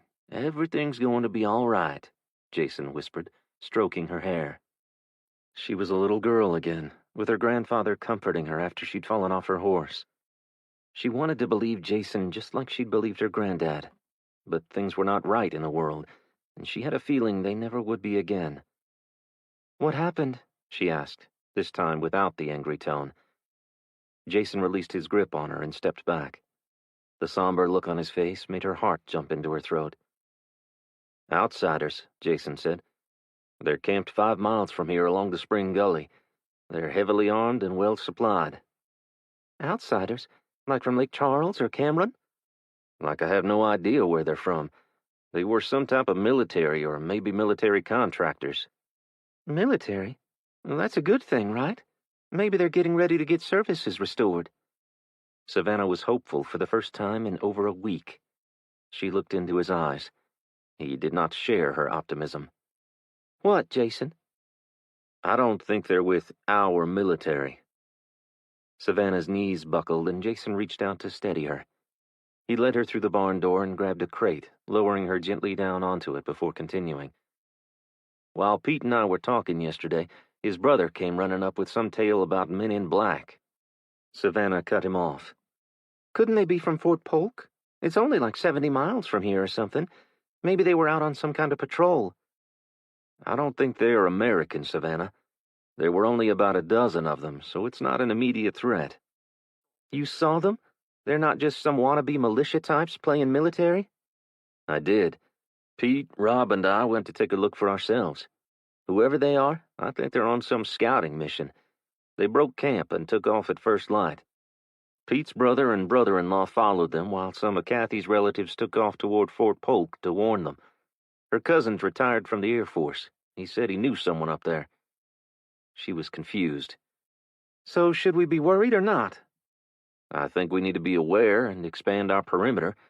We need scouts ourselves, looking out for any more foreigners moving into the area. We should be prepared to bug out if it comes to that. Bug out? She asked. Leave in a hurry. A tear slid down her cheek. Jason knelt in front of her and wiped it away with his finger. He leaned in and kissed her forehead. Only if we're facing an overwhelming force. Otherwise, we'll stay and fight. But I don't want those kids in the middle of some freaking war. She nodded. It was incomprehensible. Where on earth would they go? How would they eat? Where would be safer than home? The thought of leaving the farm was too much. It was a part of her. We should go talk to the others, Jason said, helping her to her feet. Savannah wrapped her arm around his waist and followed him toward the house. We should send Keegan over to get Blake. He's going to want to hear this. 26. Isabella. Day 8. Isabella's broken arm struck Will's shoulder as they crashed into the truck behind them. Pain shot up her forearm and brought a wave of nausea. Her door opened and Monty pulled on her arm. She reached for Will, but it was too late. Men were at his door, guns raised. "Let's go," Monty yelled. Isabella's head rotated, looking for Caden. She spotted him 2 feet in front of Walker, rounding the corner of one of the stores and heading for an alley. Monty grabbed her right forearm, his hand gripping the burn. He was practically dragging her toward where she'd last seen Caden and Walker. Her gaze was back on the truck and Will. "Will!" she screamed. "We can't help him. We have to go," Monty said, pulling harder and moving faster. "We can't leave him," she cried. "We'll get him back, I promise. But we won't be of any use if we get ourselves caught, too." Walker and Caden were at the end of the alley, waving them on. Caden had his pistol in his hand. Fear framed his face. She ran as fast as her injured leg would allow, finally reaching them just before Walker set off running across the next street toward a church parking lot. She was exhausted already. She didn't know how it was going to be possible to keep up. Monty ran behind her, prodding her to keep going. "Don't look back. Keep running. Faster, Isabella, faster." As hard as she fought, she couldn't help herself. She turned her head and gasped.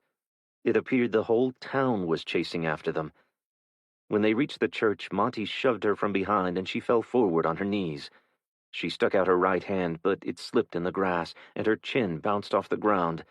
Her teeth slammed together, and she was sure she'd chipped them. She didn't have time to check before Walker had her by the hand and dragged her behind the building. Round after round struck the stone facade and shattered the stained glass windows. Monty returned fire as he dove and rolled, barely missing the round that dug a divot of grass where he'd just been. Caden stepped around Isabella and fired 2 shots before leaning back and pressing himself against the building. "Let's move," Walker said, tapping Caden on the shoulder. They ran across the street and down the block to the back of a warehouse where several old boats were stored. "In here," Monty called, gesturing for them to hurry. A row of bass boats, bay boats, flat-bottom boats, and various marine engines lined one wall of the building. In the middle were 2 lifts where boats were hoisted into the air. Tools and equipment were everywhere. Isabella spotted a back room filled with upholstery materials. She grabbed Caden by his shirt and ran toward it while Walker and Monty secured the door they'd entered. "What about my dad?" Caden asked as Isabella searched for another way out. "We'll go back for him. We need to lead them away from the truck and then lose them." She had no idea what the hell she was talking about. They didn't have a plan, at least one she knew about. She just wanted to give the boys some hope. Did you find any other exits? Monty said, appearing in the doorway to the upholstery room. No. Isabella pointed to the door to her left. That door goes to a long storage room with more fabric and parts for seats and such. Are there windows in there? No. Good. You two go in there and shut the door. What? Isabella's head turned toward the storage space. I'm not hiding in there with no way of escape. Me neither, Caden said, stepping in front of her. I'm going back for my dad. He gripped his pistol in both hands and started around Monty, who stuck out his muscular arm and blocked him. Just hold on there, son. Your dad would not want you rushing out there and getting yourself killed. We have to be smart about this. We're outnumbered, that's clear. We can get out of this and get your dad back, but not if we go running off half-cocked. What's your plan, then? Caden asked. He's hurt. They could have him right now. Well, let's discuss this and see what our options are, Walker said from behind Monty. Monty moved deeper into the room and away from the door to allow Walker inside the cluttered space. Monty pulled up a roll-around office-style chair and pointed for Caden to take a seat. Isabella leaned back against a workbench that ran the length of the back wall. She wiped the sweat from her face with a white towel she found in a stack on the bench. The heat inside without windows was near unbearable. From what I could tell, there were maybe 20 people that came after us, Monty said, starting the discussion. They were on us so fast, Isabella said. They saw us coming, Walker said. They likely had lookouts. As soon as that guy popped up and started firing, that truck roared up and cut us off. I didn't even have time to turn the wheel and avoid crashing into it. And they were at our doors in seconds. It's a miracle we got away, Monty said. Most of them weren't from Vincent, Caden said. They weren't? Walker asked. Are you sure? I recognize some of them. They're from Sulphur, a town about 10 miles away. The others are from around here. They're all druggies. That makes sense, Monty said. They likely moved in to steal the town's resources. How does this information help us? Isabella asked. Well, for one, we know we're dealing with people who might not be in the best physical or mental state. For another, only half of them had firearms. The rest were carrying baseball bats and clubs. Isabella's brow furrowed. Those are still deadly. Yeah, if they get close enough to hit you with them. I don't plan on letting them get that close, Monty said. What that tells us is they have a limited supply of firearms and hopefully not much ammunition. Where are the town's residents? Isabella asked. Hopefully hiding, Walker said. Okay, how does this help us get to my dad? We create a diversion, draw them out, pick off the ones with guns, and... Monty's eyes shifted to Walker. I'll do it, Walker said. I'll be the diversion, and you guys go and get Will. They might not buy it if they only see one of us, Monty said. I'll go with him, Isabella said. I can't do much to help carry Will anyway. I can shoot, though. You can't run. Not fast, anyway. If we get overrun and need to exfiltrate... Everyone was quiet, contemplating all the possibilities. Caden stared at the floor. Her heart hurt for him. He had to be so scared for his father, but he seemed to be handling it in such a mature manner. His dad would be proud. What's on your mind, Caden? Walker asked.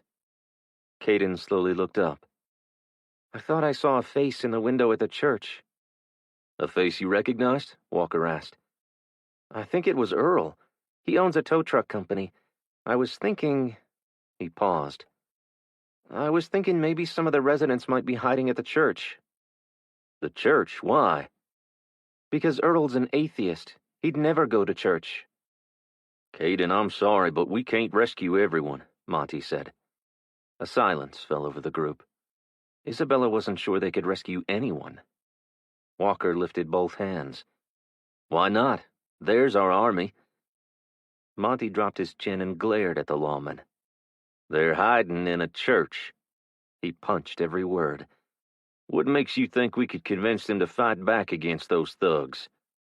Maybe they just need the right leader, Walker said, pointing to Monty. Oh, no. No way. I'm not a leader. Besides, I'm not willing to be responsible for a bunch of citizens getting killed.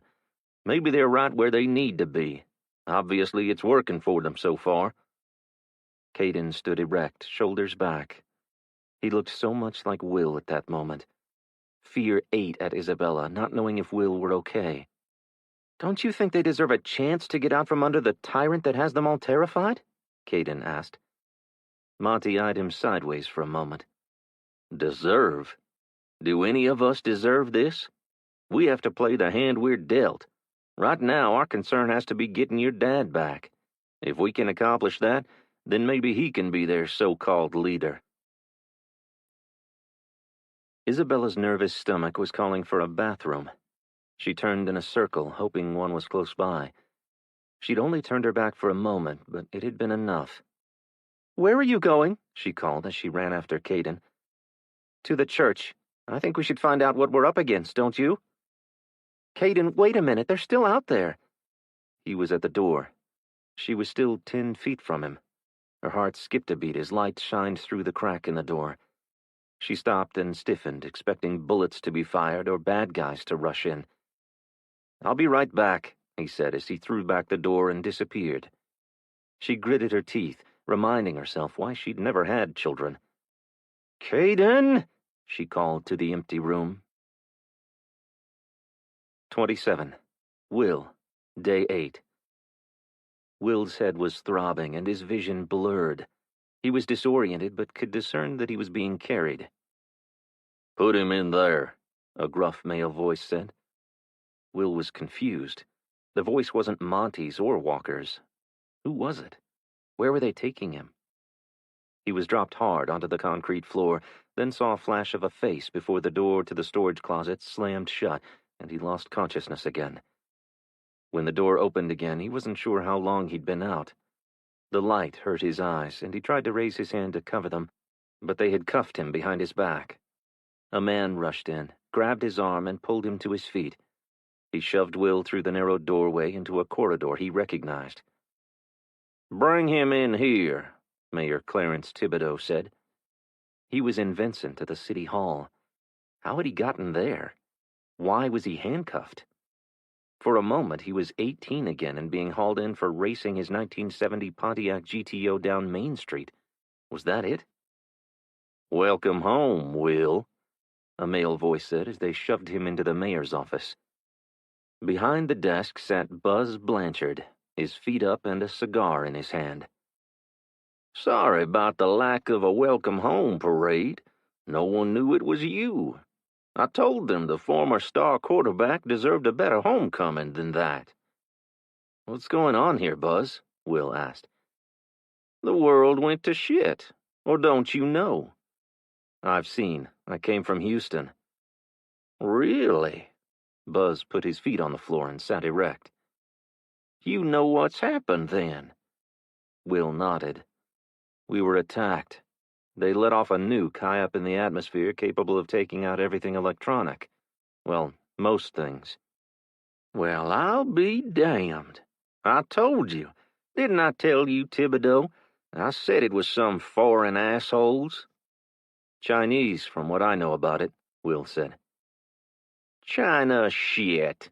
Charlie Blanchard, Buzz's son, walked around Will and approached the desk. "We're screwed then." "The military's fighting back," Will said. "Hoo-ah," a voice said behind him. Buzz's nephew Willie appeared at Will's side. "Can I get these off?" Will nodded toward his cuffed hands. "Not just yet. We need to find out who all came rolling into my town with you and where they ran off to." Caden. Will lunged forward toward Buzz, but Charlie caught him and spun him around. "If you hurt my kid, so help me," Will spat, punching every word as he tried to wrestle free from Charlie. "You got a kid? I didn't know that. That woman with them yours too?" "They got away. Caden will lead them to Savannah's. Will just needed to get out of the cuffs and escape somehow." "They're no threat to you or this town. We were just heading home." He could feel one of the cuffs sliding over the knuckle of his thumb. Will relaxed his shoulders. "To your granddaddy's farm?" Buzz asked. There was no use in lying. Buzz knew where it was. Will worked to pull the cuff down over his right hand. "My sister took it over after—" Will cast a glare at the mayor. "After she left that piece of shit son of Thibodeau's," Buzz finished for him. Thibodeau stared at Will, expressionless. It was plain to see who was really in charge of the town now. Thibodeau and his henchmen had run the city for decades. Everyone knew how corrupt he was, but they were too afraid to vote him out of office.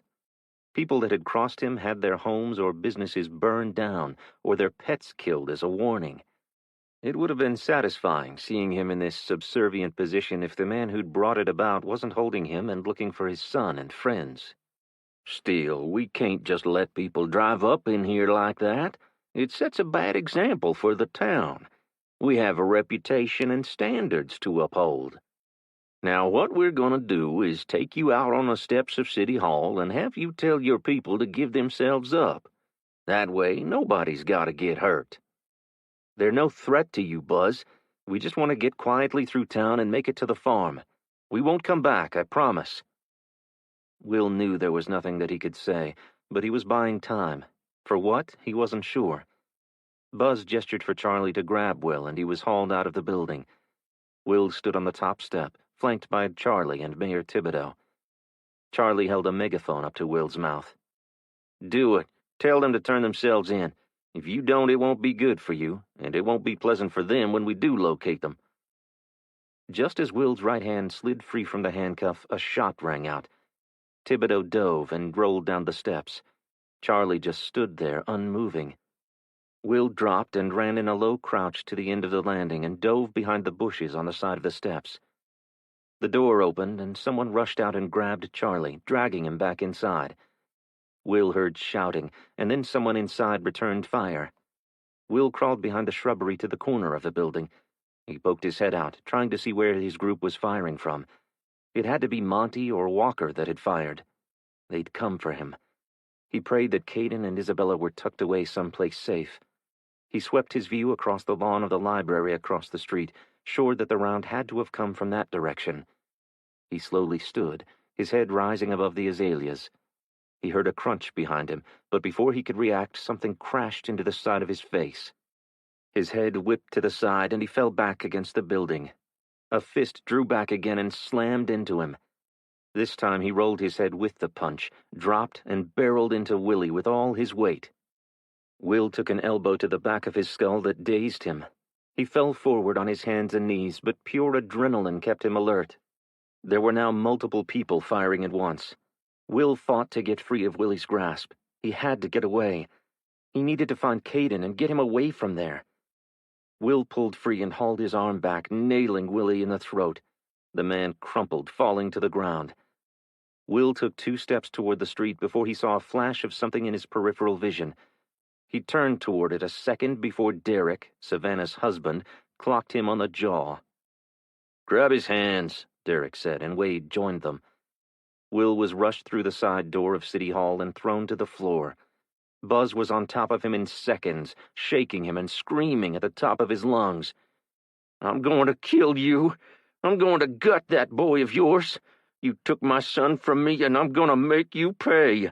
I'm going to skin your son alive right in front of you. You hear me, Will Fontenot? I'm going to make you wish you'd never been born." Will's head bounced off the floor repeatedly as he shook him. He could smell the stench of Blanchard's breath and feel its warmth on his cheek. At that moment, Will thought he was going to die. But if Buzz didn't kill him, he'd never let him get anywhere near his son. The glass broke near the front of the building, startling Buzz. He stopped his assault on Will long enough for him to shift his weight. He arched and attempted to throw him off, but Buzz held onto his shoulders. A barrage of rounds struck the facade. "Go!" Buzz told Derek and Wade. "Secure the building. No one gets in." As they ran toward the front of City Hall, Buzz stood, hauling Will with him. Will repositioned himself and struck out with his foot, kicking at Buzz's knee. He dropped, but pulled Will down with him.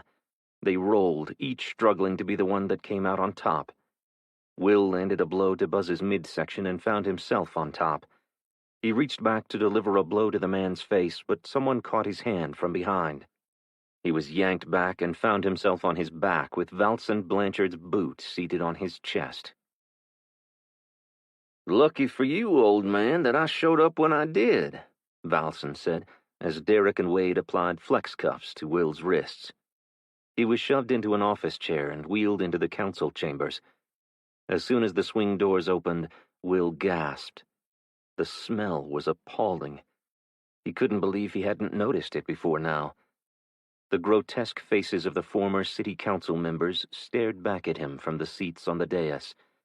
They'd killed them all and staged them there, all except the mayor.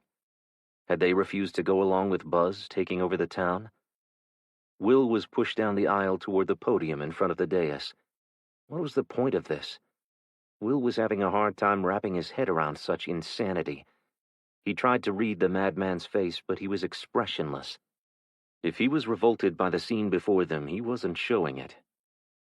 "What's going on here?" Will asked him. "Shut up," Buzz yelled. "You don't get to speak."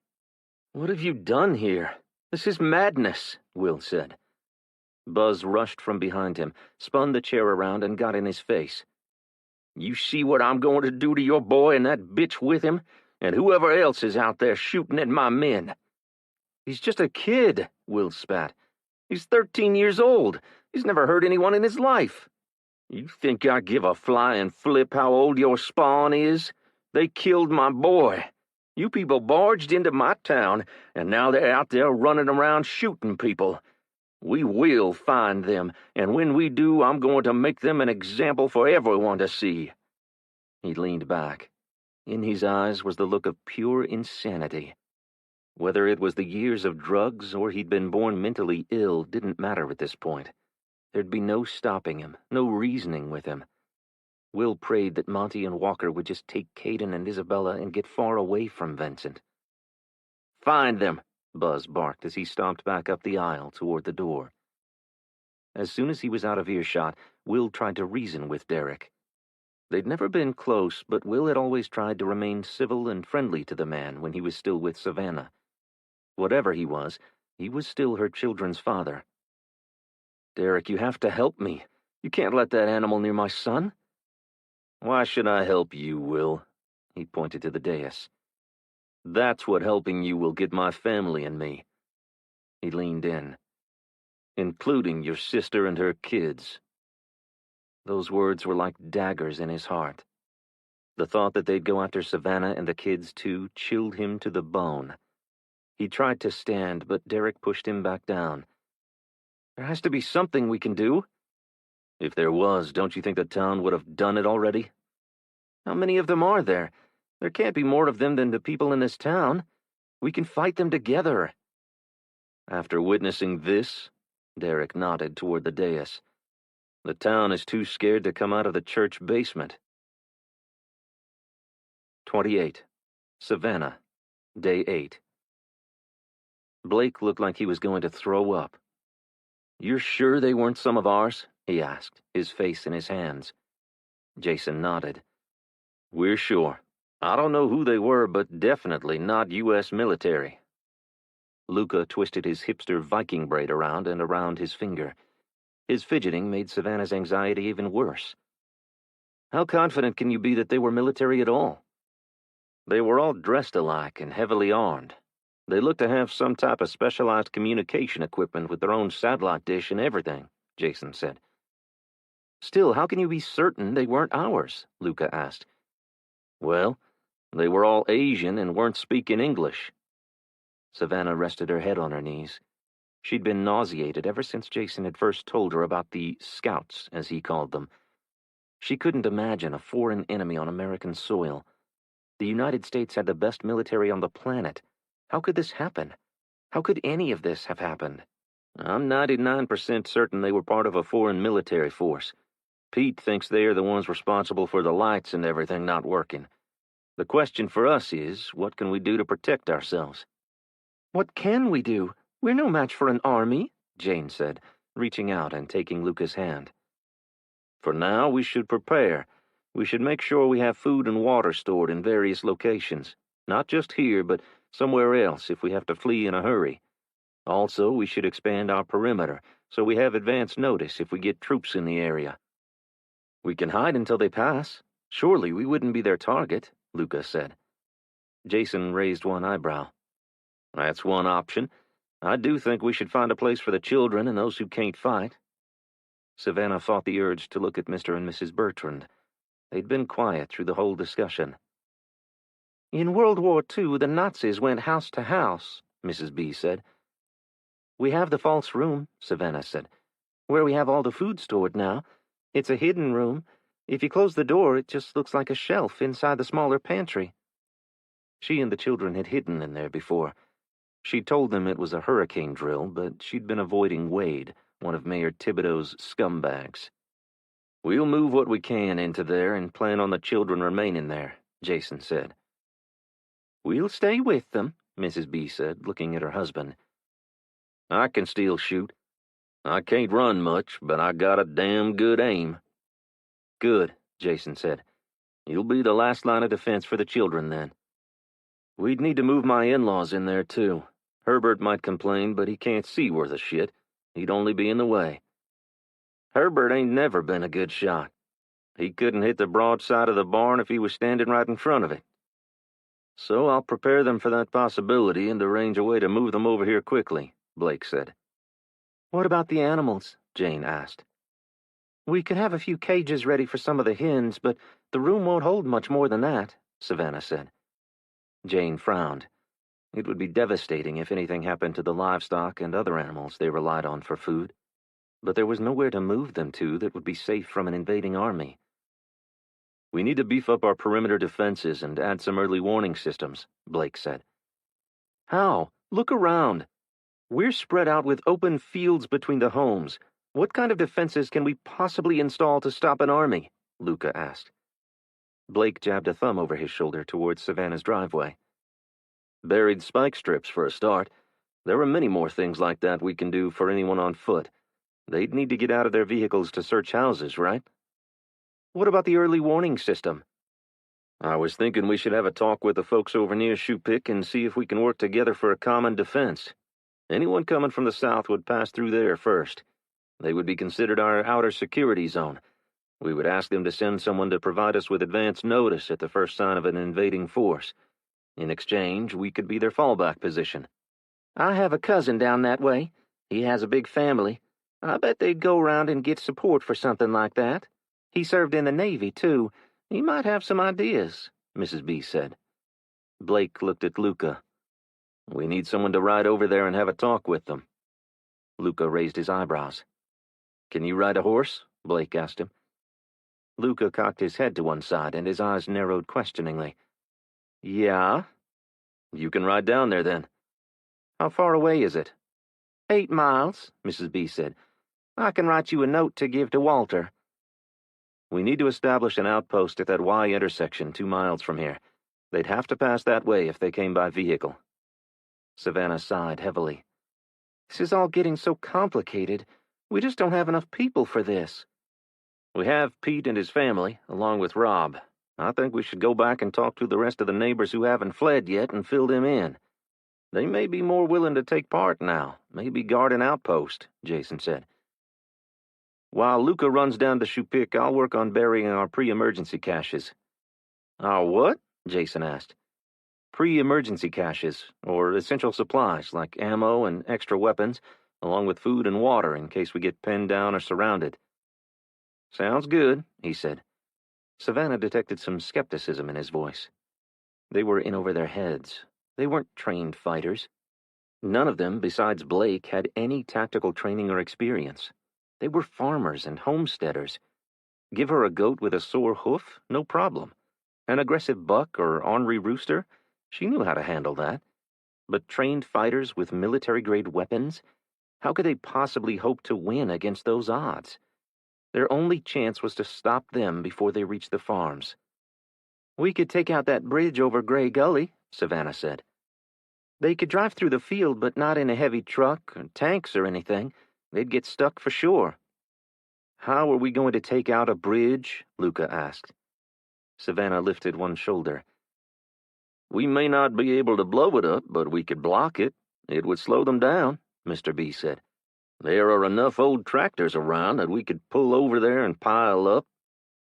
"If we had time, that might be worth doing," Jason said. "I just don't think that we do." The wheels in Savannah's brain were spinning, trying to think of an effective way to keep a military force from entering their area. There weren't that many roads leading to Sugar Cove. The unincorporated area southeast of Vincent was home to maybe 70 people. Most were related somehow. There had been an influx of new people in the last few years as the older generation moved into town or passed and left their farms to relatives, some of whom chose to sell, like the Guidrys, who'd sold over 100 acres to the developer of Sugar Hill. She thought about the wall around their community. It was scalable, but it would slow someone down.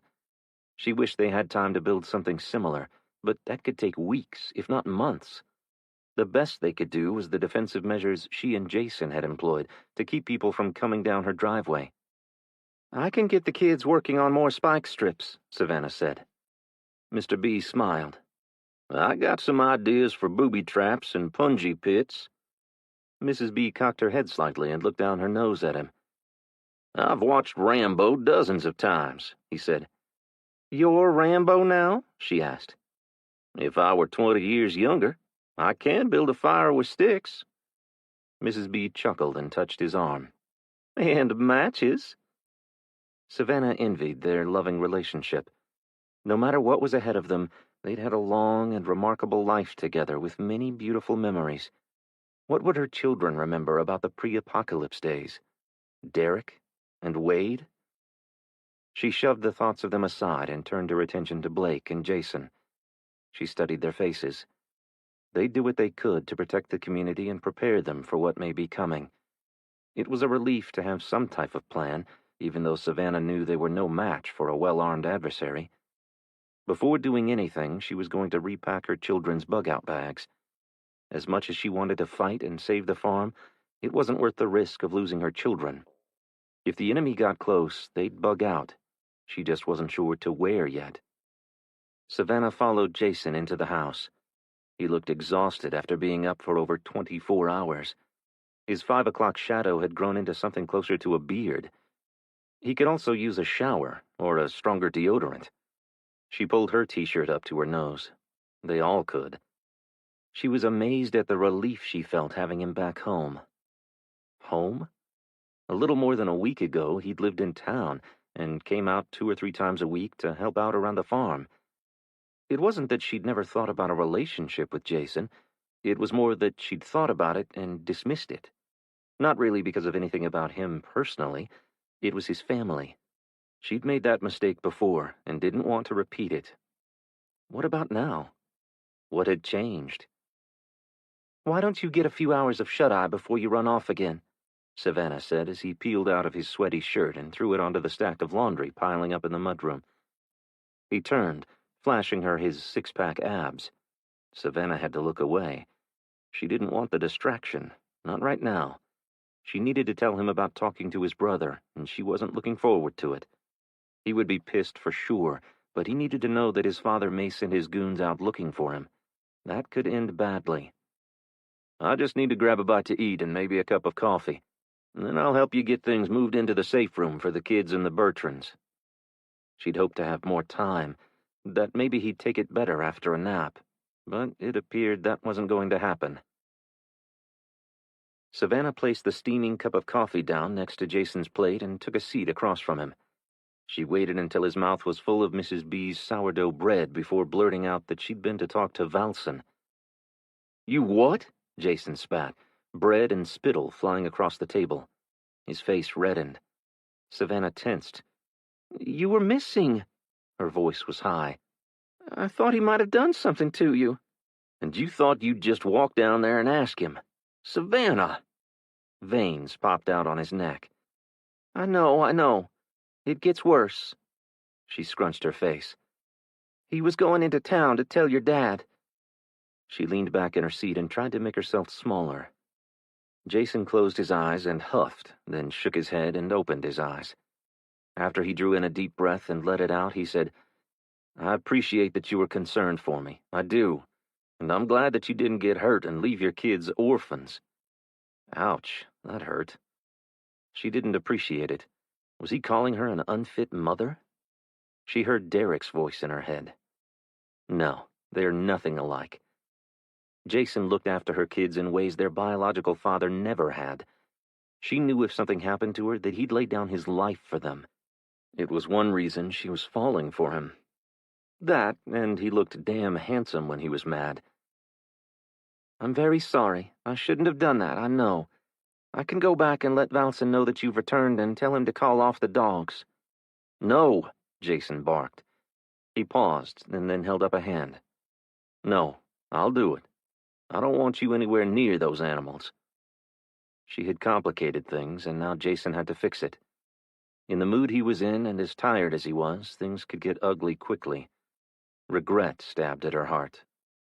He pushed away from the table, grabbed his rifle and the small backpack he'd taken to carrying everywhere, and started for the door. "I'll be back in 30 minutes. If for some reason I'm not, don't come looking for me, Savannah.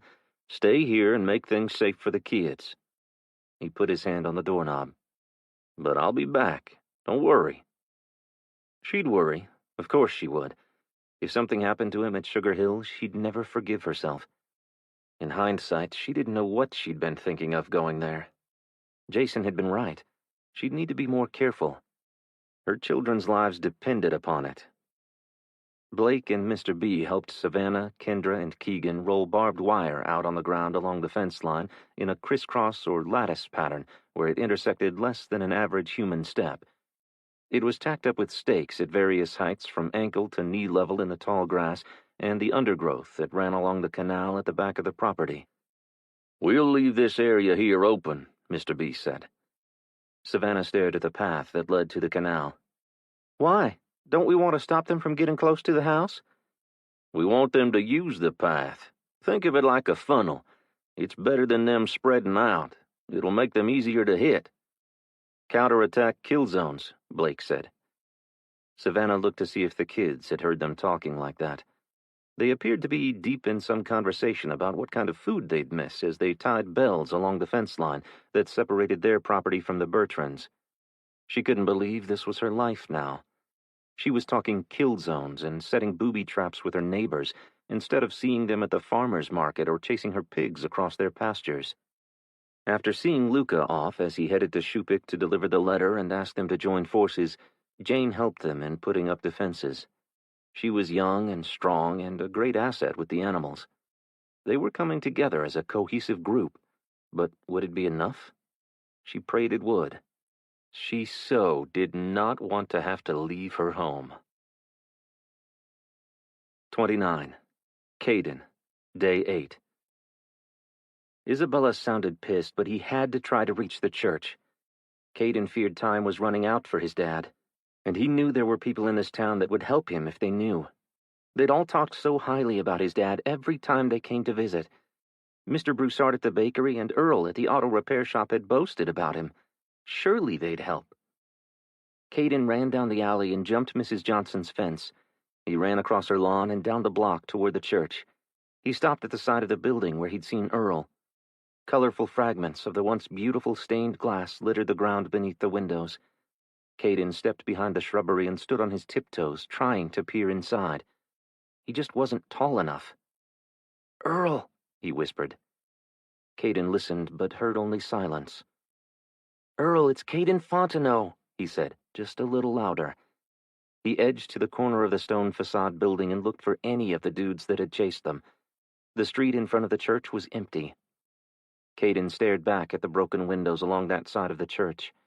It was unlikely that anyone would have remained in those rooms, given that people were shooting into them. They would have moved into the basement of the building. He pressed himself against the wall and took several deep breaths before bolting toward the door to the parish library. He yanked on the handle, but it was locked. Likely all the doors were locked. He just had to find a way inside.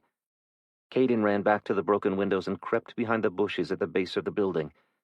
The rectangular window leading to the mechanical room was just above ground level. Was it big enough for him to crawl through? He had to try. Pulling the pistol from the nice leather holster Alan had given him, he turned the weapon around and used the pistol's grip to break the window. Caden dropped to the ground and cleared away the broken shards that remained in the window's frame before crawling headfirst through the opening and dropping onto a stack of cardboard boxes. He rolled and hit the concrete floor with a thud, cracking his right elbow in the fall. He cursed loudly, and his left hand flew up to cover his mouth. He was sure that if anyone were down there, they would have heard him and likely thought he was one of the bad guys. He sprang to his feet and rushed to the closed door.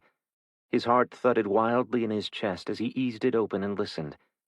He waited a few seconds before opening it fully and stepping into the hall. Caden thought he heard hushed voices but couldn't tell where they were coming from, so he decided to risk it and called out. "Hello?" He moved toward the end of the corridor. "Hello? I'm Caden Fontenot. I need help." He heard voices again. They were louder this time. Caden moved toward the stairs and stopped. "Earl, it's Caden. I saw you in the window. I know you're here.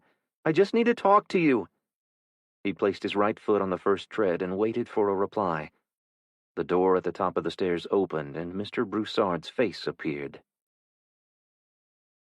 The town residents who'd fled to the church had barricaded themselves in the annex of classrooms. They had boarded up the windows. Candles lit the room where desks had been pushed against the walls, and mats from the nursery had been placed on the floor for sleeping. "How did you get here?" Mr. Broussard asked. "In an old truck," Caden said. "How many of you are staying here?" He didn't have time to tell them about their journey to get there. He needed to get them out there to help his dad. 30 or so.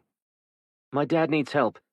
He was injured when we crashed our truck, but people started shooting, and me and the people I was with had to run away and leave him." Mr. Broussard reached for Caden's arm. "Oh my, were you shot?" "No, I bumped it when I climbed in the window here." Caden pulled back. "Mr. Broussard, I need to speak to everyone and get their help to save my dad." Mr. Broussard's expression changed to a look of pity. Caden had always hated that look. He'd gotten it a lot since his mom died. It was not helpful at all. "I don't know how much help any of us will be. Most of us are old or disabled." Despair crept up Caden's spine. Had Monty been right? Was he wasting time he didn't have by coming here expecting the town to go to his dad's defense? "Caden?" Earl's voice boomed in the corridor outside. "Earl!" Caden rushed over to him. "Earl, please help me. Please help my dad." Caden stared back at the residents of Vincent who'd sought sanctuary in the church. Mr. Broussard had been right. Most were elderly, but not all. Earl wasn't that old. Maybe a little older than his dad, but he was healthy. Mr. Johnson had gone to school with his dad, so he could certainly fight back. There were 2 boys around his age and a couple of young families. "What you need to do, young man, is to get out of here and go to your Aunt Savannah's. There's no way to fight those hoodlums that have taken over City Hall," Mr. Bergeron said. Caden could see why the old bank manager would feel that way. Those hoodlums, as he called them, were young and strong. "He's right, Caden.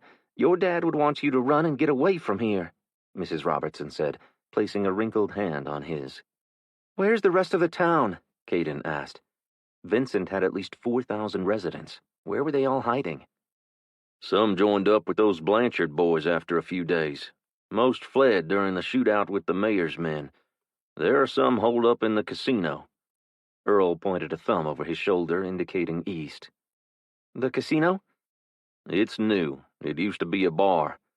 Anyway, Guidry and some of the RV park folks made a stand out there and even put up a roadblock to keep the Blanchards out. We've heard them in a few skirmishes in the last few days, so there must still be some of them out there," Earl said. "They have guns?" Caden asked. "Yeah, that's probably why Blanchard hasn't wiped them out already. They have to be getting low on food, though. The casino didn't have a restaurant or anything. They had plenty of beer and pretzels, but not much else." Caden tapped his fingers on his legs, thinking and trying to come up with a new plan. He had to decide if he should go and get Isabella and the guys or go out to the casino alone. That question was answered before he could ask where exactly it was located. "Caden Fontenot!" Isabella sounded pissed. Caden shot to his feet. At least she hadn't used his middle name like his mom used to do. He thought for a second.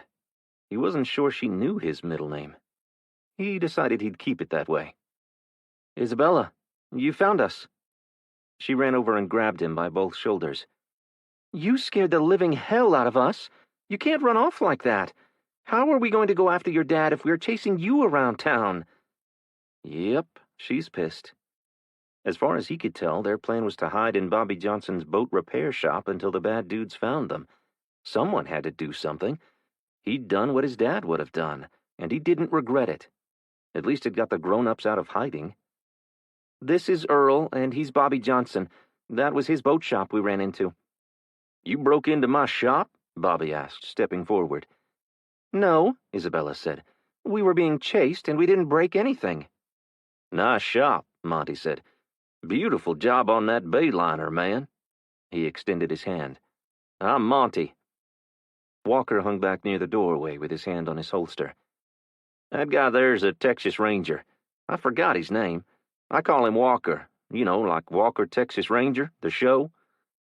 The corners of Bobby's mouth turned up, and he walked over to greet the lawman. As they engaged in a conversation about the show and what it was like being a real ranger, Caden filled Monty and Isabella in on what he'd learned about the folks at the casino. I think we should join forces with them and go for my dad. First, we need to find out who has him and where, Caden, Monty said. With you guys fairly secure here, I can do some reconnaissance. Then, once we know something, I'll go over to the casino and round up fighters. You don't know them. You're an outsider. They may just shoot first, Caden said. I may not be from this town, but I'm from Calcasieu Parish. I may know some of them. Hell, I may even be related.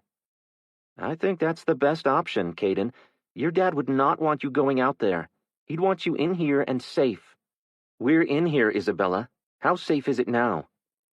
Their presence put those that had sought sanctuary there in danger. If the Blanchards discovered they were there, they'd shoot their way inside. People would die. Maybe it was a bad idea after all.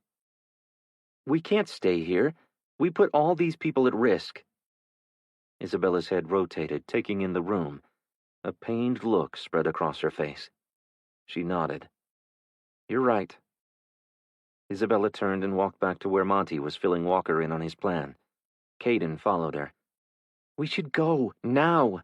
We're going to get these people killed, she whispered. Monty looked up and then to a group of preschool-aged children playing on the floor. Shit. I guess we're all going to the casino then, Walker said. First, let me go see if I can find out where Will is, Monty said. I'll be gone like 10, 15 minutes tops. If they got him, he's at City Hall, Earl said. Buzz hasn't left there since he took control of the town. That's where they'd take Will. I'd bet anything on it.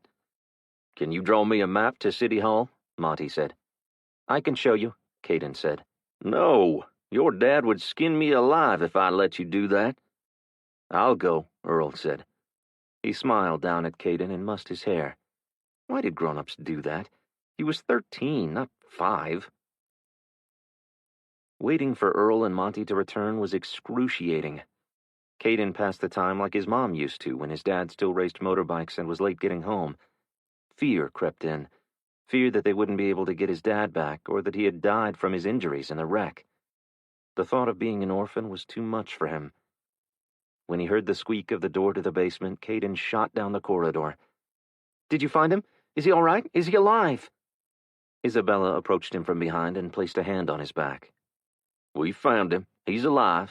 He's at City Hall, just like Earl said he'd be, Monty said. Let's get the people from the casino and go get him, Caden said, brushing past him.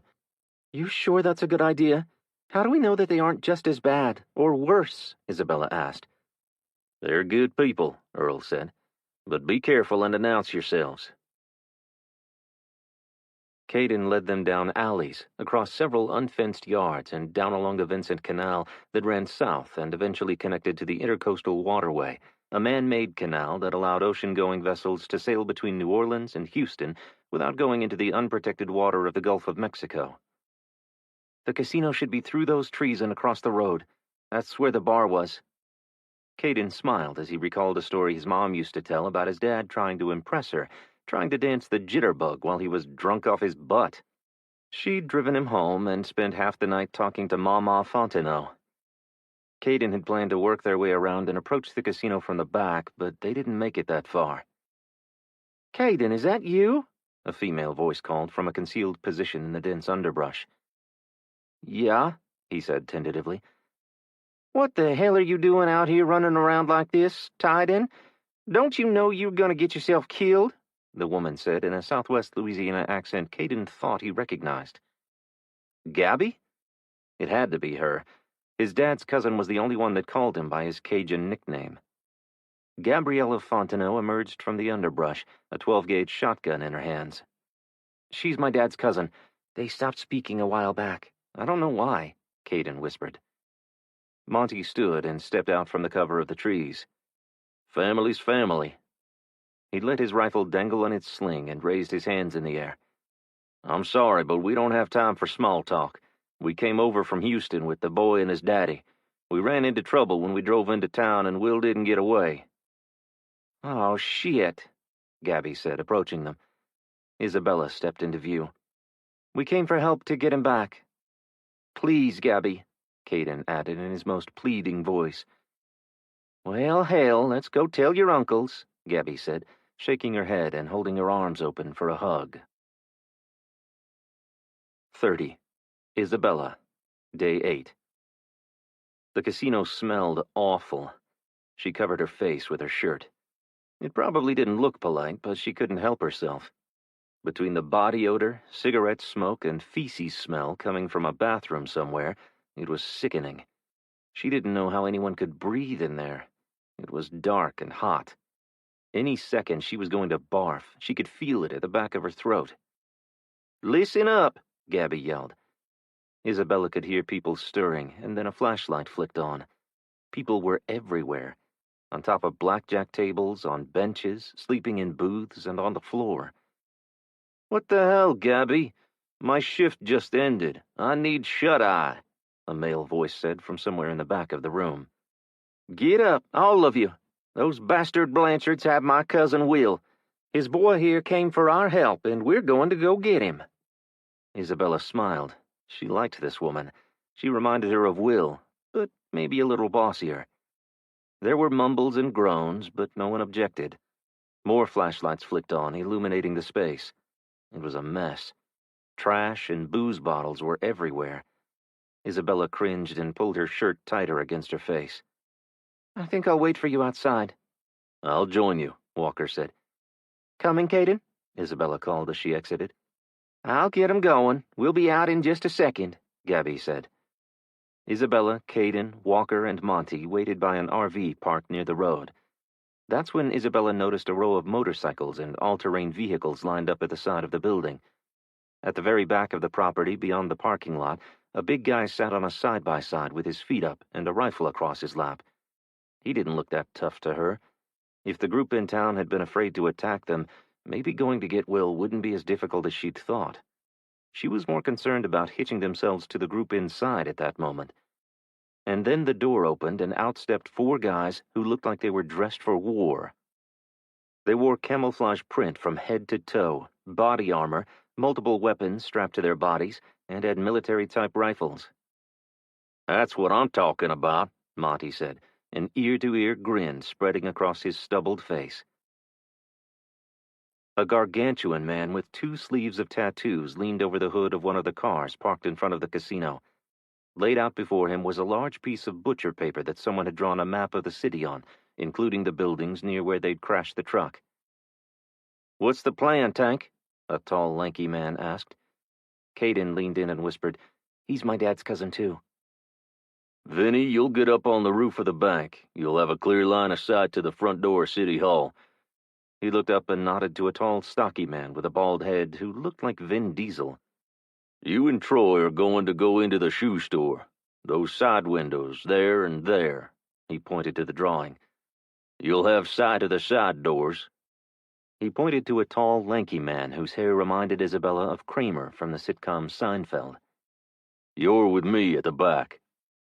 The way they were calmly planning out storming City Hall, Isabella wondered why they had not done so up until then.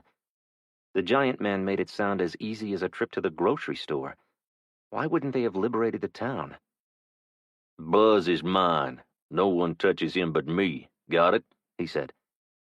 "Valson is there with him," the lanky man said. "Even better." "Tank, he's going to know something is up. He's not going to believe that I just happened to go into town hours after he takes my cousin, Gabby said. He'll think that Caden there came to fetch you, and you came running, Tank said. It doesn't matter if he believes it. We want him to send his guys out. We'll pick him off, and there'll be less mess inside. They had the plan worked out in less than 10 minutes. Isabella glanced over at Monty and Walker. They'd been quietly observing the planning. There didn't seem to be a role for them. You four are going to escort Gabby to where you crashed your truck and... Caden? You want to put him in the line of fire? Isabella's voice cracked. She couldn't believe her ears. Who would put a kid in danger like that? Weren't they supposed to be family? You're the bait to get 'em out of the building. They'll be so interested in you that they won't notice me and my boys sneaking up on them. They're cocky. They'll all run out and we'll mow 'em down. While Vinny, Troy, and the others are picking them off, me and Rick will slip in the back, take Buzz, and bring Will out. Isabella spun toward Walker. He was law enforcement. He had training. Walker? Walker was quiet a moment and then stepped closer to the vehicle. He ran his finger along the crudely drawn street where they'd be acting as a decoy. What's the range? Over 1,000 yards, Tank said. They got anything effective at that range? We're not going to let 'em get a shot off. And you think they'll even see us that far away? Isabella said. They're lookouts, Will. And they won't shoot us? They're kids. They don't have guns. Isabella could not believe that she was going along with such a harebrained idea, or that Monty and Walker had agreed to play decoys. Caden didn't seem nearly as nervous as she was. Will was going to be furious that she'd allowed Caden to be involved in this, but at least he'd be alive to be furious. Don't look toward City Hall. Just act like we're going to get the truck, Gabby said as they walked past Broussard's bakery. 50 feet ahead was the truck, parked at an odd angle with its rear end smashed into the side of a tow truck. Earl's going to be pissed, Gabby said. That's his pawpaw's old wrecker. He knows, Monty said. I had to restrain him from going after them when he saw it. Why haven't you all done something about them before now? Isabella asked. Why risk it? They weren't any real threat to us. The elders seemed okay with staying at the church, and Blanchard was leaving folks alone after he had his rampage against the town council. Everyone else cleared out. Wasn't worth the trouble. What about the food at the grocery store? Monty asked. Mayor Thibodeau and his boys cleared that out by the second day. I don't know what they did with it. Buzz had his boy Valson running all over the parish to keep them fed. What do you mean running all over the parish? Monty said. They're raiding the countryside, Gabby said. Isabella's stomach tightened as they drew near to the truck. From that point in the road, she couldn't see City Hall. She hoped that meant that no one from there could see them either. The report of a rifle broke the silence. Isabella grabbed Caden around the neck and pulled him to the ground behind the wrecker. The glass shattered. One of the tires blew. Tank had been wrong. Someone was shooting directly at them. 31. Will. Day 8. Will heard the shot. So did Derek and Wade. They both ran to the window. What is it? Is it Caden and the others I arrived with? Will tried to stand or move, but all it did was cause the cuffs to dig deeper into his flesh. I can't see anything, Wade said. Derek moved in behind him to look for himself. A round struck Wade in the head, and he slumped onto the floor. Derek jumped back away from the window and stared down at Wade for a long moment before realizing what had happened. As he turned and started for the door, Will struggled against his restraints, trying to free himself, but the flex cuffs held firm. He leaned forward and let himself fall. He rolled in time to see the light as the door opened a crack. The next thing he knew, the door was flung back and 2 men raced into the room. Derek's hands flew into the air as he scrambled backward. The larger of the 2 men stepped into view. Tank? He squeezed off 2 shots, and Derek dropped to the floor. Tank, how did you... Your kid, Tank answered before Will could finish his question. Caden? He's all right? He's safe? He's waiting for you outside, so let's go. Tank nodded his head toward Will, and the second man came into sight. Troy? Hey, Will. Good to see you made it home. To say that Will was shocked to see his cousins was an understatement. "I thought you were both still out on the West Coast. You said you'd never come back here." "We came back for Sissy's funeral," Troy said as he slid a long-bladed knife under the flex cuffs. "I'm so sorry. I hadn't heard that your sister passed," Will said. He lamented that the family had been so fragmented. They'd once been close. He'd played with all his cousins like brothers and sisters. That was before the falling out between his dad and theirs. It was just another thing his dad had taken from Will and Savannah. His grandfather had tried everything to get his boys to repair their relationship, but the rift was just too deep. Tank extended a hand and pulled Will to his feet. "I'm sorry about your wife. We sent flowers," Tank said. "Thank you." Will didn't know what else to say. He hadn't seen him since his grandfather's funeral, and they'd barely spoken then. Troy reached back and slung his rifle over his head. "Here, you still know how to use one, don't you?" Will nodded. "Thank you guys for coming for me." "We're still family," Troy said as he pulled a pistol from a side holster. "Okay then, let's go do this thing," Tank said, making a chopping motion with his hand. Will gritted his teeth as he tightened the strap on his rifle sling. Sweat dripped from his face as Tank pointed toward the door. Troy was smiling like he was enjoying himself. Tank stopped and peered around the doorframe before stepping into the hall. Will went after him, followed by Troy. At the end of the corridor, Tank stopped, held up a fist, and flattened himself against the wall. He leaned forward and peered around the corner to his right. He crouched and traversed the hall, pointing the rifle to his right as he ran. When Tank reached the other side, he motioned for Will and Troy to proceed, then darted toward a door at the end of the hall. He kicked the door and it flung open. Gunfire rang out. Will was aware of Troy moving parallel to him on his left in a crouch, his rifle at the ready fire position. Will hugged the wall of the building as he inched forward toward the door. He made eye contact with Tank, who had made it into the council chamber. Will followed him through the doorway. It was dark, the only light shining in from behind him. A man popped up from behind the dais. Will ran forward while putting the hollow sight's red, floating reticle on the center of the man's face and squeezed the trigger. He watched as the man fell forward. Troy looked behind him, then back at Will, the smile gone from his face. Will sensed movement to his left. In a tenth of a second, he recognized Tank had stepped around him. "Run, Will!" he yelled, pointing to a set of double doors 30 feet away. Tank stepped forward and began returning fire as Will sprinted across the room, slamming his shoulder against the door as he dodged bullets. Rounds peppered the door and wall around him. He kept his eyes on the light coming through the next set of double doors. Troy was right behind him. "Where's Tank?" "He's coming," Troy said, pushing through the doors. Troy froze in the doorway. Will slid to a stop behind him, crouched, and pressed himself against the wall, ready for incoming rounds. "Hands up, Troy." It was Valson. Will glanced back over his shoulder, looking for Tank.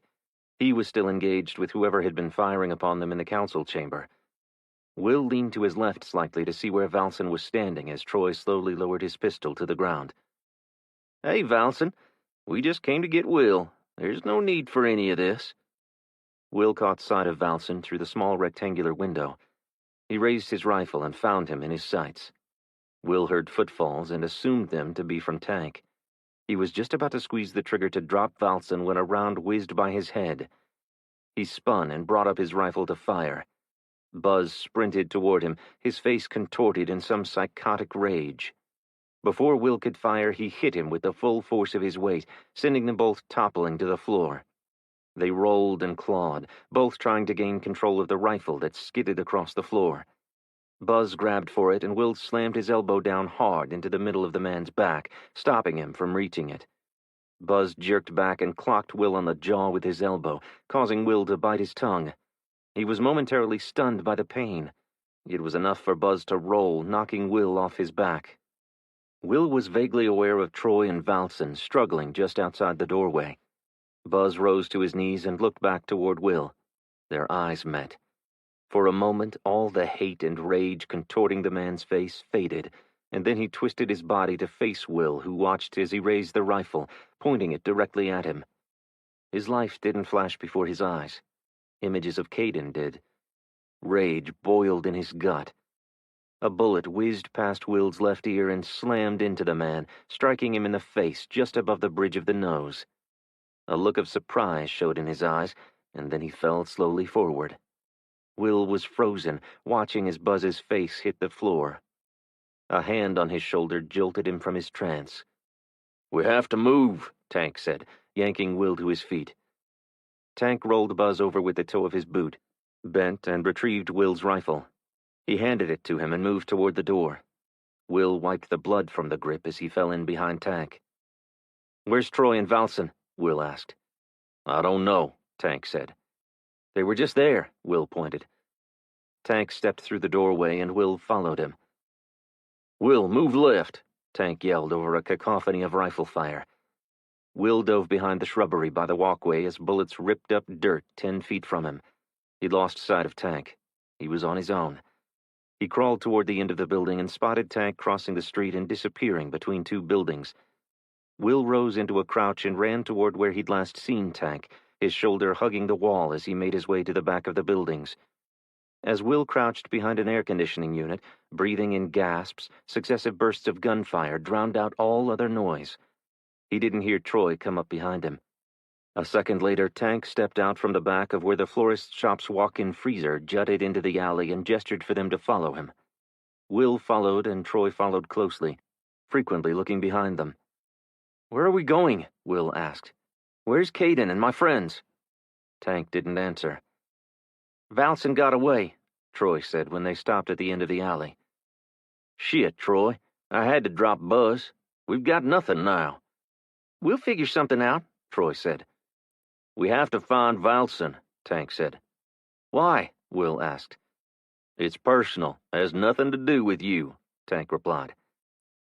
Tank crouched low and checked the ammunition in his rifle. He dropped the magazine and replaced it with a fresh one before standing. "Your son and friend should be at the church. I suggest you get to them and get the hell out of here." He stepped onto the sidewalk and then looked back. "You could tell the people holed up there that they might want to take this opportunity to unass the AO." "Why, Tank? What's going on?" Will asked. "Just get the hell out, Will." Tank took off. Will stepped out to see where he was headed, but he disappeared around the corner. "Troy," Will called to his back as Troy ran after Tank. "If Valson reaches King's Grocery before we do, the streets will be flooded with shooters. That's where his crew has been staying. Buzz promised to keep him out of the town if we left him alone," Troy said as he ran. Will turned to his left and ran toward the church. He prayed he made it there and could get everyone out of town before World War III started. Will turned the corner and came face to face with a military Humvee. It was parked in the middle of Main Street. The driver spotted him. Will's eyes traveled up to the turret. That was who he was concerned about. The gunner had the .50 cal pointed right at him. Will froze. The back passenger door opened and Walker got out. "Walker?" He smiled and stepped aside. Will saw the top of his son's head as he exited the Humvee and his heart leaped in his chest. "Caden!" Will ran toward his son and threw his arms around him. Tears streamed down his face as he kissed him on the top of the head and repeated his name. "I love you, son." "I love you too, Dad. I can't breathe, though." Will loosened his grip and stepped back to look at him. He checked his arms and legs for signs of injury. "I'm fine," Caden said. "How's your head?" Will raised his hand and touched the back of his head. It was a little sticky and hurt some, but he'd live. "Fine." "You probably need a stitch or two," Isabella said as she walked up behind them. "I can see that gash from here." "It'll wait. We have to go. Troy said there's like an army of Blanchard's men heading this way right now." Isabella smiled. "What? I'm serious. We have to go now. These are sick and dangerous people." She pointed inside the Humvee. "We have our very own army." 32. Will. Day 8. "Where'd they come from?" Will asked as Walker headed across the street toward an oncoming military transport truck. "Fort Polk," the driver called back. The army base was over 70 miles away. They couldn't have just been driving around the area. There had to be a reason for them being in Vincent. "So what are you doing down here?" "Chinese scouts," Caden said as he climbed into Will's lap. Will looked around the gunner's legs toward Isabella. They received a report of Chinese scouts in the area, so they came down to check it out, Isabella said matter-of-factly. Here? In Vincent? East of here, the soldier said. We came through to check with the authorities here to see if they'd seen anyone they didn't know around the area. The soldier put the Humvee into gear and pulled in behind a military transport truck filled with soldiers, along with Walker and Monty. What about the issue here? My family members are being taken care of as we speak, the soldier said. The convoy slowly moved through town and headed southeast toward Sugar Cove and the farm where he'd spent most of his childhood. Everything felt different. Somehow, Will knew that nothing would ever be like it had been. The homes along that stretch of the road looked deserted as well. Will was beginning to worry about what they might find when they reached the farm. Dread filled him as they approached the final turn.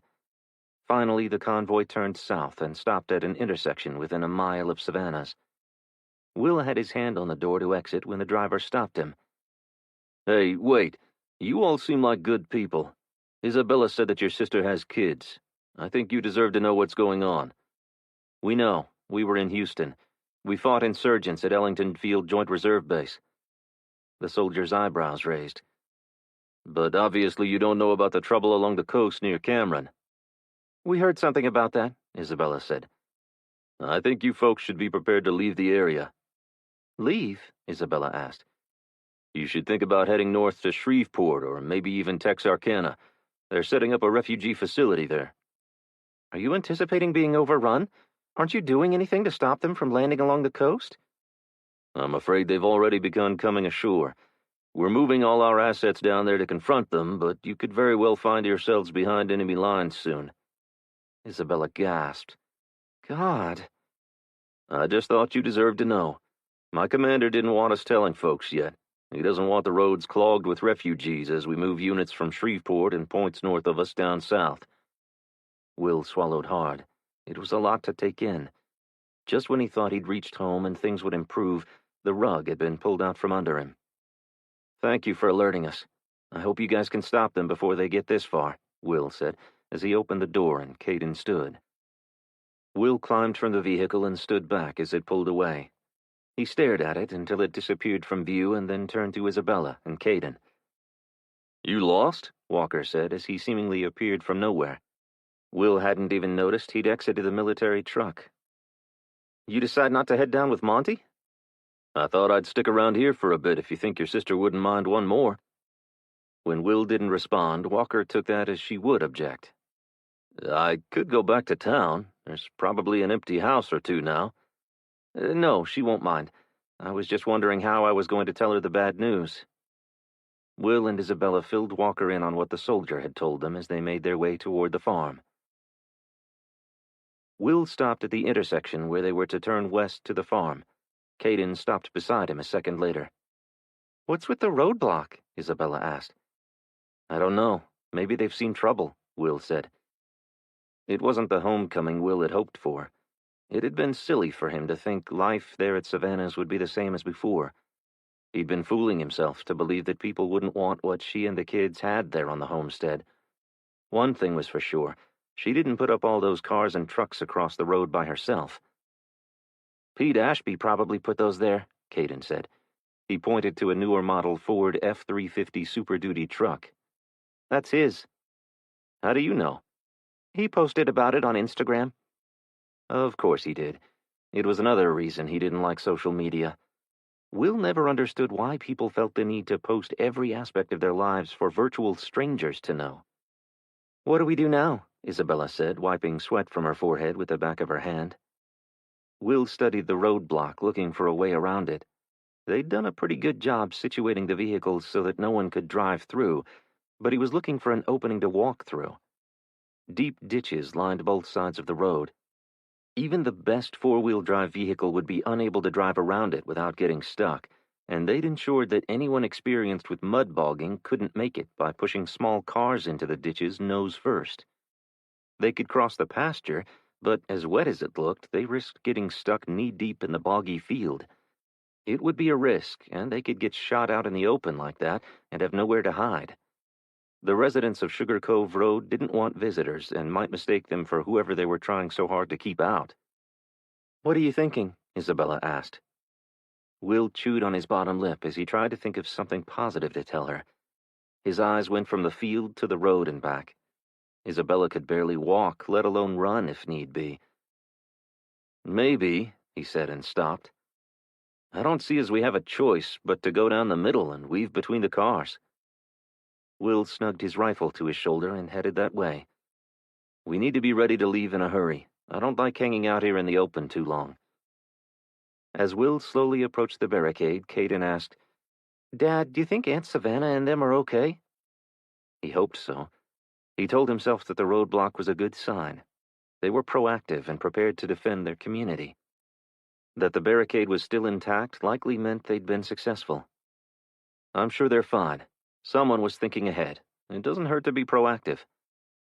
Will stopped where the trees that lined the road ended and surveyed the field ahead before taking a step toward the first vehicle. He heard the crack of the rifle a second before recognizing it. As he dove to the ground behind Pete's truck, he heard a scream. Isabella dropped next to him, bringing her rifle up. "Who screamed?" Will asked, hearing someone yell his name. It startled him. He slowly moved to the middle of the right side of the road and got to one knee. He peered around the bumper in the direction of the voice, then got to his feet, but remained concealed behind the truck, unsure who'd fired the shot at him. "It's a kid, Will," Walker said, peering through his rifle scope. "Uncle Will!" Carson yelled as he ran toward him. "Carson?" "Don't shoot him, that's my nephew," Will said as he stood and rushed to the edge of the roadway. "Uncle Will, are you all right? Are you shot?" "No, I'm fine," Will said as he stepped out into the open. There was only a foot or so between the front of the truck and the drop-off to the ditch. His foot slid, and he had to grab hold of the brush guard on the bumper. "Did you shoot at me?" Will asked. "No, that was Luca." "Where is Luca now?" "Behind the tractor over there," Carson said, pointing over his shoulder. "Is he likely to open fire at me again?" It would really suck to come all this way only to die half a mile from his destination. "No, I told him you were my uncle."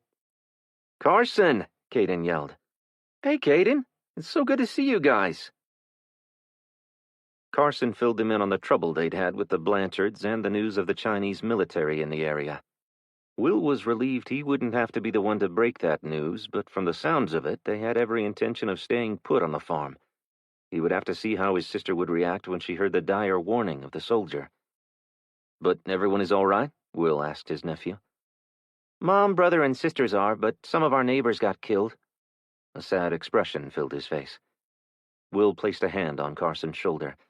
His nephew was much too young for this. "What are you doing out here?" "Guarding the road. The others are having a meeting." "And your mother let you come out here without her?" That didn't sound at all like his sister. She was very protective of her children. "She doesn't know. You won't tell her, will you? I'll get in so much trouble." Will started. Carson looked upset, but that wasn't something he could keep from his sister. "If you promise me you will never, ever come out here by yourself again, I won't say anything this time." "I'm not alone. Luca is with me." "Who's Luca?" Will asked. He'd been gone a while. He used to know all the neighbors, but not anymore. "Luca is a neighbor. He and his wife Jane have been staying with us. I gave them my room." He looked so proud of himself. Savannah must have trusted this guy to allow him to stay in her home around her children, but why had he brought a 10-year-old boy out to guard a roadblock? "You want to meet him?" Carson asked, grabbing Will's hand and turning him around to face the tree line. "Sure. After that, let's get you home before your mother realizes you're gone." 33. Will. Day 8. Carson led them across the field toward an old barn. A young man stepped away from a tractor and waved. "Sorry, I didn't know who you were," he said. Will gave him a double take. He didn't look like the farming type. Will imagined he was a relative of some of the old-timers around these parts. "So, are we to the point where we shoot anyone we don't know?" Isabella asked sarcastically. "Yes," he said flatly. After what they'd been through themselves on the journey there, Will can understand the man's stance on the topic. "Have you had to shoot many strangers?" Will asked. "A few," Luca said. Carson stepped over next to the man. He looked so grown up, standing there with his rifle in his hands. What had he seen? He thought of all Caden had witnessed. Will's gaze dropped to Carson. "And your mom and siblings are all right?" Will asked again. "Yeah, they're all fine. Mom, Jason, and some of the neighbors are having a meeting to decide what to do about the Chinese." "Who?" "Jason Blanchard. He helps us on the farm," Carson said. "Blanchard?" Will's voice pitched higher than he'd intended. "What is—" He stopped himself. The answers he needed should come from his sister, not her son. "Why don't we get you home before your mom comes looking for you?" Will dropped his head and eyed Luca. "I didn't know he'd followed me until after you arrived," Luca said. Will looked down his nose at his nephew. "You can't do that again, Carson." Carson hung his head. "I'm sorry. I just wanted to help guard everyone. I know how to shoot." He held up his rifle. "I know, but it's too dangerous. You have to leave that stuff to the grown-ups, okay, buddy?" "I'm tired of everyone treating me like a little kid," Carson whined. "I know how you feel," Caden agreed. "Don't worry. You'll both be growing up sooner than you think," Will said. "Now let's get you home." "You coming, Luca?" Carson asked. "No, I'll stay here to keep an eye on the road." Will waited until Carson was out of hearing range and then approached Luca.